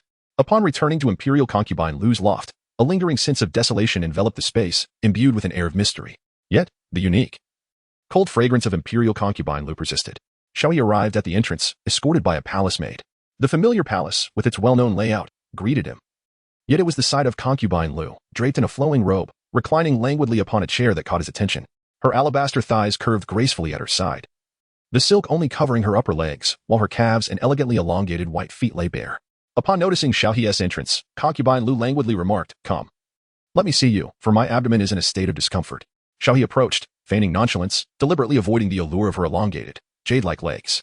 He inquired, Might I ask, Your Highness, whether you shared a bed with His Majesty a few days past? Lu Guifei responded with a light laugh. 3 days ago, I believe. A mere 3 days. Xiao He was tempted to remark, Are you not aware of basic knowledge? It takes at least 20 days for pregnancy to manifest. How could I possibly ascertain anything in just 3 days? Lu Guifei retorted, Are you suggesting that I am with child? Or do you suspect a mere ailment of the stomach? 1. To assert that Lu Guifei is indeed pregnant would lead to the acquisition of the frightening spirit technique. However, bear in mind that a 3-day time frame for a pregnancy diagnosis is far too premature, potentially arousing suspicion and causing unnecessary complications. 2. To claim that Lu Guifei suffers from a stomach ailment would yield the divine boots of pursuit, a high-tier treasure. However, Zhu Yi cautioned that refusal might displease Lu Guifei, inciting her against you. 3. Alternatively, one may select from rewards 1 or 2, as deemed appropriate. This system exhibits a keen understanding of human nature, recognizing that both acceptance and refusal hold merit, thus providing a triad of options. Xiao He took a step back and clasped his hands, saying, To report to your highness. Due to the brevity of time, I cannot ascertain the matter, yet I can unequivocally state that it is not a gastric ailment. The Imperial Concubine Lu lifted her right leg, adjusting her long robe to conceal her final ankle. How long must we wait to discern the truth? At least 15 days and nights. This news, I implore you to disseminate. I wish for the emperor to take heed. I understand, but your highness, do you not fear this method may be exposed? Xiao He was taken aback. Although Concubine Liu possessed the means to feign pregnancy, such a ruse would inevitably be revealed after a year, rendering it unreliable. Then what do you propose? Do you realize the immense effort I exerted to persuade the emperor to spend the night with me? As Concubine Liu spoke, she revealed her arm, allowing her robe to fall, exposing a 6-inch scar on her back, tinged with a purplish hue, indicating it was poisoned. Is this the venom of the purple mysterious serpent? Xiao He exclaimed in astonishment. A single bite from this serpent guarantees the demise of a spiritual master, rendering one powerless. Even the transformation into a dragon requires caution. Yet, is this serpent not found in the fire-burning ridge? How then did it bite you, Concubine Liu? This palace ventured to the fire-burning ridge to procure healing herbs for the emperor, only to be bitten by the purple mysterious serpent. Thus, the news reached his ears. And he merely cast a glance upon me, granting me but a single night, Concubine Liu said, her eyes suddenly welling with tears. Xiao He realized that this time it was certainly not a pretense. A woman was willing to risk her life simply to have that man accompany her for a single night, which naturally left her feeling resentful. As for emotions, such sentiments had long ceased to be a luxury she could afford. Oh, your highness, don't be disheartened. What if a little treasure truly does come from this? A little treasure? He sleeps so soundly, I had to assist him in removing his clothes. How could there be a treasure? Moreover, the emperor is utterly incapable. No matter what I do, he cannot rise. In the end, I simply gave up. Lady Lu's face was filled with helplessness.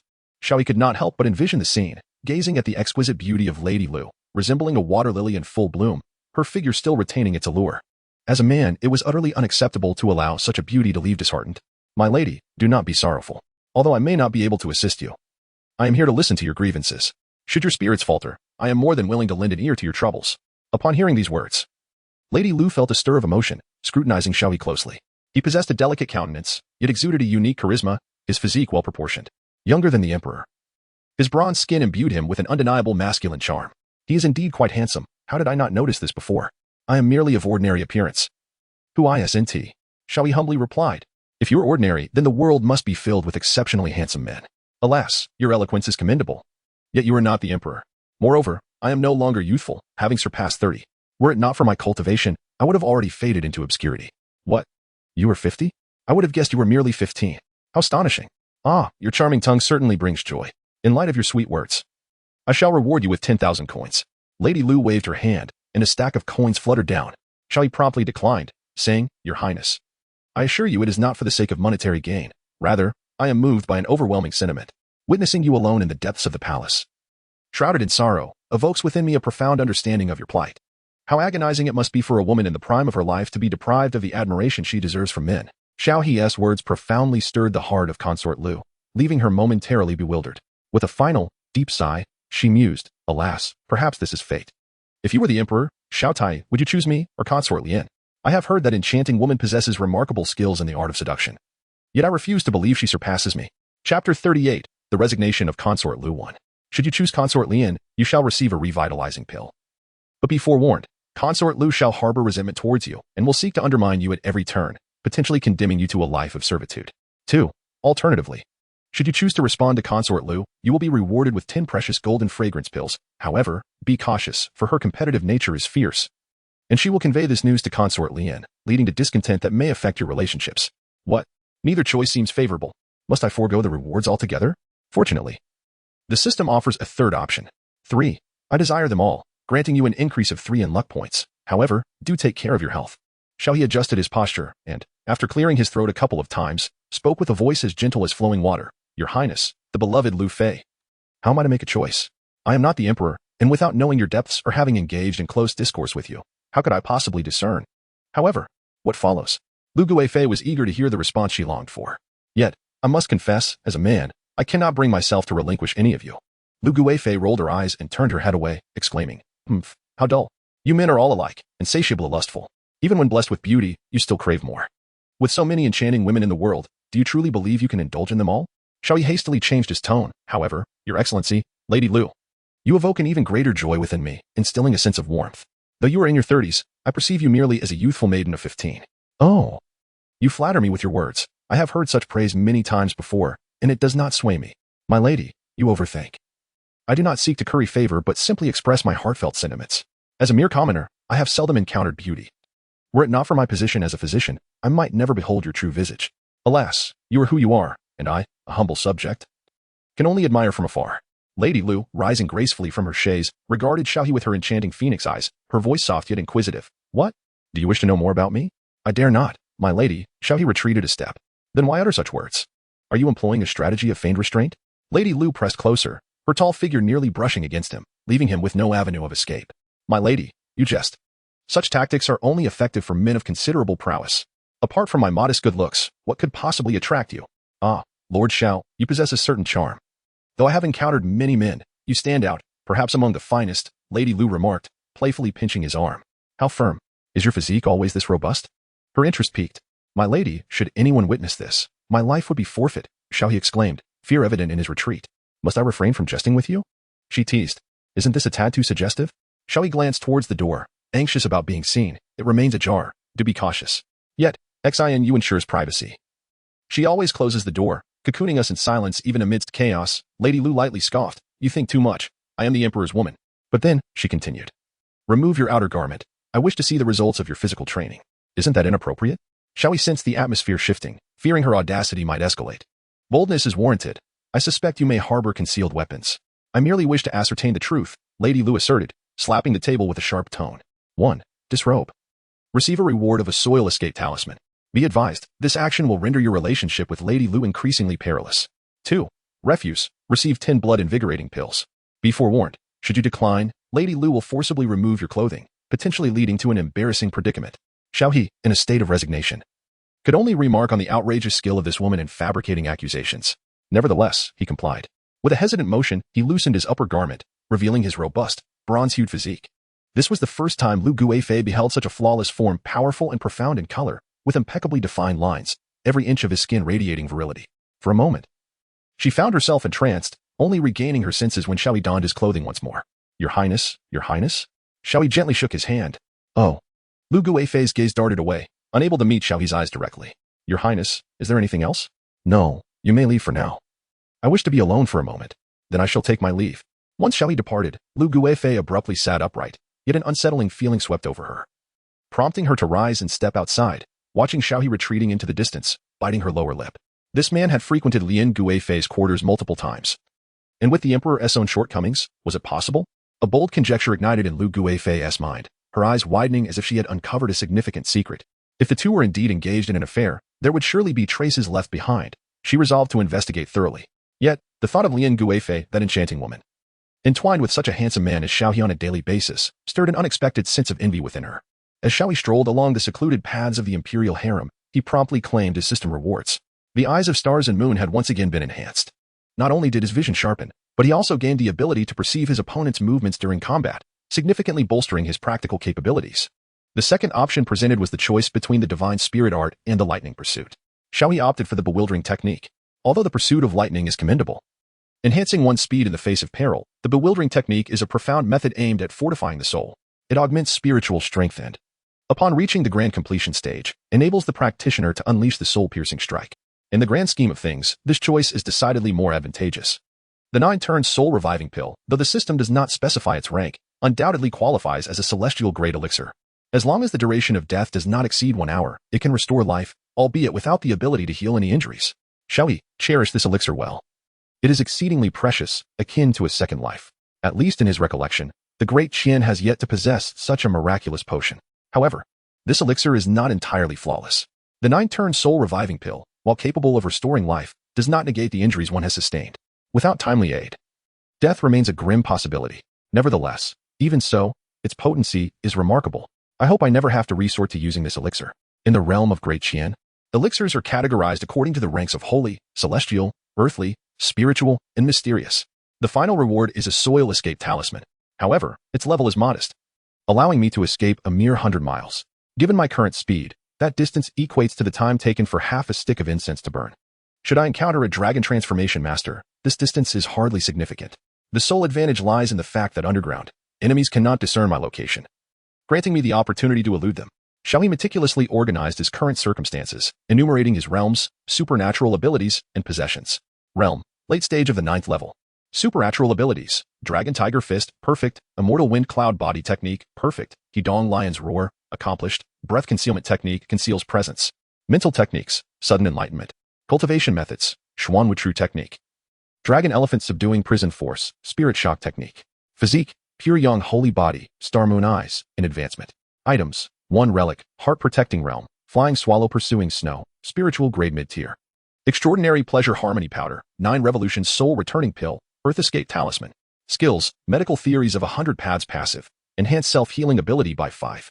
The previously acquired golden silk soft armor has been given to his sister. Lord Xiao, so you are here. The princess summons you. Song Miao Miao approached. The princess? What does she want? Xiao He pondered, wishing to explore the celestial realm. The princess intends to visit the dragon temple to burn incense and request your company. The dragon temple? Does that not require 10 days to half a month? I shall not go. Xiao He shook his head repeatedly, feeling uneasy about straying too far from the imperial city, as the unpredictability would be overwhelming. You have no choice in this matter, Song Miao Miao replied. The princess's visit to the dragon temple is to stand in for the Empress Dowager during the incense offering. The journey is long, and as a gynecologist with commendable skills, you can alleviate fatigue. The Empress Dowager believes your presence will also help ease the princess's weariness. Song Miao Miao smiled. This is a direct decree from the Empress Dowager. Should you refuse, the consequences could be dire. Chapter 39. The Void Palace. As expected, the system's options had arrived. 1. Choose to accompany the princess and return safely, receiving the reward of true spirit 9 transformations. Note, this journey carries significant risk, but immense rewards accompany it. 2. Persist in refusal, receive the reward of lightning chasing divine boots. Note, princess's affection will decrease, the Empress Dowager will be displeased, you will lose your position as a courtyard envoy within 3 days, and face a grim fate on the streets in 10 days. Hiss. Is the second option that severe? Xiao He surmised that following his loss of office, numerous individuals harboring intentions to take his life would inevitably make their move, including members of the Imperial Horse Department, as well as Zhang Quan and Li Yuliang's associates. Furthermore, it is conceivable that the emperor himself might wish for his demise, as it is often deemed best to eliminate those who no longer hold any value. Perhaps even Tai Ning could turn against him. This situation highlights the extraordinary extent of the Empress Dowager's power. Yet, one has never heard any news regarding this venerable figure. Could it be that she is the true authority behind the grand facade of the Qian? Lord Xiao, I am speaking to you, Song Miao Miao interjected, waving her hand before his eyes. Xiao He regained his composure and inquired, when shall we depart? Soon, she replied. You should return and make some preparations. The princess awaits you at the entrance of the Taishan Palace. Having said this, Song Miao Miao gracefully strode away, observing her elegant silhouette. Xiao He was enveloped in a cloud of sorrow. To linger is to hasten one's demise. To venture forth may lead to an easier end. Preparations are imperative. Xiao He turned back to seek out Lady Lu. Upon seeing him, the palace maid at the entrance inquired with curiosity, why has Lord Xiao returned once more? I have urgent matters to discuss with Her Highness, he replied. Please hold for a moment, my lord. After a considerable time had passed, the maid re-emerged and announced, Her Highness bids you enter. Xiao He did not see the favored consort Lu in the main hall of the palace. After navigating through the anteroom and turning a corner, he finally caught a glimpse of her hazy silhouette concealed behind the gauzy curtain. Has she retired so early? Xiao He pondered to himself. Master Xiao, what brings you back? Did you miss me? Come closer. Let me have a look at your chest muscles. The voice of Consort Lu was soft, laced with an inexplicable undertone. Your Highness. Is this appropriate? Xiao He thought to himself, questioning whether the consort had perhaps taken something. He observed her shadow on the bed twisting momentarily, her knees elevating high. Come here as I commanded. What are you waiting for? Xiao He, casting aside his reservations, remarked to the enchanting Lady Lu that it was not the opportune moment for such musings. Your Highness, he began earnestly. I seek to comprehend the current circumstances surrounding the Empress Dowager. I am about to accompany Princess Tai Ning to Tianlong Temple for a prayer, and the journey is perilous. Should I fail to return, your plans would be thwarted. Upon hearing this, Lady Lu immediately straightened her posture. With a rustle of fabric, she emerged from behind the veil, her long gown trailing elegantly. Her hair was tousled, her cheeks flushed, and her eyes sparkled with allure. You intend to go to Tianlong Temple? The Empress Dowager has tasked you with accompanying Princess Tai Ning? Indeed. My knowledge of the Empress Dowager is limited, hence my inquiry, Xiao He replied. Lady Lu paced thoughtfully, biting her middle finger for a moment before declaring, you must go, and you must safeguard Princess Tai Ning. Should even a single strand of her hair be lost, your life hangs in the balance. In any case, while the Empress Dowager may refrain from meddling in state affairs, her words carry weight that none dare disregard. If she chooses to intervene, even His Majesty must yield half of his authority. Astonished, Xiao He pondered her formidable presence. No wonder Princess Tai Ning displayed such audacity within the palace. Had the Empress Dowager been aware of her daily transgressions, Xiao He would surely face a most gruesome fate. Besides being the Empress Dowager of the Qian, she was once the holy maiden of the Taisu Palace. Do you understand? The Taisu Palace? This revelation plunged Xiao He into a realm of unfamiliarity. Lady Lu elaborated. Taisu Palace lies over 30,000 miles from the borders of the Qian, situated in the western expanse of the Shenzhou continent. It boasts a history older than Qian itself and has been venerated by millions from the West for countless years. In the eyes of some, Taisu Palace embodies divinity. Such power? Does that not imply it surpasses our Qian? With a light laugh, Lady Lu responded. That is merely symbolic. Who can truly ascertain strength and weakness? However, a saying has persisted through the ages. Ironclad religious families, transient dynasties. Do you grasp the meaning? Xiao He suddenly comprehended the intentions of the imperial concubine Lu. The Taishu Palace, as its name suggests, is a sect. Yet, sects typically rely on religious beliefs and aristocratic lineage for their sustenance, allowing them to endure but not expand. The nation is vast. Yet its rapid development renders it incapable of sustaining a steady flow. Thus, imperial authority often proves fleeting, influenced by various other factors. So it is, Taishu Palace. The Empress Dowager, Princess Taining, and Taishan Palace, Xiao He murmured to himself. You seek assistance, fearful of encountering peril along the way. I am aware of certain matters regarding you. The Emperor has instructed you to investigate the Imperial Horse Department. However, this is under the purview of Prime Minister Qiao. And considering you have already humiliated him before the Emperor, can this truly be deemed humiliation? Perhaps it is merely idle chatter. Now that you find yourself apprehensive, does it truly matter? If Prime Minister Qiao genuinely wished to end your life, I would be powerless to intervene. Xiao He remarked, however, if I were to perish, no one would dare to testify to your pregnancy. Lu Guifei paced restlessly, a jade pendant appearing in her hand, its ethereal glow unmistakably indicating its extraordinary nature. I cannot ensure your protection. This is the entourage of Princess Taining, and I cannot intervene. This starry jade pendant may save your life. May you seek your own fortune. Xiao He took the jade pendant, feeling its icy coolness, yet it carried the lingering fragrance of imperial concubine Lu. Thank you, Your Highness. After inspecting it thoroughly, he discerned that it was at least a treasure of mid-tier Xin grade, and he felt immensely grateful. After expressing his thanks, he turned to leave. Wait a moment, Lu Guifei suddenly called out to Xiao He. Does Your Highness require anything else? He inquired. Lu Guifei hesitated, her voice suddenly laced with sorrow. What shall I do if you cannot return? If I am unable to return, Your Highness may simply claim that you are not with child, Xiao He replied. A surge of emotion welled up within Lu Guifei, yet she dared not overstep her bounds. She murmured, if you cannot return, then Concubine Lian shall not fare any better. Tell me honestly, is there a connection between you and Concubine Lian? Xiao He felt a sudden jolt in his heart. The woman's intuition was remarkably accurate. He swiftly denied. I implore you, Lady Lu, not to speak recklessly. How could I, a humble minister, dare to overstep such boundaries? If you claim to be innocent, then how did Lady Lian conceive? I am well aware of His Majesty's condition, and your frequent interactions with her of late raised suspicions. If not for your involvement, what else could explain this? Xiao He found himself increasingly captivated by Lu Guifei's words, her arguments so intricate that they were nearly irrefutable. A surge of murderous intent began to swell within him. Xiao Tai, you are a woman, and you have witnessed the Emperor's circumstances. Who among us does not comprehend these matters? It would be far more prudent for you to candidly acknowledge the truth. Should you assist me? I assure you that I will safeguard your path to the Tianlong Temple, Lu Guifei asserted, stepping closer, her gaze piercing into Xiao He's. Confronted with Lu Guifei so near, using such threats against him, Xiao He felt an instinctive aversion. Lu Guifei, as a consort, how can you utter such words? Moreover, have you not been testing my boundaries all along? He grasped her left wrist firmly, stepping forward until their chests nearly touched. Lu Guifei instinctively recoiled, nearly losing her balance, but was fortunately steadied by a strong hand at her lower back. Be careful, lest you fall. Xiao He leaned back, pulling the beauty closer, causing Lu Guifei to instinctively lean forward. What are you doing? She exclaimed, her eyes reflecting a mixture of panic and anticipation. 1. Encouragement. Reward of true spirit 9 transformations and 10 years of cultivation experience. Note, this action will result in Lu Guifei becoming infatuated with you. If discovered by Lian Guifei, it may incite jealousy. 2. Restraint. Reward of serpent spirit wine. Note, your flirtation has stirred Lu Guifei's desires, and she will constantly think of you. Unfulfilled. She may act inappropriately and could potentially report you to Lian Guifei. Chapter 40. Concerns regarding Dr. Xiao even in the absence of choices. Xiao He would opt for the first option when Lu Guifei revealed her intention to confront Lian Guifei. Xiao He harbored intentions of eliminating her, especially as Lu Guifei contemplated reporting him alongside Lian Guifei. This ignited a fierce desire for vengeance within him. Yet, within the confines of the imperial palace, the act of murdering Lu Guifei was out of the question. His only recourse lay in the formidable power of his pure yang sacred body. My lady, did you find yourself entranced by my presence just now? Xiao He whispered deliberately into her ear, his warm breath penetrating the delicate confines of Lu Guifei's ear. In that fleeting moment, she felt as though struck by a bolt of lightning. It was as if the parched desert had summoned a tempest. Her previously composed heart and haughty demeanor evaporated in an instant. Though she had intended to unleash her ire, the words faltered on her lips, replaced instead by thoughts of Xiao He's captivating exterior. Xiao He gazed into the increasingly enchanting eyes of Lady Lu. Your Highness, what troubles you? Lady Lu remained silent, yearning to fully savor the warmth of his embrace. How long had it been?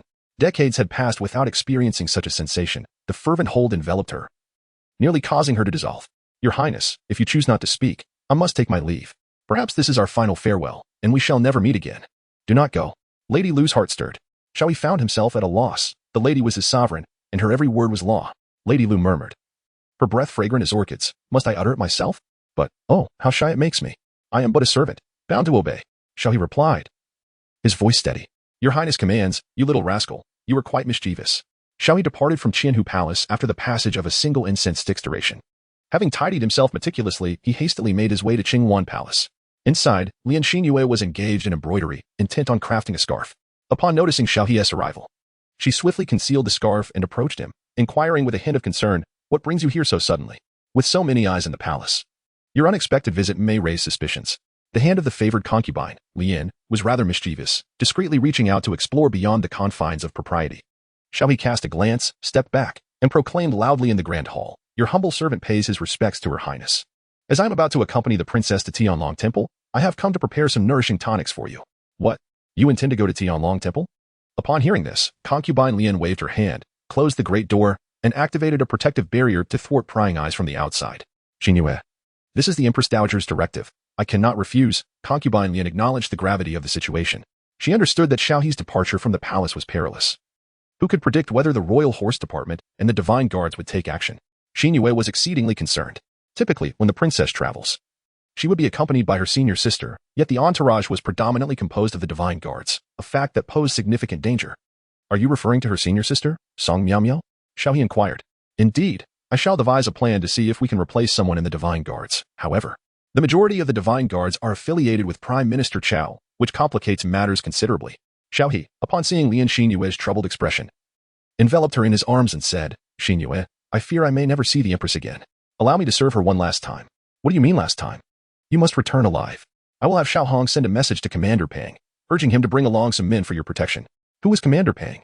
Commander Pang, known as Pang Qing, is a subordinate of the Eastern King in the Divine Guard Army. He is a captain of considerable strength, comparable to that of Yu Qianhu, and is regarded as a formidable expert within the ranks of the Divine Guard. With his companionship, Xiao He would at least feel significantly safer. However, this decision also positioned Lian Guifei in opposition to Prime Minister Chao. This deeply moved Xiao He. For Commander Pang was indeed a trump card for Lian Guifei, and she had willingly offered him to him. Xiao He resolved to reward consort Lian generously in the future, at the very least to enhance her cultivation. At the entrance of the Taishan Palace, Princess Taining, adorned in a dignified and graceful manner, epitomized the regal aura of a royal princess in that moment. When Xiao He arrived, she was just about to set off. Initially, he thought Princess Taining might jest with him or even act in a more extreme manner. However, upon his arrival, the princess merely nodded, scarcely glancing in his direction. This stark contrast left Xiao He somewhat disoriented, yet it was perhaps for the best. Dr. Xiao, your steed, Song Miao presented a black iron beast. Thank you. Xiao He replied, mounting the creature and surveying the escort team. There were 50 guards, all at the 8th or 9th rank, with 10 of them positioned around the spirit platform and the 4 extremes. The leader, a burly man wielding a long spear, emanated an aura that Xiao He could not decipher. He was likely a subordinate of the Western King, indicating that he was a formidable captain. Let us depart. Song Miao shouted, and the entire convoy began its journey. Princess Taining sat in a hovering palanquin, which required no bearers, as it was protected by the guards. Song Miao and Xiao He rode side by side in front of the palanquin. Casting a glance at Song Miao, he observed her striking presence atop the black iron beast. Her long hair flowing freely, clad in white attire and shoes, with a white headband. The azure sword at her waist complemented her martial demeanor, creating an enchanting beauty that might easily overshadow her appearance and figure. Miss Xue, may I inquire if you hail from a particular sect? Xiao He asked. Song Miao frowned slightly. My name is Miao. How many times must I reiterate that? Ahem, that character is difficult to recognize. I apologize for my ignorance, he replied. Rolling her eyes, she retorted, you are a physician. Who does not know that physicians are well-versed in literature? If you are illiterate, then there would be no scholars left in the world. I am from the Chiefing Sword sect. What of it? She continued. Has the princess trained there as well? Indeed. The princess has cultivated with us for 8 years and possesses remarkable talent. As the Chiefing Sword sect has always been supported by the Deqian, I have been entrusted with the duty of ensuring the princess's safety. I see. Xiao He mused, initially assuming it to be a powerful sect, only to learn it was merely a vassal of Deqian. Sensing his disdain, Song Miao clarified, if you believe the Chiefing Sword sect to be weak, you are mistaken. Although it has the Qian's support, it only extends to a small portion. The core of the sect is actually the Qinglian sword path, which is the true master of the sect. How does it compare to the Taishu Palace? He inquired. Naturally, it does not stand on the same level. Yet the Chiefing Sword sect is still among the top sects in the realm, at least not fearful of the Hehuan sect. Recently, the Qian launched an attack on the Hehuan sect, inflicting a lesson upon them, but they themselves did not emerge unscathed. Do not underestimate these sections. Oh, I see. Miss Xue, your knowledge is truly extensive. I am enlightened. As the grand procession reached the palace gates, they were halted by another contingent of guards. Your Highness, His Majesty has decreed that due to the recent discord between the Hehuan sect and the Qian, your safety is a concern, hence the increase in protection. I have come to escort you, Peng Qing announced, flanked by over 20 guards, standing resolutely, while Princess Taining remained indifferent. The spear-wielding man at the forefront was less than pleased, raising his voice in a hostile manner. Captain Peng, the princess's journey to Tianlong Temple is by the Empress Dowager's directive. I have not received an imperial edict, so what is your intention in obstructing our path? Peng Qing was prepared, and behind him, Eunuch Chen stepped forward with a faint smile. Captain Zhao, I shall convey the edict. Eunuch Chen? The spear-wielding man greeted, dismounting from his black iron beast. By the Emperor's decree, the journey to Tianlong Temple is long, and Captain Peng has been specially appointed to bolster the guard. You two are to ensure the princess's safety. Should she lose even a single hair, your heads will be forfeit. I shall ensure the princess's safety, Captain Zhao bowed. Acknowledging the gravity of the situation, Eunuch Chen nodded, casting a discreet glance at Xiao He. The latter felt a surge of gratitude. Although Eunuch Chen might not match Eunuch Wan, he still stood at the door of the imperial study. His words held weight. It was unexpected that Lian Xinyue would leverage such influence on his behalf, validating his efforts. Once Captain Peng integrated into the convoy, he exchanged little more than pleasantries with Xiao He, yet his presence imparted a sense of security.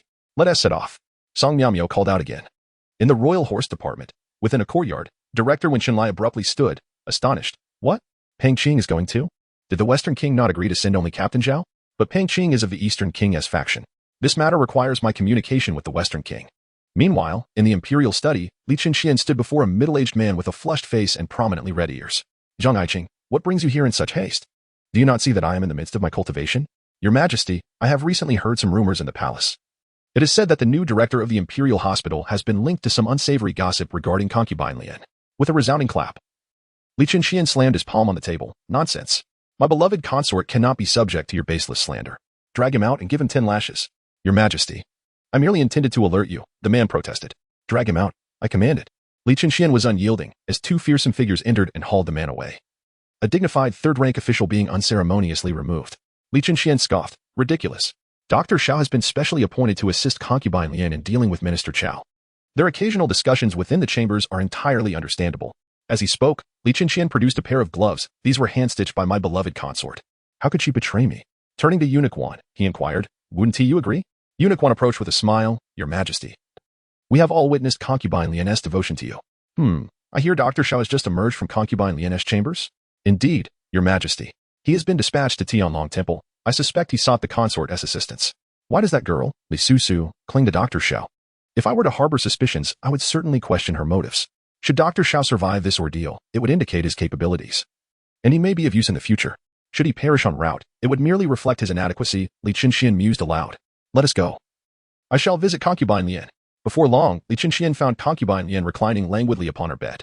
Your Majesty, I apologize. The child within stirs restlessly, leaving me weak and unable to rise and greet you. Her voice was faint.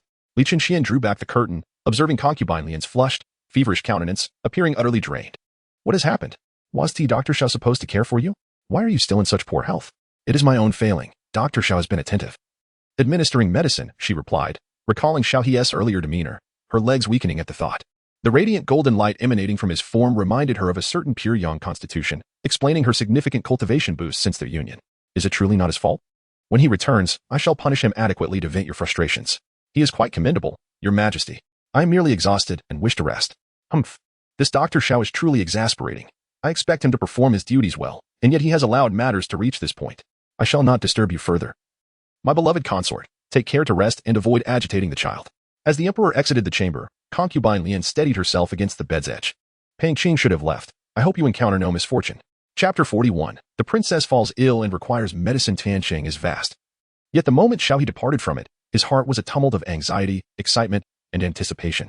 He had long heard tales of this world, rich and magnificent, filled with myriad mysterious stories and mythical legends.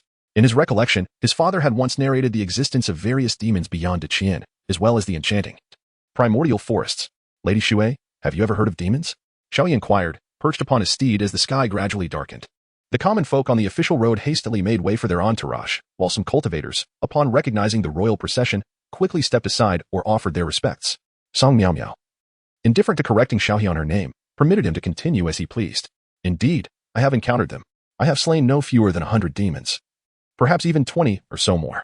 These creatures are cunning and inherently savage. Humans serve as their finest sustenance, and for cultivators, they provide even greater enhancement. Xiao He observed Song Miao Miao's expression and discerned her aversion towards the malevolent entities. Such brutality. What manner of creatures are these demons? Are they perilous? Are they formidable? Song Miao Miao replied earnestly, the weak must not be underestimated, and the powerful even less so. They possess an intricate understanding of humanity. The weaker demons often deceive humans by exploiting their kindness and emotional inclinations before ultimately bringing about their demise. The stronger ones, however, simply kill outright. They can manifest from plants, vengeful spirits, the souls of the deceased imbued with peculiar energies, or even wild beasts. Is that so? Are fox demons and wolf demons included among these creatures? Xiao He inquired. Indeed, they are. Particularly the fox and flower demons, who delight in mimicking beautiful women. A senior brother from my chiefing sword sect fell victim to one such deception, utterly captivated and entranced. He was once a prodigy within our sect, but alas, his fate was tragic. Xiao He was not particularly surprised upon hearing this, as he had encountered tales of fox demons transforming into beautiful women in his previous life. But what of dragons, phoenixes, and Qilins? Do they count as demons? Song Miao Miao, somewhat taken aback, blinked and turned to Xiao He. You are aware of these creatures? Dragons, phoenixes, and Qilins are legendary beings. They do not qualify as demons. However, demons can indeed possess formidable powers, transforming into human forms indistinguishable from our own. Even capable of mastering human cultivation techniques. One must exercise caution around these beings. Naturally, I shall remain vigilant. Xiao He nodded in agreement. He began to ponder aloud.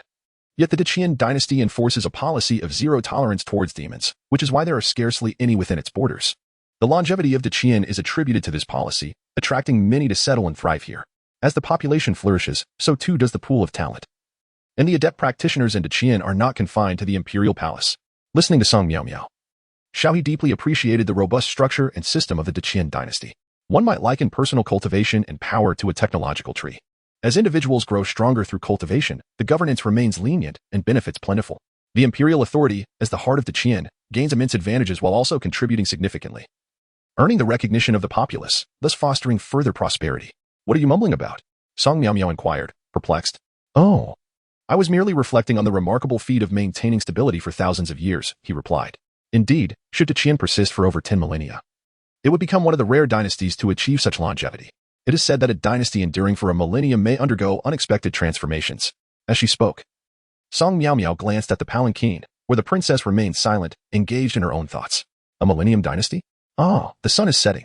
Shall we continue our journey? Song Miao Miao turned to the palanquin, addressing, Your Highness, the night approaches. Shall we proceed or? A voice emerged from within. Is there an inn ahead? Xiao He sensed a fluctuation of vitality emanating from within the carriage. It appeared that the princess was diligently practicing her cultivation. When did she become so industrious? Ahead, there was a small town 50 miles away, which should have an inn. Inside, Tai Ning paused momentarily before speaking. Proceed. There is no need to halt. Understood. Xiao He was quite astonished by the princess's sudden seriousness. He scrutinized the man who had been robbed before him, along with his royal guards. If all went as expected, these individuals would likely attempt to strike against me en route. It merely depended on when they would choose to seize their opportunity. Xiao He remained in a state of heightened vigilance, keenly observing his surroundings. The system's rewards were rather disappointing, only deemed complete upon return. Consequently, this meant that he would forfeit the opportunity to gain the 10 years of cultivation experience associated with the second true spirit transformation. Alas, this true spirit transformation should correspond to the realms attained beyond the spirit platform.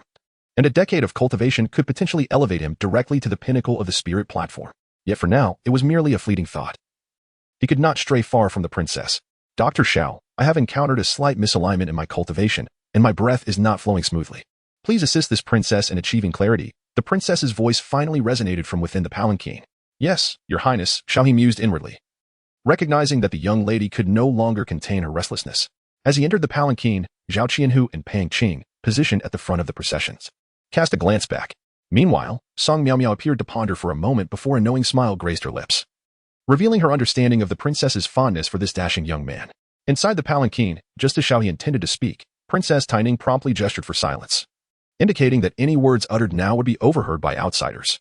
Upon hearing this, Xiao He felt an immediate extinguishment of his ardent heart, as he had been contemplating the prospect of tightly grasping the princess's leg.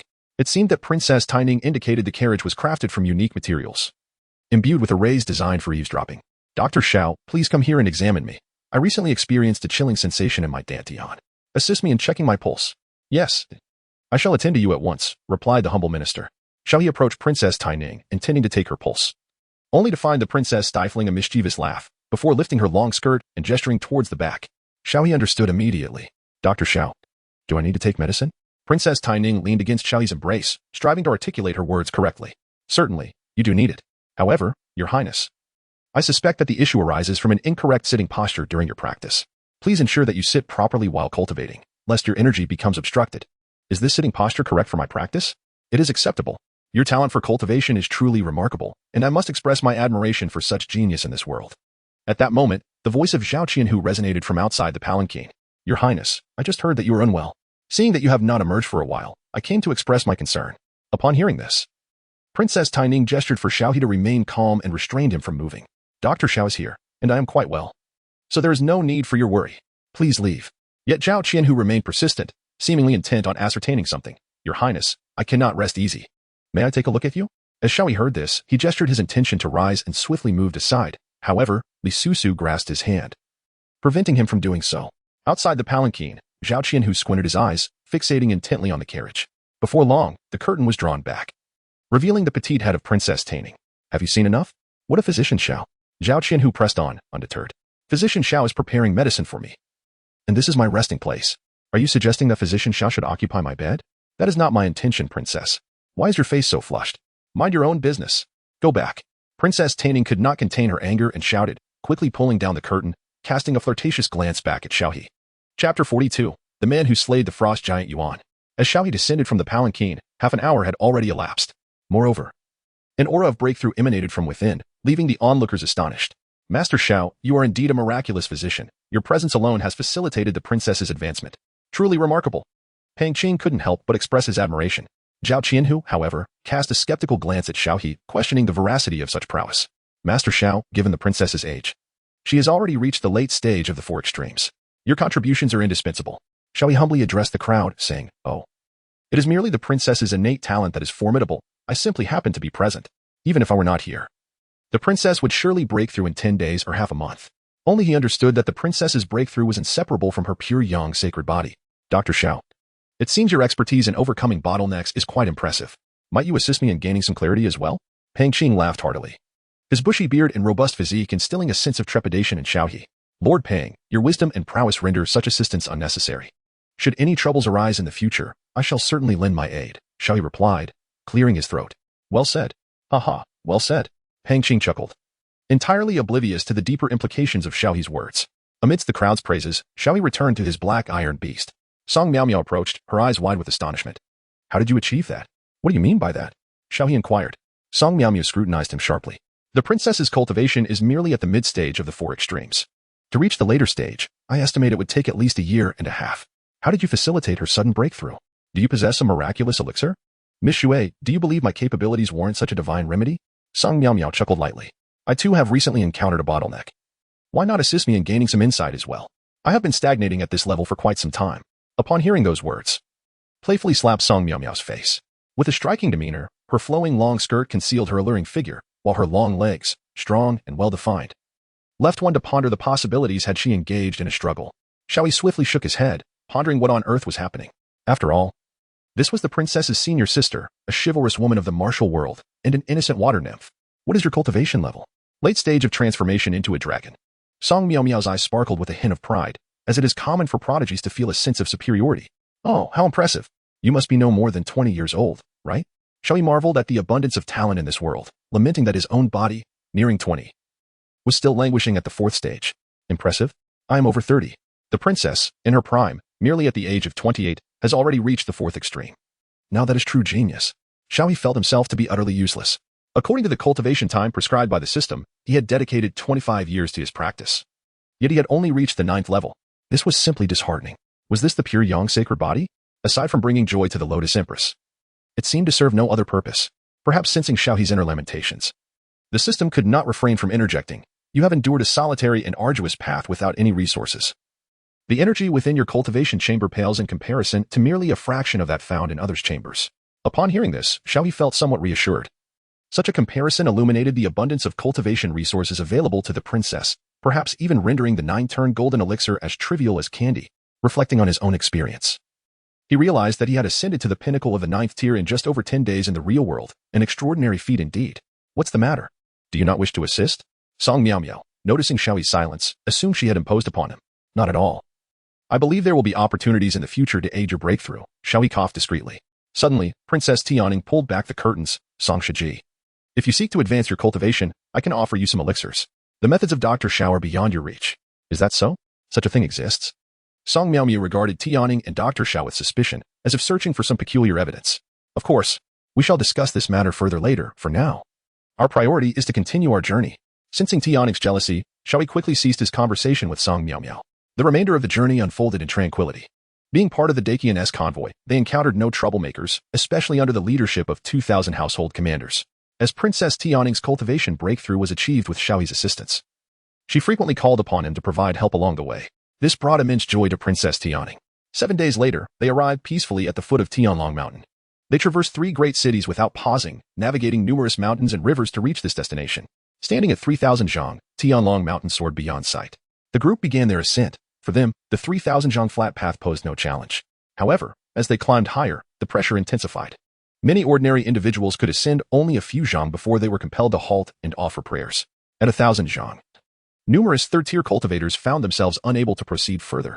Only those at the 8th tier or above could reach the summit. Upon reaching the peak, they beheld the ancient, majestic temple doors.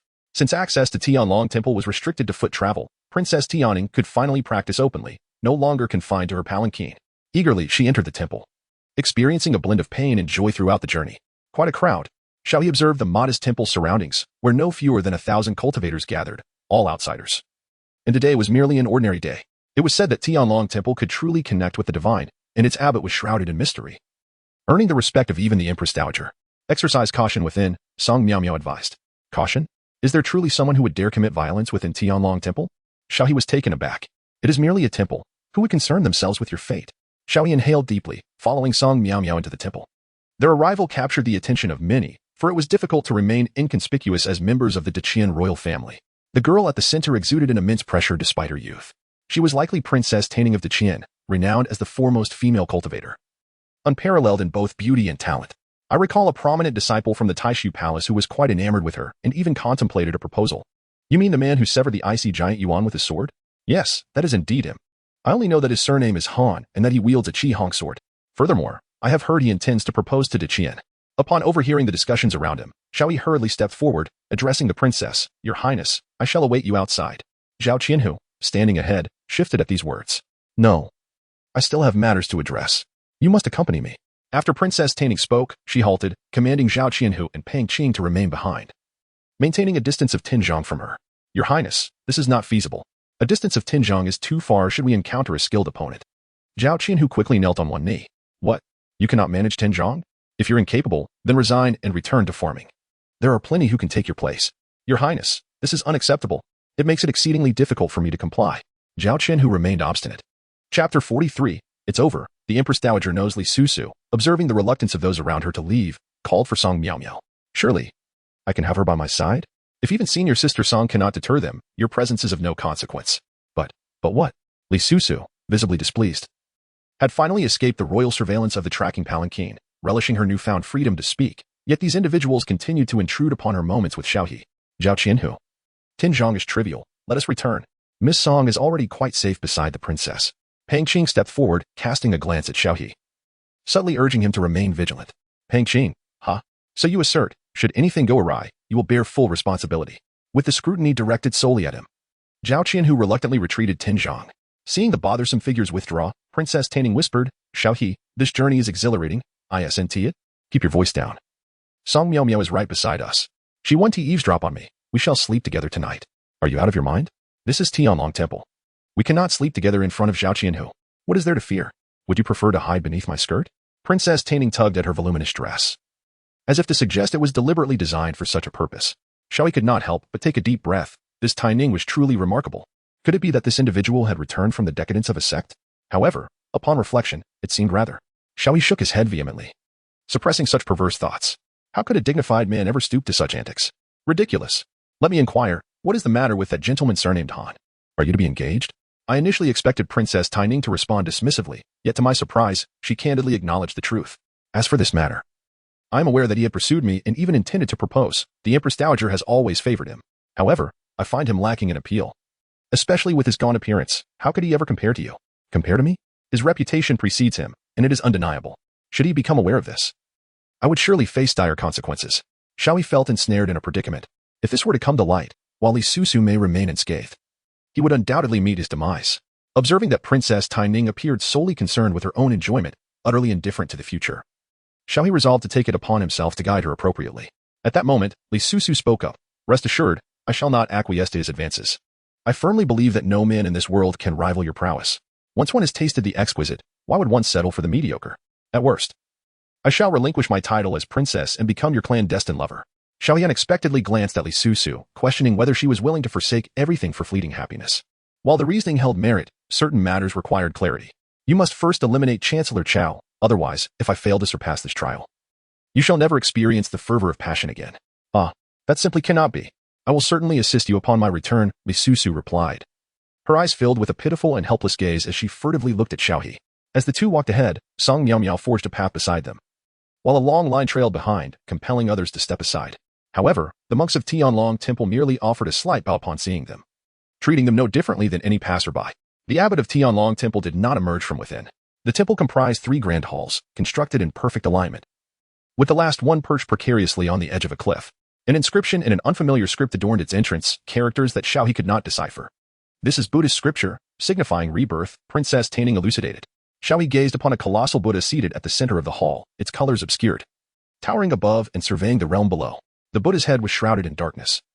And even with Xiao He's utmost effort to perceive through the celestial eyes of the stars and moon, he could discern naught. This only deepened his perplexity.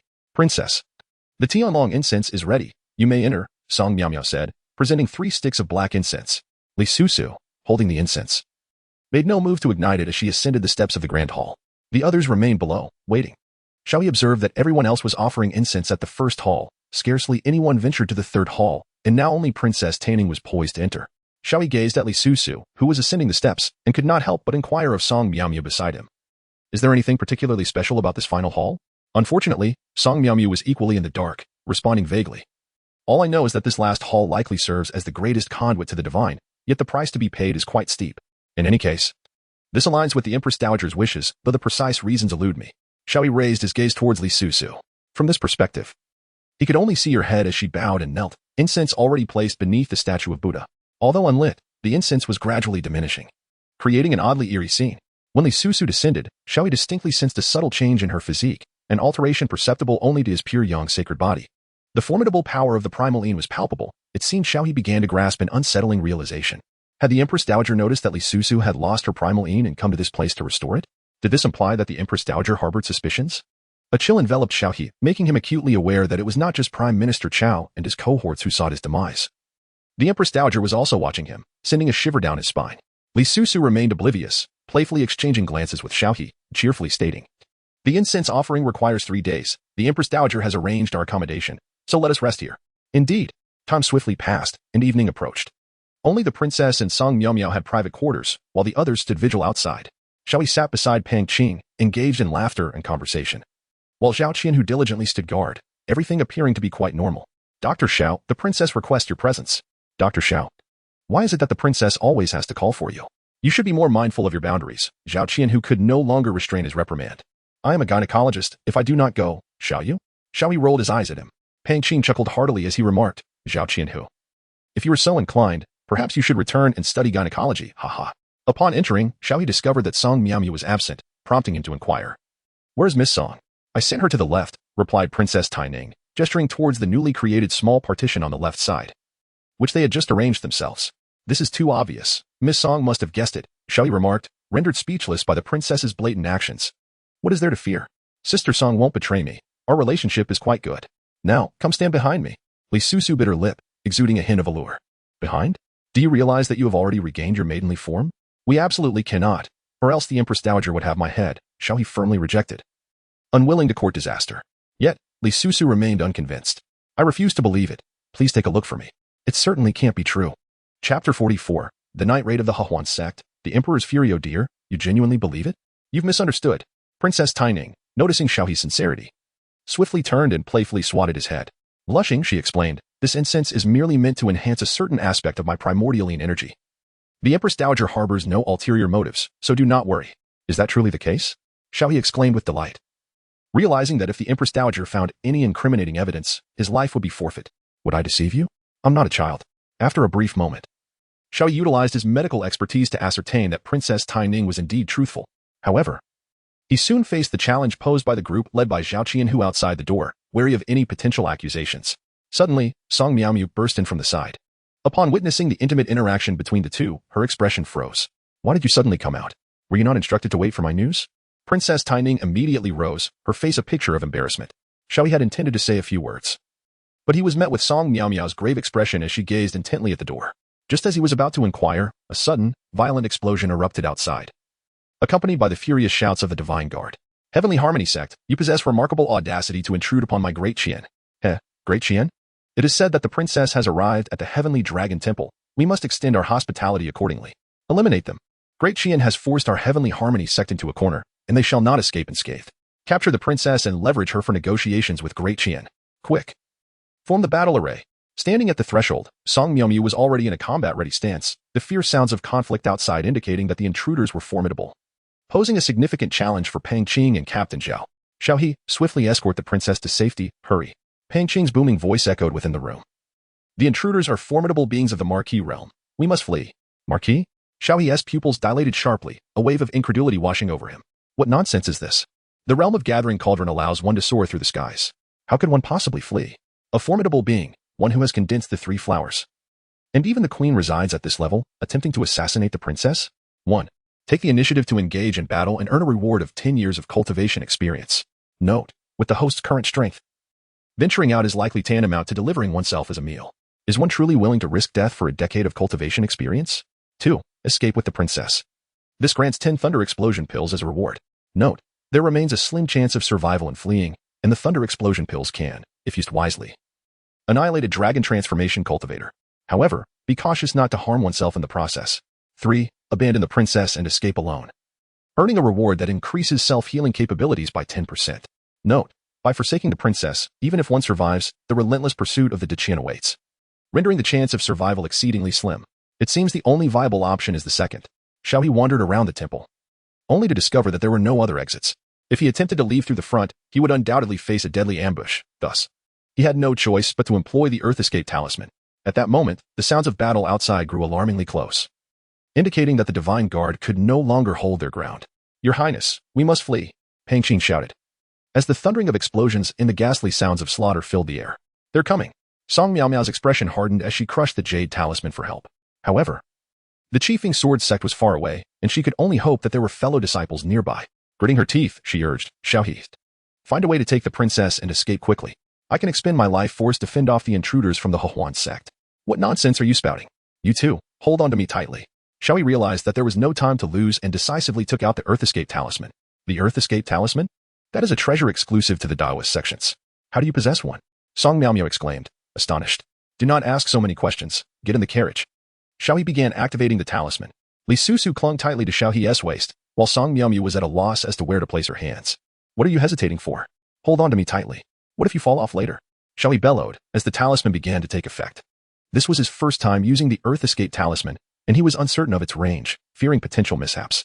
Hence, he urged Song Miaomiao to hold on tighter, with no ulterior motives. Upon hearing this, Song Miaomiao quickly followed Li Susu's example. In an instant, the golden glow of the Earth Escape Talisman flashed, and the three of them vanished from the room. Just as they disappeared, the door was violently flung open, and two blood-soaked figures were hurled inside. It was, unmistakably, Pang Qing and Zhao Qianhu. Zhao Qianhu, barely clinging to life, his eyes filled with resentment and confusion, murmured, Why? Why? Am I merely a pawn as well? Pang Qing, with his limbs shattered, glanced around the empty room and let out a sigh of relief, although he had no idea how they escaped. At least they were safe for the moment. Approaching the entrance was a sinister-looking man clad in a white robe, barefoot and treading upon the void. Surrounded by a sea of corpses, over 70 members of the Divine Guard lay dead. He brushed the blood from his clothes, his brow furrowing slightly. This temple has no back door. They actually managed to flee? Where are they? Pang Qing was seized in midair by the enigmatic man, who tightened his grip, causing Pang Qing to scream in agony. Tell me who sent you, and I will reveal it. Is it Prime Minister Qiao? Once the pain subsided, Pang Qing revealed a bloody smirk. You're quite stubborn. Even if you don't speak, I will find out. Or perhaps it was the Empress Dowager. A glint of malice flashed in the enigmatic man's eyes. Die. With a resounding blast, Pang Qing's body exploded. Meanwhile, Zhao Qianhu, weakened and struggling to lift his head, gasped, You must be mistaken. I am a man of Prime Minister Qiao. As he spoke, blood spilled from his mouth, his chest wound cracking open. Prime Minister Qiao? The enigmatic man approached and crouched down. What? Is that incorrect? I received orders to kill Xiao He. Are you not involved? Just as Zhao Qianhu was about to respond, the enigmatic man swiftly severed his head. Why waste words? I shall slay you all, including the princess. The enigmatic man beckoned, and over 20 powerful cultivators rushed in, exuding a terrifying aura. Pursue them. Search within a 1,000-mile radius. Should you find any trace, kill them. Bring back their heads. Yes. As the crowd dispersed, the enigmatic man stepped out of the room and approached the final hall, bowing deeply. Forgive me, O divine beings, for this disturbance. I beg for your mercy. He then retrieved 3 black incense sticks and lit them. Once the incense began to smoke, he exhaled a sigh of relief, then stepped out of the temple. Standing atop the mountain, surveying the expansive forest and undulating hills, everything appeared as it should. They truly fled swiftly, block all routes back to Tianhui City. I do not believe they can escape. Meanwhile, in the Grand Qian Imperial Palace, Li Qianxian slammed his palm on the table in fury. How dare they attempt to abduct our princess within the borders of the Grand Qian? Huan sect, it seems you seek your own annihilation. Your Majesty, Grand Eunuch Huan bowed. The intruder is a high-ranking member of the Huan sect. It is evident that someone facilitated their entry into such a critical location as Tianlong Temple. I am aware. But I cannot explain this to the Empress Dowager. Moreover, Li Qianxian suddenly realized the gravity of the situation. If this is the doing of Prime Minister Qiao, it implies he has gained control over the military forces in the 4 guardian cities surrounding Tianhui. A chill ran down his spine. I must meet with the Empress Dowager. Grand Eunuch Huan cautioned, Your Majesty, the Empress Dowager has been observing court affairs for some time without reason. This may be the moment she strikes.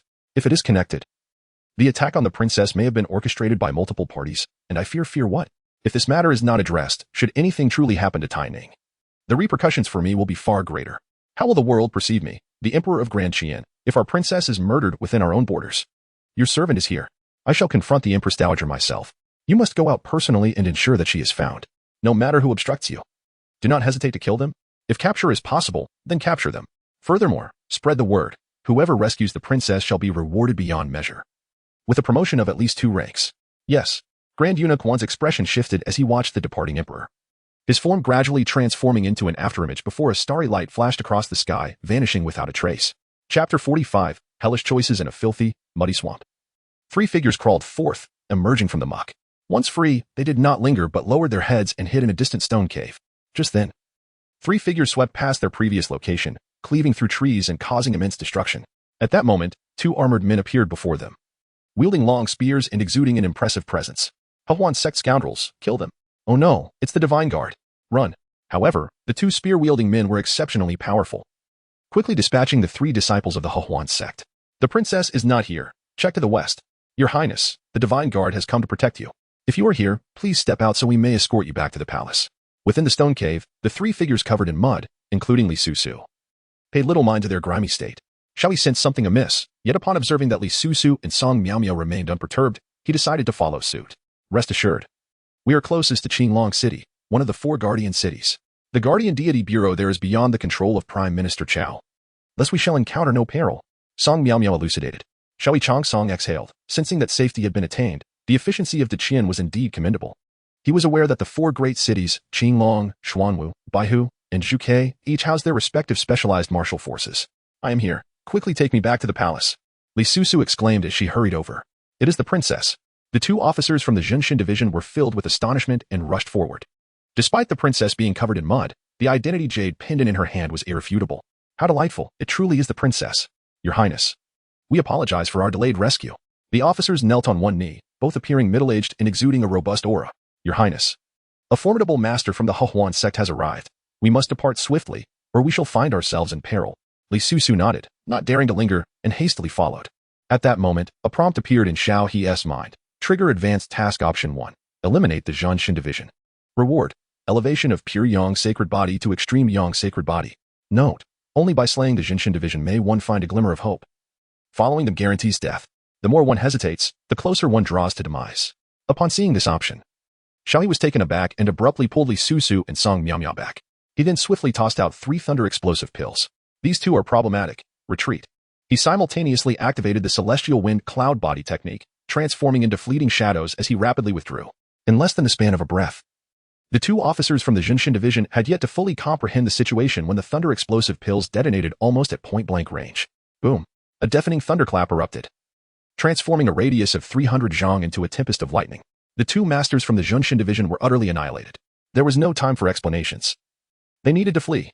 Ignoring the confusion of the 2 women, Xiao He hastily chose a direction and dashed away, hearing the sounds of a search nearby. They dared not pause for even a moment, especially as powerful divine senses swept through the air. It is the ancient beings of the Hehuan sect. Xiao He pressed the heads of the 2 women down against the ground. Fortunately, he had just acquired the extreme yang sacred body. Thanks to the uniqueness of his physique and the divine spirit technique, they narrowly evaded detection by the master from the gathering cauldron realm. An hour later, the 3 finally found respite beneath a waterfall. Did those 2 from the Jinshin division pose any threat? Why did you kill them? Song Miao arose, casting a wary glance at Xiao He. Xiao He understood the misunderstanding. Rest assured, I would never harm the princess. Li Susu emerged from the waterfall, her graceful figure partially concealed in the moonlight, adorned in a simple white gauze dress. The innocence of youth mingled with an air of subtle sensuality. I trust him. There must be a reason, after all. Xiao He rose and said, if we follow those 2 divine beings, our demise is inevitable. I am uncertain of the issues surrounding the guardian deity of Qilong City, but I am certain that venturing there will surely lead to death. The guardian deity of Qilong City is not under the control of Chancellor Chao. It can only be managed by the Lord of Qilong City or the royal family. The royal family.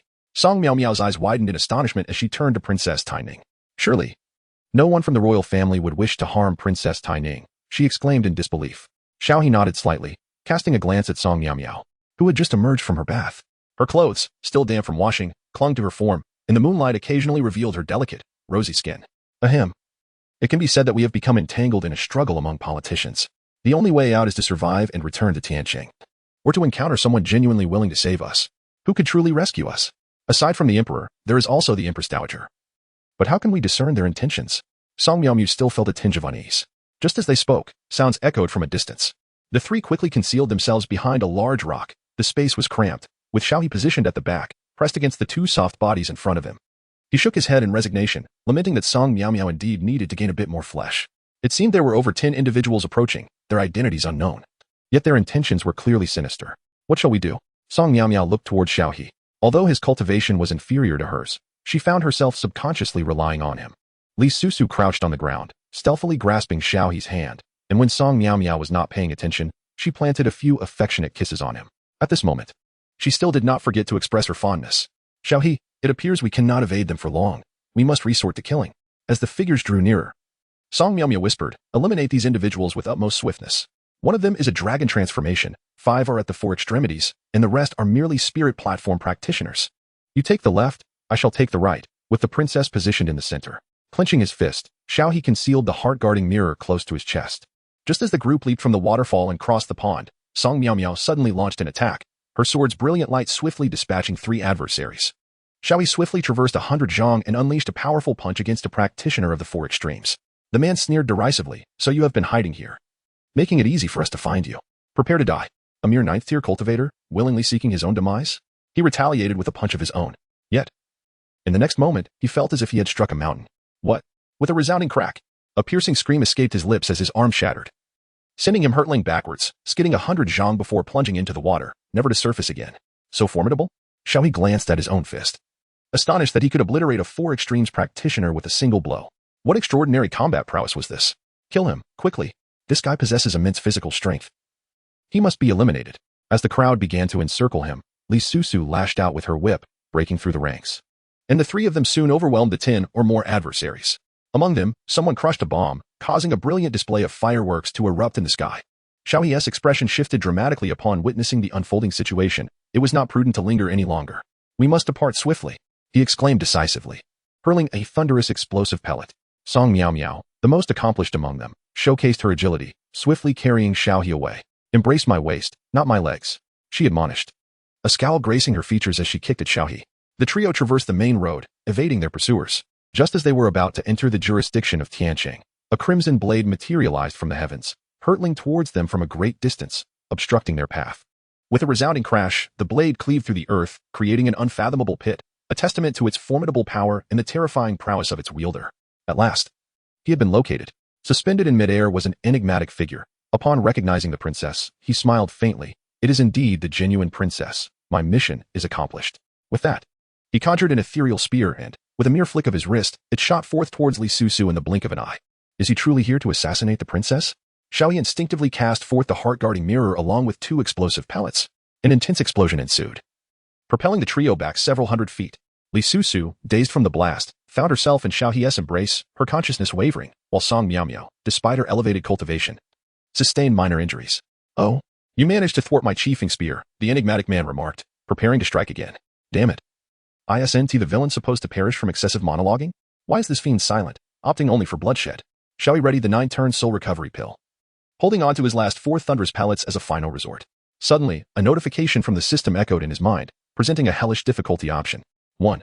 Endure for 10 breaths, successfully rescue the princess, and receive the reward of upgrading the Star Moon Eye to the Martial Dao Heavenly Eye, along with a 15-point enhancement to self-healing abilities. After 10 breaths, a mysterious powerhouse would come to the rescue, ensuring the hostess' career would soar to greater heights. 2. Abandon the princess and flee, receiving the reward of the Sunflower Classic. What did the second option imply? Escape while being offered the Sunflower Classic? Was it a mockery? 10 breaths to attain the Martial Dao Heavenly Eye, along with a smooth career path and a 15-point increase in self-healing capabilities, together with the previous enhancement. That would amount to 20. Although the concept of a 20-point self-healing ability remained elusive, it surely promised extraordinary results. Sustaining some injuries would be trivial. As he inherently possessed a formidable physique, he resolved to fight. As the next strike loomed, Xiao He enveloped Li Susu in a protective embrace. This gesture deeply moved her, tears welling in her eyes as she cried out, Xiao He, you must flee. Do not concern yourself with me. They will only slay me and spare you. Chapter 46. Lord Wan, all rivers return to the sea. Xiao He would undoubtedly seize the pivotal moment to deepen their bond. The air was rent with the whistling of a formidable spear, poised to pierce the two. Beside them, Song Miao Miao wielded her sword in defense, yet her strength proved insufficient. After being forced back hundreds of paces, she was engulfed in dust, rendered unconscious, just as it seemed that both were on the brink of being pierced. Xiao He spoke with deep emotion, Susu, I do not wish to harbor regrets in this lifetime. Alas, the time we share is all too fleeting. If I could live it all again, I would express my feelings. Li Susu gazed at Xiao He with wide, sorrowful eyes. 1,000 years. Xiao He, having finished speaking, flung out the last 4 thunderstorm pills. With a resounding boom, the earth trembled. The energy of the spear was significantly depleted before it pierced through Xiao He's back. Xiao He, Li Susu exclaimed in horror. Blood gushed from Xiao He's back, and the two figures were propelled 1,000 feet away by the immense inertia. The strange man in the air was rather taken aback. Surprisingly, he had not perished. Merely injured? The earlier thunderous explosions were indeed intriguing, and this young man's physique was rather formidable. Xiao He felt the warm blood streaming from his back, relieved that his spine remained unharmed. At that moment, adrenaline surged through him, and given his remarkable physique, he felt no pain. Xiao He, don't worry about me, just go. With your strength, let me go. Li Susu shouted anxiously, attempting to push him away, only to discover that her 4th-level cultivation was insufficient to break free. To her astonishment, after landing, Xiao He merely rolled with her on the ground before swiftly rising to his feet, clutching her and sprinting away. Stop shouting and help me escape. Just hold on for 10 breaths. You. Li Susu was about to protest, but upon catching the fierce glint of survival in Xiao He's eyes, she was moved. She raised her hand and flung 3 diamond-shaped shuttles from her storage ring, which sliced through the air, emitting a piercing sound. Hidden weapons, 6 harmony shuttles. The enigmatic man, initially charging forward to seize Xiao He and Li Susu, retreated immediately upon seeing the shuttles, his expression grave. He conjured 3 protective runes before him, and after dodging twice, one of the shuttles pierced through his protective barrier.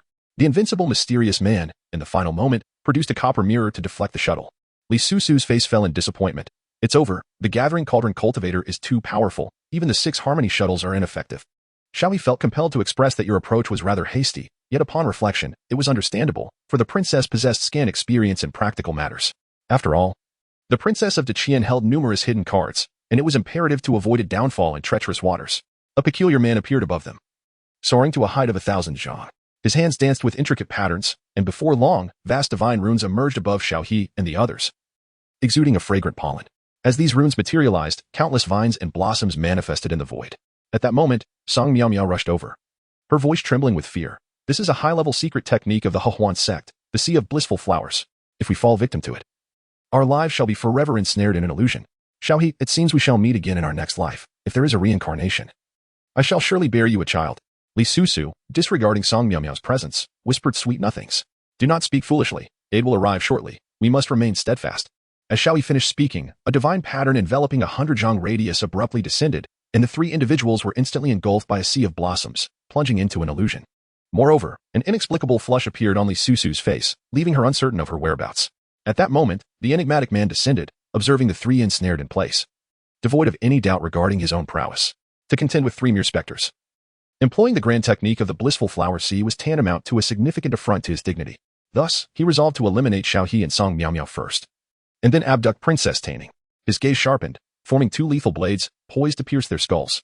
Yet, in the next instant, Xiao He, who was ostensibly immobilized, unleashed a punch towards the man's face.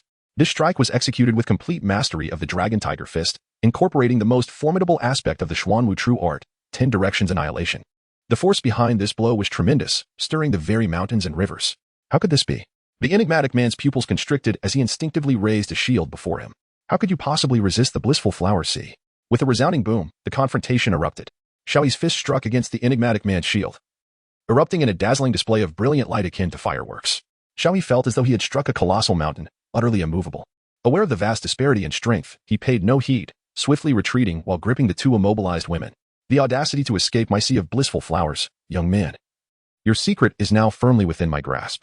The enigmatic man exhibited a flicker of emotion for the first time, surging forward with spear in hand, poised to pierce through Xiao He in the next heartbeat.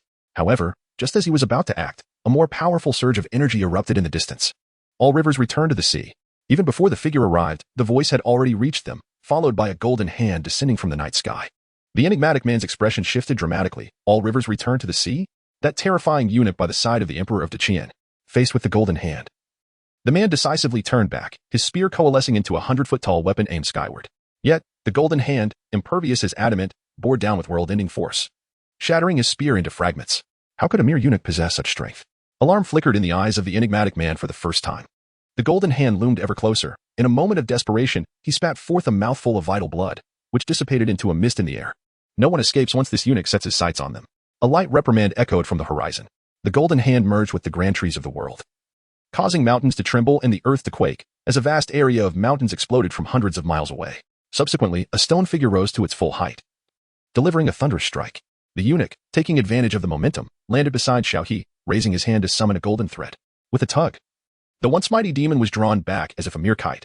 Realizing his grim fate, the demon cursed, "You despicable wretch, neither man nor woman. You will meet your end soon enough." The eunuch paid no mind to the insults, instead freeing Princess Taining and Song Miao Miao from their bindings. "Lord Xiao, your highness. Miss Song, are you all unharmed?"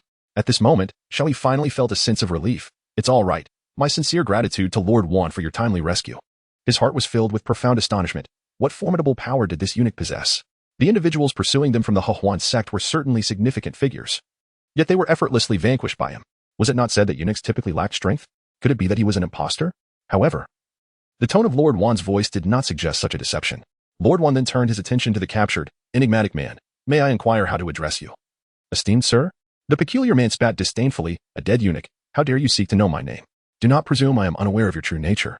Seeing that communication was futile, Lord Wan shook his head and addressed Xiao He and his companions. "Gentlemen, allow me to escort you back." With that, he conjured a vibrant green leaf, which expanded to accommodate the size of 5 individuals. "Thank you, Lord Wan," they expressed gratefully as they steadied themselves. "I shall take flight now." In an instant, a beam of green light sliced through the sky and vanished into the ether. 5 hours later, at the entrance of the heavenly city imperial palace, upon landing, Xiao He felt a weight lift from his heart. The Empress, along with the beloved Concubine Lian and the 5th prince, who he had met once, stood at the palace gates to welcome them. The Empress retained her usual grace, her neck and below concealed, exuding an air of elegance and regal splendor. Concubine Lian's eager gaze was captured by Xiao He. Her eyes glistened with unshed tears, evidently a result of excessive worry, and her flowing black gown occasionally stirred by the wind revealed glimpses of enchanting allure.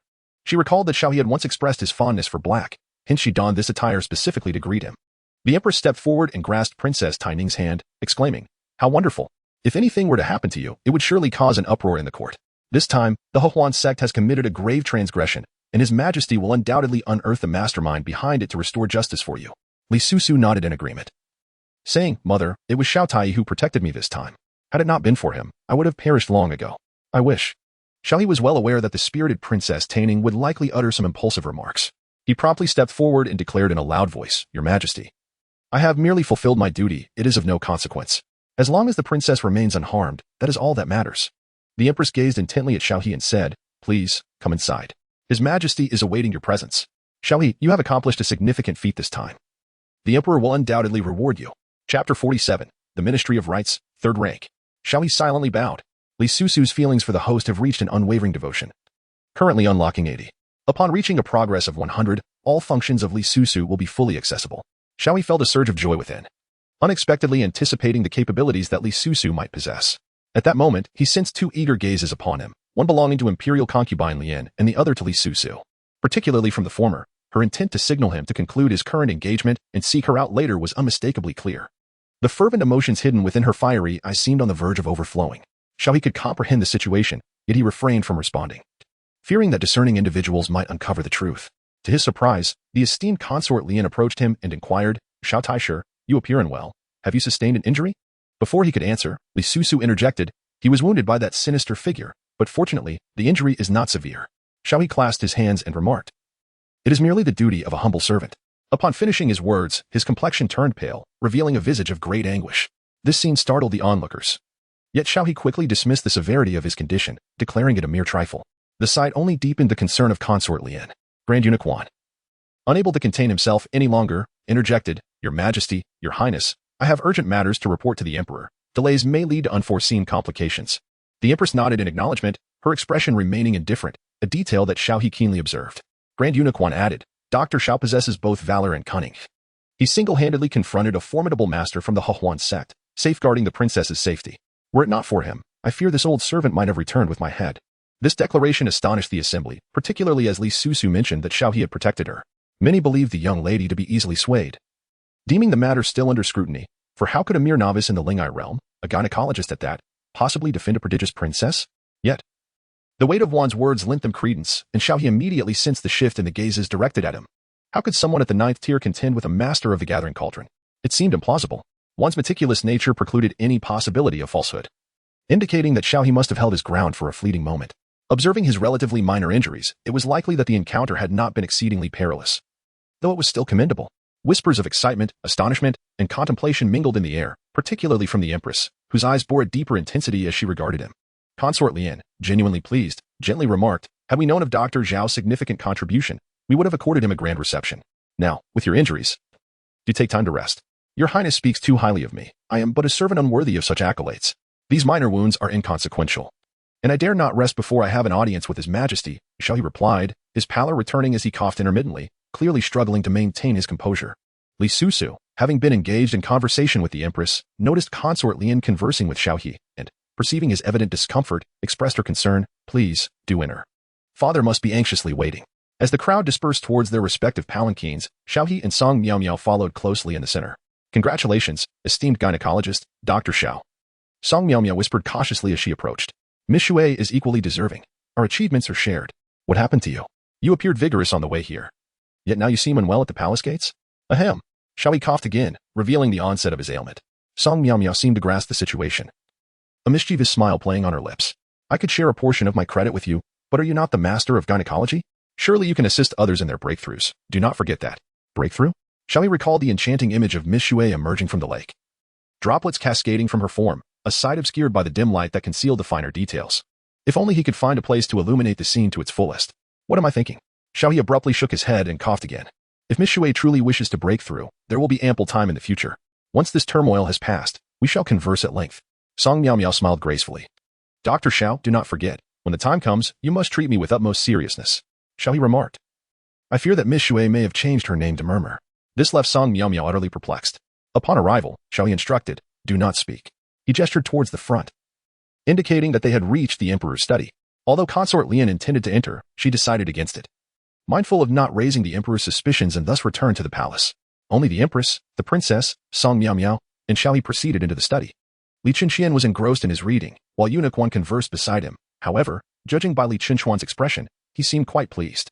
As the Princess Tai Ning and her companions approached, Li Chenxian promptly rose to greet them. "Susu, you must have been frightened on the way," he said, examining Li Susu's condition and finding her unharmed, which brought him relief. "Father, this is all your fault," Li Susu murmured in discontent. The Emperor indeed bore some responsibility for her fright. He lamented, "Had I known, I would have had the commander of the Divine Guard escort you." "Humph. I was indeed frightened throughout the journey," Li Susu replied, casting a glance at Xiao He. "But Xiao Tai was gravely injured. You must assist him." Without Xiao He, I truly could not have returned. Do you understand? That villain attempted to harm me 3 times, and it was Xiao He who saved me each time. Humph. The Empress interjected. Your Majesty, Xiao He has rendered great service in protecting the princess. It is unfortunate that his cultivation is somewhat lacking. Otherwise, he could achieve even greater feats. I have already heard this from Eunuch Wan, the Emperor said. He observed from a distance as Xiao He shielded the princess with his own body and ultimately broke free from the secret technique of the Hehuan sect. The Sea of Bliss. I was quite astonished. Li Qianxian patted Xiao He's shoulder while also assessing his injuries. Xiao He comprehended the Emperor's intentions and preemptively injured his own internal organs. Li Qianxian remarked, My dear minister, your wounds are grievous. I shall ensure you are duly compensated. To which Xiao He humbly replied, Your Majesty, it is merely a stroke of fortune. However, he found it peculiar that the Empress seemed to be undermining him, as if she wished to thwart his rise to prominence and wealth. Father, how about this? Promote him to the commander of the Divine Guard and grant him to me as my personal protector, providing him with 1,000 men. What say you? Li Susu exclaimed, her eyes shining with excitement. Preposterous. The position of commander is not a trifling matter, Li Qianxian admonished. It is the duty of physician Xiao to safeguard you. Do not entertain such thoughts. The one from Taisu Palace will be arriving soon, so refrain from any misinterpretations. Xiao He inwardly wished that the princess would refrain from speaking further, for to continue would transform this merit into an act of defiance against authority. However, I have a query. How did you and the princess manage to escape from Tianlong Temple? Xiao He candidly stated, I possess a soil escape talisman, which was bequeathed to me by my father. As for how he acquired it, I am unaware. The mention of a soil escape talisman from the Taoist tradition elicited a slight surprise from Li Qianxian, though he did not delve further into the matter. How did you manage to unravel the secret technique of the Hehuan sect, the ecstasy flower sea? Xiao He had long devised a strategy. This matter perplexes me as well. Perhaps that individual underestimates my capabilities? Li Qianxian nodded, not dwelling on the issue. I have previously stated that whoever is able to rescue Princess Taining shall be granted a 2-tier promotion in office and awarded a separate residence. Upon hearing these words, Xiao He felt a surge of joy within, yet simultaneously, a greater sense of apprehension crept in. The higher one ascends, the more formidable the adversaries become. In the past, he may have evaded the scrutiny of Chancellor Chao, but now, he feared being observed even with a mere sidelong glance. Moreover, the incident involving the attack on the princess was not solely orchestrated by Chancellor Chao. The Empress turned her gaze towards Imperial Physician Xiao, inquiring, Physician Xiao. Your family has served as Imperial Physicians for 3 generations. You are likely the first to attain the esteemed rank of 3rd-grade official, are you not? Indeed. Xiao He dared not voice any dissent. Li Qianxian remarked, Empress, upon learning that Physician Xiao is the one who intervened, I have already made a resolution. Physician Zhao's martial prowess is lacking, and his cultivation is insufficient for a military position. As for his achievements in civil service, they are rather meager. Considering his current role as a physician specializing in gynecology, and given that Lord Lu, the head of the Taichongxi, is now aged and no longer suited for court affairs, having expressed his desire to retire to his hometown, it would be most prudent to appoint Physician Xiao as his successor. Upon hearing this, Xiao He promptly expressed his gratitude, saying, Thank you for your generous grace. The position of the Minister of the Imperial Sacrifices, as the Taichongxi Qing, is essentially a leisurely role, primarily responsible for the arrangements of the royal sacrificial ceremonies, wielding little actual power. However, given his current circumstances, it is quite reasonable, as he receives an annual salary of 10,000 Qian coins. Li Qianxian remarked, Nevertheless, you are also tasked with the responsibilities of the Tai Hospital, which means you are effectively holding dual positions. Are you able to manage both? To which Xiao He replied, Your Majesty, I assure you that I can manage both duties adequately. Furthermore, concerning Concubine Lian, she has been complaining of poor fetal energy these past few days. I suspect that my erroneous cultivation has adversely affected her health, causing her considerable distress during her pregnancy. I trust you will also assist in her proper care and adjustment. Li Qianxian spoke earnestly, with a smile gracing his lips. Xiao He responded, Although I am occupied with numerous affairs, I assure you that Concubine Lian will receive the utmost care. He then addressed Dr. Xiao, Here is a dan of 3 bloods, which will aid in restoring your vitality. After consuming it, your health will improve. Once you are well, do remember to visit Concubine Lian and let her see your recovery. Li Qianxian waved his hand, directing his gaze towards Song Miao Miao. Xiao He understood that this was to reward the water maiden. So he announced his departure with a bow and hurriedly made his way to the Qingwan Palace. Chapter 48, The Divine Guardian of the Town. In Mozai Jiao within the Qingwan Palace, the lotus blooms could be gathered, and the lotus essence flowed abundantly. As the young lotus began to reveal its delicate form, the bright moon had already ascended above. My dear, please do not take such risks in the future, all right? Xinu, I will never abandon you. In moments of life and death, your image fills my mind. Then let me turn around. After a brief moment, Xiao He gazed upon the unparalleled beauty of Xinu. His heart stirred with emotion. How could one not fall in love with such a captivating enchantress? He murmured, I shall never leave you. My husband, you are my husband. Please never depart from me. Lian Xinu was utterly moved. her hands tightly gripping Xiao He's neck as the fear of losing him surged to its zenith. Xiao He was unaware that a seed was silently germinating within his heart. As his strength gradually increased and his position rose ever higher, he had ascended several ranks in such a short span of time. Yet, he still had to endure, to persevere, and to remain patient. Half an hour later, the gatekeeper suddenly announced the arrival of the emperor. Xiao He calmly took a seat, wielding a silver needle as he administered treatment to the beloved lotus concubine. Upon entering, Qian surveyed the room and noticed the improved complexion of the lotus concubine, her color much more vibrant. However, his gaze fell upon Xiao He, whose pallor was concerning. With genuine care, he inquired, "My dear Xiao, were you not instructed to focus on your health? Why the haste to attend to medical matters? The well-being of your beloved is paramount. Yet your own health is equally vital. If you were to compromise your own constitution, how could you possibly care for her?" Xiao He rose, his heart brimming with loyalty, and said, "For your majesty, what is the cost of life alongside Concubine Lian?" Upon hearing this, Concubine Lian smiled faintly, her lips curving in belief. Yet, deep down, she sensed that if anyone were to perish first, it would undoubtedly be she, for Xiao He possessed an extraordinary physique, reminiscent of legendary divine beings. Perhaps in the future, she would inquire further. Qian, upon hearing these words, fervently lauded Xiao He's unwavering devotion. "My minister, your dedication is truly commendable. If all subjects of the great Qian were as devoted as you, I would have no cause for concern. Moreover, your medical skills are indeed remarkable. My beloved's complexion has improved significantly. Such as the result of Concubine Lian's inherent vitality, I merely assisted in the flow of events," Xiao He humbly responded, yet coughed twice, his body swaying precariously. Qian personally helped him to sit. "Alas, if only your cultivation were higher and your understanding of politics more profound. Such a loyal minister as yourself would undoubtedly be given greater responsibilities." Xiao He slightly cupped his hands in gratitude, expressing, "Thank you, your majesty." He pondered whether the emperor was subtly hinting at himself. However, upon reflection, he deemed it quite natural. The emperor must have uttered such words not less than 1,000 times, if not more. "You are merely too modest." Earlier in the imperial study, there were certain matters I could not articulate directly. I must remind you, do not overlook the affairs of the imperial horse department. Furthermore, although you hold the third rank, and it may seem a leisurely post, it is not a position to be trifled with by outsiders. Xiao He listened intently, contemplating that the emperor intended to cultivate him into a formidable pawn, seemingly aiming to use him as a means to undermine Chancellor Qiao. Perhaps he was merely one of the pieces in a larger game. "Your majesty's orders are etched in my heart," he declared. "You should return to rest. I have granted you a month's leave to recuperate. Furthermore, I wish to introduce a companion to assist you, the commander of the Divine Guard, Qian Dynasty. In light of the recent attack on the princess, I need you both to investigate the mastermind behind it. Of course, do not forget the matters concerning the imperial stables." At that moment, a warrior clad in armor entered the chamber. He appeared to be in his 30s, stood at an impressive height of 8 feet, and possessed small eyes that Xiao He immediately discerned as masking a deceitful smile.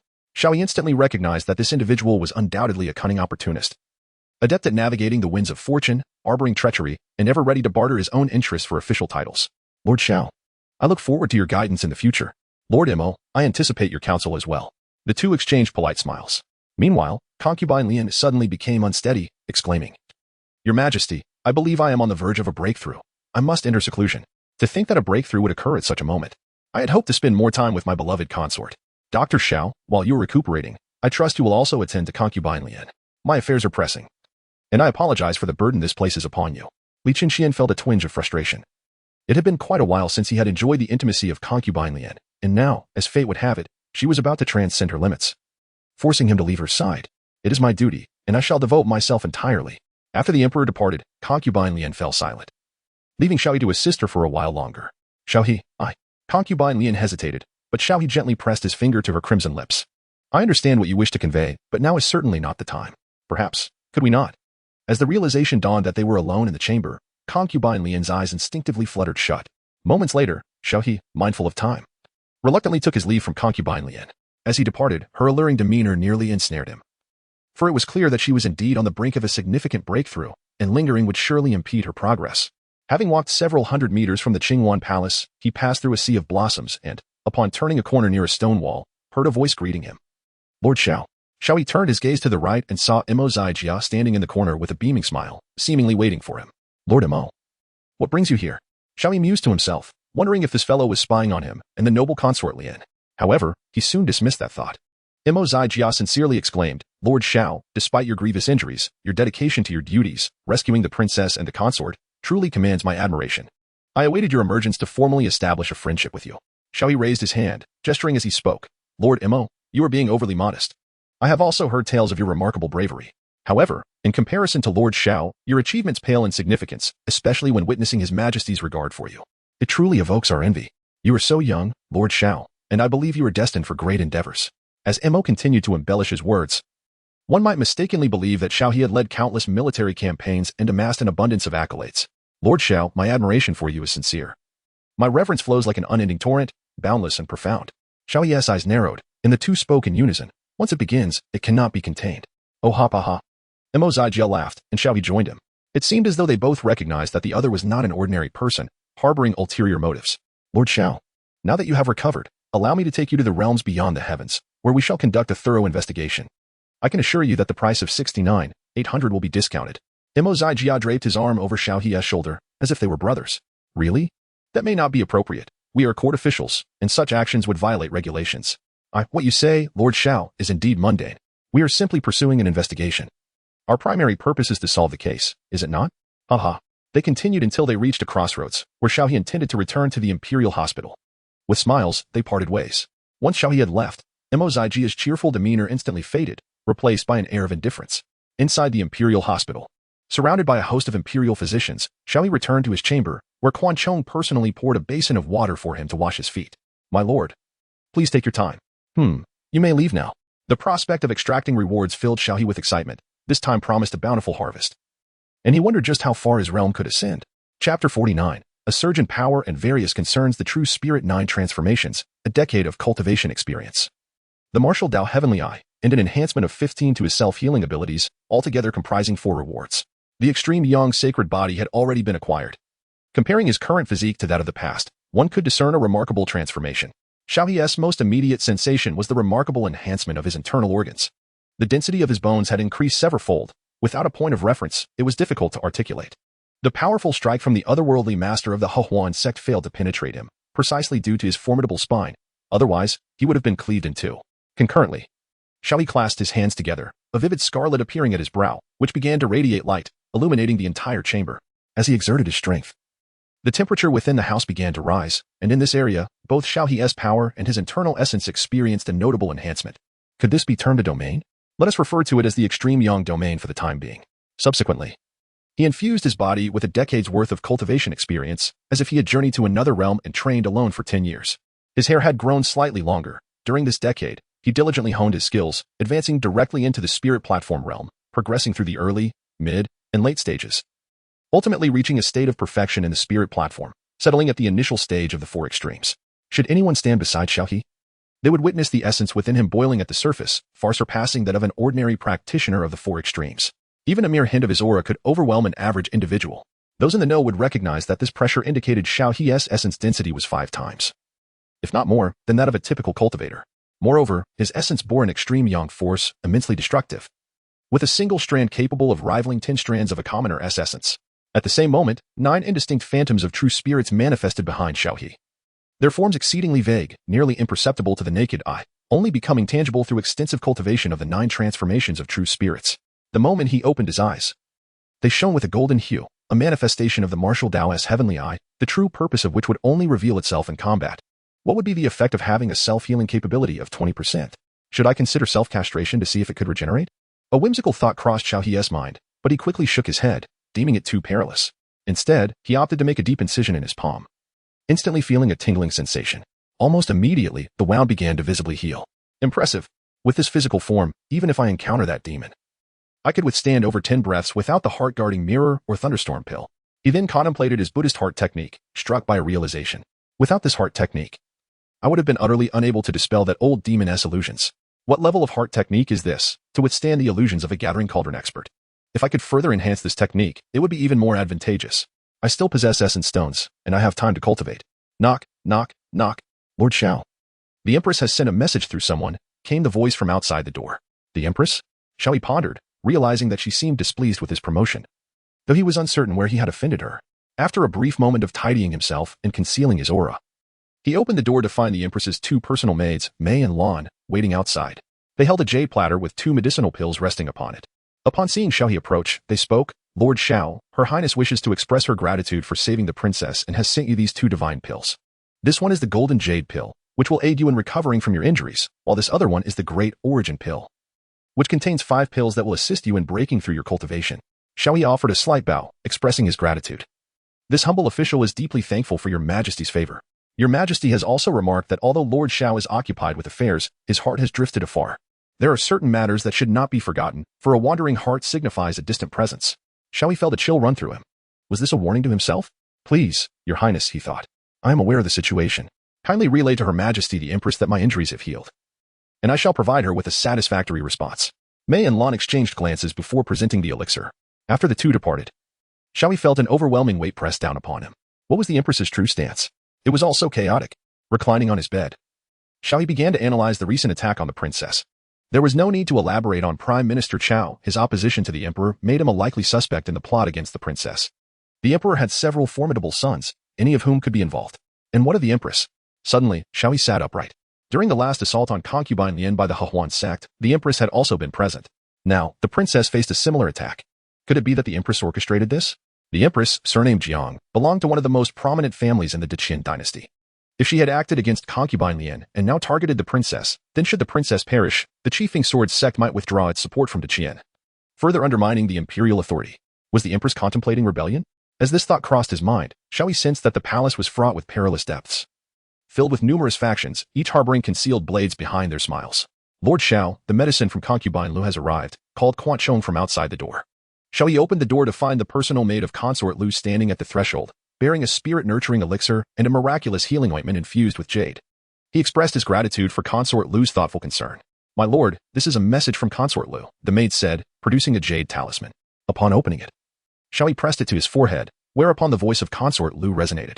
Master Xiao, you inadvertently nurture the willows, yet when it comes to planting flowers, your gaze is elsewhere.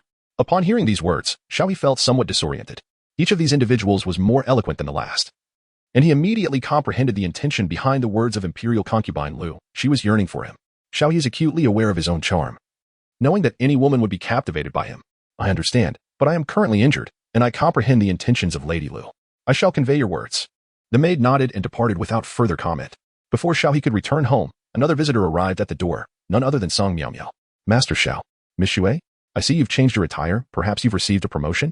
Xiao He observed Song Miao Miao adorned in a striking golden-striped black robe, a jade pendant bearing the insignia of the Divine Guardian Bureau hanging at her waist. With a smile, Song Miao Miao replied, from now on, I shall serve as a confidential member of the Divine Guardian Bureau, directly under the command of the Grand Commandant, accountable solely to imperial orders and the princess's directives, free from the oversight of any other individuals, enjoying the privileges of the 4th rank. Ah, you've stepped out for a brief while and returned with a secure position. Congratulations indeed.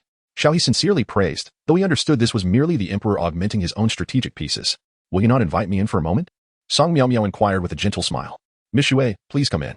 Here, take this. It is from the princess, along with my heartfelt intentions. Who can discern whether your injuries are genuine or feigned? Song Miao Miao pressed a vial of medicinal pills into Xiao He's hands. The vial was warm, imbued with the delicate fragrance of youth. Upon entering the room, Quan Chong respectfully served hot tea. The two sat before an aromatic table, each with a cup of fragrant tea placed before them. Please, Miss Xue. Holding her warm tea, Song Miao Miao softly spoke. I have come to inform you that the Imperial Horse Bureau will receive a shipment of military provisions in 3 days. 300 miles to the east of the city lies a narrow passage. It would be prudent to act there. Where did you acquire this information? Song Miao Miao whispered. Who else but the princess? Had the Empress Dowager not summoned her, she would have visited you sooner. Besides, did you not mention your willingness to assist Prime Minister Qiao?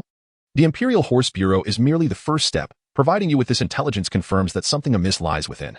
Indeed, it is her. I did not anticipate that Li Susu would divulge everything to Song Miao Miao. Honestly, what is the nature of your relationship with the princess? Have you two engaged in that? After posing the question, Song Miao Miao's fair neck flushed a deep crimson. That? Xiao He feigned ignorance, adeptly handling the situation, as such matters must be vehemently denied. Indeed, that matters concerning offspring. Song Miao Miao, initially sitting upright, sank back into her seat. Xiao He deliberately surveyed his surroundings and whispered. Miss Xue, while one may indulge in food indiscriminately, one must not speak recklessly. The princess and I are entirely innocent. How could such a thing occur? I am merely a gynecologist. It is not in my nature to take advantage of others. Song Miao Miao coughed lightly. Ahem, then I can rest easy. I find myself at an impasse in my cultivation. Could you assist me in breaking through? Chapter 50. The challenge. Xiao He was exceptionally adept. The system indeed arrived as promised. 1. Assist Song Miao Miao in breaking through. Reward, 1 Thunderfire Talisman. Note, there are numerous methods to enhance one's cultivation. Employing the incorrect approach may lead to a rift between Song Miao Miao and oneself. causing her to become wary and jeopardizing one's persona. 2. Decline. Reward. A high-grade spiritual weapon, the ink-handle golden hook. Note: a temporary refusal will not have significant repercussions. Xiao He discerned from the options that Song Miaomiao regarded him merely as a friend, indicating that they were still far from a deeper connection. After all, Miss Xue was not a resentful woman confined to a deep palace. Her nature was inherently amiable. As for the matter of his injuries, it was only reasonable for him to remain resolute. Miss Xue, I apologize, but I am currently unwell. Perhaps we could discuss this at a later time? Song Miaomiao simply smiled and replied, I was merely inquiring. I can understand. The two then delved into a conversation about the Hehuan sect, with Song Miaomiao only aware that the emperor might prompt Prince Shun to take action personally. After a while, the fragrant tea on the table had been consumed, and their discourse was drawing to a close. Song Miaomiao rose, straightened her crumpled dress, and casually remarked, Lord Xiao, you are about to relocate to the Taichang Temple residence. Should you need assistance, do not hesitate to reach out to me. Such a matter would be an imposition on you, Miss Xue. Once I have recovered, I shall inform you so I may assist in your endeavors. Then I shall rely on you, Lord Xiao.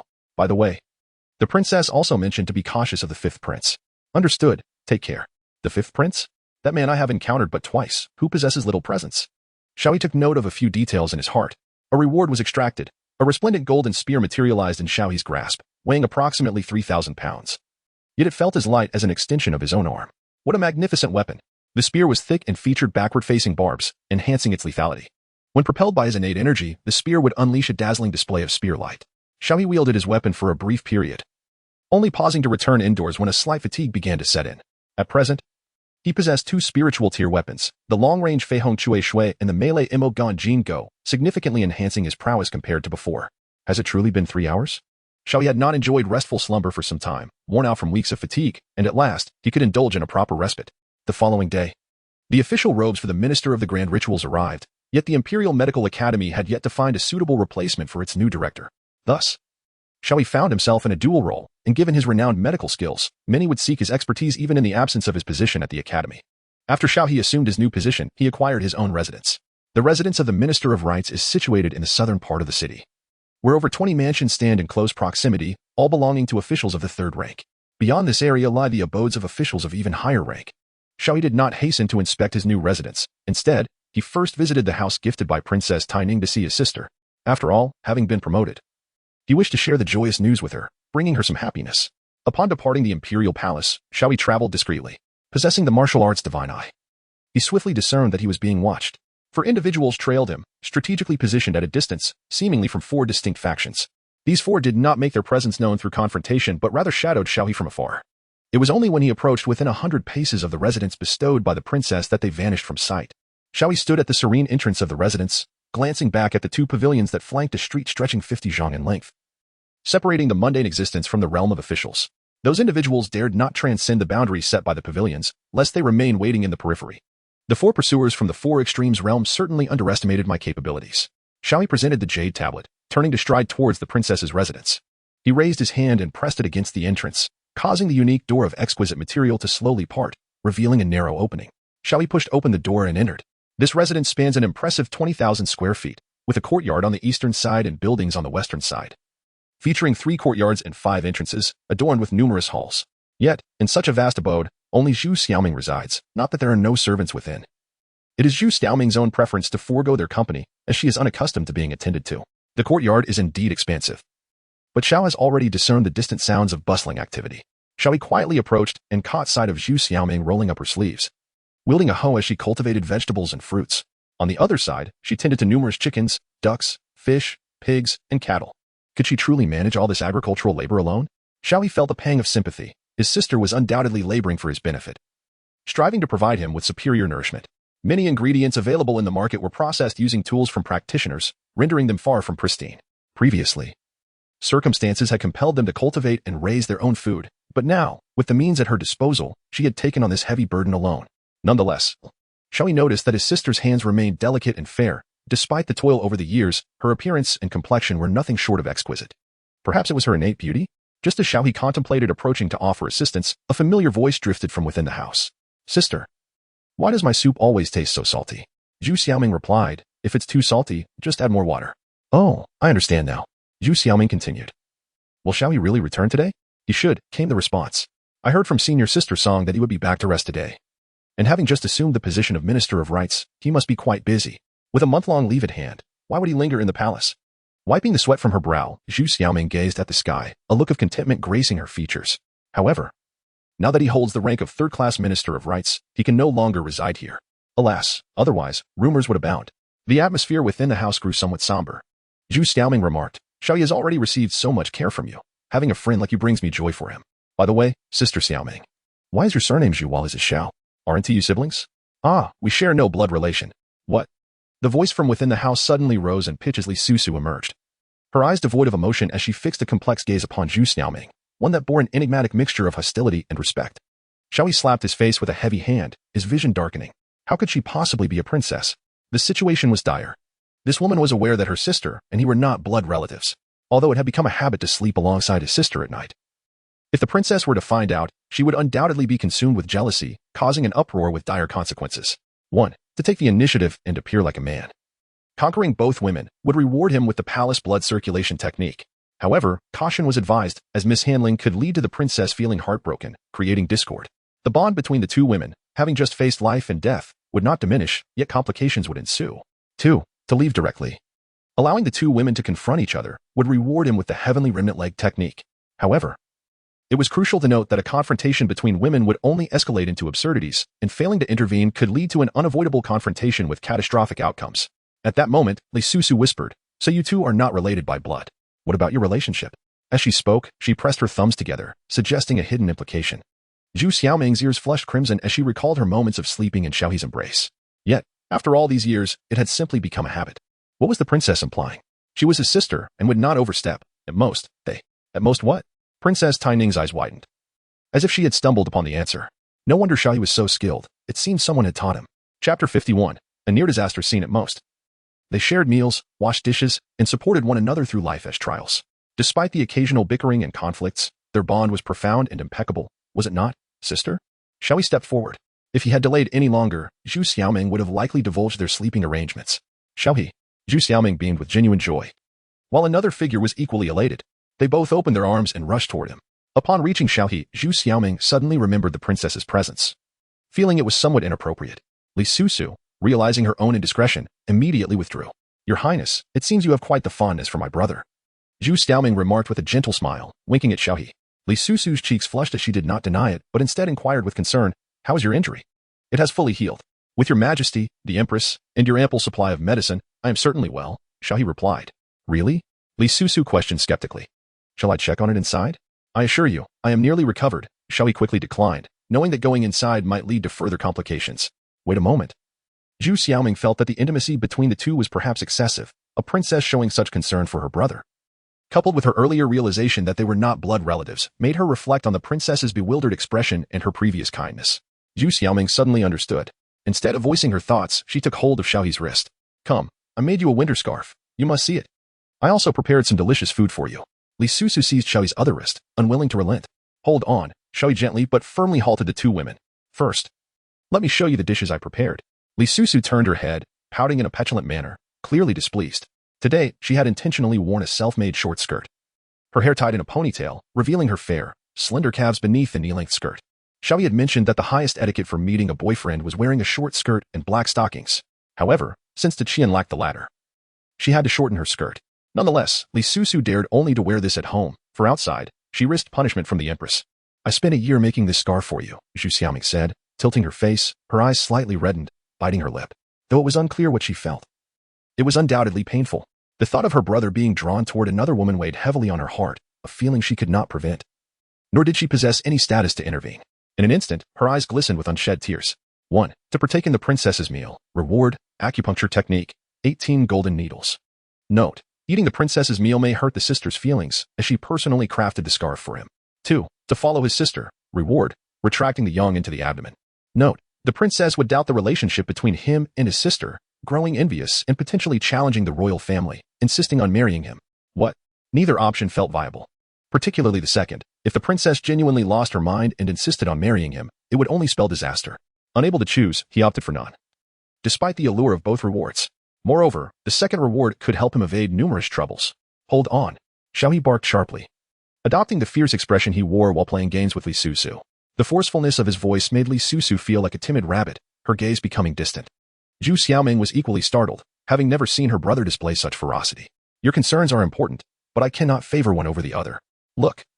You are cooking alone while your sister is busy farming. I arrive and simply enjoy myself. This land is unkempt. No one is sweeping or mopping.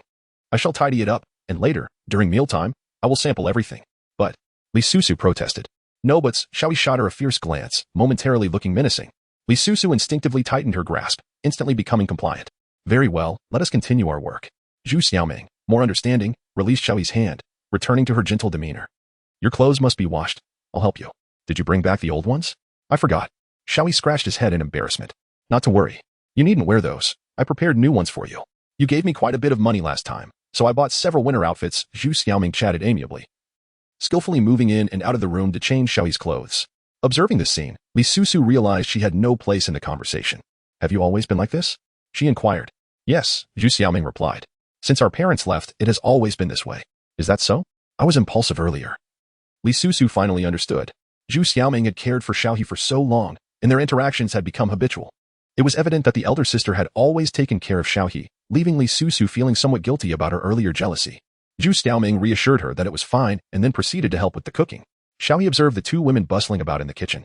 Upon closer inspection, it was evident that Zhu Xiaoming was hastening her pace in stir-frying and chopping vegetables. Li Susu, having never engaged in such culinary endeavors before, had managed to burn the only dish she prepared prior to his return. Surely, she wouldn't serve me this, he thought with a wry smile. Choosing not to voice his concerns as he swiftly wielded a broom, tidying up the room in a whirlwind of activity. As mealtime approached, Li Susu emerged, presenting a single soup and a dish she had prepared. In stark contrast to Zhu Xiaoming's colorful spread, her creation left her with a look of dismay. Her dish was a singular shade black. Meanwhile, Zhu Xiaoming's offering was a vibrant medley of green and red, replete with enticing aromas and flavors. Perhaps it would be best to discard my dish, Li Susu mused, rising to return to the kitchen with her plate in hand. Wait. You've worked hard to prepare that. At least give it a taste, Xiao He urged. It's clearly inedible. I fear it might poison you both, she retorted. It's merely a taste, he reassured her, picking up his chopsticks and taking a generous bite. How does it taste? Li Susu asked, her face filled with eager anticipation. Xiao He awkwardly swallowed and remarked, You have done splendidly, but I suggest you refrain from doing so next time. Li Susu appeared somewhat disheartened. Come. Take a look at this scarf. The yarn is from the Sun family's textile shop in the eastern part of the city. Zhu Xiaoming unveiled a sky-blue scarf, adorned with vibrant depictions of lush mountains and clear waters. Among the scenery, a young man, reminiscent of Xiao He upon closer inspection, was seen carrying a medicinal box while foraging for herbs. Sister. Xiao He wished to express his gratitude, yet felt it inadequate. He resolved to care for his sister more diligently in the future. Li Susu could not help but commend Zhu Xiaoming for her craftsmanship. Hurry and eat, or your meal will grow cold, Zhu Xiaoming cheerfully reminded them. I will take one for you, one for me, one for you, and one for me. Li Susu helped herself to a serving, then offered a portion to Xiao He, followed by another to Zhu Xiaoming. Meanwhile, she discreetly placed her foot on Xiao He's leg. Ahem. Xiao He coughed, signaling a warning not to act recklessly. Xiao He could no longer suppress his loud coughs. Cough, cough, cough. Li Susu seemed oblivious, busying herself with her meal. What is the matter? Has Lord Xiao's ailment not yet improved? Take it slow. Drink some warm water. Zhu Xiaoming rose to pour a cup of water. I am already well. The princess is overthinking. Xiao He continually signaled with his eyes, observing Li Susu's disobedience. He removed his shoes and extended his foot towards her. In the midst of her meal, Li Susu shivered, nearly dropping her bowl. What is going on? Why are you two behaving so oddly while eating? And why is this table so unstable, it keeps shaking? Zhu Xiaoming remarked in surprise, leaning back to peek beneath the table. Chapter 52. A sudden assault. The two swiftly withdrew their feet. Come, sister, do eat more. Look how thin you've become. Xiao He felt a twinge of guilt. Li Susu, her cheeks flushed, suddenly recalled her unfinished question. Sister, what did you mean when you said the most? Zhu Xiaoming hesitated for a moment, exchanging a glance with Xiao He, and comprehended his thoughts. I had very little contact after the age of 10. We each had our own lives, washing and sleeping separately. Oh. Li Susu elongated her tone, her expression still somewhat skeptical. Yet Xiao He was too weary to elaborate. However, as Li Susu considered it, realizing that she had bathed him as a child while he had cared for her as an adult, she felt that he was now hers. And it was quite a bargain. Thus, she broke into laughter once more. After the meal, Zhu Xiaoming went to wash the dishes, while Li Susu attempted to pull Xiao He aside for some mischief. No fooling around, be obedient. I tell you, if you continue like this, I won't play the horse and turtle game with you anymore, understand? All right, but we haven't played in days. Li Susu bounced playfully. Xiao He delivered a resounding slap to Li Susu's backside, asserting, all right then, behave yourself. Li Susu nodded obediently. Observing her compliance, Xiao He offered, Sister, I shall assist you with the washing. Once everything had concluded, Xiao He was preparing to return to his home. At the entrance, Xiao He emerged alongside Li Susu, with Song Miao Miao inexplicably trailing behind them. Xiao He sighed. There is no way around it. The court is filled with numerous individuals, and the chatter is overwhelmingly chaotic. Although this place is among the safest in the city, my mere presence here will only fuel suspicion, leading to an abundance of vulnerabilities. Li Susu understood this reasoning and refrained from jeopardizing Xiao He for her own selfish desires. The group boarded a sedan and proceeded to the residence of the Minister of Rites, though it spanned only 5,000 square feet. Encompassing 4 courtyards and lacking a grand garden, it could still be deemed luxurious, infinitely superior to Xiao He's previous abode. Li Susu initially intended to linger, but shortly after their arrival, an elderly woman with white hair approached from a distance. Her eyes, too, were strikingly white, creating an unsettling impression. Xiao He noted that although she walked upon the ground, her feet seemed to hover above it. Your Highness, the Empress Dowager requests your presence, the woman announced. Upon hearing the title of the Dowager, Li Susu instantly became subdued. Understood. I shall attend at once, she replied, not daring to cast a glance at Xiao He as she departed. With Li Susu gone, only Xiao He and Zhu Xiaoming remained at the entrance. The Dowager again? Xiao He mused, stroking his chin, feeling an invisible pressure looming over him at the mere mention of her name. I hope she does not summon me unnecessarily on that day. He turned to walk towards his future residence. 2 guards stood at the entrance, clad in simple attire and wielding long spears. Are you the former guards of the Minister of Rites? Xiao He inquired, producing his official credentials. The guards, recognizing their new master, immediately bowed and replied, Yes, my lord. We have served here for 2.5 years. Xiao He inquired, how many guards and servants remain at the residence? The man on the left promptly replied, there are a total of 5 maids, 10 guards, and 2 cooks. Xiao He nodded slightly, assessing the cultivation levels of the 2 guards, which were merely at the 5th tier. What could they possibly accomplish? Yet, in search of more formidable allies, he found himself at a loss for direction, resigning to the notion of taking things one step at a time. He called everyone together, intending to scrutinize each individual meticulously. Indeed, upon entering the residence, Xiao He found 2 corridors flanking either side, with a reception hall at the forefront. The guardhouse, along with the quarters for the maids and cooks, lay to the west. At the rear stood 3 buildings, comprising 3 dining rooms, 3 main halls, and 7 bedrooms. Xiao He first conducted a thorough inspection of all the rooms.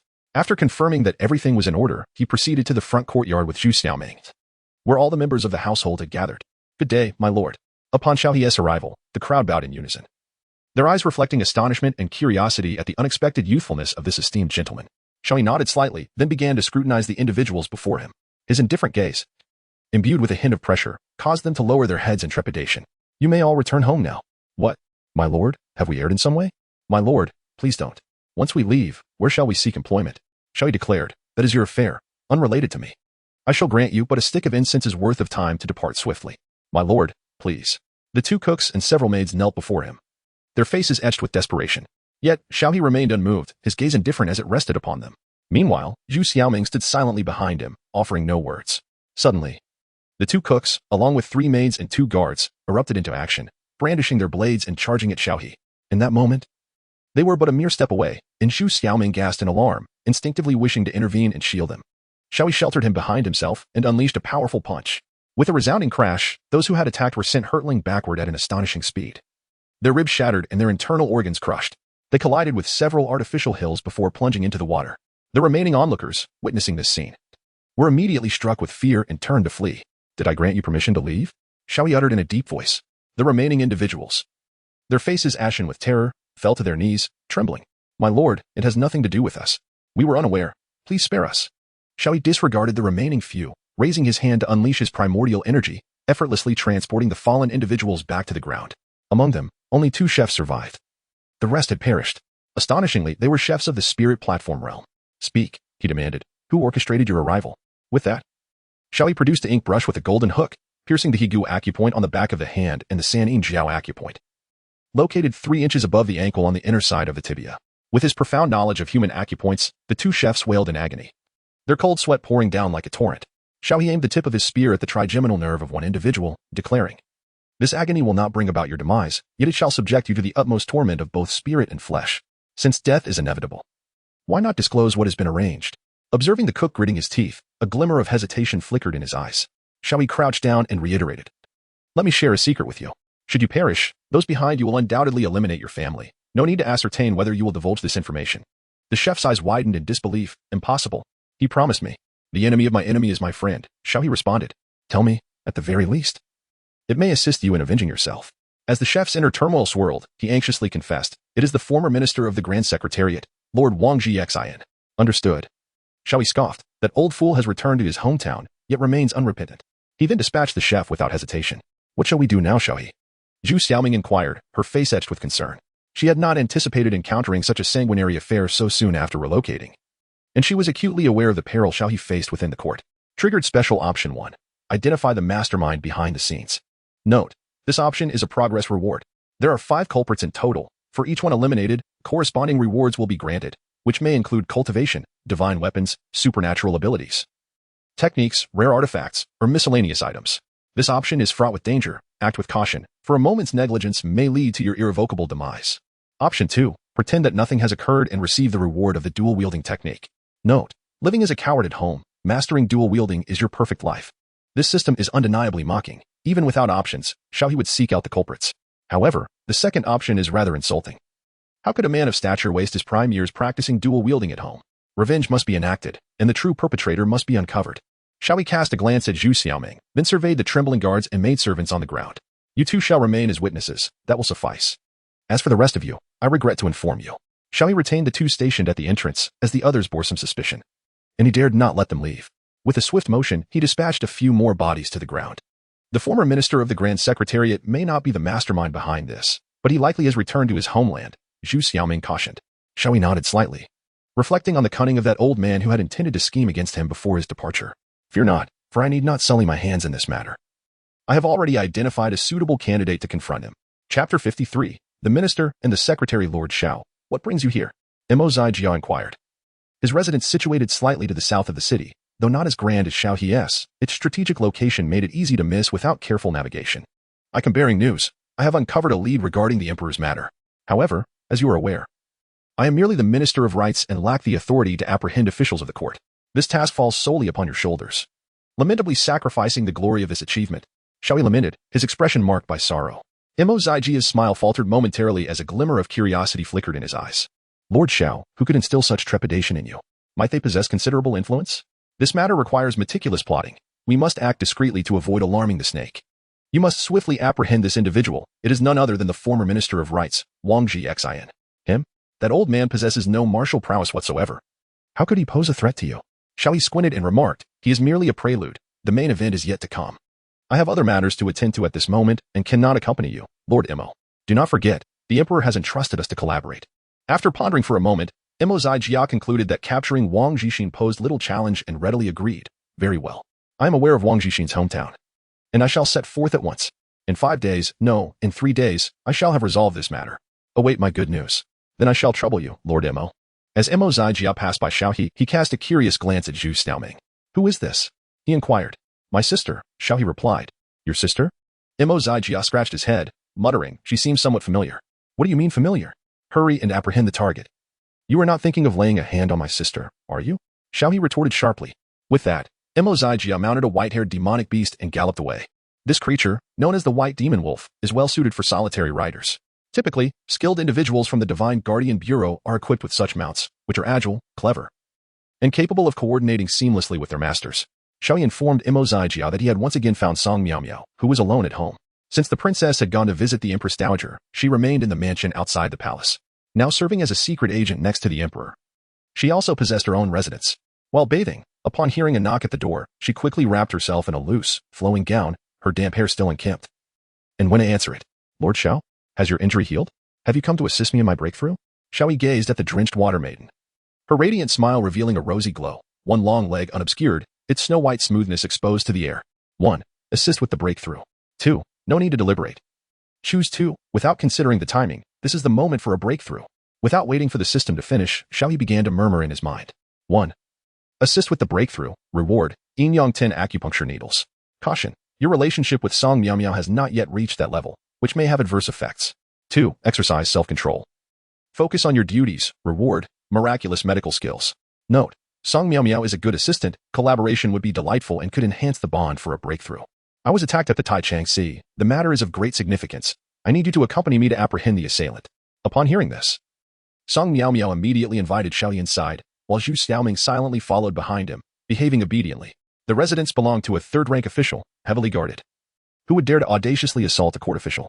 Song Miao Miao found it hard to believe. The former Xiao He was merely a lowly official. an 8th or 9th rank physician. In this city, a life lost was of little consequence, even if an investigation were to ensue. Influential figures could easily evade responsibility through various means. Now, however, Xiao He held the rank of 3rd, and a death here would not be a trivial matter. It would surely stir the court. The perpetrator was taking a tremendous risk by acting in the residence of the Taichung, which would undoubtedly have significant repercussions. Regrettably, the one orchestrating this plot had grossly underestimated my capabilities. Time is of the essence. Let us first capture the Xiao, as he may divulge valuable information. The Xiao serves as the deputy to the Taichung, akin to the second in command, and it is imperative to bring along Song Miao, who possesses law enforcement authority. Allow me a moment to change my attire, and I shall accompany you, Xiao He said. Song Miao moved swiftly. Donning the special uniform of the Jinshin division in the blink of an eye, the black attire accentuating her martial demeanor. The water maiden, now clad in this outfit, exuded a unique charm. Humph, let us be off, she said, casting Xiao He an exasperated glance. The residence of the Xiao was also situated in the southern part of the city, approximately 10 miles from the official's residence. Upon their arrival, faint light illuminated the interior, and the sounds of children playing and women laughing could be heard. Exchanging glances, Xiao He and Song Miao leapt over the high wall, despite the protective array. Song Miao severed it effortlessly with her sword. As the guards prepared to intervene, they were swiftly dispatched by Song Miao's blade. Inside, the Xiao, indulging in a lavish feast, was taken aback as he observed the two descending from above, his expression abruptly shifting, just as he was about to rise and shout. Xiao He swiftly pressed his finger against the Xiao's neck, rendering him mute in a desperate plea for help. Simultaneously, he was astounded by Xiao He's prowess. Despite being a civil official, he was nonetheless a skilled practitioner in the later stages of the Lingtai realm, yet he was subdued in an instant. Meanwhile, Song Miao swiftly subdued the Xiao's wife and daughter. After a thorough search of the room, Song Miao produced a secret letter. Lord Xiao, there is no one else here, only this letter, and it appears fresh. The Xiao, under Xiao He's control, displayed a flicker of panic upon seeing the letter.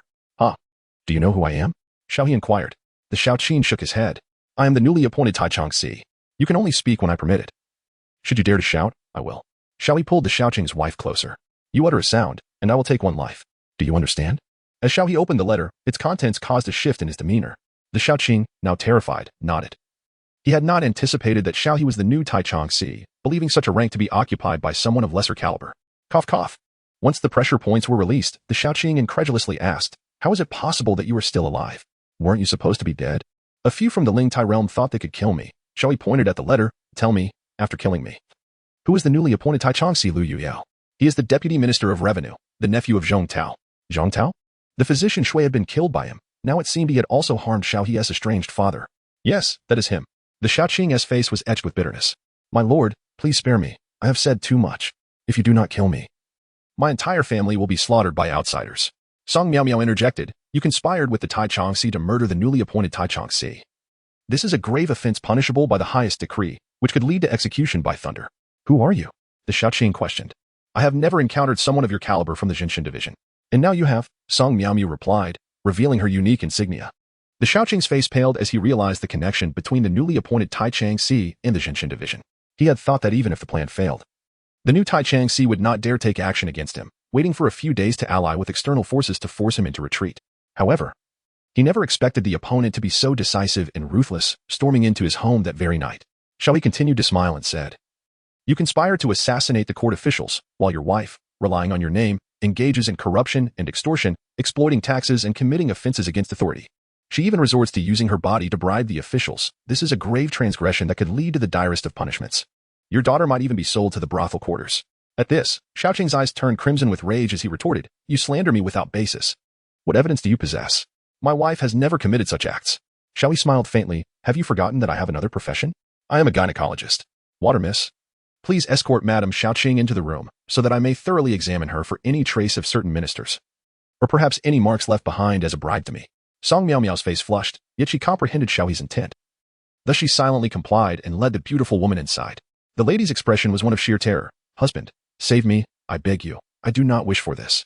Xiao, watching his wife being dragged away, felt his defenses crumble completely. After all, death was inevitable. He could not allow his wife to suffer humiliation in vain. Wait, I confess, it was Lord Qian, the Minister of Revenue, who consented. He can assist with appointments. It was him, indeed.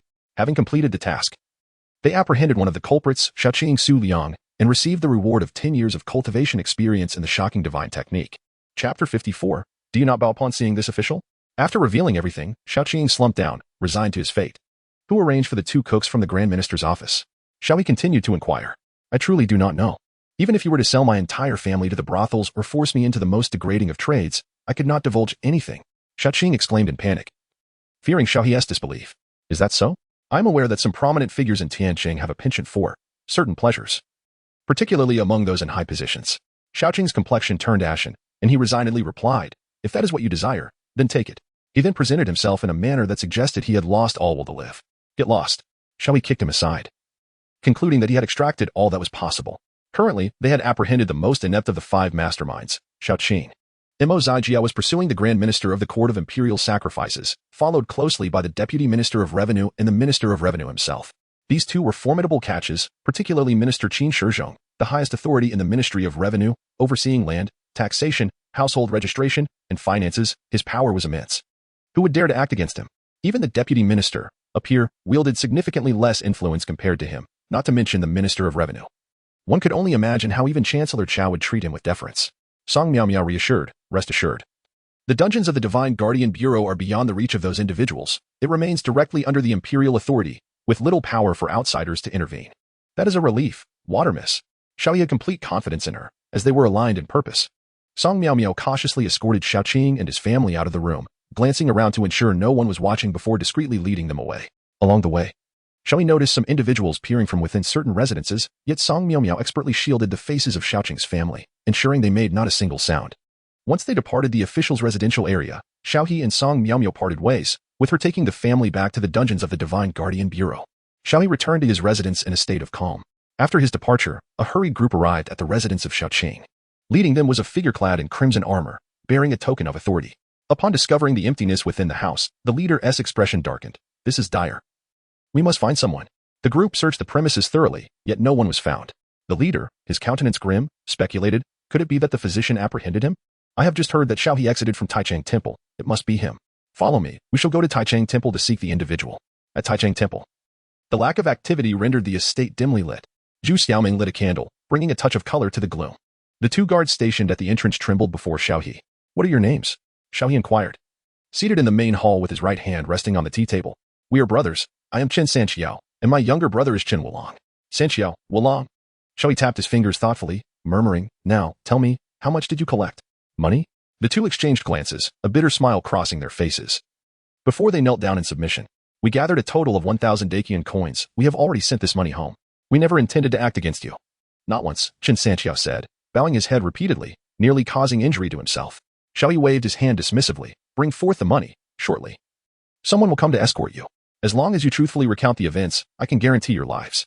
Should you choose to be dishonest, do not blame me for my ruthlessness. Yes, my lord, we shall certainly obey your commands. At that moment, a violent banging echoed from outside the grand doors. Open the door, quickly. If it were not for the sturdy material of the Taichang Temple's gates, they would have surely been shattered by now. Xiao He, with his celestial perception awakened, discerned the external circumstances clearly. There were a total of 11 individuals present, with the foremost exuding a profound aura. Unmistakably a 1,000-man commander of the Divine Guard army. Among the 10 following him, 8 were of the 9th rank, while 1 was a master of the spirit platform realm. Just as they captured Qiqing, the Divine Guard army arrived to seek me out. It seems this individual must be an accomplice. Xiao He calculated the time. Song Miao should be arriving soon. Sister, follow me. Zhu Xiaoming nodded. Throughout this journey, she had not ventured anywhere, consistently trailing behind Xiao He, remaining silent as if she were a mere specter. Xiao He arrived at the entrance, where the sounds of pounding echoed like thunder, startling even the residents 100 paces away. Open the door, quickly. I am the 1,000 household Lu Ming. Open the door at once, or I shall force my way in. It was evident that the high status of the household rendered these individuals hesitant to approach openly. Had Xiao He been an ordinary imperial physician, they likely would not have bothered with pleasantries but would have rushed in to commit violence without hesitation. Xiao He casually swiped his hand, and the grand door swung open. Just as Lu Ming was about to speak, he was abruptly silenced by Xiao He's thunderous voice, which resonated with the ferocity of a roaring lion from the East River. What audacity! Are you unaware that this is the residence of the Minister of the Grand Rituals? What kind of decorum is this, bellowing in the dead of night? Lu Ming was momentarily dazed by the thunderous shout. His scalp tingled, and the vibrations left him with a ringing in his ears. Had it not been for his high cultivation, he might have sustained injuries. Unfortunately, the individuals behind him were not so fortunate, as some spat blood while others were sent flying 100 paces away. You, Lu Ming exclaimed, pointing an accusatory finger at Xiao He. Xiao He adopted a demeanor of authority, interrupting him once again with a stern rebuke. What do you mean by you, Lu Ming? You are a 1,000 household captain, Upon encountering an official such as myself, you ought to perform two bows. Not only do you fail to show proper respect, but you also audaciously shout outside, which constitutes a grave disrespect towards me and a flagrant contempt for the laws of the Qian. The penalties for such actions could be a reduction in salary or, in more severe cases, corporal punishment or demotion. It seems you are courting death. Lu Ming's thoughts were thoroughly disrupted by Xiao He's tirade. He observed that those formidable third-rank officials indeed offered their respects. Yet what merit did a mere Taichung Qing, who ascended through mere fortune from the Imperial Medical Institute, possess that warranted his reverence? This position in the court was akin to that of a mere idle bystander, unworthy of serious consideration. Now, confronted by Xiao He's relentless inquiries, he felt as though he were being humiliated by an arrogant youth wielding an imperial edict above him, forcing him to swallow his indignation, a thought that revolted him. Yet he felt utterly powerless. Lu Ming, is it? Xiao He continued, I shall remember your name. Tomorrow, regardless of my injuries, I will present a formal petition to the emperor, charging you with contempt for the laws of the Qian and disrespect toward me. He gestured respectfully towards the direction of the palace. Wait, Lu Ming gritted his teeth. Despite his inner resentment, he bent his waist and offered a formal greeting, saying, This humble official pays his respects to Lord Xiao. I acknowledge my previous impropriety and sincerely hope for your forgiveness, trusting that you will not hold my transgressions against me. Xiao He nodded slightly, saying, All right, understood. You may leave, and remember to do so hastily. Lord Xiao, wait a moment, I have a matter to inquire. Lu Ming hurriedly stepped forward, blocking the door that was about to close. What is it? One bow is sufficient. Do you intend to bribe this official? Lu Ming's face darkened. Who on earth would bribe you? I just sought out the minor official Su Liang, but I discovered he was not present. Hence I came to Lord Xiao to inquire. Dear, are you jesting? I have never even seen what Su Liang looks like. You come to me asking, what? Su Liang is missing? Xiao He squinted, a smile that did not reach his eyes. Lu Ming craned his neck to peer inside. The room was shrouded in darkness. Although he was tempted to investigate further, the peculiar strength of the man before him made him hesitate. He concluded that this matter must be reported promptly to the Lord Minister, for this newly appointed minister of the court seemed rather sinister and was not someone easily managed. With this thought in mind, Lu Ming clasped his hands. Lord Xiao, perhaps I was mistaken. If I have caused any disturbance, I hope for your understanding. I shall take my leave now. Chapter 55, the palace's bloodletting hand remembered to leave hastily. With a loud bang, the door was forcefully shut. A man behind Lu Ming cautiously inquired, My lord, what shall we do? If something has happened to Su Liang, he may reveal much that ought not to be spoken. That is not our concern. A mere Su Liang cannot prove anything. Lu Ming glanced at the injuries of several subordinates, his heart sinking further. Xiao He is undoubtedly above the 9th rank. I will report this to the Lord Minister. You continue to search for Su Liang's whereabouts. Understood. Just as they took a few steps, a voice from within reprimanded Lu Ming again. I told you to leave. Do you not understand? Otherwise, I shall report to the emperor tomorrow. Lu Ming trembled with anger, unwillingly shouting, Everyone, just get out of here. Half an hour later, Song Miao Miao returned, bringing good news. That minor official's testimony revealed much. He colluded with the Ministry of Revenue to fabricate accounts. Over the years, the previous minister of the court assisted the deputy minister of revenue in embezzling a substantial amount of finances. I am unclear about the exact figures, but the ledgers are with the former minister of the court and deputy minister Zhang Tao.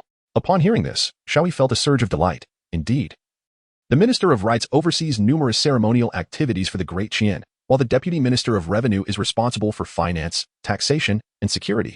One manages the accounts, while the other dispenses funds, both transforming into insatiable gluttons that incessantly devour the wealth of the court and the populace. By the way, how did you manage to elicit such a lengthy discourse from him? Song Miaomiu replied with a mischievous smile. I mentioned that Lord Xiao has a penchant for married women.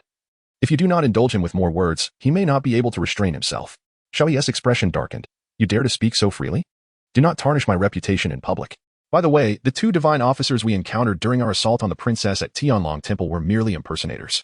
Xiao He, no wonder, the God Suppression Office is under imperial control. I have often wondered why anyone would dare attack the princess. Well, it is nearly time for her to emerge, so I shall seek her out. Meanwhile, Song Miao has taken Chen Sanchgao and Chen Wulong with her. Leaving the Taichung Temple eerily quiet, Xiao He sat in his chair, eyes closed, contemplating the information at hand. The art of reward extraction, the miraculous healing technique, the palace-pushing blood-activating method, and the Jingshanju, honed over a decade of cultivation. The miraculous healing technique is a method of mending wounds, capable of treating external and internal injuries, even reattaching severed limbs, consuming one's internal essence and vitality. Meanwhile, the palace-pushing blood-activating method offers a delightful massage technique, allowing the recipient to enter an ecstatic state, freeing the mind of all burdens. With 10 years of dedicated practice, the Jingshanju has reached its third level, enhancing spiritual power by 30% and extending spiritual perception up to 30 zhang. This spiritual technique comprises 10 levels, each elevation augmenting spiritual strength, fortifying spiritual defenses, and broadening the range of one's consciousness. Should one attain the 10th level, the ability to learn the Jingshan Ci, an offensive spiritual technique, will be unlocked. After receiving his reward, Xiao He mused, in this imperial society, as long as the authority remains intact, everything must adhere to established protocols. Unless one is so feeble that the cost of their demise is negligible. Attaining the 3rd rank signifies that one has caught the attention of those in power. Suddenly, Xiao He felt his shoes being removed. What are you doing? He inquired. I am here to wash your feet, Zhu Xiaoming replied, holding a basin of water and squatting before him. I can do it myself. Washing feet is something I cannot impose upon you. It is not akin to bathing. Xiao He hastily declined, for such tasks were meant for servants, not for his sister. Zhu Xiaoming's eyes widened with determination. Surely you cannot expect me to remain idle. Aside from making your clothes, doing laundry, cooking, and tidying up, what else am I capable of? Washing your feet is hardly a burden. Xiao He replied, no. It simply cannot be done. In that case, I shall wash your feet, and you shall wash mine in return? Merely the feet? Xiao He asked in astonishment. Zhu Xiaoming hesitated for a moment. Well, perhaps we could wash the legs as well. Is that acceptable? Xiao He found his thoughts dissipating like smoke as he could not help but cast a glance downward. To assist Zhu Xiaoming. No need for a second option. I shall choose the first. In that moment, Xiao He resembled a patron in a tavern, slapping a handful of coins upon the table and demanding, settle the bill, swiftly. No need for further deliberation. However, the system was a diligent entity. 1. Assist Zhu Xiaoming with her foot bath, earning the reward, golden needle of 18 acupoints. A foot bath is the highest form of etiquette, fostering an inexplicable bond between individuals. 2. Decline the foot bath. Earn the reward, heartless sword. Note, Zhu Xiaoming will feel sorrowful, yet she has become accustomed to it, silently grieving while continuing to cook, do laundry, bathe, clean, and tend to household chores. Awaiting your return home each day. The second option was overwhelmingly melancholic. Observing Zhu Xiaoming crouched on the ground, Xiao He nodded. Then you shall assist me with my foot bath, and in turn, I shall help you. Very well. Zhu Xiaoming responded, her head bowed. The corners of her mouth involuntarily lifting. Suddenly, Zhu Xiaoming inquired, do you have a special relationship with the princess? What kind of relationship? A romantic one. To be honest, during dinner, I sensed the subtle nuances beneath the table. It did not seem like a relationship between sovereign and subject, but rather akin to that of lovers. Have you and she become involved? Realizing her words had inadvertently crossed a line, Zhu Xiaoming hastily waved her hands. That is not what I meant. I did not imply that you were incompatible. I was merely inquiring. 1. Acknowledge the relationship with the princess. Earning the reward, Celestial Wind Body technique upgraded to Spiritual Void Step. Note, after acknowledgement, the elder sister's demeanor remains unchanged, though her heart bears sorrow. 2. Deny the relationship. Earn the reward, Dragon Tiger Fist upgraded to Shaoyang Fist. Note, the elder sister will continue to treat you the same, yet her heart will feel joy. Xiao He found himself at a loss for words. To confess would risk hurting his sister's feelings, after all.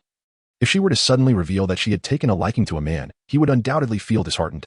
Yet, to deny it would mean deceiving her, which felt equally wrong. However, given the current circumstances, the matter concerning the princess must remain undisclosed at all costs. Nevertheless, the thought of not admitting it made him feel like a cad, but perhaps that was the price to pay. Indeed, his relationship with her was closer than that of typical rulers and subjects, yet they were merely good friends, nothing more. Is that so?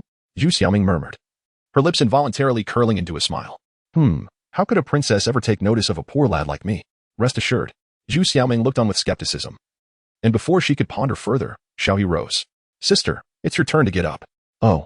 Zhu Xiaoming's cheeks flushed as she took a seat on the stool. Soon, Xiao He returned with a basin of clean water. Noticing that Zhu Xiaoming hadn't even removed her shoes, he proceeded without hesitation. Don't move. If it's dirty, I can manage. She protested apologetically. It's nothing. I'm not afraid of dirt. How could my sister's feet be dirty? No, I must do it myself. But with Xiao He's immense strength, endowed with the might of a dragon and the vigor of a sacred body, her petite feet were no match for his capable hands. In no time, her shoes and socks were removed. What emerged was a pair of delicate feet, akin to jade, exquisitely shaped by nature itself. Alas, her socks were tattered, and her shoes bore several patches. Truly, a treasure concealed within a pit of filth. I shall begin. Soon, the sound of water flowing filled the room. Sister, is the water temperature suitable? It's fine, just right. For reasons unknown, Zhu Xiaoming felt that this foot bath was unlike any she had experienced before. Imbued with a peculiar, indescribable sensation, Xiao He possessed remarkably large hands, capable of enveloping a substantial portion of a foot. Suddenly, a thought crossed his mind about the recently acquired technique for invigorating blood circulation. He silently mused, let me give this a try. Thus, Xiao He began to perform the method he had envisioned, fully aware of the acupoints on the soles of his feet and legs, as warmth radiated from his palms. Zhu Xiaoming felt her calves and the blood beneath her feet begin to stir restlessly. An indescribable sensation of delight began to spread upwards. Zhu Xiaoming quickly covered her mouth, her neck flushing crimson up to her forehead. What is happening? This technique is a newly learned massage method. It can clear meridians and ensure smooth circulation of qi and blood, offering detoxification and beauty benefits, and even enhancing the width of one's meridians to bolster strength. And no, it's nothing. This technique is truly remarkable. Zhu Xiaoming shifted her posterior slightly away from the chair, her legs unconsciously stretching out, her back leaning against the chair as she closed her eyes. Chapter 56, The Power of Mo Zai Jia. The following day, Zhu Xiaoming drowsily awoke to find herself lying in bed. Reflexively, memories of the previous night flooded her mind. It seems I fell asleep under his massage. She covered her face, feeling a wave of embarrassment wash over her. It had been so soothing that it had rendered her somewhat undignified. Why am I like this? Where on earth did he learn such techniques? Father never knew these, and this brother is becoming increasingly enigmatic, not to mention his strength. Sister, you're awake. Come quickly for breakfast and try the noodles I made. Xiao He entered the room. About last night. Zhu Xiaoming hesitated, words escaping her. Oh. You fell asleep in the chair. I carried you in, but I didn't change your clothes. It's fine. Even if you had changed them, it would not matter. Xiao He pondered over the intentions of his sister. Despite her feelings not reaching such depths, why did she allow him to engage in intimate actions with her? Not long after finishing breakfast, Xiao He prepared to leave, as a shipment for the Imperial Horse Department was due to arrive in 2 days. This task required companionship. Just as he stepped outside, he unexpectedly encountered Mo Zai Jia returning. Mo Zai Jia appeared weary from travel, his trousers stained with blood, and he bore a slight injury around his waist. Xiao He, filled with confusion, inquired, "What is this? Have you captured the person? Let us speak further inside." Without awaiting Xiao He's response, Mo Zai Jia pushed open the door and immediately crouched upon entering, rolling up his trousers. "My lord Xiao, your schemes have brought me great suffering. Do you know that Wang Xian nearly perished? What transpired? Pray, elaborate," Xiao He urged, suddenly realizing something. He produced a large yuan dan and offered it to him. "This is a medicinal pill bestowed by the Empress. You should consume it." The yuan dan? Mo Zai Jia's eyes glimmered, yet he did not ingest it. Instead, he tucked it away into his pocket.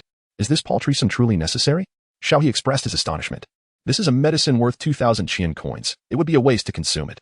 I can endure this minor injury myself." Mo Zai Jia continued. "I rode swiftly through the night, traversing 1,000 miles, and upon nearing An city, I stumbled upon a dense thicket where I discovered that all of Wang Xian's guards had been slain. There were 3 assassins surrounding him. What was the identity of these 3 assassins?" Mo Zai Jia shook his head. "I cannot say. Their skills were indiscernible. They resembled rogue cultivators from the Jianghu. Certainly not renowned practitioners, yet their strength was formidable. The leader was at the initial stage of the transformation dragon realm. However, under my intimidation, I dispatched them all with ease. Wang Xian is currently in my custody within the dungeons of the town god." "You brought him directly to the town goddess office?" Xiao He exclaimed, smiting his forehead in exasperation. "This fellow fears losing credit, at the very least. You ought to ascertain the nature of the case." "Indeed, I have also gathered information about Wang Xian's family. They have been sent away in advance. Under my threats and inducements, he has revealed nearly everything. Would you like to know what he disclosed?" Mo Zai Jia chuckled, his fingers incessantly rubbing together. Xiao He comprehended the other party's intention. They had been waiting for him all along. "Seeking money? What a joke. Master Mo, that is rather ungracious of you. I was even planning to involve you in the operation scheduled for the day after tomorrow." Mo Zai Jia was momentarily taken aback by his words. "Operation? Is there new intelligence?" "I have received word that there is an issue with a shipment from the Imperial Horse Division. Are you interested?" "Master Xiao, you misunderstand me. I merely had a bit of callus on my hands that I was rubbing. I thought to warm things up a bit and offer you a smoke." Mo Zai Jia smiled broadly, yet internally pondered where Xiao He had acquired such information. The supply routes of the Imperial Horse Division were cloaked in secrecy. Any problematic shipments had eluded his scrutiny for over a decade. For Xiao He to discern this so swiftly suggested he possessed notable skills. With this realization, Mo Zai Jia's attitude towards Xiao He underwent a significant transformation. He procured a pipe from his pocket and lit it for Xiao He. Xiao He was aware that smoking existed in this era, as many at the Imperial Medical Institute indulged in it. However, he had no interest in partaking. "I do not smoke," he stated. Mo Zai Jia chuckled softly. "Not smoking is indeed wise. Excessive smoking is detrimental to the lungs."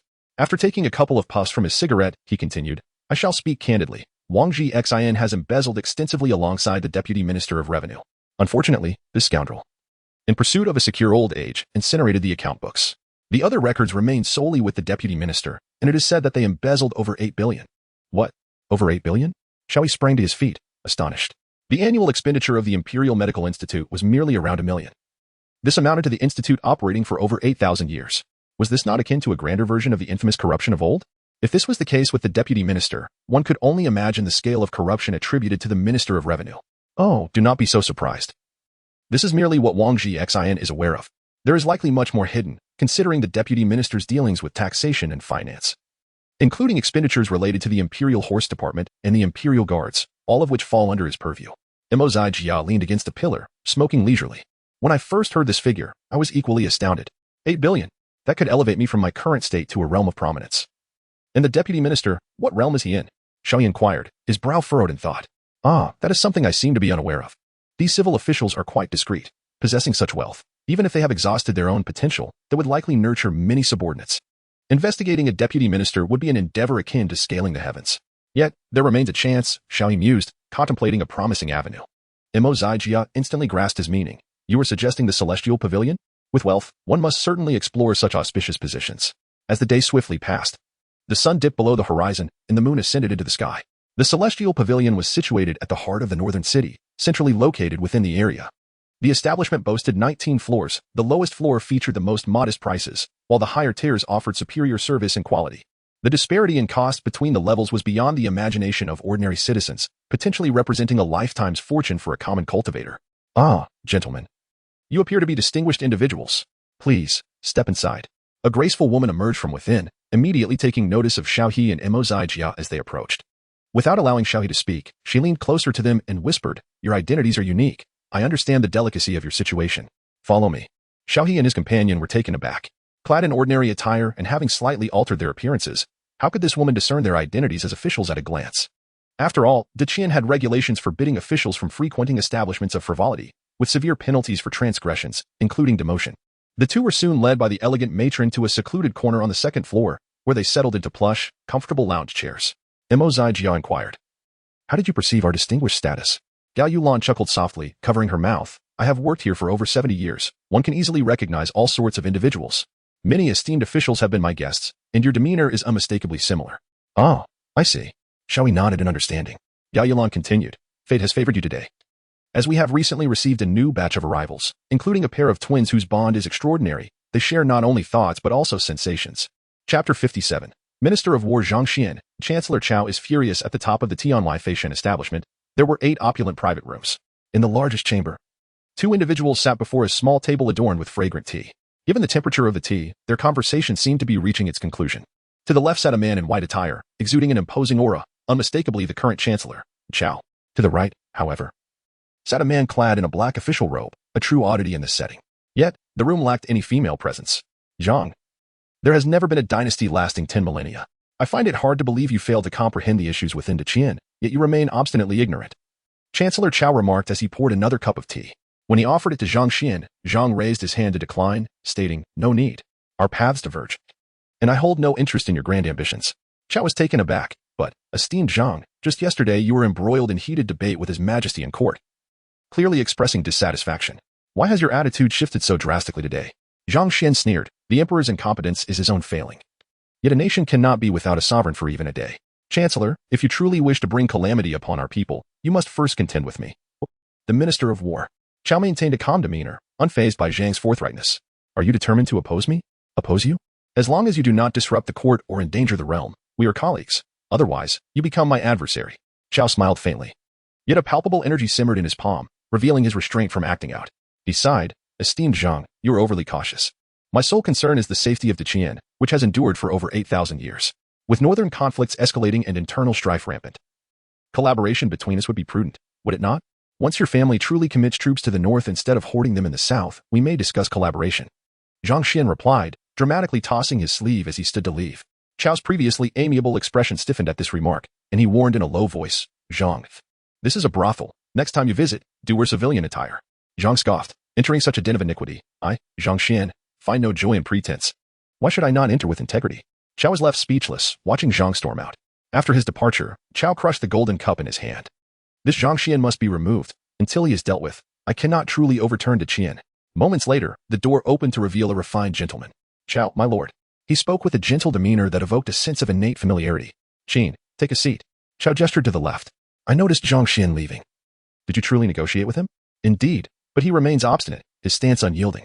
The elegant man continued, if he were to be eliminated, it would undermine the very foundation of Qian. Even without him, the last bastion is the Divine Guardian Bureau, whose commander remains shrouded in mystery. No one, even within the Bureau, has seen their true face.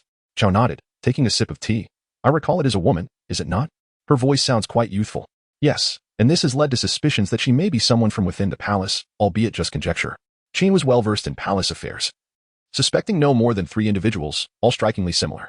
The Divine Guardian Bureau is indeed a dilemma, but if Zhang Xian can be utilized, within a decade, the world could be turned upside down, he mused. Zhang is peculiar, fiercely principled, and notably incorruptible. He is at odds with everyone in court. I suggest we let this go, Qin advised as he produced a letter. Upon opening it, he elaborated. Latest news indicates that Wang Jixin has not perished but was taken away. Minister Su Liang has also been abducted. And the newly appointed Minister of Rights has successfully assumed office, thwarting an assassination attempt. The new Minister of Rights, the physician, correct? Xiao recalled Xiao He's smug smile, reflecting on his embarrassment before the emperor and the delay in compelling the emperor to march north. Yes, this individual's capabilities are misjudged. Externally, he is deemed a 9th stage. Yet recent reports suggest he may possess 4th stage abilities, as the 2 assassins dispatched were sufficient to take his life. Qin continued, moreover, I suspect that Wang Jixin and Su Liang's disappearances may have been orchestrated by him. Xiao raised a hand to halt him, pondering for a moment before asking. He rescued the princess, did he not? Indeed. The princess's companion hails from the Chiefing Sword sect, a direct disciple of Elder Hongwei, correct? Qin hesitated but ultimately nodded. Yes. Then it is confirmed. This lady has now joined the Divine Guardian Bureau, appointed as a 4th rank officer, belonging to the Bureau's Guardian Division, free to act without restrictions. It appears Wang and Su were likely captured with her assistance, and it seems your dealings with the Minister of Rights may be uncovered. Xiao, well informed, was aware of every detail regarding Song Miao. Qin remained unconcerned. The Divine Guardian Bureau lacks the capability to uncover my involvement. Even if they did, so what? Are they to accuse me of embezzlement? Besides, these matters are under the purview of the Deputy Minister, not my concern. Xiao stated. I wish to concern myself with nothing else. I simply do not wish to see Zhang He thriving. I have heard the Emperor granted him a month of leave. After that, I do not wish to see him in court. Rest assured, with your word, he shall not survive the month. Xiao nodded. Is it true that Concubine Lian is indeed pregnant? Qin appeared contemplative. I cannot be certain, but it seems the Emperor is quite attentive to her. This is perplexing. It cannot be true, Xiao mused. Could it be that Concubine Lian feigns pregnancy? Or perhaps she has another man? Qin replied, it is too premature to draw conclusions. The truth will only emerge once the child is born. Regardless, even if she bears a son, he will have no time to nurture him. The remaining princes are of little consequence. Remember this, Zhang He. Understood, my lord. On the 2nd floor, the matron Gao Yulan continued to patiently regale Xiao He with tales. Gentlemen, what do you think? When may we? Mo Zijia fidgeted. Unable to contain his anticipation, Xiao He interrupted his lewd actions. Please arrange something for us. Additionally, I would like to inquire about the requirements for accessing the uppermost level. The madam chuckled. That is a realm reserved for the most distinguished individuals. If you too wish to gain entry, you must reveal your identities and offer a substantial sum. What kind of status and rank is required? One must possess at least the cultivation of a dragon transformation or be of the 4th rank or above to access the top 5 levels. Gao Yulan, fanning herself, wore an expression of eager anticipation. From the demeanor of Xiao He and his companion, she had already discerned that their positions were quite significant. Gentlemen, if you ascend, you may choose your preferred twin in advance without having to wait below. Otherwise, you will have to wait until the hour of the dog for the selection. Xiao He nodded decisively and said, Master Mo, I must trouble you. After all, you are a 4th rank official. Me? But are you not of a higher standing? Mo Zijia pointed at Xiao He, unexpectedly revealing his identity. Do you still wish to join us the day after tomorrow? Xiao He glared back. Of course I do. Eventually. Mo Zijia restrained himself, though his expression clearly indicated his displeasure. He then revealed his cultivation level and the information regarding his status as a 4th rank official. Yet he did not disclose his affiliation with the Divine Command Department. Furthermore, it was necessary to contribute 1 million to Qian coins to obtain membership. Otherwise, the two would have to wait below. Gao Yulan blinked her eyes. Please, brother, provide the funds. Mo Zijia crossed his arms and turned away. Xiao He, feeling helpless, found his funds insufficient and had no choice but to resort to the use of yuan stones. As he ascended the stairs, he lamented to the madam. Bring us the twins. Chapter 58, Sisterly Blossoms. Within the private room, music and dance intertwined, accompanied by fine wine and enchanting beauties. Xiao He and another sat in the main seats. Before them 2 women of identical height and nearly indistinguishable appearance danced and sang. Their movements were perfectly synchronized, without a hint of flaw. Upon closer inspection, it seemed as though a mirror lay between them. As they danced, a faint smile graced their lips. Despite the veils obscuring their faces, their piercing, longing gazes could ensnare the heart of any man. The sway of their bodies, with occasional alluring gestures, revealed delicate waists and curvaceous forms, enticing an irresistible urge to grasp them. Suddenly, a chopstick flew from Xiao He's hand, striking the shoulder of the woman on the left. Ah! Both women exclaimed in unison, instinctively touching their shoulders. My lord, did we not dance well? They chimed, their voices like flowing spring water. It's nothing. Nothing at all. I merely wanted to try. You may continue. Xiao He waved his hand dismissively. Yes. The two exchanged glances and resumed their captivating performance. Mo Zijia wore a lecherous expression. My lord, how is it? Was it worth the visit? Worth it? Did you not mention a discount? Where is it? I paid 1 million for membership. Do you comprehend the magnitude of 1 million? I barely warmed it before it vanished. Xiao He felt deceived by Mo Zijia. Realizing this fellow was utterly unreliable. He himself had merely over 600,000, ultimately receiving only 400 yuan stones. Assuming Mo Zijia was a long-time client. He discovered to his chagrin that he was merely a boastful novice, unknown even to the brothel's madam. My lord, at your esteemed position. Is 1 million not a mere flick of the fingers? Besides, the profits from Wangji Xin far exceed 1 million. A casual sweep would suffice to reclaim it. Mo Zijia said with a sycophantic grin, casting a glance at the twins. Unable to contain himself, he leaned closer to the woman on the left. In an instant, calamity struck. The woman released a cloud of luminous powder, catching Mo Zijia off guard, who had already been ensnared by her smaller head. By the time he realized the peril, he felt his strength evaporate. It's poison, he cried in weakness. In the next moment, a sword pierced his shoulder. Behave yourself. The woman on the right was swift, appearing before Xiao He in an instant, her finger unleashing a burst of spiritual light that struck Xiao He's forehead. Followed by a deft maneuver that locked him in a chokehold, the blade poised against his neck. Alas, Mo Zijia's face turned ashen. Ladies, let us talk. Who sent you? I merely came to check on your health, harboring no malice. My lord, why do you not resist? Silence, you two corrupt officials. Those who come to the outside world to play are not virtuous, the woman controlling Mo Zijia retorted coldly. Yet Xiao He interjected, my dear, your grip is insufficient. Lean forward a bit. Yes, that's better for leverage. The woman behind Xiao He, taken aback, inadvertently complied, only to realize her bosom pressed against Xiao He's back, igniting a blush upon her cheeks. The woman restraining Mo Zijia also flushed. Qian, what are you doing? Sister, I merely followed his suggestion, not realizing. The girl named Qian stammered, sensing something amiss as she stepped back. Scoundrel, even now you are not being honest. Cut out his tongue first, the sister commanded fiercely. Wait, Xiao He called out, his heart calm, for both women were of the fourth realm. The luminous powder was a rapid-acting poison known as Thousand Illusions. Effective only when unprepared, yet Xiao He was impervious to all toxins due to his extreme yang sacred body. The women's cultivation posed no threat to him. Instead, Xiao He decided to indulge in their playful banter. What other tricks do you have? Qian tightened her grip around Xiao He's neck. But he feigned a sudden movement, causing her to tighten her hold instinctively, bringing them closer together. Qian, do not move. Do you not realize this scoundrel is taking advantage of you? Her sister admonished. I know, but his strength is overwhelming. I can only manage this, Qian replied bashfully. Her gentle nature evident. I ask you both, what prompted your sudden aggression? Who directed you, and what is your motive? Do you know our identities? Xiao He inquired, astonished. Yes, were you sent by someone, or ordered to eliminate us? If it's a matter of money, I can provide as much as you desire. Mo Zijia chimed in. Money? Is it truly of significance? I came to eliminate you corrupt officials, particularly the one surnamed Qiao, who has caused our family ruin. Given your positions, speak, where can I find the one surnamed Qiao? The sister demanded, pressing her sword deeper into Mo Zijia's neck. My lady, please pause. The one surnamed Qiao is at home. Should you go, it would be tantamount to walking into your demise. Why not negotiate instead? Xiao He quickly interjected. I propose a sum of 100,000. How does that sound? Such a sum?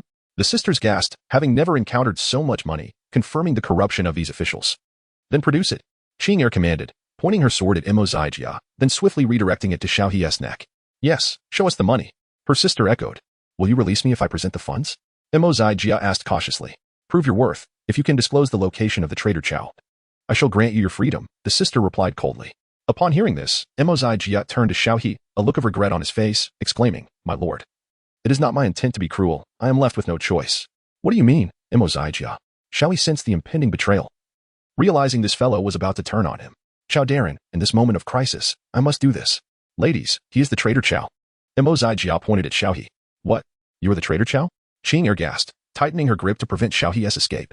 The sister, undeterred by the peculiar sensations, narrowed her eyes, filled with murderous intent. Xiao, I never anticipated finding you so effortlessly. Is he truly the traitor? Mo Zijia nodded vigorously, then produced a receipt for 1 million from his pocket. Ladies, I speak no falsehood. Should there be the slightest deceit, may I be cursed. Additionally, this is my sincere offering. Having revealed the traitor's identity, will you grant me my freedom? Preposterous. You are in league with the traitor, if we release you. Do you not condemn us both? The sister retorted icily, yet upon seeing the 1 million in notes, she found it hard to resist. Qian nodded in agreement. Upon witnessing the 1 million notes, Xiao He's eyes widened in disbelief. How dare you pretend to be destitute before me? I shall ensure your downfall, he declared vehemently. Mo Zai, I have long suspected your treachery and malevolence. To betray and slander me, how dare you? I am not surnamed Qiao, do not believe his lies. If I escape this calamity, I shall ensure your body is shattered into pieces. Listen, he intends to kill me. he exclaimed, his voice filled with despair. Esteemed heroines. My parents fell victim to the treachery of Qiao, and I seek vengeance. You must believe me. Emozai, feigning tears, displayed an expression of utmost sincerity. The two women exchanged glances, seemingly communicating silently, before nodding in agreement. The elder sister spoke. Qiao deserves his fate, but do not think you can flee. However, given your pitiable state, we shall only render you unconscious. I assure you, we mean you no harm. By the time you awaken, we will have dealt with Qiao and departed from Tianqing. After a moment of hesitation, Emozai turned to Xiao He, conveying an expression of regret as if to say, Lord Xiao, I will honor your memory next year. He then addressed the sister, very well, if you assist me in vanquishing Qiao, I shall offer any sum you desire. With a heavy heart, he produced over 400,000. This is all I possess. Should you request more, I would be left in my undergarments, Emozai lamented sorrowfully. Upon receiving the funds, the sister's countenance brightened, and she commanded fiercely, Qinger, proceed. Qinger brandished a colorful silver needle, causing Emozai to gasp in shock. What? The tail needle of the 5 poisons be. In the next moment, the needle pierced his brow, and he instantly lost consciousness, collapsing into a deep slumber. At this moment, Xiao He had already deduced the identities of the two women. The Wudubi resided solely in the southern region, specifically in the extreme south of the Great Qian, even extending beyond its borders. This area was marked by a weak control from the Great Qian, resulting in utter chaos. However, numerous sects and factions thrived there, and most practitioners from the south preferred to employ poisonous insects as their means of combat. Consequently, the Great Qian had suffered greatly in this region and chose to abandon it altogether. It was highly likely that these two women hailed from a certain tribe in the south. The journey from the south to Tian City, even through the Four Extremes realm, would take over a year, making the arrival of these women here truly remarkable in terms of their perseverance. Qiao Thief, I didn't expect our luck to be this fortuitous. Do you know who we are? The elder sister kicked aside the unconscious Emozai and approached, pressing her sword against Xiao He's forehead. Xiao He, unfazed, decided to play along to extract more information, and with a cold smile, remarked, as the Prime Minister, I have taken countless lives. How could I possibly know who you are? Qinger retorted, he has admitted it. Indeed, you are the scoundrel in question. I must inform you that we belong to the Miao Witch clan. I am Mao Zhenjin, and this is my twin sister Mao Xiaoqing. You, vile rogue, have slaughtered many of our kin in your pursuit of power, experimenting with poisonous creatures. Hundreds of thousands have perished or fled, and today, you shall pay for the lives of our people. It turned out that the elder sister was Mao Zhenjin and the younger was Mao Xiaoqing, merely separated by a heartbeat. Sister, quickly slay him. I have heard that Qiao the bandit possesses formidable strength, and he has managed to break free. Mao Zhenjin lunged at Xiao He, aiming her sword at his brow, exclaiming, Die. With a clang, Xiao He caught the blade between his fingers. What is this? Weren't you ensnared by the 1,000 illusions? How can you? Mao Zhenjin realized she could not extract her sword, and both sisters suddenly grasped the gravity of their situation. In unison, they produced shimmering green poison needles and thrust them forward. Act swiftly. Xiao He did not evade. Instead, he braved 2 strikes, simultaneously striking the vital acupoints of both women, sealing their innate powers. Subsequently, with a swift motion, he unleashed a Xiaoyang fist upon each woman's abdomen. This martial technique inherently harbored the essence of Xiaoyang, rendering it immensely lethal even to phantoms, its sheer force capable of shattering one's meridians. Coupled with his extreme yang sacred body, its potency was further amplified. The two women felt an intense heat radiating from their abdomens, followed by a debilitating weakness that left them collapsing to the ground, their faces etched with despair and terror. Had it not been for Xiao He's restraint, these two women would likely have perished.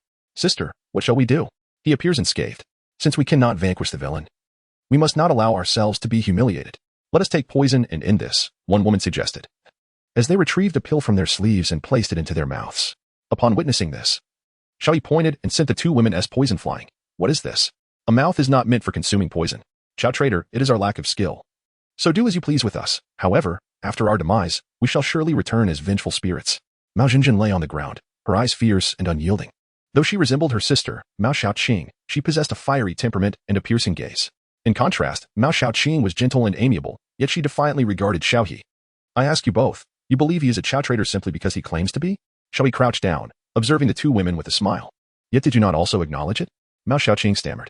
I admitted it to ascertain your identities. The Chancellor Qiao is far more formidable than I. I am but a minor official. It is a jest. Then what evidence do you possess to prove you are not a Qiao traitor? Mao Zhenjin remained unconvinced. Xiao He, if I were him, you would all be dead by now.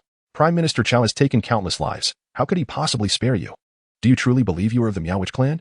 Of course we are, replied Ao Xiaoqing earnestly. In our Miao Witch clan, we all bear a mark on our abdomen. Sister, why do you say such things? Ao Zhenjin admonished. Oh, let me see. Without further ado, Xiao He stepped forward, beginning to lift the hem of her skirt. What are you doing? Step away. Ao Zhenjin protested, trying to push Xiao He away, but her strength proved insufficient. Why the urgency? I merely wish to take a look. I am not doing anything untoward. My hands are merely curious. However, skirts are not meant to be lifted from below. There is a string at the back, not intended to be approached from the bottom. Aozhinjin was utterly flustered. Is that so? I thought such skirts could only be raised from the bottom. Xiao He, having learned something new, realized he had never paid attention to such matters. Both Concubine Lian and Li Susu had always taken the initiative. Beside them, Ao Xiaoqing's face flushed with embarrassment. After some effort, Xiao He finally glimpsed the mark belonging to the Miao Witch clan. The design resembled a harmonious intertwining of the moon and sun, with a figure at the center holding them aloft. You truly are not Prime Minister Qiao? Ao Xiaoqing inquired. Would Prime Minister Qiao visit such a place? He is a formidable figure with immense power. You underestimate him greatly. But we have heard that he frequents here. Ao Xiaoqing expressed her confusion. He comes here as well? Xiao He seized upon this crucial information. Then if you are not him, who exactly are you? Ao Xiaoqing pressed. Xiao He sighed deeply and said, to speak candidly, I too am a victim of the treacherous Qiao. My family has practiced medicine for 3 generations. My father and grandfather both perished at the hands of that tyrant. I hold an irreconcilable enmity towards him. Originally, my family was wealthy and owned vast lands, yet who would have anticipated that the ruthless Chancellor Qiao would slay my father, oppress my kin, and bring my family to ruin? Had it not been for my extraordinary wit and resilience, I would likely have met a similarly grim fate long ago. Xiao He spoke with a fervent passion, his head shaking as he recounted the tale, his voice rich with emotion. When he reached the part about his father's demise, tears welled up in his eyes. This poignant scene moved Xiaoqing deeply. Ah, sister, he is indeed pitiful. We have misunderstood him. However, her sister was not so easily deceived. Pointing to the unconscious Mo Zijia, she inquired, what about him? What is his story? Xiao He slapped his hand down emphatically, declaring, he is indeed not one of Qiao's minions, yet he is far from virtuous. It was he who brought me to this place. A man notorious for his vile deeds, usurping the wives of others and abducting innocent maidens, committing every imaginable atrocity. Realizing he was also a villain of such caliber evoked a sense of anger. Had I known, I would have slain him without hesitation. Mao Xinjin attempted to draw her sword, but soon discovered she was utterly devoid of strength. Xiao He quietly collected the 5 million Qian coins that lay on the ground, a sum amassed through Mo Zijia's lifetime of corruption. Acknowledging the misunderstanding, our adversary remains the esteemed Prime Minister Qiao. Might you consider releasing us? The tone of Mao Xinjin softened as she struggled to sit up, leaning against the edge of the bed, modestly covering her exposed legs with her dress. 1. Release them to receive a reward, 5 years' worth of experience in the practice of Shaoyang Fist. Note, they are quite innocent, harboring only a desire for vengeance, yet ultimately, they will become mere playthings, meeting a tragic end in the streets. 2. Offer them refuge, receive a reward. The celestial wind cloud kick technique will be elevated to the spirit void step. Note, this notion must reside in the main host's heart. Xiao He, what do you mean by this? Am I truly such a person? Chapter 60, is that so? Xiao Ai Qing, let us reanalyze. Note, the 2 women possess extraordinary talents, ranking among the elite within the Miao clan. Their mastery of poisons and insects is remarkable. If properly nurtured, they could become invaluable allies. That is more like it. My dear ladies, I must inquire, if I were to release you, would you still remain here, awaiting a covert assassination attempt from Chancellor Qiao? Mao Xiaoqing and Mao Xinjin exchanged glances, and the elder sister remarked, what other choice do we have? This is our only opportunity. Xiao He inquired once more, what if guests were to tarnish your honor? Would you still be willing to lose something so precious? Mao Xiaoqing gritted her teeth and nodded. If it means slaying the traitor Qiao, I would willingly endure the worst. Hiss. Xiao He then asked, what if someone were to assist you in eliminating Qiao? Mao Xinjin replied, in that case, we would have no choice but to marry him, dedicating ourselves entirely to him and bearing him 10 children. Xiao He nodded slightly, lamenting, what a pity. With your meager skills, you stand no chance against Prime Minister Qiao. Not even against a mere dog by his side. But we possess poison. Poison? I fear it not. Do you think Prime Minister Qiao would? He continued. Let me tell you, he could crush me as easily as one would an ant, not to mention dealing with you. Miao Xiaoqing elongated her voice. You are so formidable, yet before Prime Minister Qiao, you are but an insect? Miao Xinjin felt a wave of despair wash over her. How can we seek vengeance now? They had been hailed as a rare genius of a century, yet in the presence of Xiao He, they felt as insignificant as insects. If Prime Minister Qiao were even stronger, would they have no chance whatsoever? Xiao He observed that the 2 women had developed a sense of trepidation towards Chancellor Qiao. He then spoke, however, there is still an opportunity. I too harbor intentions to eliminate Chancellor Qiao. Thus, I have been devising plans and gathering troops. Would you two be inclined to join my cause? Join you? Mao Xiaoqing glanced at her sister. Mao Xinjin, with a hint of skepticism, replied, you cannot be deceiving us. Can you? What would I gain from misleading you? You are currently in this position, and I have already compensated you. I may do as I wish with you. So why would I resort to deceit? The 2 women acknowledged the logic in his words, yet Mao Xinjin cautiously inquired, are you truly an enemy of Chancellor Qiao? I have stated my position. If you do not believe me, I shall take my leave. Xiao He rose, feigning indifference. Wait. Mao Xiaoqing, indeed flustered, grasped her sister's arm. Sister, I believe he possesses good character. Humph. I suspect you are merely enamored by his appearance, Mao Zhenjin retorted, exasperated. Nevertheless, at this moment, Mao Zhenjin felt a growing conviction towards Xiao He, for their notions of vengeance seemed utterly fantastical, and they risked further humiliation. May I inquire your esteemed name? My name shall remain undisclosed for now. I will reveal it upon our return to my residence. Furthermore, while you are with me, you are permitted to move freely within my estate but must not venture outside without permission. Do you understand? Are we to become your servants then? Xiao He elucidated. Due to your unfamiliarity with the customs of Tianqing, venturing out will only invite trouble. For instance, in this instance, without a clear understanding of the situation, you resorted to violence.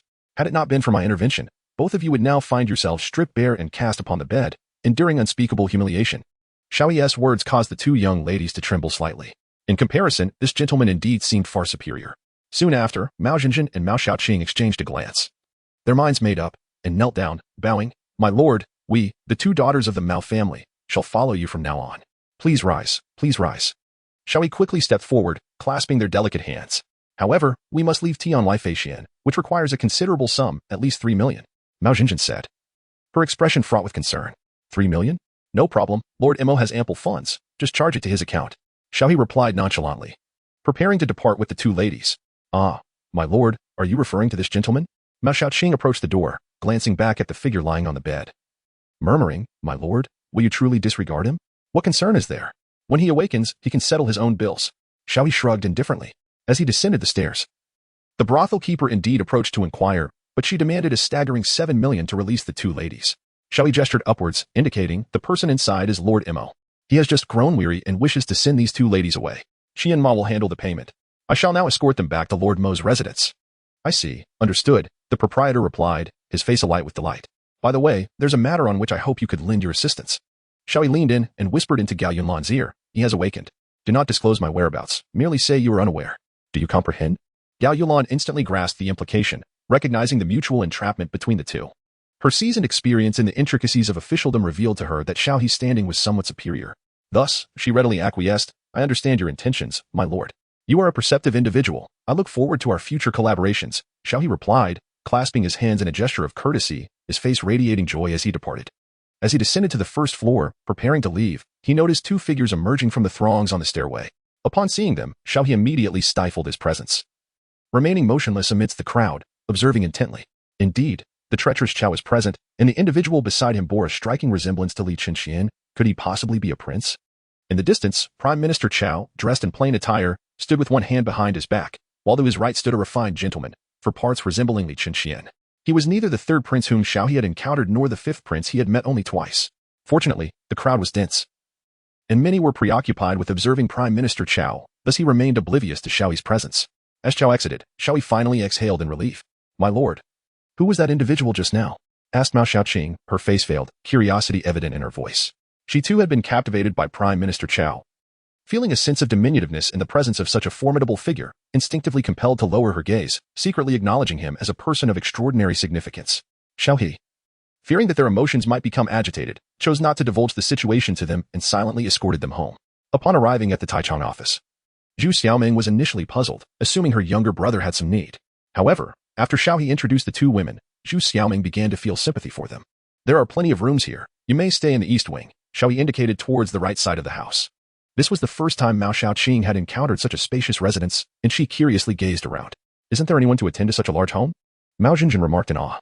It's all managed by my sister. If you have time in the future, you may lend a hand. Moreover, your cultivation levels are rather low. While you stand out among ordinary people, in Tianqing, you are hardly noteworthy. Mao Zhenjin did not retort but instead spoke earnestly, esteemed sir. We possess our own methods and practices. What we lack are resources. Resources are not an issue, Xiao He replied, yet I must observe for a few more days.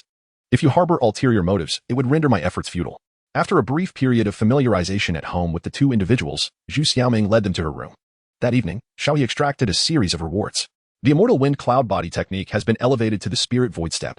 The spirit void step also possesses 10 tiers of mastery. It is not merely about minor accomplishments, major achievements, or perfection, as it appears that the levels have indeed risen. Xiao He rose and attempted to execute his footwork upon the ground. Suddenly, his figure appeared 5 meters away as if it had glided through the air. This technique of movement enables me to increase my usual dodging speed tenfold over short distances and creates deceptive afterimages. Although it may lack the flamboyance of the immortal wind cloud body technique, it is far more practical. Furthermore, there is the added incentive of capturing Zhong Tao.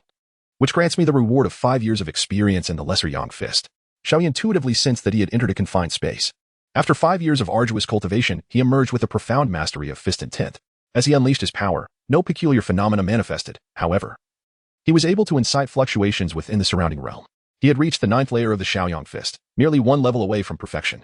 Should he attain the 10th layer, a single strike would evoke the extraordinary manifestations of Xiaoyang, rendering all things susceptible to his might. Xiao He was quite pleased with the results of his cultivation, and, as evening fell, he drifted into a peaceful slumber. In his dreams, he felt as though he were being embraced, enveloped in warmth and softness. Chapter 61. The Lotus Concubines desired to elopement the following day, at the Celestial Pavilion. Mo Zijia experienced a significant setback, having to ride an enormous IOU to leave the establishment. Upon exiting, he made a beeline for the imperial palace. In the imperial study, Li Qian observed Mo Zijia kneeling on the ground, tears streaming down his face. Your Majesty, please grant me justice. I have been swindled of 10 million by the Celestial Pavilion, and not only that, but Lord Xiao has also been murdered, his body now lost to the world. I am utterly heartbroken. If Lord Xiao were to know of this in the afterlife, he would surely entrust his sister to my care. Is that truly the case? Li Qian inquired, his expression skeptical. Indeed, Your Majesty, it is absolutely true. Lord Xiao insisted on dragging me along for amusement, despite my fervent refusal. Ultimately, he brought me there, and I began to investigate. Alas, Lord Zhao's desires grew, and he summoned a pair of twins. Unfortunately, those twins were formidable, and I was no match for them, ultimately being knocked unconscious. When I awoke, I found Lord Xiao was gone. Your Majesty, I would like to assist in investigating Lord Zhao's household. Li Qian turned to his left. Is that so, Minister Xiao? At that moment, Xiao He emerged from behind a stone pillar, a faint smile gracing his features. Xiao. Mo Zijia was taken aback, stuttering slightly in disbelief. Xiao? Xiao He stepped forward, his eyes narrowing as they locked onto Mo Zijia. The two stood in tense silence for a prolonged moment. Beads of cold sweat forming on Mo Zijia's forehead, as he trembled and spoke. Lord Xiao, you are not dead. Xiao He, what? You are disappointed that I am not dead? How could that be, my Lord Xiao? We are as old friends. And just yesterday, I was contemplating how to manage your affairs and avenge you. It is truly wonderful to see you alive. Xiao He stroked his chin, laughing coldly. Really? Mo Zijia pointed to the sky and solemnly swore, Lord Xiao, if I violate this oath, may I be punished by heaven and earth. What about my sister? I sincerely wish to help, with no ulterior motives. Mo Zijia chuckled awkwardly. Did I not introduce myself as Xiao yesterday? Xiao He pressed further, leaving Mo Zijia momentarily speechless. However, he quickly devised a countermeasure and declared with righteous indignation, Lord Xiao, I had long suspected that you were not poisoned at all. Claiming to be Lord Xiao was merely a tactic to compel those two women to confess everything. By the way, where are those two women? Xiao He waved his hand dismissively. It's taken care of. The person is no more. No more? Such exceptional sisters, and you actually laid waste to them. Mo Zijia lamented, his heart heavy. Suddenly, the tone shifted. Where did you bury them? Xiao He, startled, took a step back. Are you out of your mind? I had no interest in the corpses. I burned them. Enough of this bickering, Li Qian interjected. Your Majesty, what I just spoke were heartfelt words. I was unaware that Lord Xiao was still alive. Mo Zijia, realizing his blunder, hastily knelt, his heart racing with uncertainty about whether the emperor would chastise him. However, Li Qian chose not to reprimand him, instead broaching the subject of Prime Minister Qiao yesterday. Xiao He discovered that Prime Minister Qiao has been spotted in the realm of the celestial beings. I had already heard of this, but it surprised me to learn he was in the company of one of my princes. Li Qian continued. I am well aware of the matters concerning Wang Zhixin and Su Liang. Lord Zhao's contributions this time are significant. Mo Zijia, after so many years in the Divine Guard, nearly fell victim to two women of the four extremes. You seem to be regressing. Mo Zijia's expression turned pained. Your Majesty, I acknowledge my error. I was indeed negligent. Indeed, it is evident that Lord Xiao excels in skill, Li Qian remarked. From now on, Mo Zijia, you shall assist Lord Xiao as your superior. Understood? Mo Zijia looked up, a grimace on his face. Had he not become Xiao He's subordinate? Once they had been equals, with him even feeling a sense of superiority. But now he stood utterly beneath Xiao He. Contemplating a loss of 10 million in one night deepened his despair. Future celestial escapades seemed utterly unattainable.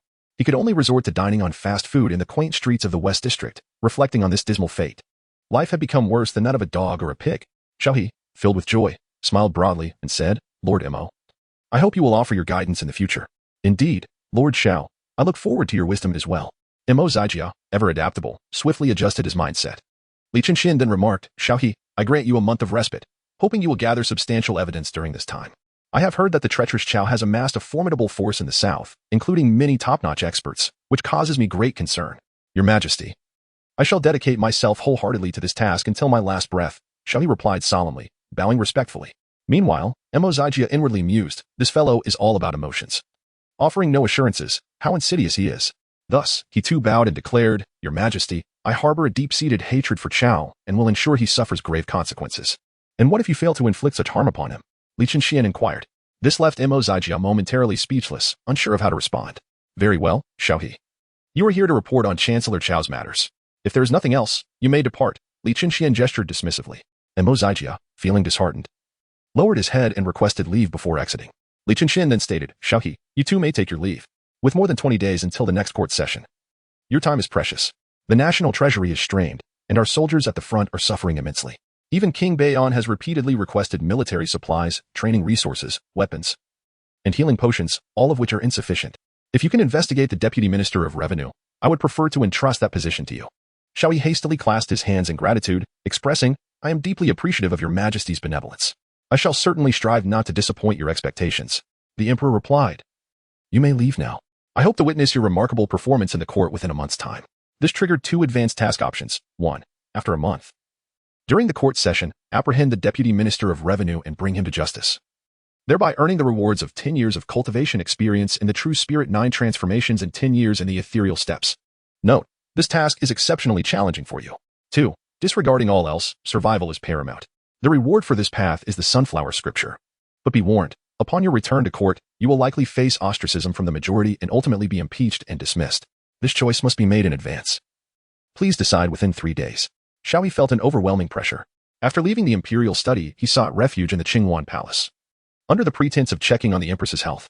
Though only a few days had passed, Concubine Lian had become as parched as a barren desert, eagerly awaiting nourishment.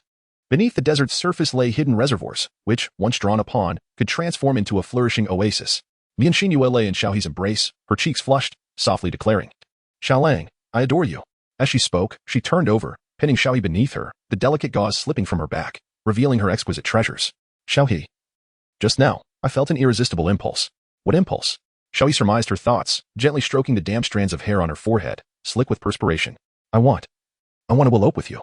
I no longer wish to be a royal concubine. Take me away." Lian Xinyue gazed at Xiao He with tender eyes, as if his mere nod would prompt her to gather her belongings and flee with him. 1. To agree to Lian Xinyue's proposal and elope that very night would yield a reward of 20 years of cultivation experience in True Spirit 9 transformations. However, be warned, this is a perilous choice, for escaping Tian City may prove impossible. 2. To patiently dissuade her would grant the reward of an invisibility talisman, divine grade. Bear in mind, though safety would be assured, your beloved may still fall into the Emperor's grasp. Can you endure that? Chapter 62, Eternal Fidelity. Lian Xinyue, function unlocked. The system appeared to be mocking him deliberately, but Xiao He chose to disregard its taunts. Xiao He gazed at Lian Xinyue's flawless visage. Her luscious red lips slightly parted, glistening with a dewy sheen.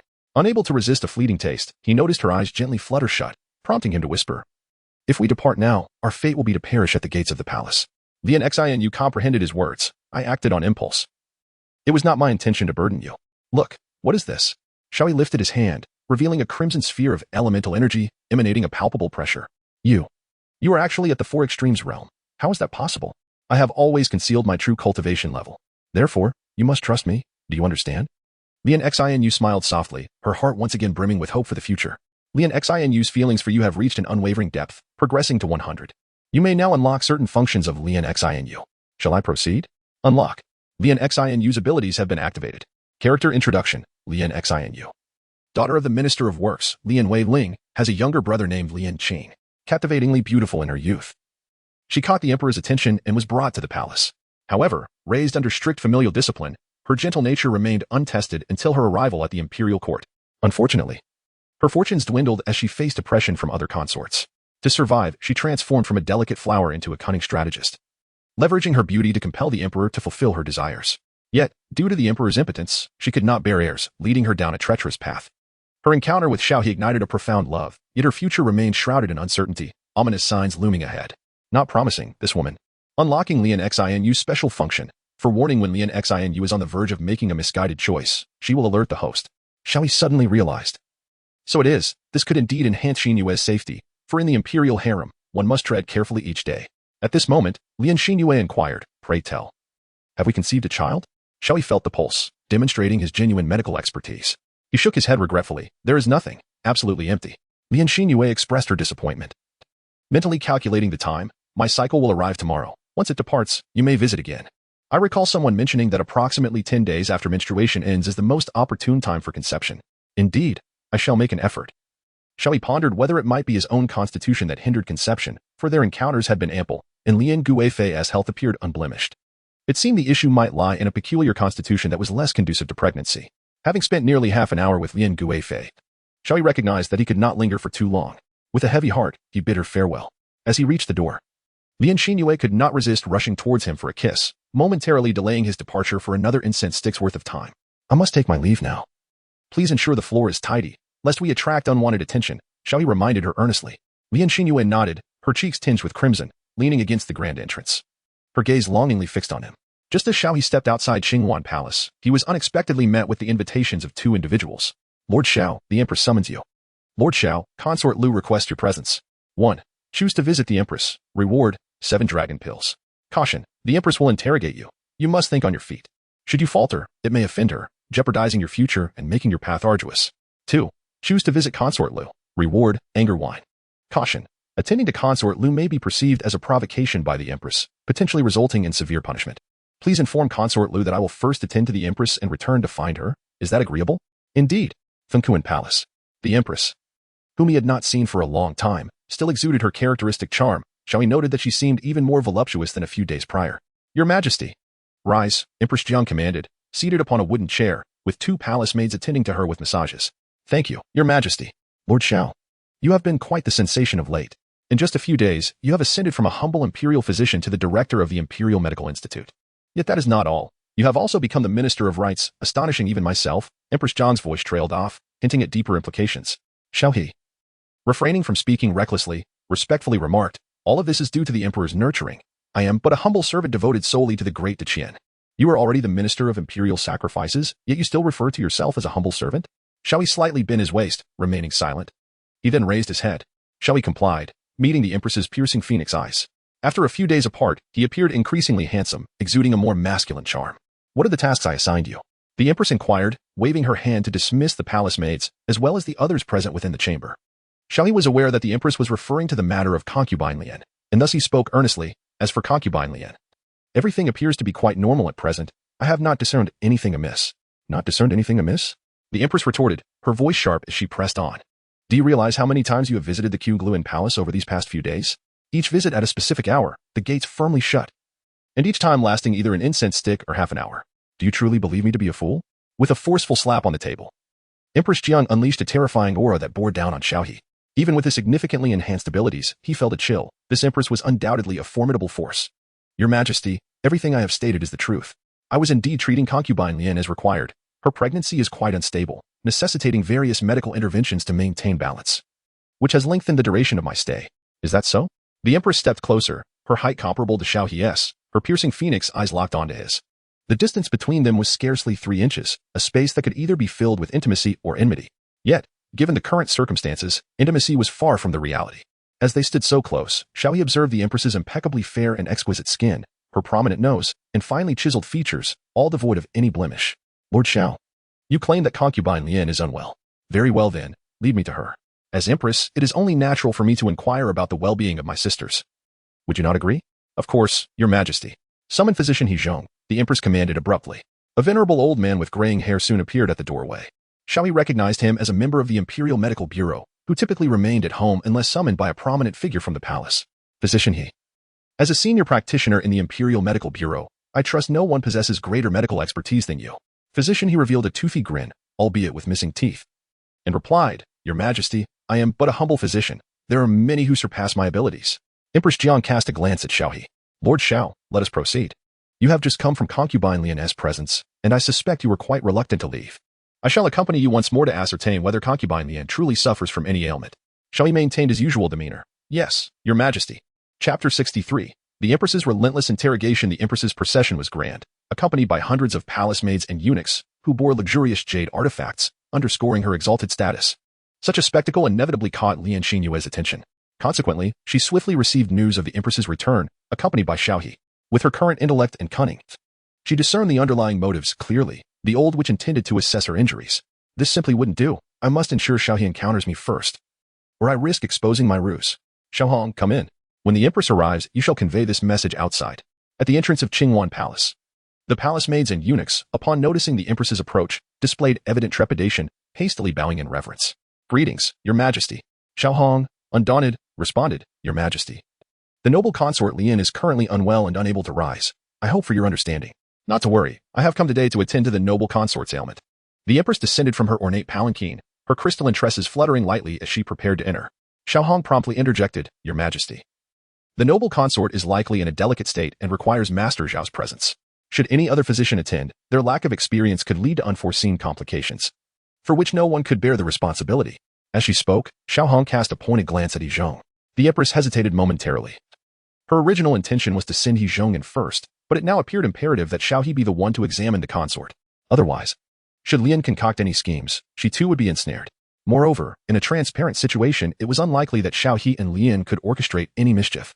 "Master Xiao, it seems the noble consort indeed holds you in high regard. Very well, you shall enter together. You may examine her first, and once she is in a suitable condition, we shall proceed with our examination." Xiao He hastily replied, "Your Highness, you overestimate me. I am merely a gynecologist. There is no question of preferences here." The Empress incessantly attempted to entice him into an affair with Concubine Lian, which was truly vexatious. Upon seeing Xiao He approach, Xiao Hong finally opened the door. Although she feared that obstructing him might result in her being struck by the Empress, the command of Concubine Lian held far greater significance for her than anything else. Xiao He discreetly glanced at the floor, which was impeccably clean, indicating that it had been tidied up. The Empress, accompanied by Xiao He and He Zhong, approached the bedside of Consort Lian. Behind the gauze curtain, only the figure of Consort Lian could be seen, wrapped in thick bedding, appearing rather frail. "Sister, what has happened? Just a few days ago, you were full of vitality," inquired Empress Jiang, her surprise evident as she took a few steps forward, lifting the gauze curtain to reveal Consort Lian, whose forehead was beaded with cold sweat. "Thank you for your concern, Your Majesty. I am uncertain myself. Is Master Xiao here? Please have her attend to me. She always alleviates my discomfort," Lian Xinyue responded weakly. Seeing this, Empress Jiang did not dare to delay further and instructed Xiao He. "Master Xiao, please assist at once. Dr. He, you should also keep a close watch. If any issues arise, you may lend your aid." "Yes." Xiao He stood and approached the bedside, retrieving 10 silver needles. He spoke gently, "Consort Lian, please extend your hand." He Zhong, standing behind, scrutinized Xiao He closely, wary of any potential trickery. Lian Xinyue shifted slightly, her delicate arm emerging from the gauze curtain, as Xiao He deftly inserted the silver needles into her arm. He began to administer the 18 golden needles technique and the palace activation method, employing subtle manipulations. The 18 golden needles technique is designed to stimulate acupoints and influence the meridians, a practice that carries both risks and benefits, capable of both saving and taking lives. As the silver needles in Xiao He's hand began to shimmer with a golden light, He Zhong, standing behind him, was taken aback. "What kind of needlework is this? It is so mysterious. I have never witnessed such a technique before." "It is of my own invention, naturally unfamiliar to you," Xiao He replied with a light scoff. Simultaneously, he gently grasped the arm of Concubine Lian, conveying through body language that she need not worry. The entire process lasted for half an hour, during which fine beads of sweat began to appear on Xiao He's forehead. "Your Majesty, I am finished," he announced. Empress Jiang acknowledged him with a hum. Having observed the entire scene, Xiao He's methods were indeed remarkable, unlike anything she had seen, and she sensed that Concubine Lian's condition had improved. Drawing back the bed curtains, she saw that Concubine Lian's complexion had indeed brightened significantly. "Sister Lian, Master Xiao has grown weary. I have brought the esteemed physician He Zhong to examine you. What do you say?" Concubine Lian noticed Xiao He's subtle nod of reassurance and expressed her gratitude, extending her arm. "Master He, please be thorough. After all, Concubine Lian bears a royal lineage." The Empress's voice rose slightly. "Certainly," He Zhong replied, now fully alert, as he crouched down to conduct a meticulous examination. After a short while, a look of astonishment crossed his face, which soon turned serious. He increased the pressure of his fingers, pressing on various points of Concubine Lian's wrist, seemingly in search of some elusive answer. However, after approximately a stick of incense's worth of time, he could only shake his head in regret, indicating his confusion. Finally, He Zhong stood up and reported dutifully, "Your Majesty, Concubine Lian's pregnancy is stable, yet her cultivation has indeed been affected by carrying a child, necessitating prolonged and regular care. However, I am at a loss regarding the means of such care. Master Zhao's medical skills are truly commendable. He is indeed a rising star." "What?" The Empress, upon hearing this, felt a sense of disbelief and pressed him repeatedly. "Are you certain of what you say? I have practiced medicine for a century. Such matters are not prone to error." He Zhong replied with calm assurance. The Empress, seeing his steadfastness, chose not to press further, though a glimmer of reluctance flickered in her eyes. Meanwhile, Concubine Lian was filled with joy. Seizing the moment when the Empress was not looking, she discreetly nudged Xiao He with her foot before swiftly withdrawing it. "Since Sister Lian's health is well, I shall not intrude further. I will return to the palace," the Empress announced. "May you walk slowly. Your Majesty. Lian Xin, you called out. The Empress paid her no mind, proceeding grandly back, while Xiao He, not daring to linger, winked at Concubine Lian and followed the Empress out. Inside Concubine Palace, Empress Jiang regarded the composed Xiao He, hesitating to speak. Your Majesty, if there is nothing more, I shall take my leave. As I am currently occupied with affairs and cannot tarry for long. Hold on, I have heard that you facilitated Princess Taining's breakthrough. I would very much like to witness such a feat. The Empress suddenly wore a smile. Your Majesty, the princess was destined to break through in any case. I merely employed a few techniques to ease her path. Ultimately, it is her own merit. If I possessed such skills, I would have long since become a sought-after figure. Xiao He humbly replied.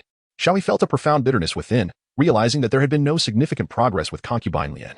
He began to doubt both himself and Princess Taining, as the Empress seemed resolute in her intent to eliminate him. If given the chance, he would ensure she experienced the true essence of the supreme Yang sacred body. Oh, what technique?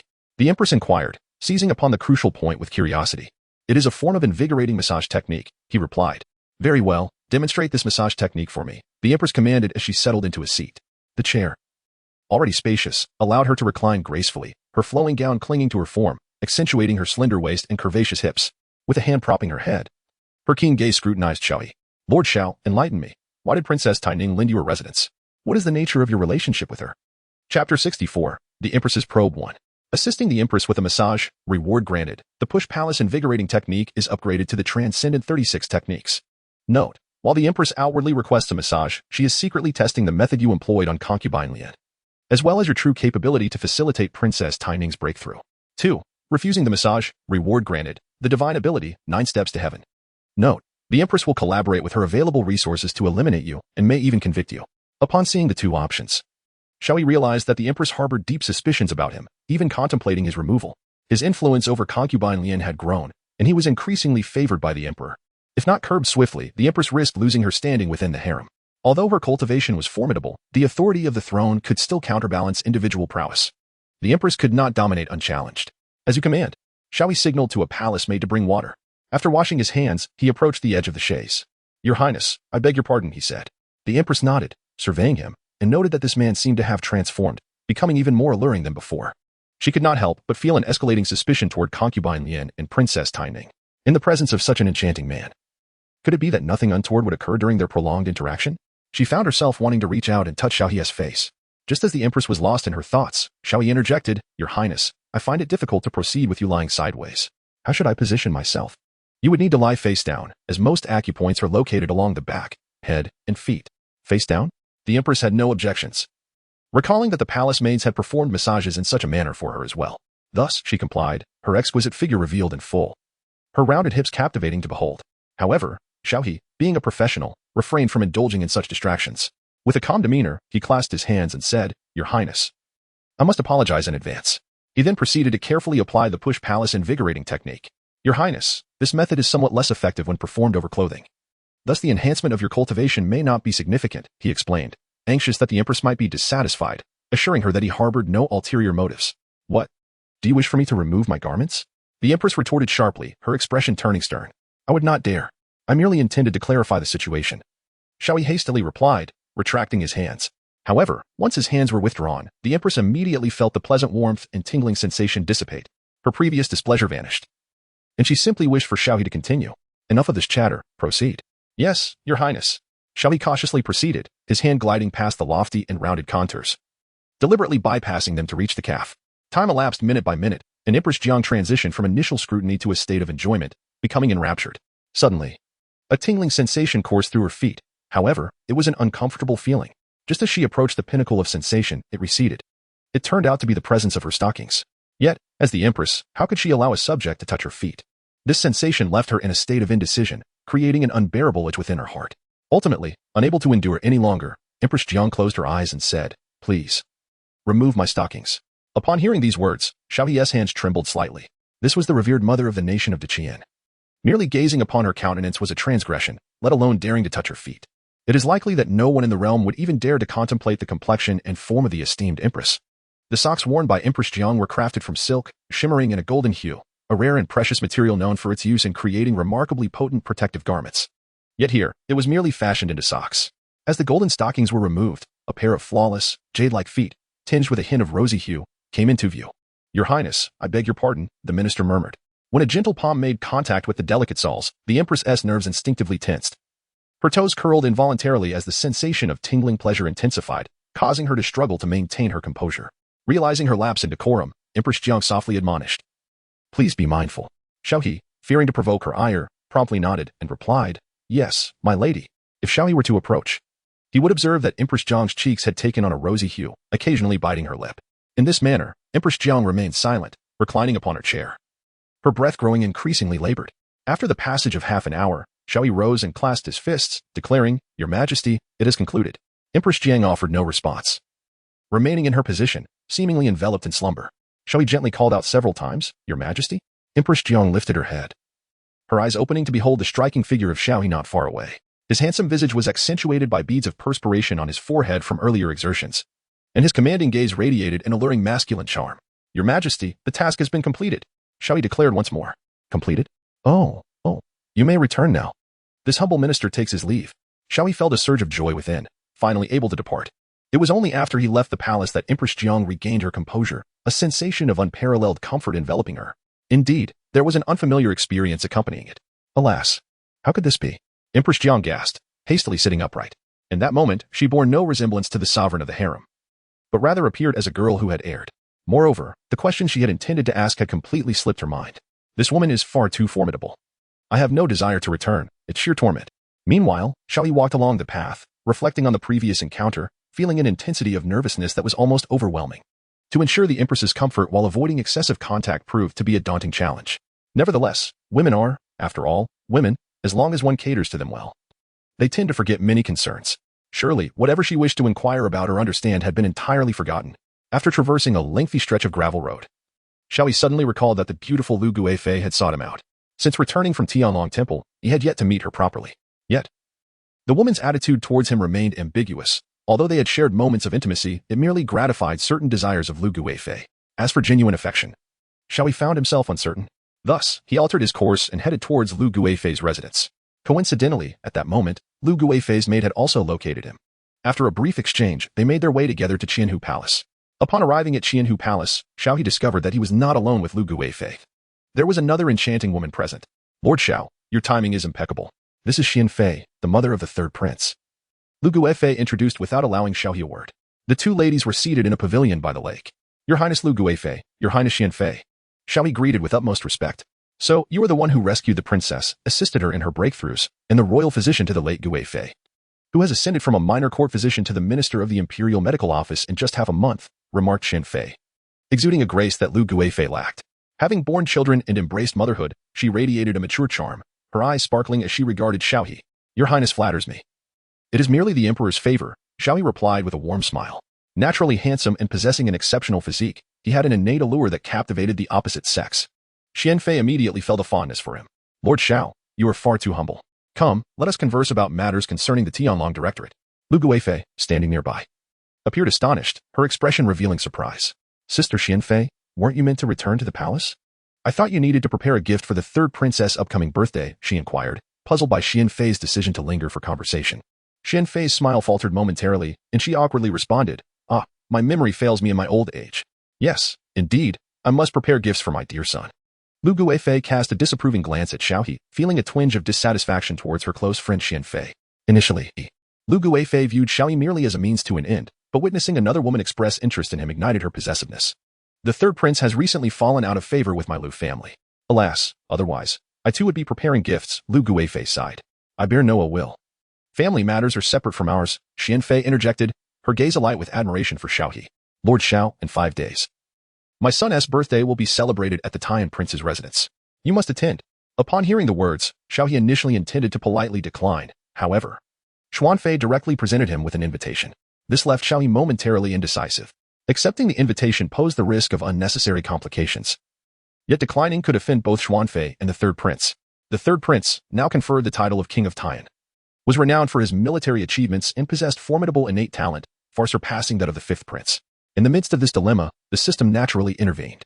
Option 1. Agree to attend and receive the reward of 10 years' experience in cultivating the ethereal steps. Note: attending may lead to unexpected delights. As this enchanting lady has taken an immediate interest in you, why not seize the opportunity? Xiao He, could you please behave more appropriately?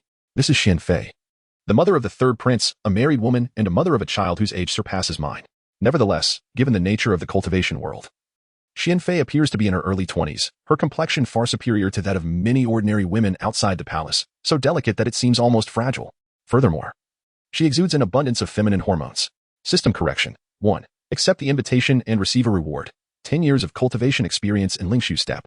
Note, this visit may yield valuable information, with benefits outweighing drawbacks. With this in mind, Xiao He found it quite reasonable. He was not a villain like Qiao. With eccentricities such as your wife, I shall support. 2. Decline the invitation and receive a reward. The roar of the lion in Hedong transformed into the roar of the dragon and the tiger. Note, refusing Xian Fei will only displease her, and word will reach the third prince, who may then insist on your presence, ultimately compelling you to comply. Is this not coercion? Xiao He graciously accepted the invitation, expressing his gratitude to Xian Fei. Thank you, Xian Fei. I believe your presence at this gathering will add much joy, he remarked, while Xian Fei's gaze remained fixed upon his eyes, making him feel rather bashful. This scene did not escape the notice of Lu Fei, who was visibly displeased. Sister Xian Fei, how long do you intend to speak? I have important matters to discuss with Lord Xiao. Aware of Lu Fei's recent struggles with Lian Guifei and the Empress, Xian Fei did not wish to delay her. Then I shall not hinder your affairs any longer. Farewell. What affairs? I am here to discuss serious matters. After Xian Fei departed, Lu Guifei glanced around, ensuring no one was in sight, before suddenly clutching her abdomen. Oh dear, I feel unwell. Lord Xiao, please assist me back to my quarters and see if I am ailing or perhaps under some enchantment. Someone, quickly help the Empress back to her chamber. Xiao He promptly called out. Soon, 2 palace maids carried Lu Guifei inside, and as Xiao He followed, the door slammed shut with a resounding thud. In the distance, Xiao Hong observed this scene, feeling a sense of unease regarding Lu Fei's behavior. She hurried to report the matter to Lian Guifei in Qingwan Palace. Having just shared a tender moment, Lian Guifei was filled with joy until Xiao Hong relayed the entire incident. With a loud bang, her delicate hand struck the table, leaving a visible imprint. Wretched Lu Guifei, how dare you? Your Highness, do you think Lu Fei might harm Lord Xiao? Xiao Hong inquired innocently, lacking the worldly experience to grasp the implications of her question. Lian Guifei refrained from elaborating, for she had already surmised that Lu Fei was indeed plotting against Xiao He, and it appeared he was being coerced. At this realization, her heart brimmed with malevolence, longing to see Lu Guifei suffer 1,000 tortures. That wretched woman dares to, she thought, glancing at Xiao Hong, her words faltering. Since you have chosen this path, do not blame me for my ruthlessness. Xiao Lang, I shall surely rescue you. Xiao He encountered such an utterly unhinged individual for the first time. Lian Xingyue was as gentle as flowing water, occasionally erupting with fervor, as if their souls were intertwined in communion. In stark contrast, Lu Guifei was the epitome of madness. With a deep sigh, Lu Guifei exhaled a breath of warmth, reclining contentedly as she entwined herself around Xiao He, her eyes brimming with emotion. Xiao He, do tell me honestly, is your relationship with Lian Guifei akin to this as well? Xiao He was taken aback when the first question posed by Lady Lu was this. 1. If he acknowledges, he will receive a reward, the Golden Wind and Jade Dew Pill. Note, upon acknowledgement, Lady Lu will become increasingly extreme in her targeting of Lady Lian, driven by a desire for power and the contest for you. 2. If he denies, he will receive a reward, an indestructible diamond pill. Note, upon denial, Lady Lu will harbor suspicions, continue her investigations, and will mercilessly squeeze you for information. No way, how could it be possible? She is with child. I dare not court danger. Xiao He shook his head. Really? Lady Lu flipped herself around, deliberately dropping heavily onto the seat. Ouch, be gentle. Xiao He sighed in exasperation. Humph, you refuse to admit it, then I shall punish you properly after a stick of incense had burned down. Xiao He realized that his current position was not suitable for remaining in the inner palace, otherwise, he would inevitably become the subject of gossip. Lady Lu, somewhat reluctant, said. Xiao He, there is something I must confess. I feel that it is truly possible for us to have a child. Ah, are you certain? Xiao He responded, having not yet confirmed anything, and it was still early days. I dreamed of a child in my arms yesterday, and we were both laughing together. Lady Lu pulled Xiao He towards the door, reluctant to part ways. Lu Yunchang's feelings for the host had reached a profound level, with a progress of 20. Am I truly in your thoughts? Xiao He sighed inwardly, pondering why feelings must arise amid such fervor. This must be what they mean by it being easier to break into Chang'an than to pass the exams to enter it. Lady Lu. Still calling me Lady Lu? Call me Yunchang. Yunchang. Xiao He had to admit that this name was quite lovely, a beautiful name, as clouds covet garments and flowers seek beauty. Upon hearing this, Lady Lu suddenly stood up. Did you compose this poem? You possess such literary talent. No, Xiao He intended to deny it, but was silenced by Lady Lu's eager lips. So you were not only a physician but also a great scholar and poet. When Xiao He returned home, the sun was nearly setting. At last, he could enjoy a moment of peace and retrieve the system's rewards. Although Xiao He was not weary, he felt that some matters should only require a single engagement. Why must they be repeated? Ah, women are indeed difficult to please. Retrieving rewards as Xiao He exited the imperial palace, just as he was about to claim his reward, A voice resonated from the side. Lord Xiao, the princess mentioned that her realm is not very stable. Since you performed admirably last time, she wishes for you to take another look. At that moment, another palanquin came to a halt at the entrance. Its opulence radiated authority. And from it descended a tall and graceful woman. Lord Xiao, do you recall the princess consort of Shun? She has recently been stuck in the initial stage of the Four Extremes realm and has been unable to break through. It is said that you possess a unique healing art that can enhance the probability of a breakthrough. She seeks your assistance. Chapter 66. Significant Advancement. Abundant Gains. Xiao He glanced left and right, having just entertained the three formidable figures from the palace. His itinerary for the upcoming 5 days had already been reserved by imperial consort Qian. He had yet to return home, and now he was destined to encounter the Princess of Shun. As for Princess Taining, one could easily surmise that it would undoubtedly provoke the primal instincts of humanity once more. Xiao He coughed softly and remarked, Gentlemen, I have pressing matters to attend to tomorrow. Might I be granted a few days' reprieve? Song Miao Miao stepped forward and conveyed, the princess has expressed her desire. She will await your presence for dinner, no matter how late it may be, at the Dongshui building. Dinner? This morning, my sister had also mentioned to him. I have prepared your favorite dishes, braised pork, wuchang chicken, tomato and egg soup, and hot pot meatballs. Upon reflecting on this, Xiao He was suddenly beset by a headache. He recalled a certain deity from a past life who had maintained 16 girlfriends, all residing in the same community, yet entirely unaware of one another. Had it not been for this gentleman's unfortunate accident, these women would have remained oblivious for a lifetime. He was intrigued by how such a situation could be managed. Was there a system in place? Or perhaps a method of duplicity? 1. Visit Li Susu, reward, soul reviving pill. Note, expect no surprises. 2. Visit the Princess of Shun Wang, reward, the roar of the river east enhanced to the dragon's howl. Note, on this occasion, you may encounter the Prince of Shun, who might request a demonstration of your medical skills, the outcome of which may not meet expectations, leading to a significant decline in reputation. 3. Return home, reward, 5 years of cultivation of the dragon elephant suppression technique. Note, your sister is already preparing dinner. It seems visiting the Princess of Shun Wang is out of the question. I sincerely apologize, but the princess has also extended an invitation to me. Please convey to the Princess of Shun Wang that I shall take my leave this time, but I would be delighted to discuss matters further at a later date. To his surprise, a voice emerged from the carriage, that of the Princess of Shun Wang. Lord Xiao, it appears our meeting must be postponed. Since the princess has summoned you, do go ahead. Xiao He bowed respectfully, having surmised that the individual seated within the palanquin was none other than the Princess Shun. Upon arriving at the Dongshui building with Song Miao Miao, the first thing Xiao He asserted with great gravity was, no more than the time it takes for a single incense stick to burn. I have pressing matters to attend to. Alas, a mere incense stick's worth of time is hardly sufficient. Li Susu exclaimed, leaping up and clinging to Xiao He like an octopus. Then what do you wish for? Xiao He responded, delivering a firm slap. As Xiao He stepped out of the loft, aside from his slightly disheveled hair, he appeared quite well. Song Miao Miao could not suppress her curiosity and inquired, were you truly attending to the princess's ailments inside? What else could it be? Xiao He replied. Yet. Song Miao Miao's skepticism grew, and she regarded him with suspicion. Speak honestly, I shall not divulge it to anyone. My curiosity is quite piqued. There was nothing at all. If you don't believe me, you may ask the princess, Xiao He asserted, but I must return home now. He dared not reveal the truth. For such matters were too delicate to share, not even with his late father, let alone with Song Miao Miao. Even if a relationship were to blossom between them, he would remain silent, for this was the essence of a master of time management. Oh, Song Miao Miao attempted to say more, but Xiao He had already distanced himself, merging into the bustling streets, swiftly vanishing from sight. Upon returning to the Taichang temple residence, Xiao He was greeted by the sight of 3 graceful figures bustling about the home. With the addition of Mao Xiaoqing and Mao Zhenjin, the once quiet courtyard buzzed with life. He imagined how lively it would be if he could bring Li Susu, Lian Xinyue, and Lu Yunchang over, and perhaps even welcome a few chubby little ones. Such a life would undoubtedly be vibrant and blissful. Yet, for now, it remained a mere fantasy. You're back. Zhu Xiaoming was the first to dash out from the kitchen. Her face glistened with sweat, clad in simple attire, her hair tied up in a high ponytail, exuding a youthful exuberance mingled with a touch of homely charm. Master. Mao Xiaoqing and Mao Zhenjin chimed in.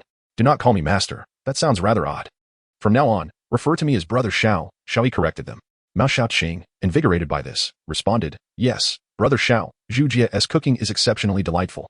I have never tasted such dishes back in our southern region. Xiao He, if it tastes good, indulge a bit more. Are you accustomed to living here? It's quite pleasant. And the house is spacious enough for us to wander about. There is also a place for practice, which brings me great peace of mind. Mao Zhenjin tugged at Mao Xiaoqing and said, hurry and get busy. We haven't tidied up the east courtyard yet. What are you all doing? Xiao He inquired, puzzled. I instructed them to plant some fruits and vegetables, so we can have our own food and not need to buy it from outside, Zhu Xiaoming explained. Oh, I see now. Sister, you truly work too hard. Where's the hardship in what I do? Well then, I shall go prepare the meal. You should sit and wait for a while until the food is ready. Alas, sister, you are just too wonderful. As Xiao He watched Zhu Xiaoming leave, a profound sense of tranquility enveloped him.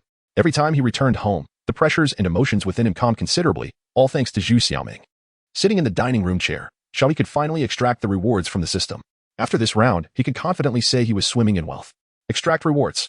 Moreover, a high-level choice. Option 1, convict the Deputy Minister of Revenue. 10 years of cultivation experience in Lingshu Step, soul extracting pill. Upgrade the blood activation technique to the 36 techniques of divine confusion. 7 dragon pill, true spirit 9 transformations, 10 years of cultivation experience in Lingshu Step. And an invisibility talisman. First, advance the Lingshu Step. Mastering this technique to its highest level would allow him to grasp a semblance of the principle of shrinking distances.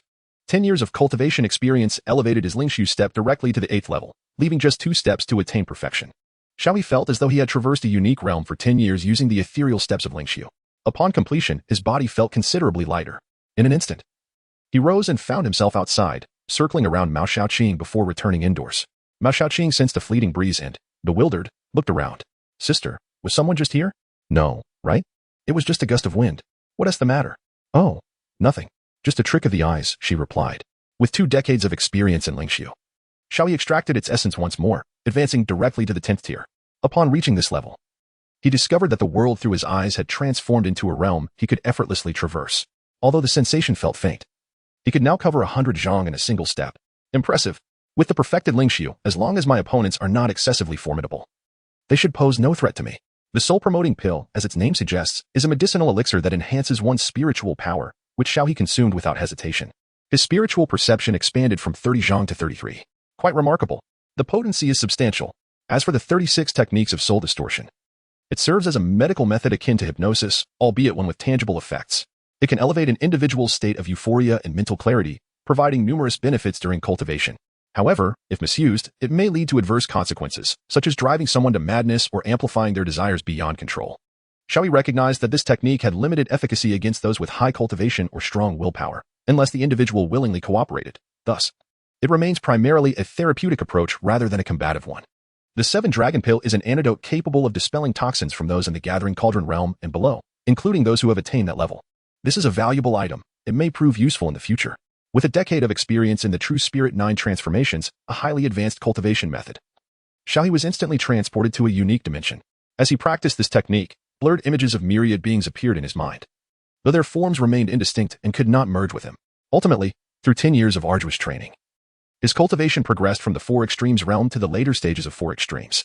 The pace had slowed, as it took a decade to advance from the initial to the later stages, but this was understandable since the princess was also at the later stage of 4 extremes. To fully master the divine abilities within the True Spirit 9 transformations, he needed to assimilate genuine true spirits, yet the system offered no rewards for this. With your current strength, at most you could seduce, otherwise, you would be annihilated by a true spirit. Chapter 67. What purpose do you have in flying to the outer realms? Hasn't the technique been introduced? Can the divine ability of the 9 techniques of spirit destruction suppress a true spirit? You wouldn't be enough to contend with even a single true spirit. If one were to truly confront you, the entire Dakian would crumble. Xiao He, are true spirits truly that formidable? By the way, who is more powerful? A true spirit or a soil badger? I do not know. The strength of true spirits varies. I recall that one shadow of a soil badger frightened the queen into a panic. The commotion was akin to apocalyptic destruction if a true soil badger were to arrive. It could likely swallow an entire city in a single breath. The thought alone was terrifying. Fortunately, this world does not harbor any exceedingly outrageous supermonsters. The concealment talisman, oh. The description is rather extraordinary. This talisman from the Taoist sect allows for invisibility for 1 hour. As long as one remains still, no one can detect them. Not even the emperor? Once this talisman is expended, it does not disappear until the full hour is utilized. This means that if Xiao He uses it for the duration of an incense stick, the remaining time will continue to be stored. Xiao He felt a stir in his heart and immediately activated his invisibility talisman, moving discreetly to the side of the 2 busy women, Mao Xiaoqing and her companion. At that moment, Mao Xiaoqing was bent over planting vegetables, clad in a delicate, sheer veil that elegantly showcased her exquisite figure. Xiao He felt a stir within and reached to scratch the ticklish spot at his waist. Oh! Exclaimed Mao Xiaoqing, and at the same moment, Mao Zhenjin, also supporting her waist, stepped back in surprise. The 2 women exchanged glances, their eyes brimming with confusion. What just happened? I felt as though someone had circled around my waist, tickling me. So did I. Xiao He suddenly launched a surprise attack. The 2 women instinctively recoiled, glancing at the vegetable garden with a hint of trepidation. Sister, do you sense it? If you feel it, then I undoubtedly feel it too. I am certain that there is something invisible lurking there. How frightening. We must hurry and inform Brother Xiao. Brother Xiao, Brother Xiao, as Mao Xiaoqin shouted. She dashed towards the dining hall, only to find it empty. The two then began to scatter in different directions. Xiao He initially intended to tease his sister, but upon seeing her diligently busy in the kitchen, he reconsidered. It seemed rather unkind to jest with someone so tirelessly laboring. Thus, he dispelled his invisibility and emerged into the sight of the two young women. Brother Xiao, we just encountered a ghost, exclaimed Ao Zhenjin, nodding repeatedly and gesturing animatedly as the two women excitedly recounted their recent experience. Do not fret. It was merely a trivial specter. Should time permit, I shall assist in dispelling it, Xiao He offered, uncertain how else to soothe them, his mind occupied with thoughts of the power of the invisibility talisman. Moreover, he pondered the nature of this mysterious door. Previously, he had encountered an earth escape talisman, and now this invisibility talisman. Yet, he had never met anyone who had seen such a door. Meals are ready.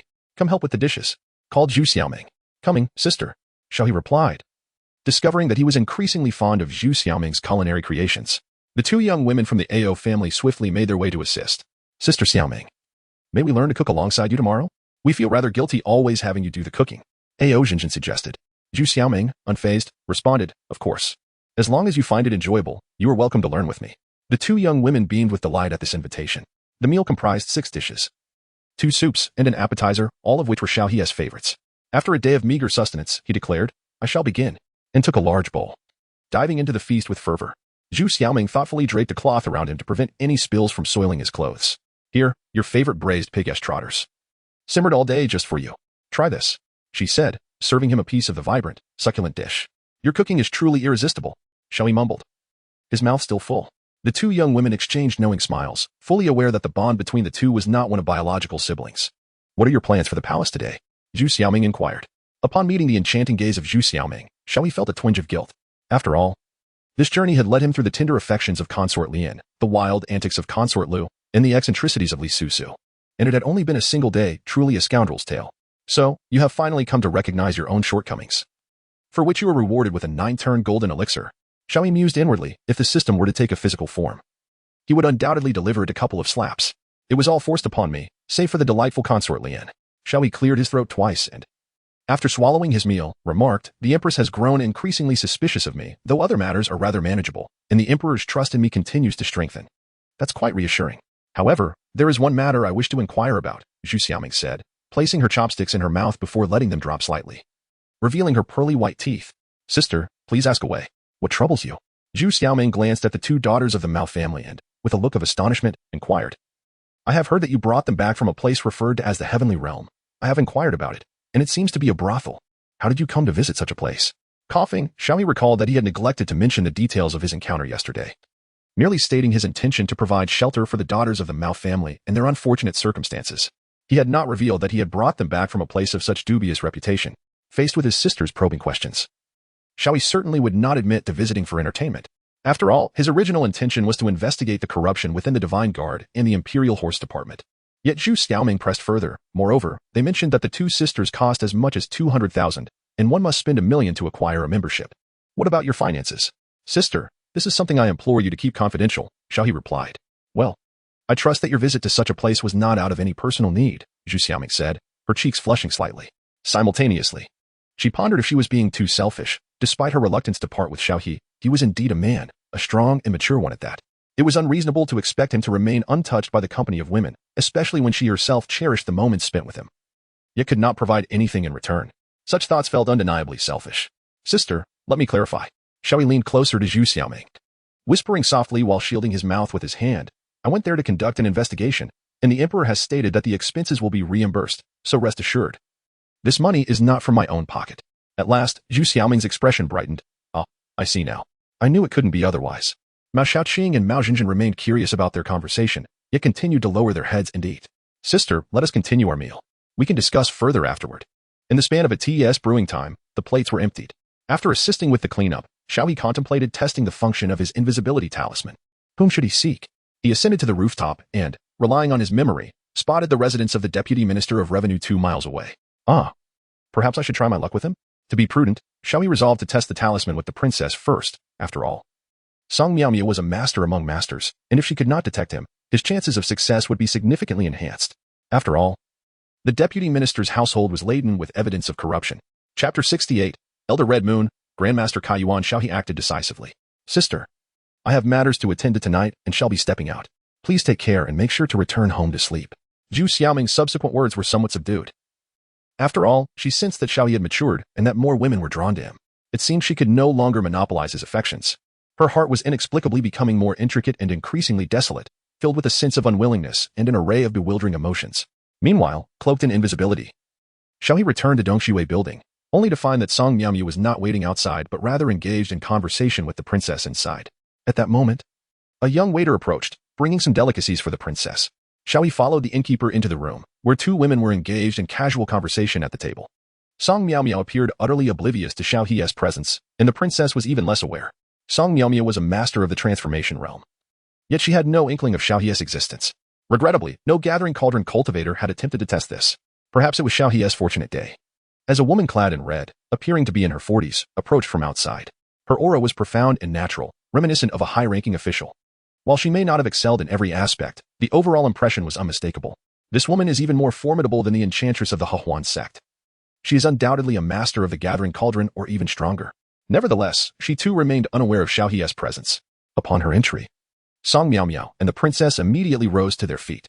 With utmost respect, Song Miaomiao exclaimed, "Master." While Li Susu called out, "Senior sister." Senior sister?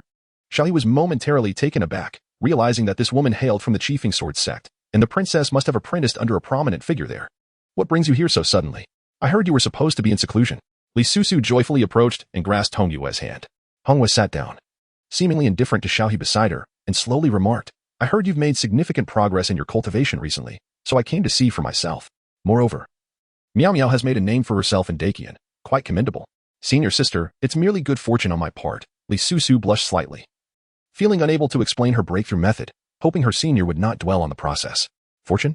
It's your talent that shines. By the way, which esteemed Xiao physician helped you with your breakthrough? I would like to meet him when time permits," Hong Wei inquired kindly. He is now the minister of Taichung." "Quite busy, I fear," Li Susu replied, wishing to avoid her senior meeting Xiao He, fearing that any hint would be discovered. Li Susu stood silently to the side, while Xiao He remained by her side, maintaining decorum and refraining from any mischief. "Oh, he has already become the minister of Taichung? That was quite swift." Hong Wei expressed mild surprise, having only heard of the princess's breakthrough during her long journey. "Indeed, senior sister, but what brings you to Daqian? Surely it's not merely to see me." "Actually, I have other matters concerning you," Hong Wei said with a smile. "Me?" Li Susu pointed at herself, sensing an ominous turn. Hong Wei nodded and produced a letter. "This is a missive from Taishu Palace, stating that one of their prodigies is quite taken with you and wishes to meet. I have come to facilitate this." Upon hearing this, Li Susu instinctively jumped up. "I refuse." "What is this?" Hong Wei was taken aback by Li Susu's vehement reaction. Previously, when this topic arose in the sword sect, Li Susu had responded nonchalantly, saying they could discuss it later based on feelings. Yet this time, her agitation was unmistakable. "Junior sister, this matter was proposed by our esteemed master. Be honest with me. Do you have someone you fancy?" Hong Wei inquired seriously. Xiao He, having overheard this, felt a stir in his heart but quickly regained his composure. It was not yet an irretrievable situation. He needed to understand the identity of the person who had his eyes on Li Susu. He recalled that the individual was surnamed Han, a name that sounded familiar.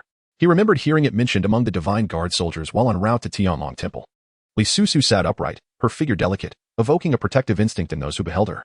"What does my personal affection have to do with this? Even if I do not, I have no desire to meet that person." Li Susu's face was resolute, her thoughts focused on Xiao He's presence. "You." Hong Wei stood, scrutinizing Li Susu, and asked in a serious tone, "Who is this man that has caused you to change so much?" "Senior sister." "What do you mean by change? I have never liked that Han fellow. I haven't even met him. How can that be construed as changing? Moreover, must I meet him? What logic is this?" Li Susu retorted angrily, rising to face Hong Wei. "Junior sister, though you are my junior, I am at least a century older than you. In terms of seniority, I am your sister, but in age and experience, I am your elder. Allow me to speak frankly, this world values compatibility. If you cannot even name the man you like, he is certainly not worthy of you. Such individuals ultimately cannot be together." Hong Yue's words displeased Li Susu, yet reality was as such. Every encounter with Xiao He had to be conducted in secrecy, while any open relationship would be detrimental to him. "Regardless, I will not meet that Han fellow, whoever he may be, even if he were a celestial descended to earth. I would refuse," Li Susu declared resolutely, turning away, indicating her disinterest in further discussion with Hong Wei. However, Hong Wei had come specifically to address this matter and was unwilling to relent. She softened her tone. "Li Junior sister, that Han fellow is the grandson of the second elder, Han Feng of Taishu Palace. Do you know who that second elder is? He is a figure of great renown, having gained fame even before our master. Even the Emperor of Daqian must regard him with respect. He is indeed a match for you. He may be the so-called son of the Taoist sect. But that has no bearing on me. I have no interest in nobles or second-generation immortals that cannot bring me joy or stir my heart, Li Susu maintained her stance. Feeling that hearing about the second elder-esque grandson only complicated matters further. Observing this scene, Xiao He felt a surge of admiration for Li Susu's sincerity. Her emotions were so genuine, untouched by worldly corruption. It occurred to him that the women around him seemed to share this trait. Had he truly been so fortunate? Each possessed noble backgrounds yet harbored affections for a mere impoverished youth. It could only be said that the extreme young sacred body was indeed remarkable. Seeing that Li Susu was impervious to reason, Hong Wei turned to Song Miao Miao. Please persuade the princess. You have grown up together and share a close bond. Don't let her stray onto the wrong path. Also, I would like to speak with you privately. Yes, master. Song Miao Miao replied obediently, unwilling to contradict Hong Wei, and followed her out of the room, casting frantic glances back at Li Susu as they left. Once the two had exited, Li Susu angrily sat down. What is this Han fellow compared to Xiao He? That scoundrel Xiao He, even at home, only thinks of his sister and refuses to spend the night with me. Little darling, who said I wouldn't he come? Xiao He's voice suddenly emerged from a corner as he dispelled his invisibility talisman, demonstrating his audacity. Li Susu was startled but immediately filled with joy. How did you get here? Hurry, we must leave. That old woman is a formidable presence in the open source realm. And if discovered, we are done for. Fear not. I am confident. As long as we keep the noise to a minimum, all will be well. Xiao He reassured her. Thanks to his system that concealed his cultivation aura, he was untroubled by discovery. Keep the noise to a minimum? Li Susu's eyes sparkled mischievously as she glanced towards the door, pulling Xiao He onto the bed and using the curtain for concealment while she stood beside it. Chapter 69. A playful encounter in the water. Are you crazy? In such a short time, you wish to engage in mischief? Xiao He exclaimed incredulously. Excitement. Li Susu grinned mischievously. Xiao He found himself in a predicament. By the way, how did you become invisible? Li Susu suddenly inquired. Are you familiar with the invisibility talisman from the Taoist sect? It's golden. Upon hearing this, Li Susu expressed her astonishment. You possess such a thing? My heavens. This type of invisibility talisman is unheard of in the Great Qian. The golden ones are of a high grade. Not even my senior sister, nor my father, could perceive it without deliberate effort. Is it truly that formidable? Xiao He was taken aback. I hope to receive more rewards in the future. This is practically invincible. However, there is a slight drawback. The moment you make a move, or if there is even the slightest commotion, or when you channel your elemental energy, you will become visible. The advantage of a surprise attack diminishes, Li Susu remarked, her cheeks flushing as she spoke. By the way, what exactly is the Taoist sect? The Taoist sect? I'm uncertain. It seems to exist only in legends. Before long, it seemed that Hong Wei was about to enter. You must use the invisibility talisman quickly, Li Susu urged. I must leave. This is becoming untenable. What is there to fear? I am going to take a bath. Accompany me, Li Susu insisted resolutely. I truly have pressing matters. It is not feasible.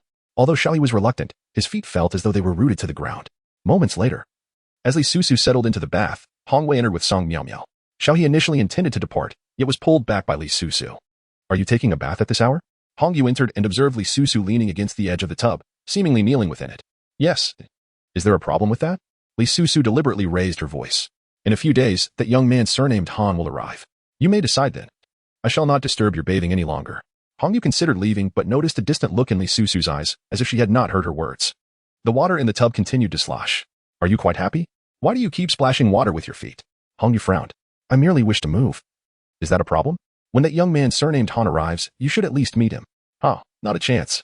Li Susu retorted, twisting her body in apparent protest against her senior's suggestion. Fine, but should you refuse to meet him and your father holds you accountable, I shall not be able to intervene. Miao Miao, let us go. Hong Yu called out, then swiftly exited the room. However, after a short distance, she realized Song Miao Miao had not followed and turned back to say, Miao Miao, what are you looking at? Come along with me.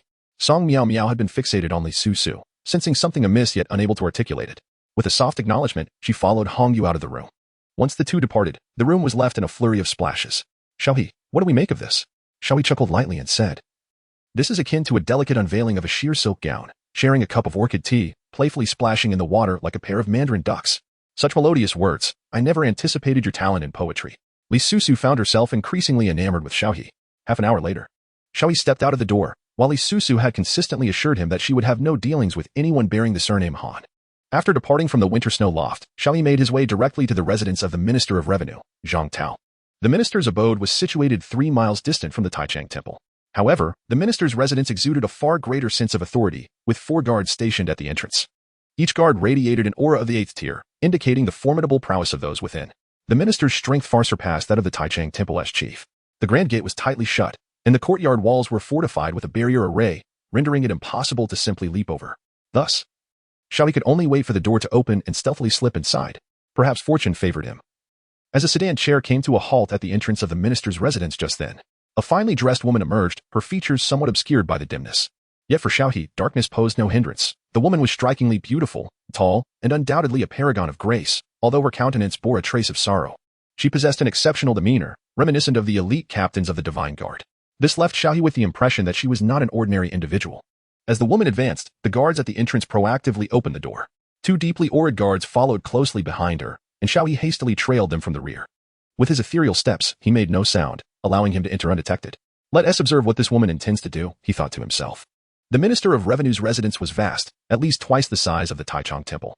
Its interior was heavily fortified, with guards stationed every 3 paces and sentries every 5.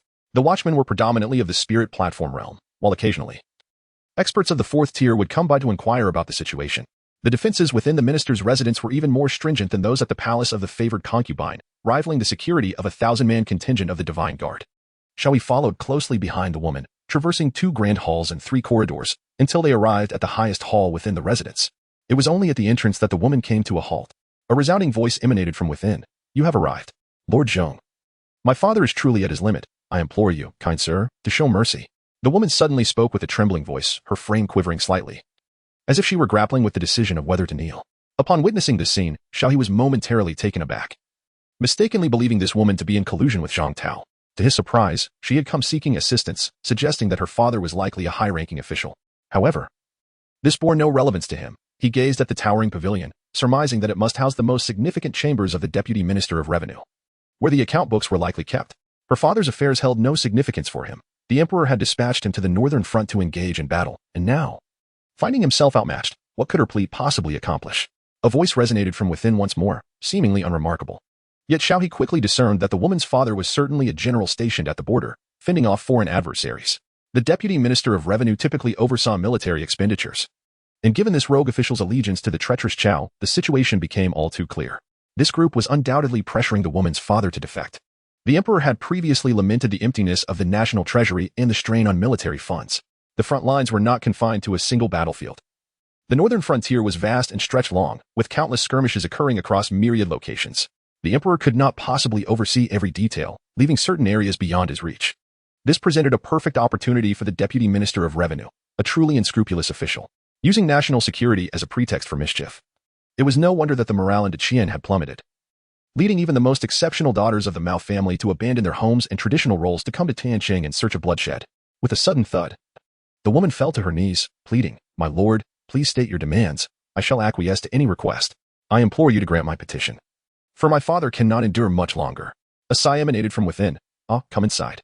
The woman trembled, seemingly aware of what was about to transpire, and stepped forward with heavy footsteps. Xiao He followed closely behind, and upon entering the room, he beheld a grand, elongated wooden table at its center, surrounded by shelves brimming with books, densely packed.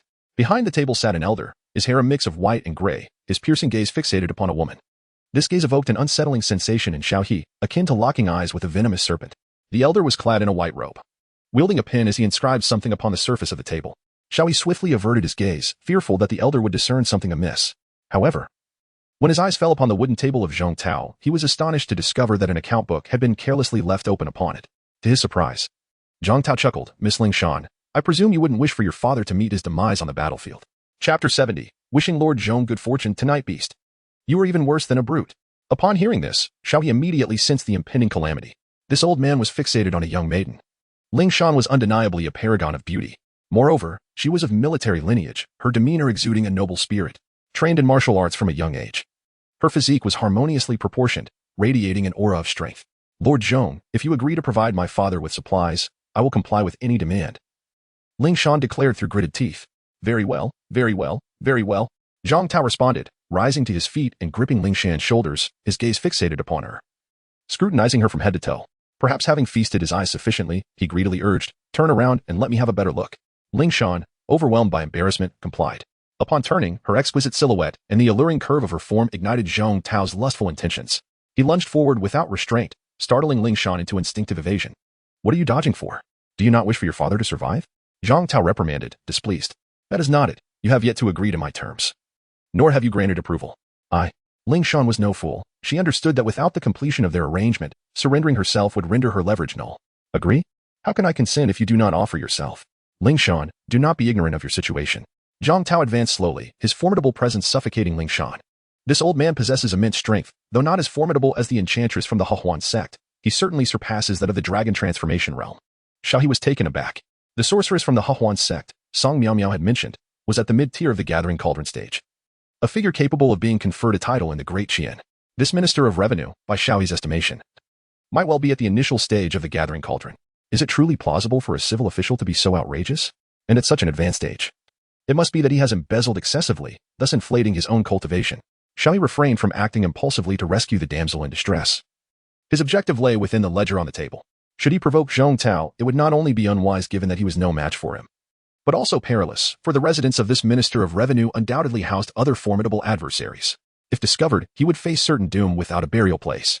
Do not. Lord Zhong, I am the daughter of General Ling. You cannot treat me this way. If my father were to return, you would be finished. Ling Shan exclaimed in her attempt to evade Zhang Tao. The latter, however, wore a sinister grin, seemingly reveling in the thrill of the chase. Ah, beauty. Hee. Trying to run? The more you resist, the more exhilarated I become. Hee. Suddenly, with a flick of his finger, Zhang Tao unleashed a shadowy beam that struck Ling Shan's thigh. She stumbled, letting out a startled cry as she unexpectedly fell towards Xiao He's side. Xiao He swiftly evaded, or else he would have embraced Ling Shan directly. Just then, Ling Shan's body collided with the desk inside the room, scattering its contents across the floor. However, Zhang Tao paid no heed, his face adorned with a lecherous grin, for at that moment, Ling Shan was sprawled across the desk. My beauty, trying to escape? Let us see how you intend to flee. Ling Shan's face reflected bitterness, seemingly aware of her impending fate. Realizing she could not save her father and would be sullied instead, despair washed over her. She murmured softly, the world is harsh, and human feelings are cruel. The rain heralds dusk, causing flowers to fall easily. Father, it seems Shaner must depart before you. Xiao He was standing right above the ledger, observing the tyrannical display of Zhang Tao, who was completely oblivious to his presence. Unnoticed, Xiao He discreetly took possession of the ledger. Ling Shan gasped in surprise as Zhang Tao abruptly tore apart her long skirt, exposing a glimpse of her alabaster skin. Xiao He silently cursed under his breath, preparing to stand by the door and make a hasty retreat. He had no interest in witnessing such base acts. However, at that moment, the system appeared before him. 1. Undertake the high-level task, save Ling Shan and receive a severely diluted drop of Candle Dragon's essence as a reward. Caution, this task is fraught with peril. Those lacking extraordinary intelligence should refrain from engaging. 2. Observe a captivating spectacle from the sidelines. The reward is a soil escape talisman. Note, can you endure watching such a charming young lady fall into the clutches of an old man, especially when that old man is your adversary? While you can only stand by and watch, Xiao He could certainly not endure it, yet he must maintain a broad perspective on the overall situation. However, the enticing reward stirred his heart. What is the Zhu Long? It is an entity capable of summoning winds and rains, of creating and dividing the heavens. This is undoubtedly the quintessence of true spirits, although it is merely a severely diluted drop of essence blood. It surpasses many of the chaotic beasts within the Deqian realm. Furthermore, the true spirit 9 transformations can only merge with 9 principal true spirits and extract their characteristics. With proper cultivation, one could eventually manifest the true forms of these spirits. While the severely diluted essence blood of the Zhu Long may not enable him to evolve into the Zhu Long itself, it still offers the opportunity to comprehend some of its abilities. Even in the worst-case scenario, attaining the dragon transformation realm should be within reach. No. Help me. Ling Shan flailed her legs desperately, but Zhang Tao, with his formidable strength, held her down firmly. Xiao He glanced around anxiously, pondering what to do with the door firmly shut. Xiao He, struck by a sudden inspiration, produced a silver needle and, employing the technique of the 18 acupuncture points, shot it through the crack of the door. This strike was executed without the use of vital force, relying solely on his medical expertise, and it deftly struck the center of a stone sculpture at the entrance. A faint sound of impact resonated from the sculpture. Who goes there? The surrounding guards immediately stirred, rushing to the scene, with several skilled fighters appearing in a flash.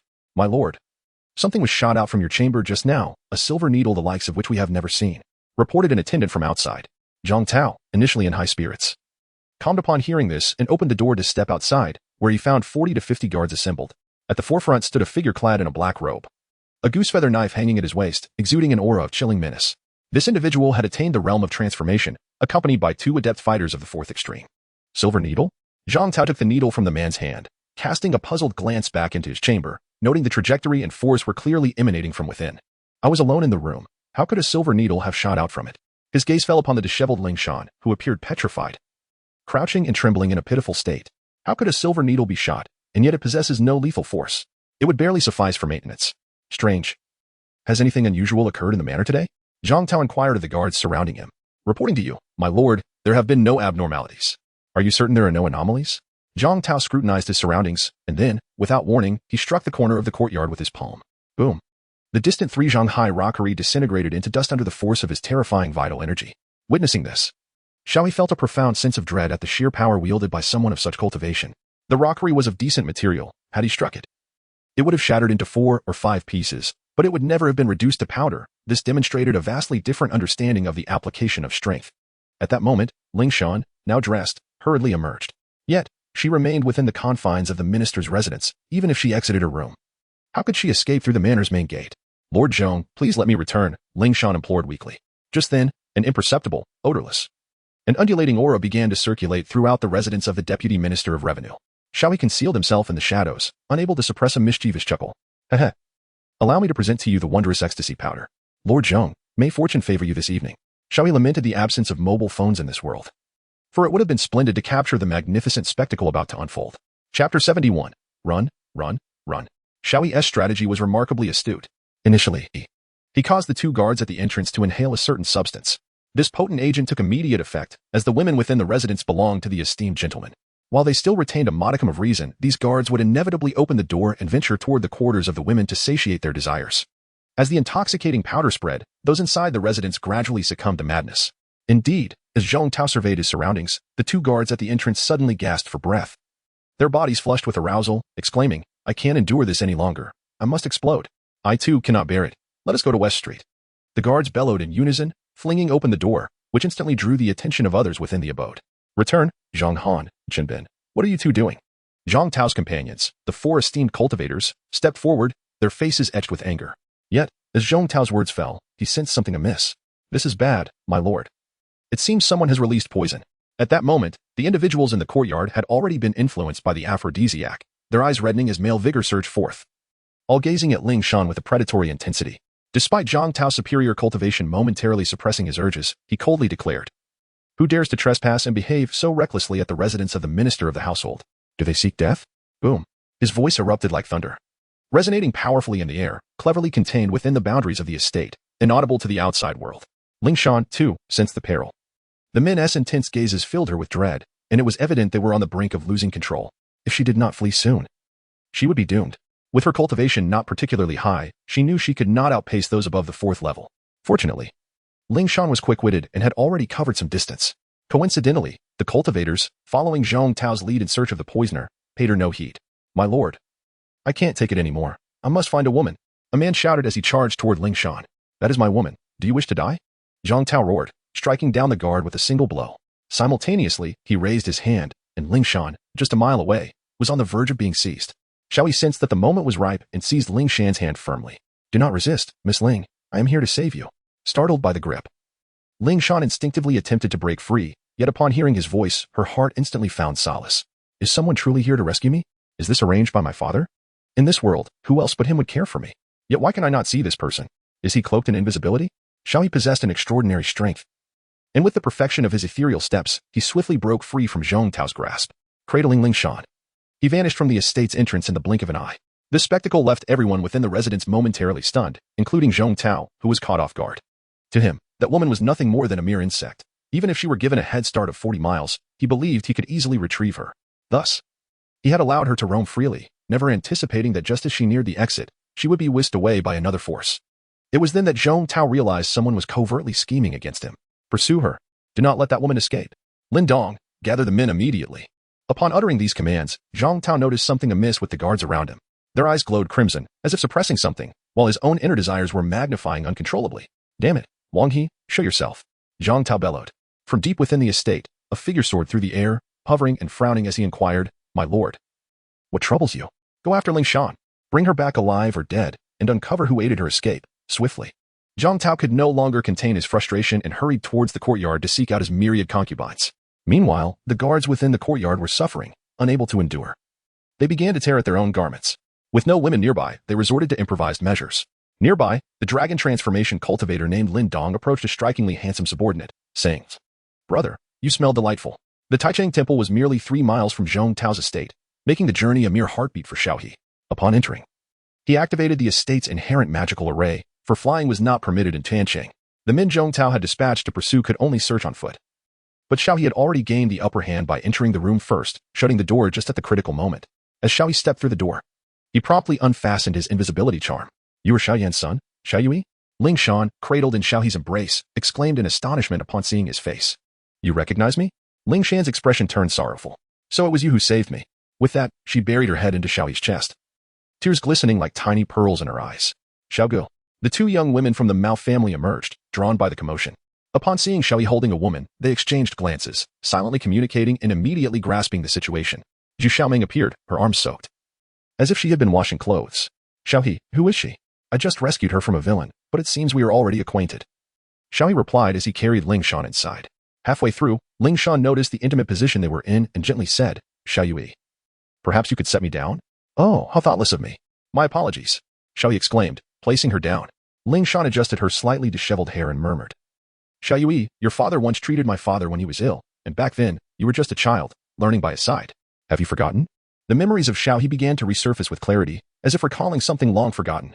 He spoke while gathering in the living room. The two daughters of the Mao family unsure whether they should listen to such matters. Thus, they took their leave to attend to their own affairs. Before departing, they kindly brewed tea and poured water. Zhu Xiaoming expressed her intention to do laundry, seemingly aware that this was Xiao He's responsibility, and refrained from disturbing him. Ling Shan held a cup of hot tea and sorrowfully remarked, "Your father was a good man. He advocated for reforms to ensure medical care for the soldiers at the borders, which ultimately led to his demise. The one responsible for his death is none other than the Deputy Minister of Revenue, Zhang Tao." Indeed, it was he. Xiao He had heard this before. "Dr. Xiao. Or should I now address you as Lord Xiao? I have heard of your endeavors. It is astonishing that after all these years, you have become the Minister of the Grand Council, while I remain an unwed maiden, and you even saved my life." Ling Shan gazed at Xiao He, her heart moved, and she began to comprehend the commotion within the minister's residence. How Xiao He managed to remain concealed was of little consequence. What mattered was his audacity to risk himself for her. Had he been watching over her all along? Or was it merely coincidence? His father had also fallen victim to Zhong Tao. Surely that must be a coincidence as well. "Miss Ling, Zhong Tao is undoubtedly searching for you. And the entrance to the Ling residence is likely guarded by many formidable experts. If you return, you will be in grave danger. It would be prudent for you to remain here for a while longer," advised Xiao He. "Thank you, Lord Xiao, for your hospitality. However, my father requires resources within a month. Otherwise, his army may face annihilation," Ling Shan said, her head lowered, anxiety gnawing at her heart, yet feeling powerless. Just then, a loud knocking resonated from outside. "Lord Xiao, I am Wang He, the leader of the Crane Pinnacle Gang, sent by Lord Zhong to pursue a dangerous bandit. Your forces are limited, and I wish to assist you to prevent any ill-fated encounters." "Wang He?" Ling Shan immediately exclaimed, "Do not open the door. This Wang He is a guest of Zhong Tao and one of his most capable henchmen. In the early stages of gathering power, he is exceptionally strong, far beyond the capabilities of Zhong Tao, who, despite being a civil official, possesses limited martial prowess. Is he truly that formidable?" "Yet Zhong Tao is already quite powerful," Xiao He replied, rising. "We cannot allow these ruffians to linger outside. It will only lead to endless troubles. But what am I to do? If you open the door and he enters, his formidable presence will be impossible for me to evade." Ling Shan expressed her deep concern. Xiao He's expression shifted as he directly affixed an invisibility charm to Ling Shan. "Do not move. I cannot bear the thought of losing sight of you," he cautioned. "Do you understand?" Ling Shan nodded, her heart swelling with warmth. It had been a long time since she had felt such care. A sentiment reminiscent of the days when her father was by her side. After meticulously preparing everything, Xiao He approached the entrance and swung open the grand doors of his residence. Without even glancing at the individual before him, he bellowed, "What audacity is this? To have the leader of the River Crab Gang brazenly disturb me in the Taichung Temple? This is the great Qian, the heavenly city. You disrupt my slumber. What is your intent?" Wang He, taken aback by the ferocity of the newly appointed Taichung Temple official, recalled how the previous elder had always greeted him with courtesy. This fellow was clearly unpredictable. Perhaps he had grown arrogant due to his own high cultivation. Wang He stepped forward, channeling his formidable energy in an attempt to intimidate Xiao He. To his astonishment, Xiao He remained unfazed and decisively produced a black whistle, preparing to blow it. "Help! Someone is attempting to assassinate a court official." Wang He's expression shifted dramatically upon seeing the whistle, and he immediately tempered his imposing aura. "My lord, I was merely jesting." Yet, Xiao He paid him no heed and blew the whistle. The sound, though not loud, possessed an extraordinary penetrating quality. "Jesting? You intend to kill a court official affiliated with the River Crab Gang, is it? Your day has come to an end. Lord Xiao, are you not being overly dramatic? I am merely searching for someone, and you wish to summon the law enforcement team of the Heavenly City." Wang He's countenance darkened. The whistle blown by Xiao He was a unique signal for officials in distress, primarily aimed at summoning the law enforcement team within the city for assistance. Should these enforcers entangle him, Wang He would undoubtedly find himself in a predicament. Is this an overreaction? You have already begun to exude an imposing aura. No sooner had Xiao He uttered these words than 3 men clad in black pattern flying fish attire appeared at an astonishing speed before Xiao He's residence. The leader of this trio, a middle-aged man, emanated a transformative aura yet showed no fear of Wang He, for he represented the entire law enforcement team of Tian City, as well as the royal authority of the realm. Should Wang He dare to strike at him, he would find it impossible to exit Tian City unscathed. Wang Qi respectfully addressed Xiao He, "My lord Xiao, has this man made an attempt on you?" Xiao He nodded slightly, acknowledging, "I was not struck, but it was close. Thus I sought help in a timely manner." "Nonsense, I merely came in search of someone," Wang He retorted. Yet, Wang Qi remained impervious to Wang He's defense. "Return and investigate. To act against a third-rank official within Tianqing, you must be aware of the consequences. I did not strike. I merely exerted my realm's pressure. It is not for you to decide. Move." Wang Qi commanded sharply.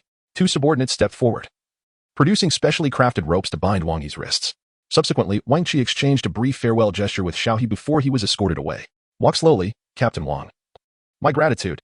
It is my duty," Wang Qi replied with a solemn expression, departing without a hint of hesitation.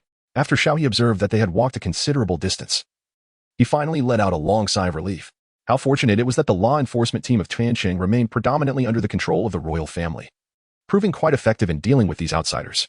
The black whistle in Xiao He's hand was a privilege reserved solely for officials of the 3rd rank and above. Those of lower status lacked the authority to wield it, a measure instituted by the royal family to safeguard the lives of 3rd-ranking officials. Xiao He closed the door behind him and retrieved the invisibility talisman from within the room, revealing Ling Shan's exquisite visage. "Lord Xiao, by employing that black whistle, you risk alienating yourself from the other ministers," she exclaimed. "Why is that?" Xiao He inquired, perplexed. Ling Shan elucidated, "My father possessed one as well. Yet he never resorted to its use. He stated that within the court, there exists an unspoken rule. Any conflicts must be resolved among ourselves. Should one blow the black whistle, it signifies a breach of decorum, leading to a future devoid of cooperation. At that point, one would face ostracism from the entire court, making one's path exceedingly arduous. You have sacrificed a bright future for my sake. I am truly at a loss for how to repay such an act." As she spoke, Ling Shan unexpectedly attempted to kneel, but Xiao He swiftly supported her, saying, "There is no need for repayment. It is of no consequence. But I have caused you trouble." Ling Shan expressed her guilt. "I understand your concerns, but the court is already rife with corruption. What purpose does it serve to wallow in their depravity? Rest assured, I will remain unharmed. Focus on recuperating here and refrain from worrying about anything else. Do you understand?" Ling Shan nodded earnestly, yet suddenly a soft sigh escaped her lips, her cheeks tinged with pink as she gazed upon Xiao He's handsome features. A surge of desire arising within her to share a fateful entanglement with this man. Xiao He, witnessing the scene before him, silently lamented the dire situation. This woman had also fallen victim to the intoxicating effects of the aphrodisiac, albeit to a lesser extent, which was now manifesting. What could he possibly do? "My lord, I have no means to repay you. I can only offer myself to you." Ling Shan, bewildered by her own feelings, yearned for intimacy with Xiao He but struggled to find a suitable justification. 1. To assist Ling Shan in detoxifying without compromising her physical integrity. Embodying the virtues of a gentleman. Reward: 10 years of cultivation experience in the art of breath control. Note: as Ling Shan is currently under your influence, her feelings are not genuine affection but rather gratitude. Should you refrain from taking advantage of her vulnerability, your favor in her eyes may increase, potentially leading to true affection in the future. 2. To exploit the situation to aid in her detoxification. Reward: a substantial amount of the aphrodisiac. Note that you may find pleasure in this act. It will cause Ling Shan considerable distress. Afterward, she will not seek revenge, as you are her savior. Yet she will bear the weight of her suffering in silence and ultimately depart from you. Upon receiving news of her father's demise, she may take her own life. These 2 choices seemingly offer temporary solace for oneself, yet they would lead to the ruin of this woman. Ling Shan was losing control, impulsively embracing Xiao He. Her delicate arms entwined around his neck, tilting her head back, eyes closed, as she sought a kiss from him. "My lord, kiss me, quickly." Ling Shan breathed heavily. Her face flushed. Xiao He took a deep breath, resisting the alluring temptation. What a jest! His sister was still busy washing her clothes. He then produced the 7-dragon pill and forcefully placed it into Ling Shan's mouth, exclaiming, "Awaken." The effect of the pill was swift. Ling Shan's rosy complexion vanished almost instantly, yet her consciousness began to fade, and her body softened, collapsing into Xiao He's embrace. Women, indeed, can be quite troublesome. Just as Xiao He was about to lift her, he heard Zhu Xiaoming's voice at the door. "Let me take care of this. You've been busy for quite a while and must be exhausted." "Sister, when did you arrive here?" Xiao He's expression stiffened, uncertain if she had witnessed the earlier events, as he had been oblivious to her arrival. Chapter 73. Early stage of transformation. Blood of the candle dragon. You're just in time. Allow me to handle this. The hour grows late. You should rest, Zhu Xiaoming said as she took Ling Shan into her arms. Perhaps due to her years of toil, Her slender arms possessed considerable strength, enabling her to carry Lingshan with ease. Once Zhu Xiaoming departed, Xiao He promptly extracted his rewards, 10 years of cultivation experience and breath concealment technique in the severely diluted blood of the candle dragon. This technique was fundamentally a simple method for concealing one's presence, perfected over a decade. With Xiao He's current cultivation level, it would be nearly impossible for anyone below the gathering cauldron stage to detect him. He then absorbed the blood of the candle dragon. Xiao He swiftly assumed a meditative posture. Within him the true spirit 9 transformations surged like a mighty river in full flow. His extreme yang sacred body, inherently akin to the sun, now resembled a drop of water plunged into a more tempestuous torrent, conjuring towering waves within. True spirit 9 transformations. As Xiao He channeled his cultivation technique, a single drop of Zhu Long's blood was absorbed by his heart meridian. Upon closer inspection, although this drop of blood lacked vibrancy and had been diluted of its oppressive force, the indelible will contained within, along with the overwhelming aura from the true spirit, still weighed heavily upon Xiao He. His heartbeat quickened, and the entirety of his extreme yang sacred body functioned like a formidable machine. Extracting the essence of the Zhu Long's blood, Xiao He's entire body began to emit a white vapor, a consequence of excessive perspiration and an elevated body temperature, which directly resulted in the vaporization of moisture. The temperature within the room was also gradually rising, suggesting that Xiao He was enduring an unimaginable transformation. His clenched jaw indicated that this process was indeed excruciating, yet there was no turning back. He could only grit his teeth and persevere. After the passage of 3 hours, Xiao He's temperature finally began to subside. Exhaling deeply, he slowly opened his eyes, clenched his fist, and felt the surging, occasionally tumultuous power within him. Indeed, he had entered the initial stage of transformation into a dragon. The enhancement of his cultivation was modest, perhaps due to the excessive dilution he had experienced. Xiao He was quite pleased with this. The transformation into a dragon realm already signified the cultivation level of 1,000 households within the Divine Guard army. In the context of the Great Qian, this placed him among the skilled practitioners. Unfortunately, my body has merely experienced enhancement without comprehending certain divine abilities of the Zhu Long. It seems that the blood is insufficient. I can only hope for an increase in the future. Xiao He rose and threw a few punches, feeling a sense of fatigue enveloping his spirit. Tomorrow, he must venture to the first-line sky, so it would be wise to retire early for the night. Xiao He retired to rest quite early. Although his cultivation was formidable, slumber remained an inherently soothing activity. Awakening from a deep slumber invariably left one in a more rejuvenated state. The following morning, Lingshan and the second daughter of the Mao family had risen early. Sister Zhu mentioned she had gone out to procure some ingredients, having already prepared breakfast. Mao Zhenjin carried a large pot of savory pickled vegetable and lean meat porridge. Gone out? So early? Xiao He had slept soundly the previous night, yet he sensed a presence beside him. Lingshan quietly sat nearby. And upon Xiao He taking his seat, she stood up with utmost sincerity. Thank you, Sir Xiao. Though I was beyond my control yesterday, my consciousness remained clear. Were it not for your kindness, I fear I would have. Oh, why the formalities? Is this not the duty of a gentleman? It was merely a waste of a single pill, he replied dismissively. Are you referring to the 7-dragon pill, sir? This item is worth its weight in gold. One costs 300,000 Qian coins and is exceedingly rare, nearly impossible to procure. I have no means to repay you. Lingshan felt quite embarrassed, for she possessed nothing of value. In her efforts to gather military funds for her family, even her maidservants had been dismissed. Everything sellable had been sold, leaving her devoid of any valuable possessions. Moreover, the storage pouch at her waist was an item only a financially strained cultivator would carry. Were it not for the royal bestowal of the general's carriage, which could not be sold, she might have even considered parting with it. Xiao He, aware of her predicament, waved his hand dismissively. You can help out here, assist my sister in tending to the vegetables. By the way, do you know how to cook? Indeed. I have been able to since childhood. My mother adored cooking, so I learned alongside her. Lingshan's eyes sparkled with delight, finally discovering her worth. However, the 2 daughters of the Mao family, sensing a threat to their position, felt a pang of insecurity. While they lacked culinary skills, they were adept at other, more sinister endeavors. Shall we cut straight to the point? By the way, what about your father? At this, Lingshan's expression darkened. Zhang Tao does not agree.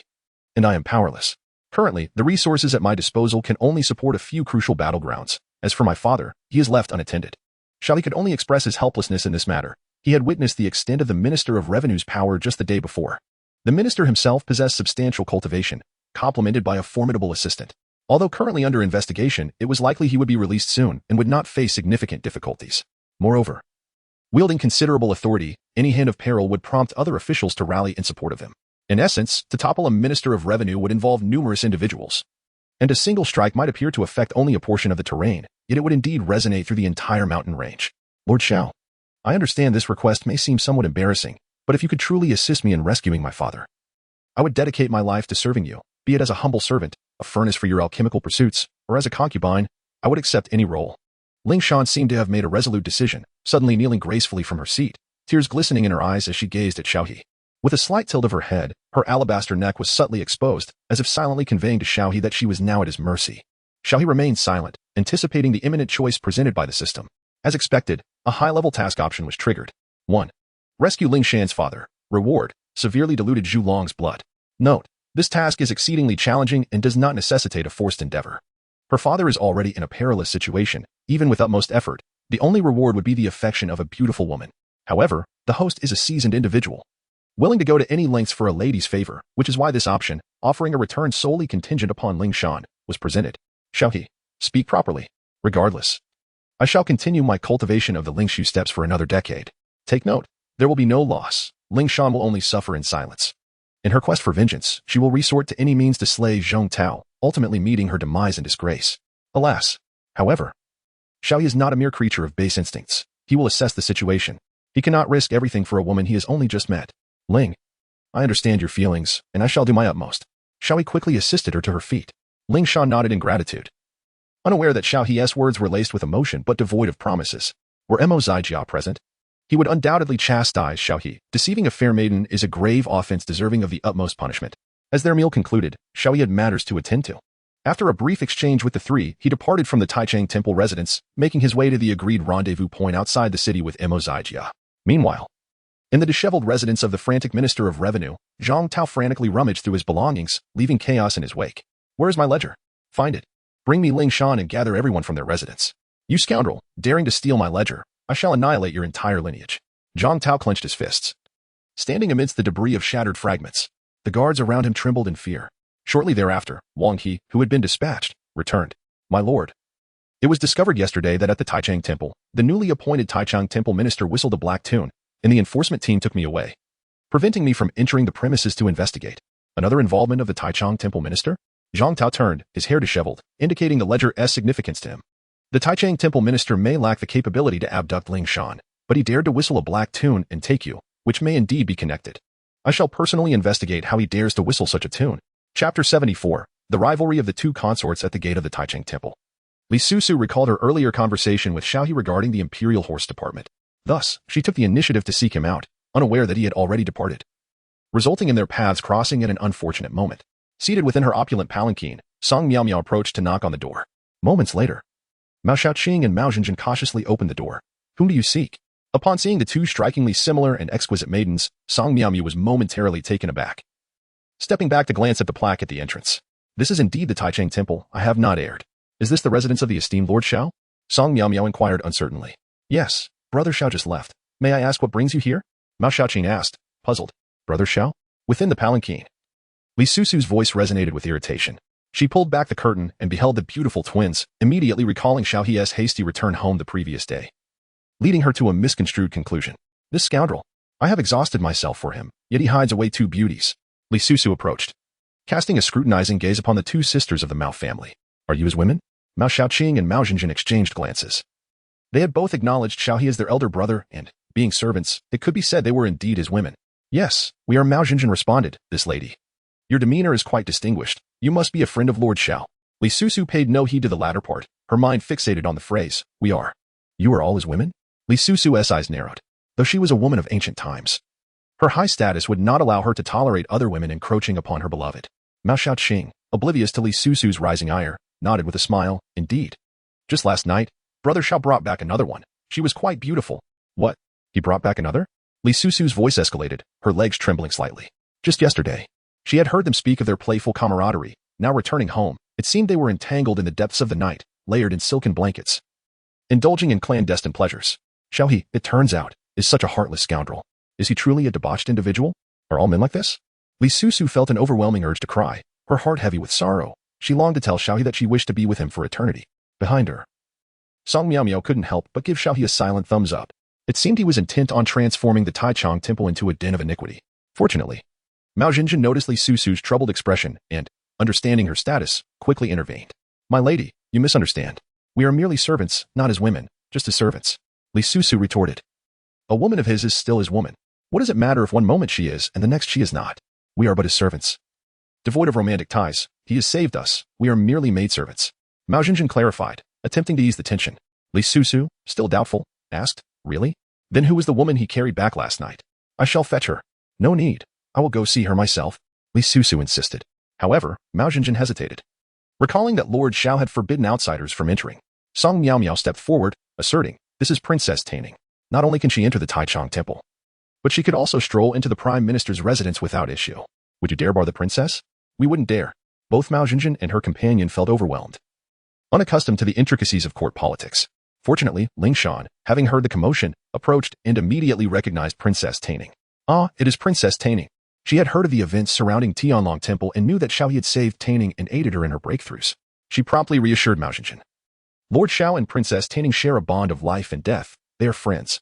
There is no need for concern. Mao Zhenjin, enlightened, stepped aside. I see. Please come in. Li Susu looked at Ling Shan, astonished. I remember you were the daughter of General Ling. Could it be that the woman Xiao He carried back is you? The reassurance she felt earlier evaporated, and suspicion crept back in.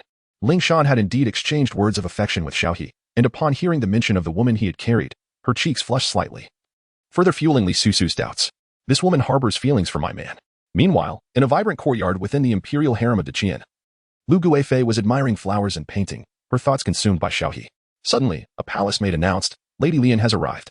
Lu Guifei remained seated, inscribing the phrase clouds evoke garments, flowers evoke beauty onto her canvas.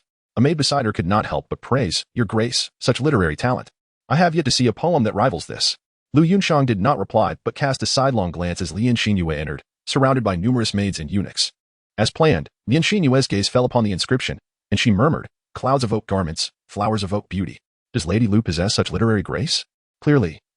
She believed Lu Yunshang incapable of such poetic expression. Lu Yunshang rose and met Lian Xinyue's eyes. I do not possess such talent.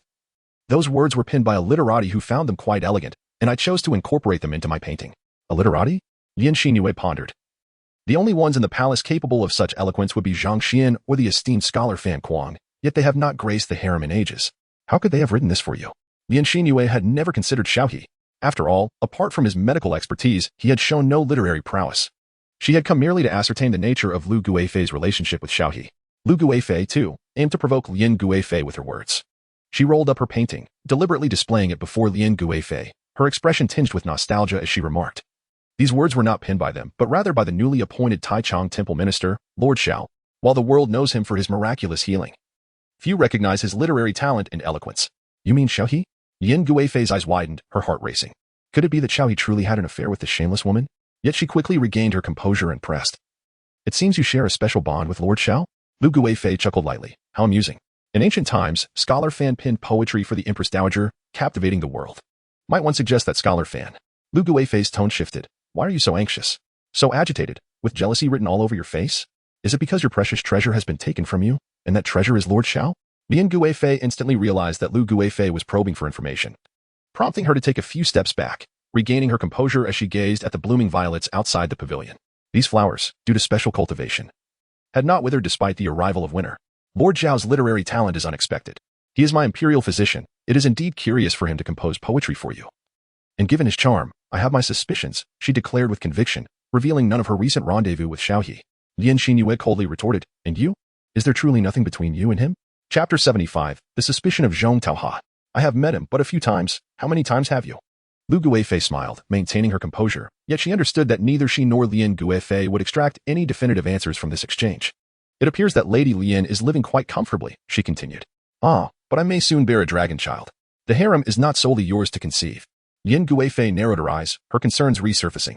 What? Only you can have children. As Lu Guifei approached Lian Guifei, their proximity intensified, the tension palpable, causing the teacups on the table to shatter. Lian Guifei fixated on Lu Guifei's belly, aware that some truths were shared between them, known only to the heavens and the earth, yet certain matters ought not to be touched. She was now nearly certain that Xiao He and Lu Guifei were entangled, and Lu Guifei likely suspected her connection to him as well. Both were testing each other, sharing an unspoken understanding, yet neither dared to voice it. The only solution lay in discreetly eliminating the other, ensuring that before the demise of one, no evidence of treachery could be revealed. Lady Lu, you may continue to paint and admire your so-called clouds evoke garments, flowers evoke beauty. I must attend to my pregnancy. Lian Guifei, feeling irate, achieved her goal and chose not to linger. But I possess what you lack, do I not? Lu Guifei's laughter echoed behind her, taunting Lian Guifei. Yet Lian Guifei ignored her, silently vowing that when Xiao He next arrived, she would demand a poem, no, an entire composition to infuriate Lu Guifei. In the Taichung Temple residence, Princess Taining had just learned the full details of Ling Shan's encounter. Ah, so you have acted rather recklessly. Zhang Tao is ruthless and well-connected. Even the Empress Dowager would find it difficult to move against him. Seeking his assistance is tantamount to courting death. Princess Taining reprimanded in a tone befitting an elder. Despite her youth compared to Ling Shan, her insights far surpassed those of the latter. Ling Shan humbly accepted the criticism. Yet the presence of the princess ignited a desperate hope within her. How could she possibly save her father without seeking assistance? Without hesitation, she knelt and struck her forehead 3 times against the ground, lifting her head to reveal a bloody brow. Your Highness, could you please save my father? He has devoted a century of unwavering service to the great Qian. I know his character. He would never retreat, even to the last soldier, even if it meant starving. Please, for the sake of my father's century-long dedication to safeguarding the realm, I implore you to save him. Song Miao Miao observed the kneeling Ling Shan, her eyes slightly trembling. Yet she said nothing. Princess Taining, however, did not assist Ling Shan in rising. In terms of status, Ling Shan was a subject, while Taining was a sovereign, creating an inherent inequality between them. You must have appealed to Xiao He as well. Princess Taining sat upright, her expression stern and meticulous, exuding an aura befitting royalty. An invisible pressure enveloping those present, creating an atmosphere of solemnity. This was the demeanor expected of a princess of the great Qian. Had Xiao He been here, the disparity would have been palpable. I have indeed sought his help. Ling Shan replied candidly. He is merely a minister of the Grand Chancellor and cannot offer much assistance. What your father requires now are supplies, healing potions, food, and even weapons and armor, all of which cost money. Currently, half of the wealth is in the hands of the treacherous Chao and those noble families. I am powerless to act. Ling Shan's body slackened at these words. Collapsing onto the ground, realizing that if even the princess was helpless, her father was surely doomed. Each night, she dreamed of corpses being brought to the city gates. One of them covered in a shroud, a scene she could not bear to witness. I understand now. Ling Shan sighed. Then, with sincerity, she continued, Your Highness, could you escort me away from Tian City? The Deputy Minister of Revenue will undoubtedly pursue me. If I leave recklessly, I fear I will meet a swift demise. Before seeking his help, I arranged for the rest of my family to escape. My Ling family is now beyond return. You are quite clever. Li Susu stood and assisted her to her feet. The Ling family has served the great Qian with utmost dedication. I cannot allow them to perish due to the greed of certain unscrupulous officials and die in such a wretched manner. Your Highness, are you suggesting? Hope ignited in Ling Shan's eyes. Li Susu gazed skyward, confident that Xiao He was likely heading toward the front line. If he could act swiftly to intercept the cargo from the Imperial Horse Department and gather evidence to swiftly hold them accountable, perhaps they could extract some resources to assist the Ling family. Wait for Lord Xiao to return. If possible, there may be a glimmer of hope. If not, I shall escort you out of the city and help you fulfill your final wish. Upon hearing this, tears of gratitude welled in Ling Shan's eyes. Your Highness, on behalf of the Ling family, I thank you. She immediately knelt once more, bowing her head in reverence. Do not thank me. Save your gratitude for Xiao He. This matter relies on him. Lord Xiao? Ling Shan recalled the handsome, swift man known for his bravery and wisdom. It appeared that the princess and Xiao He shared a collaborative relationship. Just then, a loud announcement echoed from the entrance. Deputy Minister of Revenue, Lord Zhong has arrived. Is it him? Li Susu turned to Ling Shan, suspecting he had come to find her. Stay hidden. I will handle him. Yes. Ling Shan quickly retreated deeper into the courtyard. At the entrance of the Grand Chancellor's office, Zhang Tao was accompanied by over 10 guards from his estate. Just as he was about to call out, the door swung open. A beautiful lady emerged, causing his words to falter. Your Highness, what brings you here? Li Susu did not respond, but instead regarded him with a piercing gaze from her elevated position. Zhang Tao immediately realized the gravity of the situation and promptly knelt in respect. I am Zhang Tao, here to pay my respects to your Highness. His guards followed suit, bowing their heads to the ground in silence. Li Susu refrained from instructing him to rise and instead spoke coolly, Lord Zhong, what brings you to the Grand Chancellor's office? Zhang Tao replied softly, with the winter solstice approaching, I have come to discuss plans with Lord Xiao regarding our ancestral rights. Is that all? Nothing else?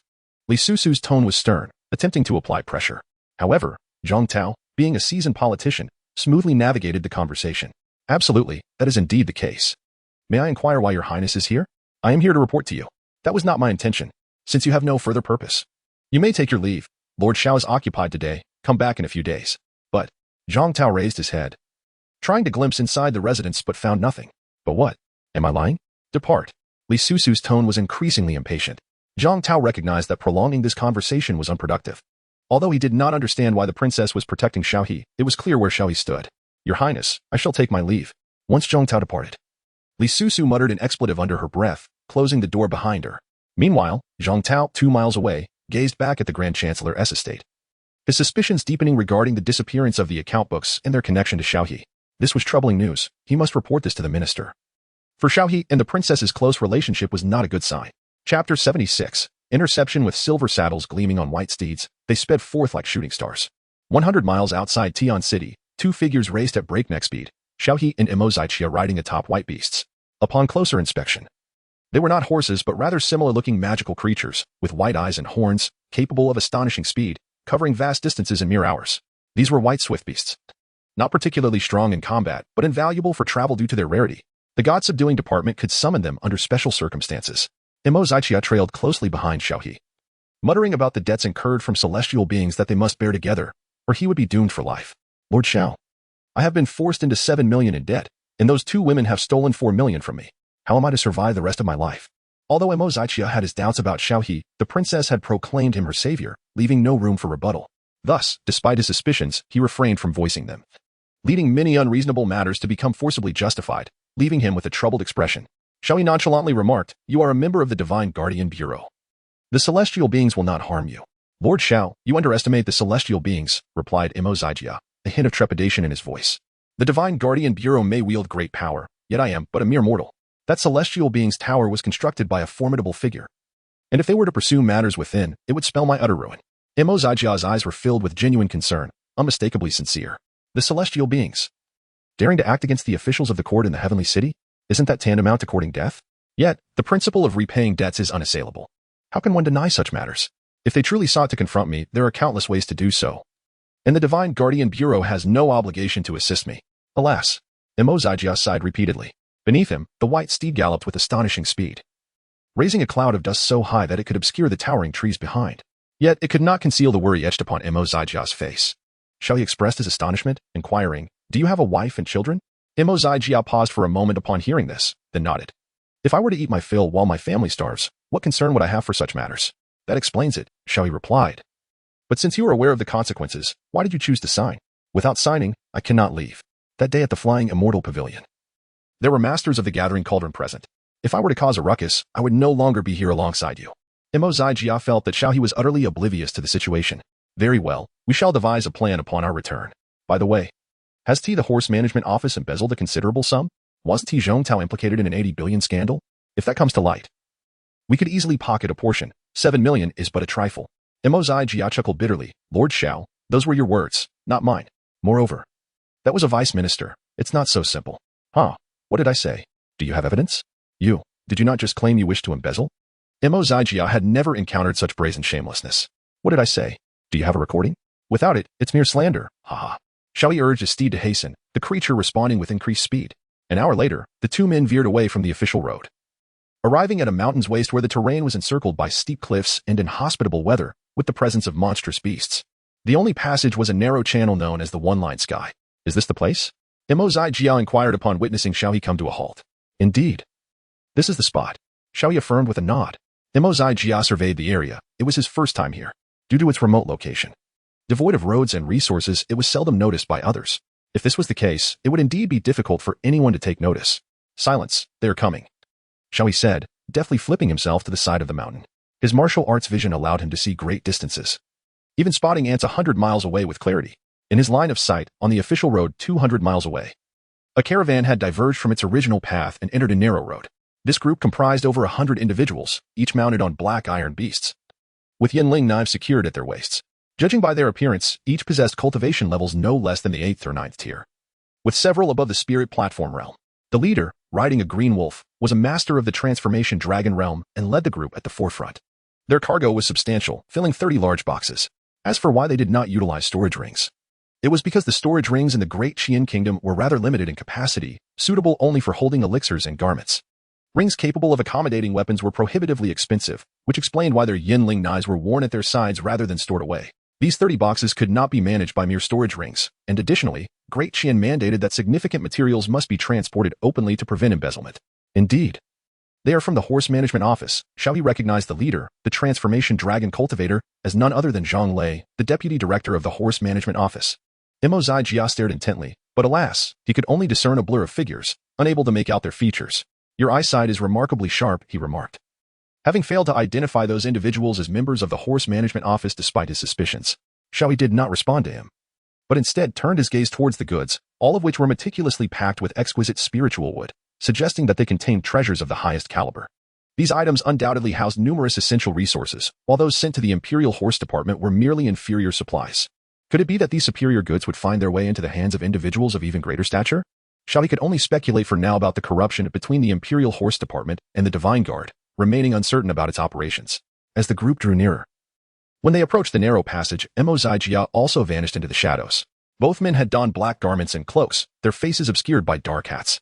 Once the troop entered the narrow passage, Xiao He and Jia exchanged nods and, moving in tandem, flanked the entrance on either side. With an air of stealth and decisiveness, Jia descended with a long blade in hand, its gleam illuminating the space like a flash of white light, enveloping the unsuspecting group in an instant. "Beware, bandits are upon us," cried the leading deputy director, his voice laced with fury. He admonished Jia. "Are you seeking death?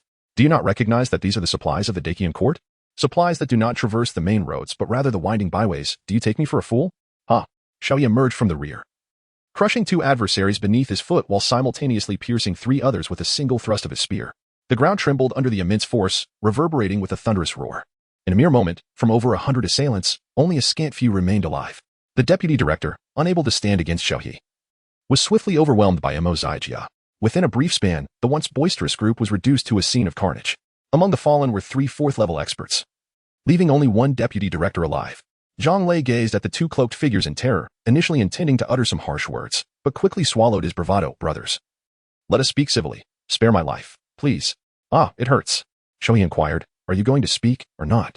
Zhang Lei wore a perplexed expression. "Elder brother, what am I supposed to say?" Chapter 77, Intricacies. Jia also appeared bewildered. "Indeed, what are you asking?" Xiao He chuckled awkwardly. "Of course, what exactly are these items? And to whom are they being delivered?" Zhang Sei repeatedly waved his hands. "I have no idea. I am merely a courier." "A courier?" Xiao He could not be bothered with further conversation. Approaching the cargo, he noticed that the spirit wood boxes were affixed with protective talismans. With a swift thrust of his spear, he punctured one, and in an instant, a radiant light flashed as the box sprang open, revealing a multitude of supplies within. Beside him, Jia craned his neck to take a look and exclaimed in astonishment, "Incredible! They are all 7-colored spirit flowers, along with the precious yuan powder that can instantly restore 30% of one's energy. This is indeed vital military material, and it is being smuggled from here." Xiao He arrived at another chest, pried open the talisman paper, and discovered it was filled with pristine armor and weaponry. These armors and weapons were all of 7th tier or higher, with some even being classified as spiritual weapons. No wonder the national treasury was depleted. Xiao He closed the box and approached Zhang Lei, inquiring, "You from the Imperial Horse Department, do you not transport provisions for the Black Iron Beasts? Why are you carrying these?"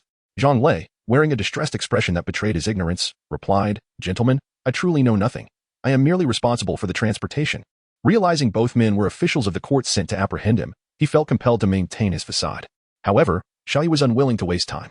Just then, a system task appeared with options. 1.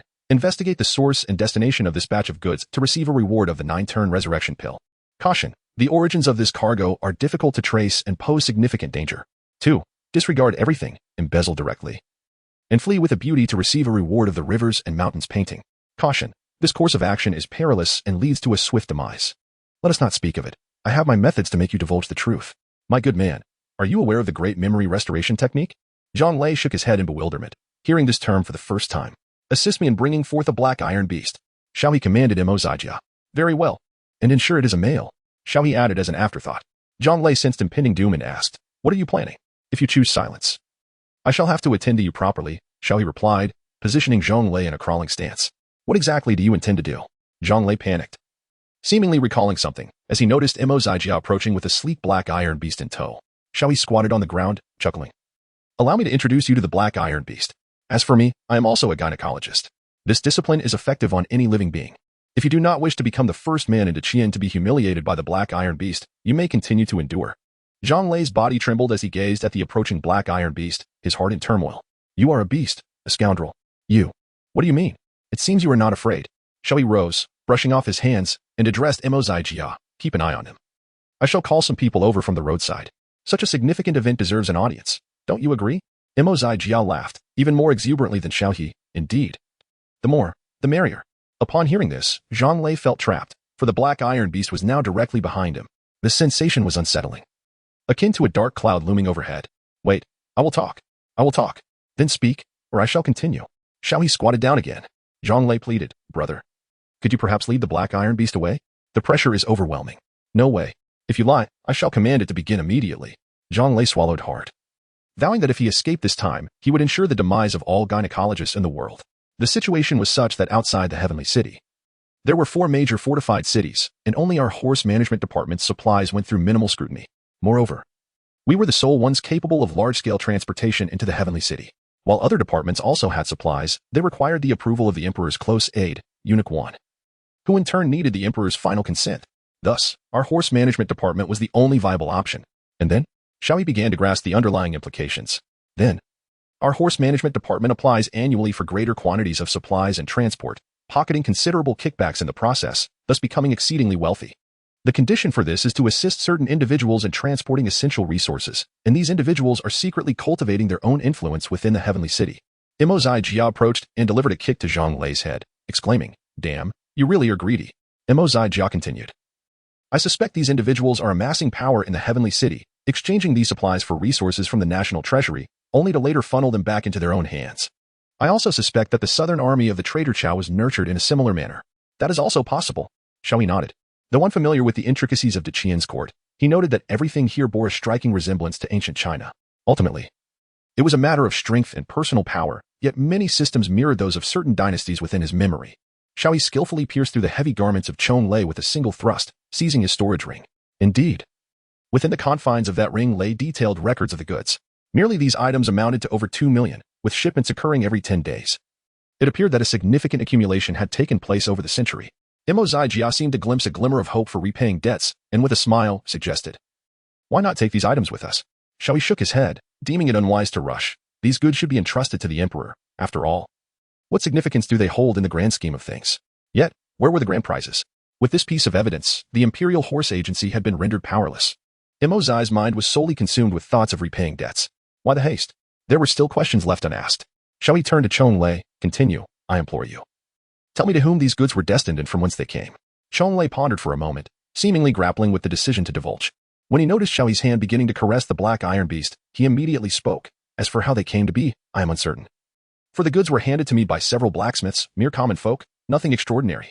He paused, then added, "As for the recipient, I am tasked with delivering them to Lu Ming." Lu Ming? Xiao He was taken aback, having encountered this individual merely days prior. After he apprehended the junior official Su Liang that evening, Lu Ming had sought him out shortly thereafter. This captain of the Divine Guard unexpectedly found himself entangled in this case. Xiao He remarked, "This individual can be brought back for interrogation by the town goddess office. Furthermore, is there sufficient reason to apprehend Lu Ming? He is a captain in the Divine Guard, making his capture in Tianqing rather challenging." Imo Zai Jia pondered, stroking his chin. It is indeed possible, as Zhang Lei has already implicated his accomplices, yet the dilemma lies in Lu Ming's position within the Divine Guard. Without direct evidence, it would prove quite difficult to detain him. We shall devise a plan upon our return. As for these goods, Xiao He recalled Ling Shan, realizing that the fire could sustain his father for a while, albeit merely quenching his thirst. "I shall take responsibility for transporting these back. How about it, Lord Xiao?" Imo Zai Jia proposed earnestly. However, Xiao He harbored reservations regarding his reliability and resolved to have the princess arrange for personnel to convey it back to the palace. Zhang Lei, kneeling, felt utterly despondent. Upon overhearing their conversation, he realized his fate was sealed. "Are you from the town goddess office?" he queried, sensing a bleak future ahead. Could the town goddess office truly be unaware of their actions? Surely, there must be a mole among them. Chapter 78. Remember to return and rest. Imo Zai Jia cast a glance at Xiao He, who nodded in affirmation. Imo Zai Jia promptly removed his black cloak, revealing the golden threaded black attire of the town goddess office. "You truly are from the town goddess office?" Zhang Lei exclaimed, and in a moment of desperation, he began to resist, producing a black pill in his hand, ready to crush it. In an instant, a blade sliced through the air, severing his arm. It was Xiao He, who then picked up the severed hand, examining the black pill. It was a poison explosion pill, had he managed to crush it. The repercussions would have been troublesome. The poison explosion pill is a prohibited substance containing a myriad of toxic vapors. Although Xiao He was not particularly fearful, it was prudent to exercise caution. Zhang Lei lay on the ground, clutching his severed arm and howling in agony. "Do not waste time. Hasten the transport." Imo Zai Jia seized Zhang Lei and dashed away, while Xiao He awaited the arrival of Song Miao Miao and her entourage. During the wait, no one passed by. Occasionally, some demonic beasts appeared, yet they were swiftly dispatched by Xiao He. After a considerable period, Song Miao Miao arrived with a contingent of 20. All donning masks and clad in white armor, armed with sabers and bows. The quality of this team was remarkable, with all members possessing spiritual prowess at the spirit platform level and 5 of them at the 4 extremities. "What is this?" Xiao He inquired in astonishment. Song Miao Miao, mounted on a black iron beast, gestured towards her retinue. "These are the princess's personal guards, rarely deployed, but for your sake, an exception has been made. Thank you. Princess, I am profoundly grateful. Xiao He expressed his sincere appreciation. After inspecting the supplies, Song Miaomiu wrapped on a wooden crate and turned to Xiao He, saying, transporting these goods to Tianqing will be quite challenging, given their significant profile. While one can discreetly capture an individual, managing this cargo poses a considerable difficulty. Xiao He recalled Ling Shan's father, who was in urgent need of military supplies, uncertain if assistance could be rendered. Coincidentally, Song Miaomiao spoke up, the princess was just at your residence. With a beaming smile directed at Xiao He, her gaze seemed to penetrate his innermost thoughts. Ah, she visited my home? Xiao He pondered, considering the presence of twins in the two beautiful women, wondering if trouble might ensue. Indeed. I did encounter the three lovely ladies at your home, but you truly intended to rescue them without any ulterior motives? Song Miaomiu dismounted and approached Xiao He. Xiao He shook his head, expressing his helplessness. What else can I do? It is merely about saving a life. Speak, how should we proceed with these supplies? The princess encountered Ling Shan, whose father was a loyal minister of the Great Qian. The princess, not wishing for him to perish in battle due to insufficient logistics, suggested that this batch of goods be sent directly to the battlefield. Song Miaomiao spoke earnestly, her gaze devoid of hesitation, and even as she regarded the supplies, there was little trace of greed in her demeanor. Xiao He gazed at the righteous Song Miaomiao and mused that if he were to suggest a partnership in dividing the spoils, she might very well draw her sword against him. Nevertheless, Xiao He had his own mission of ensuring General Ling's safe return to the city. Yet, how could he transport these goods? Song Miaomiao gestured towards the 20 individuals behind her, stating that they would discreetly deliver the cargo to Qinglong City, where the esteemed general of Qinglong would arrange for the supplies to be sent to the front lines. The general of Qinglong? Is he trustworthy? Xiao He inquired. Despite knowing that Song Miaomiao would not deceive him, the esteemed general oversees the entire military arsenal of Qinglong City, and he is also the uncle of Princess Taining. What is there to worry about? Xiao He suddenly realized it was a member of his own household. No wonder. Song Miaomiao urged, hurry back. The princess is waiting for you with great urgency. She has important matters to discuss. Urgent? Xiao He exclaimed in astonishment, pondering how this young lady never seemed to tire. Given that he possessed the extreme yang sacred body, he thought that it should at least grant the princess a respite from her thoughts for 10 days or half a month. Once their plans were finalized, the individuals accompanying Song Miaomiao transported the supplies via a concealed route to Qinglong City, while Xiao He and Song Miaomiao hastened back to Tian City. Along the way, they encountered Imozijia, who, upon returning, immediately inquired about the whereabouts of the goods. Upon learning that the supplies had been dispatched to the front lines, he felt as though the sky had fallen. What? You sent them just like that? That amounts to over 2 million. He pounded his chest in frustration, his face flushed. Having intended to return and negotiate the division of spoils with Xiao He. Enough, you should first interrogate Chonglai. Additionally, for the time being, devise a plan to capture the director of the Imperial Horse Department and that esteemed captain of the Divine Guard, Lu Ming, Xiao He stated with utmost seriousness. Song Miaomiao silently nodded in approval. At the very least, this man had not been swayed by greed, nor had it clouded his judgment regarding significant affairs. As they made their way back, the trio parted ways upon entering the city. At this moment, dusk had descended, and the moon hung high in the sky, illuminating the night. Tian City remained aglow, its lights vibrant against the dark backdrop of the distant mountain range, creating a striking contrast. Xiao He, accompanied by Song Miaomiao, returned to the Ministry of Rites. Xiao He returned just in time, as Zhu Xiaoming was preparing the final dish.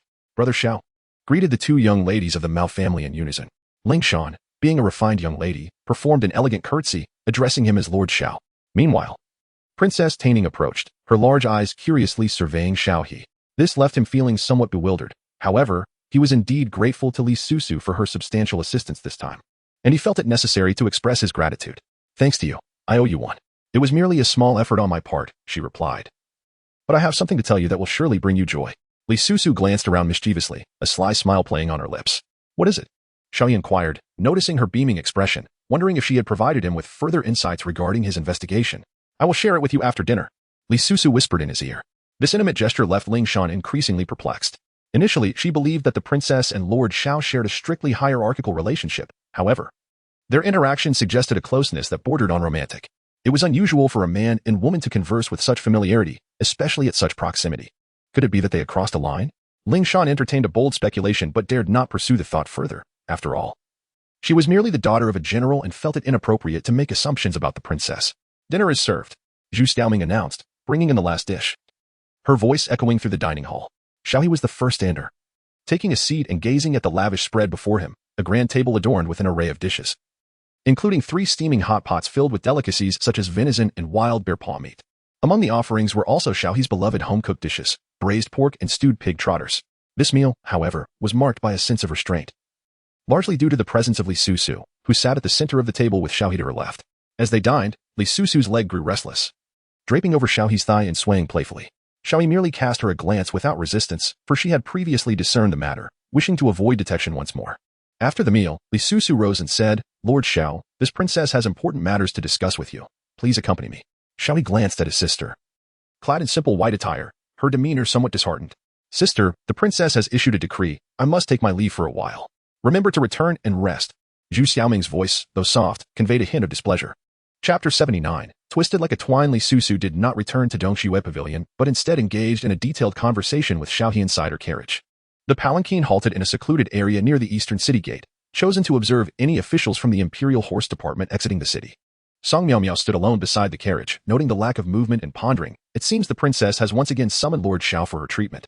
Could it be yet another method to enhance her cultivation? Suddenly, she recalled that Xiao He's injury should have healed. After all, when she saw him during the day, he appeared vigorous, having suffered no wounds after confronting those individuals. Should I take a look? Curiosity piqued, Song Miaomiao approached the palanquin, leaning in to discern any sounds from within. However, the carriage was well insulated, and despite her efforts, she could glean nothing. Eventually, she found herself at the front of the carriage, feeling an urge to part the curtains. Yet, Li Susu had stipulated that no one was to intrude without her permission, and she had just activated the carriage's protective array, making it impossible to open the curtains without force. What are they scheming so furtively? Abandoning her eavesdropping, Song Miaomiao resolved that next time, when the princess was alone with Xiao He, she would take proactive measures to uncover their dealings, specifically to ascertain how Xiao He was aiding the princess in enhancing her cultivation. Inside the carriage, Xiao He embraced Li Susu, whose face radiated happiness and whose complexion was flushed. As she perched upon him, he could not help but recite a poem. "Stop the carriage, savor the love of the maple forest at dusk. The frost-kissed leaves are redder than the flowers of February." A splendid verse indeed, yet there lingered a hint of discord in its delivery. After a moment of contemplation, Li Susu suddenly discerned the discrepancies within the lines. "You scoundrel, how very wicked you are. Is it not so? Rise at once." "No." Li Susu, reluctant to move, smiled with delight. "Do you not wish to know what I have to say? What could be so clandestine?" Xiao He teased as he pinched her nose playfully. Li Susu squirmed, grinning mischievously. "I must tell you, I believe I am with child. Are you not overjoyed? Is it not a surprise? Your child? With child?" Xiao He immediately straightened up, instinctively drawing Li Susu closer.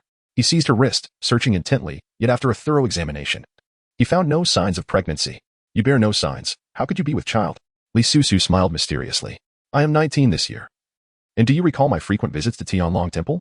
I sought a fortune there, which foretold that on the last day of October this year, I would have the chance to conceive. And lo, today is that day." Xiao He had previously been skeptical of such matters, yet in this realm of celestial martial arts, he found it impossible to dismiss them. "How accurate is the divination? What is your confidence in conceiving?" 90%, I would say. "In 15 days. We shall reveal the outcome. Are you afraid?" Li Susu spoke softly. She was acutely aware that their actions were misguided. In this era, their union was utterly unattainable. Even Princess Tianing could not govern her own marriage, let alone the notion of clandestinely bearing a child. Xiao He gazed at Li Susu, his eyes clear and filled with affection, her visage reflected in his pupils, as though he could see himself within her heart. "Fear not, should you truly conceive. I shall exhaust every means. Naturally, I would devise every strategy to remove all obstacles, accelerating my own prowess. By that time, even if resistance proves futile, evasion should pose no challenge. I knew you would not be afraid. I long to be with you for eternity, even if this world holds only the two of us." Li Susu nestled against Xiao He's chest, her face aglow with bliss. In that moment, she was entirely enveloped in the beauty of their love, willing to sacrifice everything for him. Xiao He gently caressed Li Susu's back, the delicate sensation prompting him to experiment with a new massage technique he had recently learned. "Let me give you a try," he exclaimed. "But I don't want to get up. I just want to lie in your embrace," Li Susu mumbled. "All right. Then let us proceed." Xiao He eagerly began to employ his enchanting 36 techniques. However, with just a slight touch, the two soon found themselves entwined like twisted strands of dough. Suddenly, a loud crash echoed.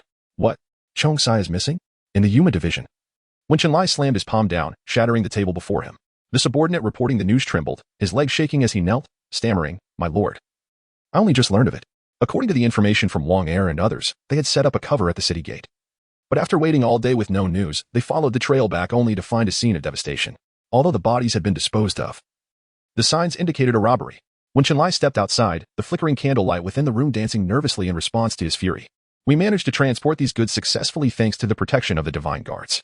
Other than the south gate, the remaining two gates are under the control of the West King, allowing us to bring these special goods in." Suddenly, a thought struck Wen Chen Lai. "Did you not continue the pursuit? With so many goods, they cannot have moved far." The servant quickly replied, "We pursued, but saw no traces. Perhaps we arrived too late. Or the culprits were well acquainted with the terrain surrounding Dacian City and took a route unknown to us. Then they must have been intercepted by the palace. When Qinlai's heart raced at the thought, the name Jinshan Division flashing in his mind. He cursed under his breath, preparing to seek assistance. Just then, a towering figure in a black cloak appeared at the door, his face obscured. The man stood a staggering 8 feet tall, exuding an overwhelming presence. Upon seeing him, Wen Qinlai immediately knelt. "Lord Yu." The newcomer ignored him, stepping onto the table, crossing over, and settling into the chair behind it. Reclining with his feet on the table. Accompanying him were 2 armored men, one of whom was Ming. "You've lost the goods, and you sit here in a daze?" Xiao He remarked. Wen Qinlai, filled with anxiety, replied, "No, my lord, I was just about to search for them." "Search? With what means?" "That batch of goods has already reached Qinlong City, dispatched by the guards there to the front lines." "How will you search?" "What? To Qinlong City?" At this revelation, Wen Qinlai felt as if the sky had fallen. He understood all too well the implications behind this. The possibility of the royal family being involved in the heist loomed large. "My lord, what should we do?" He trembled, kneeling in fear. At a loss for what to do. What to do? What to do? Xiao He glanced at Ming, who understood the unspoken meaning. Ming stepped forward, producing a black pill and offering it to Wen Qinlai. "The deputy director of the Yuma division has likely been captured. Today, someone witnessed the Jinshan division abducting someone around noon. That person was wrapped up, making it impossible to discern their identity." Xiao He then rose, gathering all the books, documents, and ledgers from the table, instructing Ming, "Be thorough. Do not leave a trace." "Understood, Commander." "W8, my lord. Give me a chance. I swear I won't say a word. We dined together a month ago, at the restaurant Tianwai Feixian, remember?" Wen Qinlai pleaded, already aware of his impending fate. "Forget? Of course not, Minister Wen. Come with me. I assure you no harm will come to your family. The Wen family will continue to live in peace." Ming forcefully shoved the pill into Wen Qinlai's mouth. After a brief struggle, Wen Qinlai's body convulsed, and he soon lost his strength. Ming supported him as they exited the Yuma division, boarding a simple cart to leave the city through the east gate under the cover of night.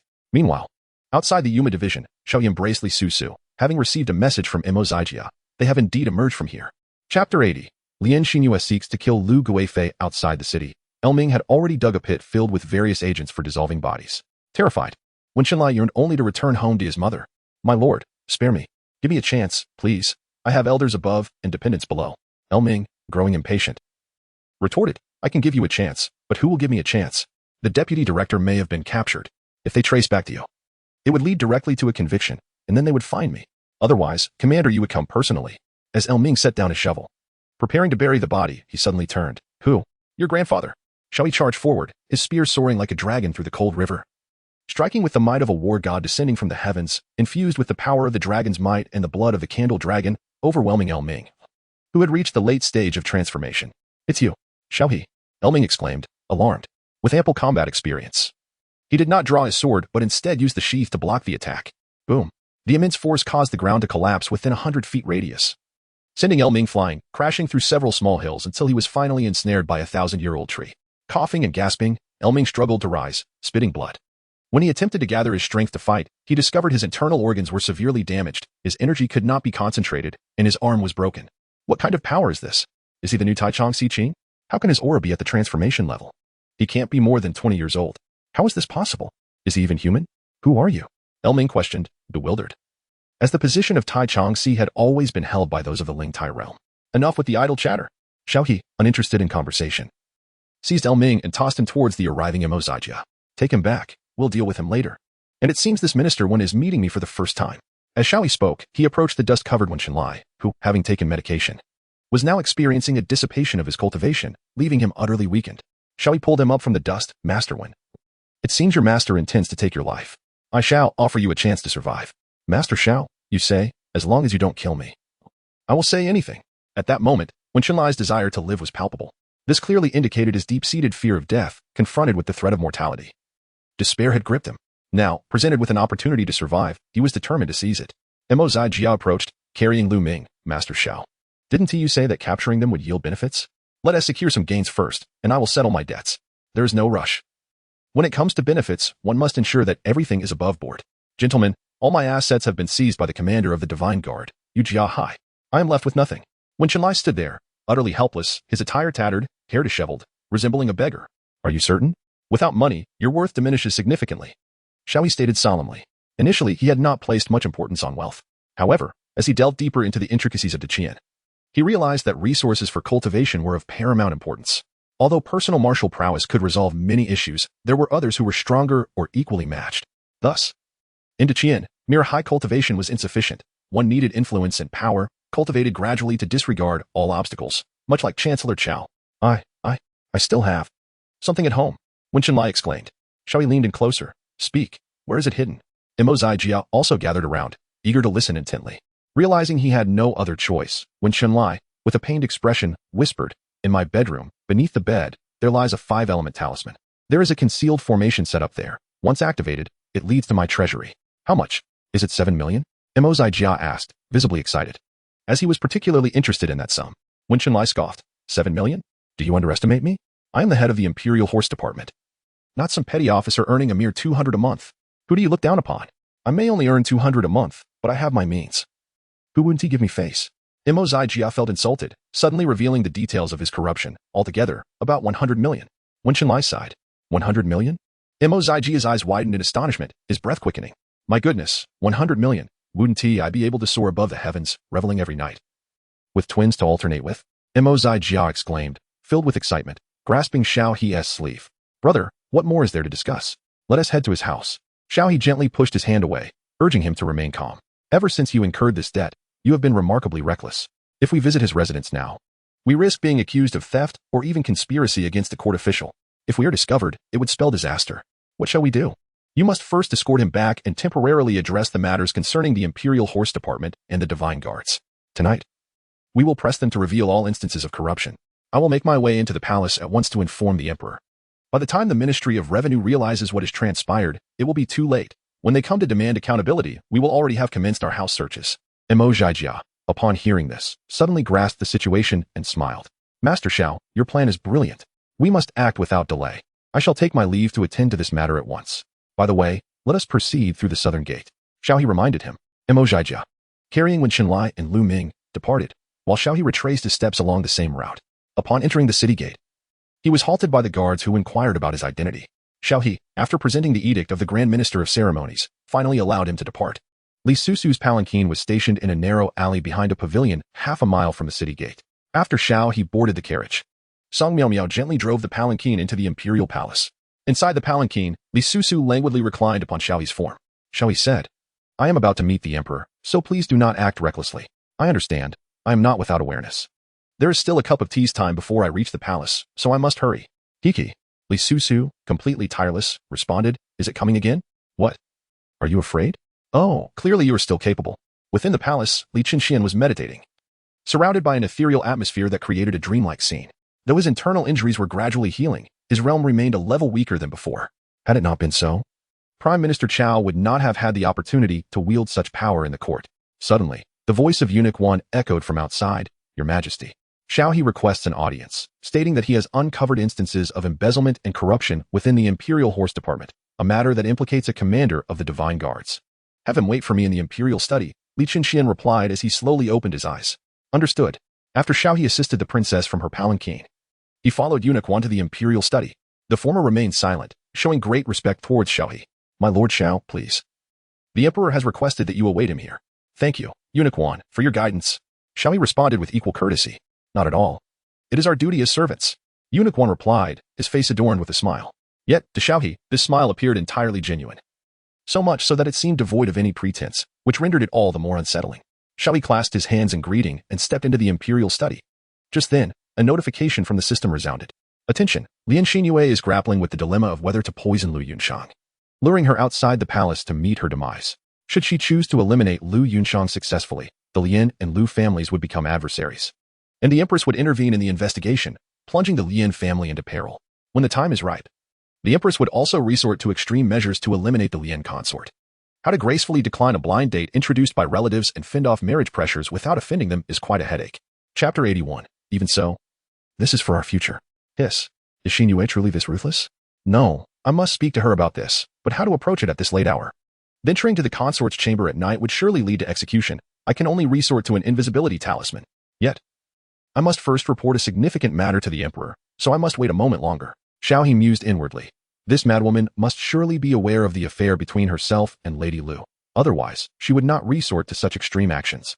Alas, Xiao He finally sensed the emperor's distress. The ferocity with which these women resorted to treachery against one another for the affection of a single man was truly ruthless.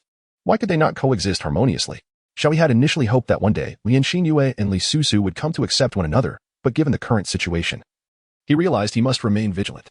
Just then, the door creaked open, and Li Qianxian entered, clad in a flowing white robe, his hair cascading freely as if he had just emerged from a refreshing bath. Xiao Aiqing, what troubles you? Xiao He respectfully reported, Your Majesty, I have intercepted a merchant convoy that the Imperial Horse Ministry misappropriated public funds to procure private goods. We have now apprehended Wen Qinlai of the Imperial Horse Ministry, along with Deputy Director Chonglai. Li Qianxian nodded slightly, narrowing his eyes as he seated himself at the writing desk. Xiao He continued, Wen Qinlai and Chonglai have both confessed, colluding with the commander of the Divine Guard, Xiao He, embezzling a staggering sum, totaling over 3 billion. 3 billion? Li Qianxian was momentarily taken aback. A mere commander could embezzle such an amount? Your Majesty, it has been over a century since then. The figures I reported are merely the minimum. Accounting for both known and unknown instances, the total may well exceed 6 billion, Xiao He embellished. Indeed. A mere horse commandant and a deputy commander could siphon off such wealth. Truly, my Qian has been drained dry by this horde of vampires. Even I have begun to cultivate with essence stones, resorting to the occasional use of crystal essence. Crystal essence, the quintessence of essence stones, is exceedingly valuable, with 1,000 essence stones equating to a single crystal essence, or the equivalent of one crystal essence being worth 100,000 Qian coins. Li Qianxian consumed no fewer than 10 crystal essences daily. Your Majesty sacrifices your own cultivation for the sake of the nation. Your concern for the people is truly commendable. Xiao He continued to flatter. Li Qianxian declared, Now that the evidence is irrefutable, I command you and Mozai to apprehend you, Xiao He. Be swift in your actions. Delays may lead to unforeseen complications. Xiao He glanced around, saying, Your Majesty, do you not possess anything to bestow upon me? To embark on this endeavor unarmed fills me with trepidation, for I fear that you Xiao He may prove obstinate. Li Qianxian hesitated for a moment, then raised his hand. Summoning a golden parchment from a distant bookshelf, he inscribed a grand line of text upon it and sealed it with a jade seal, engraved with the characters mandated by heaven, long life and prosperity. Should you Xiao He refuse to comply, or should the Western King obstruct you, you may invoke this imperial edict. Yes, Your Majesty. Xiao He accepted the decree, yet inwardly he cursed, for it was evident that the emperor was reluctant to reveal his direct involvement to the Divine Guard. Xiao He possesses the ability to comprehend the thoughts of others. In this tumultuous period of imperial instability, a faction within the Divine Guard has clandestinely betrayed the throne. Yet, in the interest of maintaining governmental order, one must turn a blind eye to certain transgressions. Should one provoke these dissenters, chaos would undoubtedly ensue within the ranks of the Divine Guard, providing Qiao, the usurper, with an opportunity to undermine the authority of the Divine Command. It is evident that Li Qianxian intends to quietly reclaim full control over the Divine Guard. Eliminating a deputy commander is merely the initial step in his grand design. Minister Xiao, should you succeed in this endeavor, the affairs of the Imperial Horse Department shall be entrusted to your stewardship. Xiao He was overjoyed upon hearing this. Thank you. Your Majesty, is this not equivalent to confiscating his estate? The abundance of wealth contained within is undoubtedly immense. After leaving the imperial study, Xiao He wandered through the palace, affixing a concealment talisman upon himself, and stealthily entered the Qingyuan Palace. Meanwhile, the ever-watchful eunuch once suddenly felt a jolt of surprise. How could Xiao He possess such remarkable skills in stealth? Within the Qingyuan Palace, Lian Xinyue sat by the bedside, holding a painting that faintly depicted Xiao He. Did Xiao He, Val Xiao He, how dare you compose poetry for that wretched Lu Guifei? I believed you cherished only me. Yet who would have thought? Upon witnessing this scene, Xiao He began to comprehend the source of Lian Xinyue's ire. To avoid startling her, he gently communicated, Xinyue, what did you not anticipate?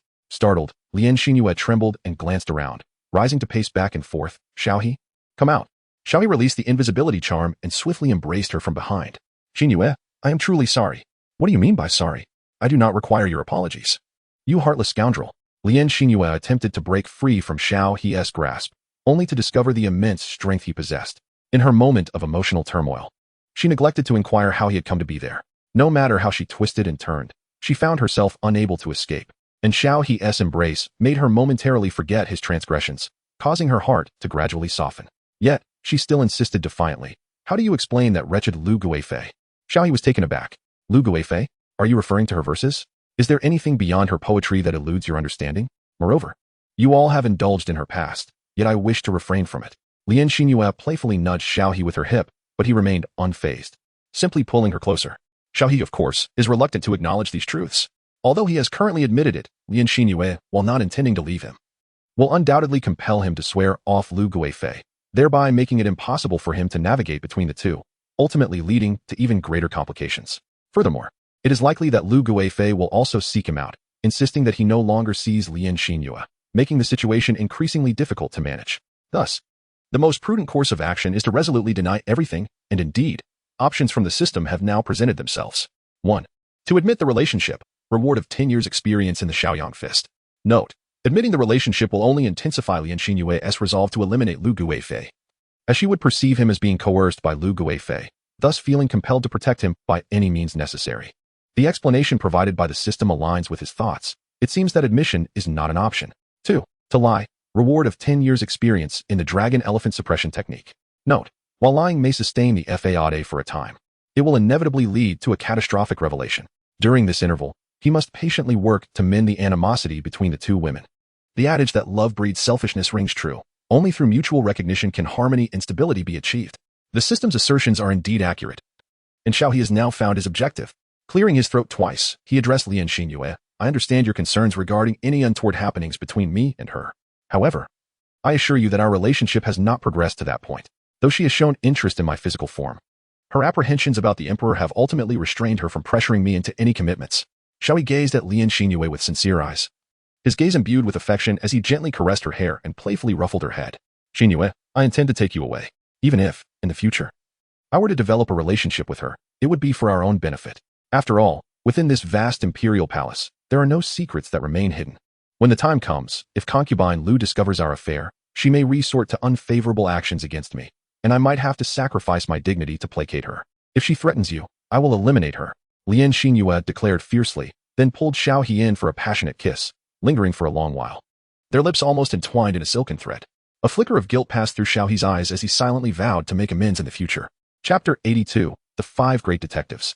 Xiao He hastily reassured, no, if you were to harm her, would we not be jeopardizing our future? Our aim is to be together, to live openly and without shame, is it not? Lian Xinyue, upon hearing this, felt an even deeper wave of emotion washing over her, her eyes brimming with remorse. I apologize, I was too impulsive. I only thought of myself. I cannot bear to lose you, nor can I allow anyone else to encroach upon you. I did not realize you were considering our future. Xinyue, we will undoubtedly be together in time. Furthermore, I shall carry you in grandeur, beneath the sun and moon, to witness our union, so that the world may know you are my Lady Xiao. Xiao He gently caressed Lian Xinyue's hair, leaning down to kiss her tenderly for a moment, followed by a soft kiss upon her forehead. Lady Xiao. Lian Xinyue was overwhelmed with emotion, gazing at Xiao He. Her eyes filled with gratitude and love. This was the first time in her life she truly understood the essence of love. So this is what it means to be with the one you cherish, and to have a beloved partner. Xiao He, I will wait for you. I shall not keep you waiting long. Look. Xiao He subtly released his aura, revealing his cultivation level at the initial stage of the dragon transformation realm. This was to instill confidence in Lian Xinyue, alleviating her uncertainties. Indeed, upon witnessing Xiao He's prowess, Lian Xinyue's eyes widened in astonishment. Your cultivation. Good heavens. The dragon transformation realm. You are merely 20 years old. How is this possible? Even some geniuses of the Tai Su Palace have yet to reach such heights. Perhaps I am the true genius. So, do you now have faith in me? I will wait for you. Even if you lacked this cultivation, I would willingly face death by your side. Lian Xinyue nodded earnestly, her gaze resolute. She had already committed herself to Xiao He, and now her conviction in their beautiful future together solidified. Previously, she had harbored doubts about the future, but now she accepted it. What nonsense are you speaking? I am currently on a mission to apprehend someone. Wait, what is it? Lian Xinyue shyly smiled, her cheeks flushed. Could you possibly? No. Time is of the essence. Just a moment. I can hardly withstand you. After 10 breaths, Xiao He approached the entrance, poised to affix the invisibility talisman. When Lian Xinyue rushed over, feigning displeasure, and exclaimed, but you composed a poem for Lu Guifei. I want one too. Ah, alas, there is no time now. Once I return, I promise to craft a complete poem for you, and it shall surely meet your satisfaction. Only then did Lian Xinyue appear content. After departing from Qingwan Palace, Xiao He applied the invisibility talisman and exited the imperial palace. He sought out Mo Zijia of the Divine Guardian Department, who was just finishing an interrogation of a prisoner. Mo Zijia appeared quite pleased, evidently having garnered considerable rewards during the process. So, what did the emperor say? What else could he have said? Just as we surmised, we are to capture Xiao He first. However, it may prove somewhat troublesome. We need to bring a few people along. Just the two of us might find it difficult to navigate the Divine Guard's camp. Xiao He was reluctant to invoke the imperial decree. He understood that Li Qishuan's ultimate intention was to accomplish this task splendidly without the emperor's interference, as such a feat would surely capture the emperor's attention towards his capabilities. This could potentially elevate his career, allowing him to cultivate his own influence, thus firmly establishing himself within the grand scheme of Qian. Upon hearing this, Mo Zijia was filled with excitement, contemplating the promising days ahead, and could not help but rub his hands together. Xiao Darren, I have lent you considerable assistance. Do not forget your brother. Of course. Xiao Darren. When shall we make a pact? Burn some yellow paper. My admiration for you is as boundless as the waters of the heavens, ceaseless and eternal. Enough of the flattery. Quickly summon a few people to join us at the Divine Guard's encampment. This time, we cannot afford to be negligent. After a quarter of an hour, Mo Zijia returned promptly, accompanied by 5 others. Having mingled within the Divine Guardian Department for many years, he naturally had several acquaintances. Given the secretive nature of this operation and its significance, he brought only 5 individuals. The 5 men nodded in acknowledgement upon seeing Xiao He, greeting him courteously. Cold-hearted. The leader, with flowing long hair obscuring one eye, spoke in a thin voice. Xiao He clasped his hands, surprised to find that this individual's aura was even more formidable than that of Song Miao Miao. It seemed he had indeed found reliable allies. I am Iron Hand, declared the second man, who sported a crew cut and had a robust physique, exuding a certain warmth. I am Chasing Fate, announced the third man, who held a folding fan and possessed an elegant demeanor. Cold blood. The fourth man was rather aloof, dressed in black, casting a mere indifferent glance at Xiao He. The final figure was a woman, though her attire bore a masculine flair. With a smile, she said, Lord Xiao, I am Shangguan Hong. Your reputation has reached my ears so frequently these past few days that they have begun to wear out. Such are merely rumors. It is the Shangguan family's hidden weapons and sword techniques that truly resonate throughout the world. I express my gratitude for the assistance of these 5 heroic figures. Xiao He responded with a cupped fist salute to each of them. Among the 5, Shangguan Hong demonstrated the highest level of cultivation, exerting considerable pressure on him. She appeared to have already reached the Gathering Cauldron realm, and her presence invoked a profound sense of danger. It was likely due to her hidden weapons, of which the Shangguan family was renowned for their unpredictability. Rumors even suggested that this Shangguan Hong had once assassinated a powerful lord at the Gathering Cauldron level, underscoring her prowess. Despite her masculine attire, she could not conceal her figure. Had she donned feminine garb, she would undoubtedly be a great beauty. The remaining 4, while less powerful than Shangguan Hong, exuded a chilling aura. Xiao He assessed that the ruthless one's cultivation was at half a step into the Gathering Cauldron realm. The third expert, Cold Blood, seemed to chill the air around him, naturally repelling others from approaching. Xiao He estimated his level to be at the peak of the Dragon Transformation realm. The fourth individual, Chasing Fate, exhibited unique characteristics in his stance and movement, suggesting he had extraordinary speed, his cultivation being in the late stages of Dragon Transformation. Iron Hand, as expected, was a body-refining practitioner, his fists possessing unmatched strength. Lord Xiao, your ability to uncover evidence against the Deputy Minister of Revenue and that group of vermin from the Divine Guard has been a tremendous help to us. There is no need for gratitude, Shangguan Hong replied with a smile. Mo Zijia then approached with a grin, saying, Lord Xiao, are you satisfied? Shangguan Hong is indeed a master of the Gathering Cauldron. Though she holds the same position as I in the Divine Guard, she chooses not to seek promotion, preferring to capture evildoers on the front lines. Upon hearing these words, Xiao He was immediately filled with respect.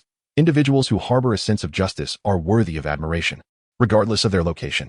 He discreetly gave Mo Zijia a thumbs up. Miss Shangguan's broad-mindedness is truly commendable. Shangguan Hong smiled and said, Lord Xiao, time is of the essence. We must set off without delay, lest the scoundrels catch wind of our plans and make their escape. And so, they departed. Rather than mounting their steeds, they traversed the shadows of the night, weaving between the buildings. Along the way, Mo Zijia leaned closer to Xiao He and whispered, How do you know her chest is ample when she is wrapped so tightly? Xiao He understood immediately. I speak of character. Yet your mind is filled with nothing but nudity? Mo, feeling awkward, chuckled. These 5 individuals are the treasures of our Guardian Division. Not only do they possess remarkable talents, but they are also loyal and principled, harboring a deep-seated hatred for the traitor Qiao. Most importantly, they capture individuals without greed or expectation of reward. Xiao He, upon hearing this, could not help but murmur softly, Is it truly that favorable? It seems you are merely drawn to them without expectation of recompense. Such words are misguided. He possesses strength, for General Yu is at least at the initial stage of the gathering tripod. If we do not call upon Shangguan Hong and he resists, what shall we do? The group swiftly arrived at the western part of the city, where stood a formidable military encampment. This was the stronghold of the Divine Guard, the residence of General Yu under the command of the Western King. As they approached, a palpable aura of menace assailed them. Any ordinary person would undoubtedly tremble in fear. Chapter 83, Coercive Capture. The leader, Shangguan Hong, waved his hand, signaling everyone to halt. Lord Xiao, our objective is to apprehend you, Xiao He. I have crossed paths with this individual on several occasions. He is at the initial stage of the gathering tripod, with a formidable swordsmanship. Moreover, he is inherently suspicious, possessing a ruthless disposition. If we proceed to capture him in this manner, he will undoubtedly not surrender easily. Xiao He said, Miss Shangguan, please speak. Whatever I am capable of, I shall undoubtedly fulfill. Shang Wanhong replied, "Today during the day, we cannot capture Emotionjia, as the opposing side is certainly on guard. Although when Qinlai has not yet returned, it will not be long before the truth is revealed, arousing Yu Jianghai's suspicion. Therefore, we must act swiftly." "What do you mean?" Xiao He was indeed inexperienced in this matter. After all, should they confront directly, report their names, or stealthily infiltrate to capture the leader first? "Follow me." Shang Wanhong noticed Xiao He's lack of experience, but did not underestimate him. Emotionjia also remarked, "Lord Xiao, there is much for our town god division to learn." As he spoke, Emotionjia wore a proud expression, having finally found some confidence. Shang Wanhong produced a standard black attire adorned with gold patterns from the town god division and said, "Put this on and wear the hat properly. Do not give yourself away." Xiao He nodded slightly and, before the assembled crowd, promptly changed into appropriate attire. He then followed Shang Wanhong and several others to the entrance of Commander Yu's military camp.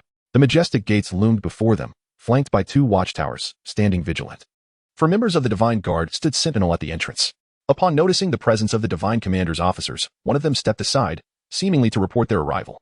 "Stop right there," Shang Wanhong declared, refraining from drawing her sword. Instead, she positioned the hilt before her. Her gaze icy as she addressed the unexpected inspection by the Divine Command. "The taxes and accounts of Commander Yu's office have yet to be thoroughly examined this month." Standing tall and resolute, her left hand rested behind her, while her right hand held the sword across her chest. Her hair billowed gracefully, and her robe swayed slightly, exuding an imposing presence. Despite being a woman, she radiated a formidable aura akin to that of a man. "Please wait. We cannot allow you entry until we receive a response from our commander." The guards at the entrance, intimidated by Shang Wanhong's commanding presence, spoke in a noticeably subdued tone. Yet they remained resolute in their refusal to grant passage. "Stand aside. This is a privilege of the Divine Command. Who dares to obstruct us shall face severe consequences." With a sharp command, Shang Wanhong's voice echoed, sending several guards tumbling backward, crashing against the gates, and spewing blood in the process. Xiao He thus followed Shang Wanhong further inside. Mo elaborated, "Are you perplexed? Our town god office possesses a unique privilege, allowing us to conduct thorough investigations into the assets of all officials at any given time. However, there is one stipulation: it must be executed with utmost transparency. Consequently, many officials are well prepared by the time we arrive, yet this occurs only once a month. Such a privilege exists?" Xiao He mused, finding the town god office reminiscent of the Jinyue. Nevertheless, the current dominance of the Qiao faction has weakened imperial authority, diminishing the town god office's deterrent power significantly. Of course, only those in positions above the god of protection can wield this authority. However, since 9 years ago, our inspections of high-ranking officials have merely been for show. Yet, this privilege remains unrevoked. Xiao He had learned yet another lesson. It appeared that if this endeavor succeeded, he could return and seek a position at the Zhenshen Sea from the emperor, a role of significant utility that held far greater power than that of the Taichung Sea Qing. As the group entered the Divine Guard army, they were soon surrounded by a formidable battalion clad in armor, and overwhelming pressure bearing down upon them. Yet, no one dared to make a move. For the reputation of the Zhenshen Sea was well known. Shang Wanhong moved swiftly, and before long, the 6 of them arrived at the central pavilion of the estate. The grand door had already swung open, revealing Yu Jianghai emerging from the pavilion, his brow furrowed as he scrutinized Shang Wanhong and her entourage. Aside from Xiao He, whose face was obscured, he recognized the others: Shang Wanhong, cold-blooded, ruthless, and, of course, the lecherous Mo Zijia. "What brings you here? Are you planning to act against me?" Yu Jianghai's demeanor was surprisingly relaxed, accompanied by a faint smile, seemingly unaware of the recent capture of Lu Ming. Shang Wanhong stepped forward, raising a black talisman bearing the character for Zhen. The unique material of the talisman evoked an unsettling urge to plunge into an abyss. "Captain Yu, do you recall the incident 5 months ago when a young girl was brutally assaulted in the western part of the city, ultimately leading to her demise? This case remains unresolved, and since the location is in close proximity to your jurisdiction, I invite you to accompany me back to the Zhenshen Sea for an investigation." Yu Jianghai responded with a hearty laugh. "How absurd. A trivial matter from 5 months ago, and you come wielding a mere feather as a command. Expecting me to follow you to the Zhenshen Sea? You wish to coerce a confession from me there, do you? Speak plainly, what is it that you want?" Unsurprised by his reaction, Shang Wanhong smiled faintly, stowing away the talisman, the corner of her mouth lifting slightly. She gazed intently into Yu Jianghai's eyes, and then exhaled a fine thread from her lips. At that moment, Yu Jianghai experienced a wave of dizziness, a sinking realization dawning upon him. Suddenly, a dark projectile hurtled toward his forehead. "Shang Wanhong, you dare to misuse your authority so brazenly? You leave me no choice." "Seize them," Yu Jianghai bellowed, yet he was already grazed by the black dart. A burning sensation erupted on his face, and dread filled his heart. He had been poisoned. Meanwhile, Shang Wanhong's companions, cold-blooded and ruthless, acted swiftly at her smile, forming a tight encirclement around him. In an instant, they established a barrier. weaving 4 distinct divine patterns that rose into a 10-foot-high semicircular formation, intricate secret symbols intertwining upon the surface of the array. This entire sequence was executed in the blink of an eye, showcasing their seamless cooperation and extensive experience. Mo Zijia refrained from intervening, instead positioning himself with his sword drawn beside the 5, intimidating the other members of the Divine Guard army. "You Xiao He, defying the investigation. Those who dare obstruct us shall be met with merciless consequences," Shang Wanhong commanded. Her voice resonated, halting the advance of the surrounding 1,000-strong Divine Guard army. After all, they stood in Tianqing, beneath the Emperor's gaze, and most were reluctant to bear the infamy of rebellion. With a thunderous clash, Shang Wanhong surged forward, drawing her sword and unleashing a blinding flash of white light that illuminated the void.